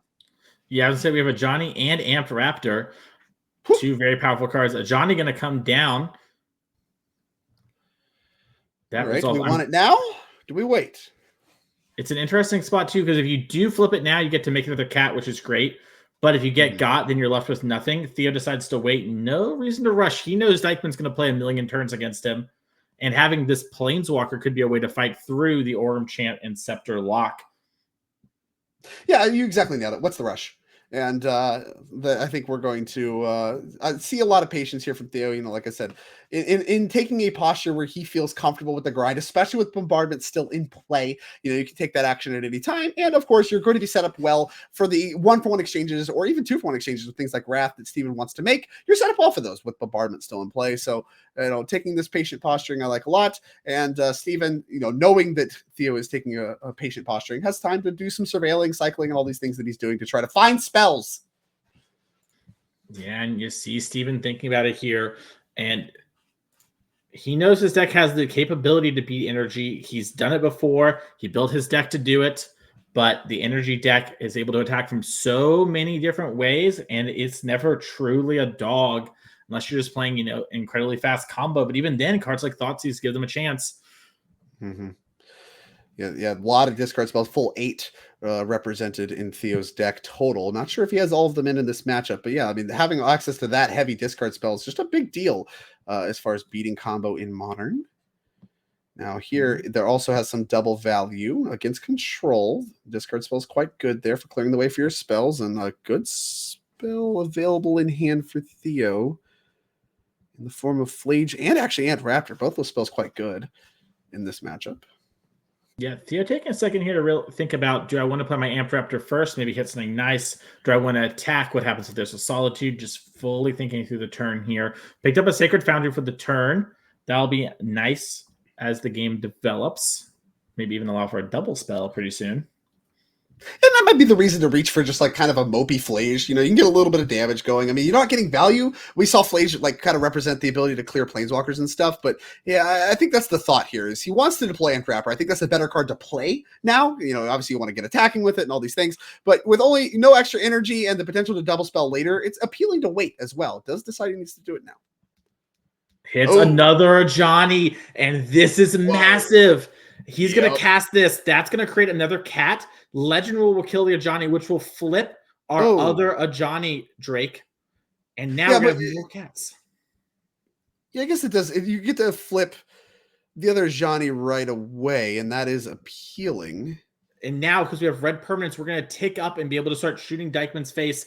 And we're able to play around Solitude all through that. You see Theo sit up there. He was kind of posturing before, kind of like, okay, I'm in for the long haul. He doesn't feel that anymore. He's coming in, making another 2/1 cat, hit Dykman in the face for 4. Now the question is, are we going to attack with our other cat token? Yeah, that's kind of what I'm curious about, is why did we do this pre-combat? I would have liked, I think, to attack first, maybe. Maybe that's just blowing you out to like what could be a face-up hard cast Solitude. I think that's the line there from Theo was going to play around it. Yeah. Okay, that makes sense. I mean, either way, we still have a big attack force. The extra points of damage are unlikely to matter. Now, Dykman has a lot of these, your favorite, the face-down trap cards there on his side of the battlefield, and going to take a look at those and decide if any of them have any text. Only one land that we knew about left over, so he's done a good job hitting his land drops. It's time. You need to start doing things about what's on the board, or could be facing down lethal as soon as next turn. Yep, and you see him thinking here, and I have to be wondering if Dykman's thinking, how could it all come to this? I got to the matchup I wanted. Last game, I ran him for so long with so many cards, and now I drew a billion cards. I did a bunch of things. Narset's coming down. Remember, Theo, not as worried about Orim's Chant as we have been in the past because our Johnny will just keep on ticking up, keep on shooting. And yeah, Orb's Chant looks worse than it has before. I mean, obviously having your attack split between this enchantment that represents your creatures being good against removal, as well as a Planeswalker, is just a lot. That's a lot for any control deck to fight through. Now, obviously, cards like Wrath of the Skies do a good job answering multiple problems at once, but obviously, if Steven had one of those, I think he'd be casting. Yep. And there is one. Wrath of the Skies. All right. Yeah. Counterspell to Fairy, the other pickups.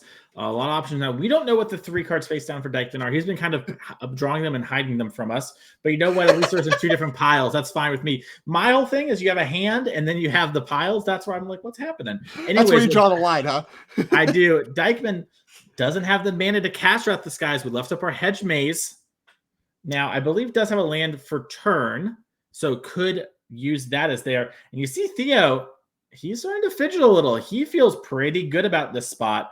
Knows there aren't too many cards that can go 2/2 sideways for him. Yeah, especially from this spot, right? Even if we find Wrath of the Skies, even if we cast it, Bombardment's still in the leftovers, and that plus Ajani is tough. So, you know, really, it's not even clear that Steven wants to cast it this turn. He might have to. I mean, I haven't done all that math. That's for Steven to do, not for me. But, I mean, he's facing down lethal if he does nothing. That's just true. Between Flage and the Bombardment and all that stuff, he could die as quickly as next turn. So the question is, what can you do about the rest? And the answer might just be you have to cast Wrath now. Yep, I like this. Cast Wrath of the Sky, spend 1 mana, get an energy, even though you might not use it this time, you might use it on the next one. And Theo has Bombardment. Wrath of the Skies so hits creature enchantments. So it does not actually do non-land permanent. So we get to keep the Ajani here. A kind of a little important thing to pick out as you're reading Wrath of the Skies there on the screen. It means that you get to keep the Ajani, which means you get to make more creatures. Which means your Bombardment is going to go. No, sorry, he's going to stay because it's only 1 mana. Right. Yep. And Theo is representing lethal here, Drake. We have the Amp Raptor that can attack for 2. We can plus our 0 our Johnny, deal 2. We have the Flage. We have the Golem Bombardment. All Theo needs to do is have these spells resolve, and he's in a commanding position. As Flage comes down, that's going to target Steven Dykman. He's going to fall to 3. We're going to sacrifice the Golem Bombardment, go to 2. If a Johnny's ability resolves, that's going to be game. And you see the fist bump. And there's the fist bump. Congratulations. Theo Jung wins, defeating his awful matchup. And you see on his face there, he knows this is going to be a tough one. But he did it. Congratulations, Theo, our 2024 champion here. Did a great job. Dykman tried to do the run back for the first ever back-to-back NRG champ, but couldn't do it. Only got to the finals. A great finish with some very innovative decks. Congratulations to both of these players on a well-earned victory. Theo is going to be back here next year for our champs again. You know what? We would have seen Theo either way, but now someone else gets the spot. So good luck for them. Sure. Theo's going to win $10,000, and you're going to see him at Pro Tour Chicago Aether Drift here in just a couple of weeks. We're going to talk to Theo in just a second for our winners interview. But Drake, I think that really just showed this energy deck was very, very good. Tomorrow we have a big BNR. Who knows what's going to happen? No reason to speculate. But we know this, before that happened, this deck, it could grind through just about anything if it had the right draws, and showed us that in the finals. Yeah, kind of the de facto best deck, the deck that people pointed to in a lot of spots as being the best deck. I think there was some kind of questions with the Belcher deck and the Brood Scale deck. I mean, a lot of players, there was 7 Brood Scales in this field of 24. A lot less energy. People were very bearish on the whole energy deck strategy. And I think Theo, again, we talked about it a little bit in the broadcast over the course of the matches, but he's always done a good job of identifying when it's correct to play the best deck and when it's correct to, you at least have the leverage. Maybe not correct, but you at least have the space, the room to play what you want to play instead. And he did that with his Gen Sacrifice deck, and he's rewarded. He's the champion for it. And I mean, yeah, it was supposed to be a bad matchup. Nice. 2-0'd you. See you later. Speaking of bad matchup, I don't know if this man has any. Let's head down to Theo Jung. Theo, congratulations, my friend, on winning this event. How does it feel? You got Dom's, you took his birthday prizes from him? Oh my goodness, with the balloon. Theo, can you hear us? All this shouting from Mason. I don't know if Theo hears us. Theo only hears other victors, and so me and Drake can commentate with you. Theo, can you hear us? Theo, can you hear us? Theo! He's too powerful. He's too powerful. He wins too much that he cannot hear us. Yep. Theo, buddy, are you there? Looks like we maybe the answer might be no. I think the answer is no. I think we got a little tech check going on. I think that's what's happening here. I think it's a little awkward. I think I got to figure out how to vamp long enough for Norm to fix it. So I'm going to keep talking like this. But I'll tell you what I'm going to talk about is Theo's ability to win a lot of matches. We'll message the coverage team, and we'll get back to that. All right. So poor Theo, updating his friends. And you know what? He needs time. He needs time to answer all the DMs, answer all the messages. And, honestly, an incredible run. I can't say enough good things about Theo. And enough good things about Steven Dykman. Honestly, I'm pretty, I'm sad for him. He lost. He said he did a lot. He did a lot, even with the tournament structure to set himself up for success. But, not being able to just continue to ride the championship into the next championship. I'm excited to see Steven get back in the streets, battle again, battle his way back into the championship. So tough loss for him. Obviously, this moment's about Theo and celebrating Theo, but I'm excited to see Dykman again later. Can you hear us now? I can, yeah. There we go. We're so back. Congratulations, Theo. How are you feeling after just winning champs in what was kind of a crazy finals? Yeah, I'm feeling great. I feel like I got away with murder. Things kind of got away from me at the end there. But, I've been playing Magic all day. Mistakes are bound to happen. And never punished. Talking about that getting away with murder there. I mean, feeling blessed there. I mean, obviously the One Ring activation in Narset feels like a moment where you kind of thought about, I'm going to kill the Narset, then draw, then kill Teferi, a little dexterity error. But in general, did you feel bad about game 3? Because, Dykman told us he built his deck to beat energy. And obviously when you lost your matchup in Pioneer, you had to be feeling a little bit of anxiety going into the finals. Yeah, I did. I played Steven earlier in the Swiss. I think round 2, and he defeated me pretty soundly, and it does seem like his deck does line up well into mine. And I was really hoping to get match 2 because I feel like my deck has a little more game there, but yeah. Incredible. And a little bit of a storyline too. You tested with some of the other players, as many do, for this event. And my understanding is your team, the testing team you worked with, had incredible results. All 3 of you featured in the top 4. Talk to me a little bit about that and the preparation, how successful it was. Yeah. We obviously did pretty great. 3 of our 5 members of the testing team ended up in the top 4. Yeah, it was really great to have awesome practice partners, and I think we did a good job tuning the decks that we played. I did go a little rogue. I played 3 decks, and my teammates played none of the same decks, so I wasn't able to convince anyone, but scoreboard. Scoreboard indeed. Yeah, so I mean, talk to me a little bit there. You just mentioned you went totally different from your teammates. What made you want to, very quickly play the 3 decks that you did? Yeah, so I can start with standard. I realized pretty quickly that the 2 decks I wanted to play in the format were either blue-black or green-red prowess, and then I just I played blue-black mid-range at Worlds, did pretty poorly, kept playing it, couldn't win too much with it, and then I, went to the Gruul side of things, and then I started winning more. Yeah, so Good it reason to was switch. definitely a comfort pick for me, and I think the deck's awesome. For Innkeeper's Talent, it's been great. If you play Gruul, that's the reason to play Gruul. And I really wanted to play 4 of that card in a field I expected to be very heavy in Dimir. Makes Well, sense. there we go. We got it up Yeah, on screen for and, those of you at home. Yeah, and I can talk about Pioneer. Mhm. I mean, Rakdos Sack, I always play this deck. Yeah, that's what I was saying. I felt like it was a comfort pick. I feel like I see you always register Mayhem Devil, and you Yeah. always are winning with Mayhem Devil. Yeah, so I really love the deck. I love decks that just make a lot of game objects or a little tricksy, and yeah. But if it's absolutely horrendous, I won't play it. But I think it's decent enough currently that I decided to just lean on familiarity there. 3 formats, it's a lot to prep for. Getting one choice out of the way is brings some ease of mind. And yeah, for modern, I played NRG. Yeah, that's where I started.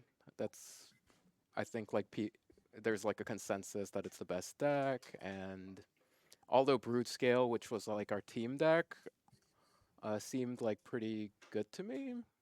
I don't know. It's just I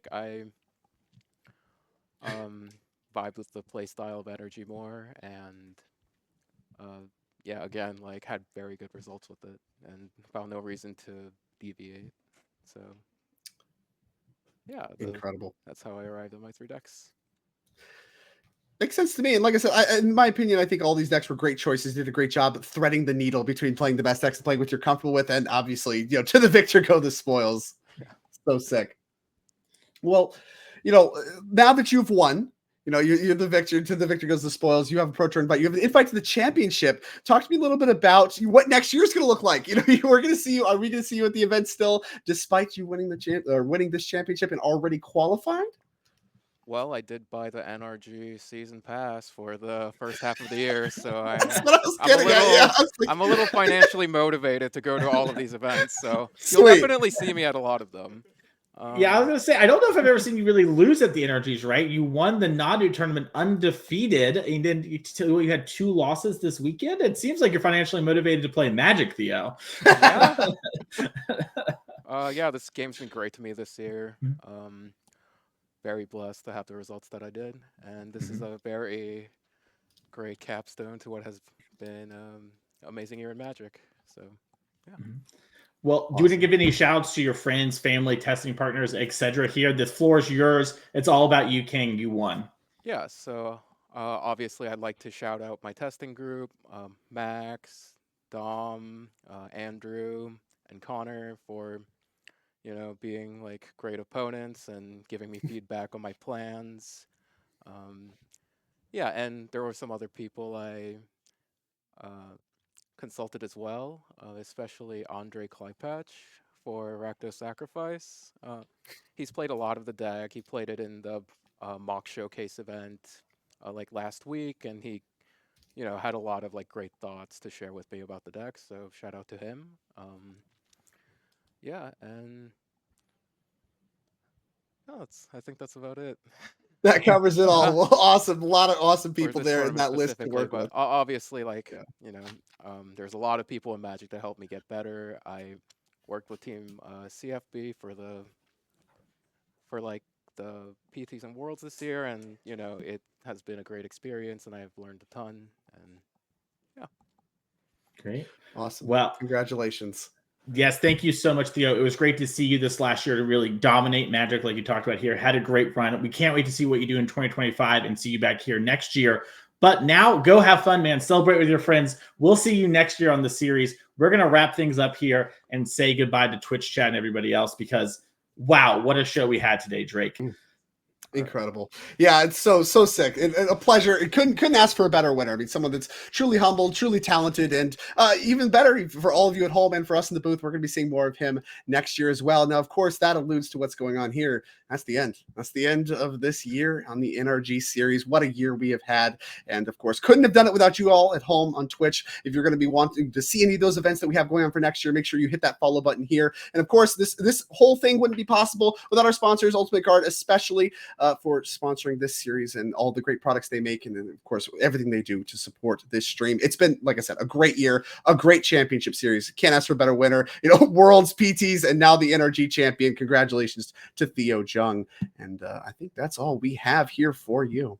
It has been amazing commentating this last year of events with you, Drake, Doomwake, Will Hall, so many other people on the NRG series. It's been amazing. I want to give a shout out to NRG and Norm for supporting paper competitive Magic. It is definitely something that is a passion project. And if you want to support, you can follow us here on Twitch and check out the store as well. It is something that we all love, and we're glad we can bring it to you. Like Drake mentioned there, Ultimate Guard as well, helping us bring this to you all. We can't wait to see you in 2025. It is my pleasure to bring you all Paper Magic. It's my favorite thing in the world. I'm glad I got to share it with you, Drake. I'm glad I got to share it with Twitch chat. We'll see you all next year for 2025.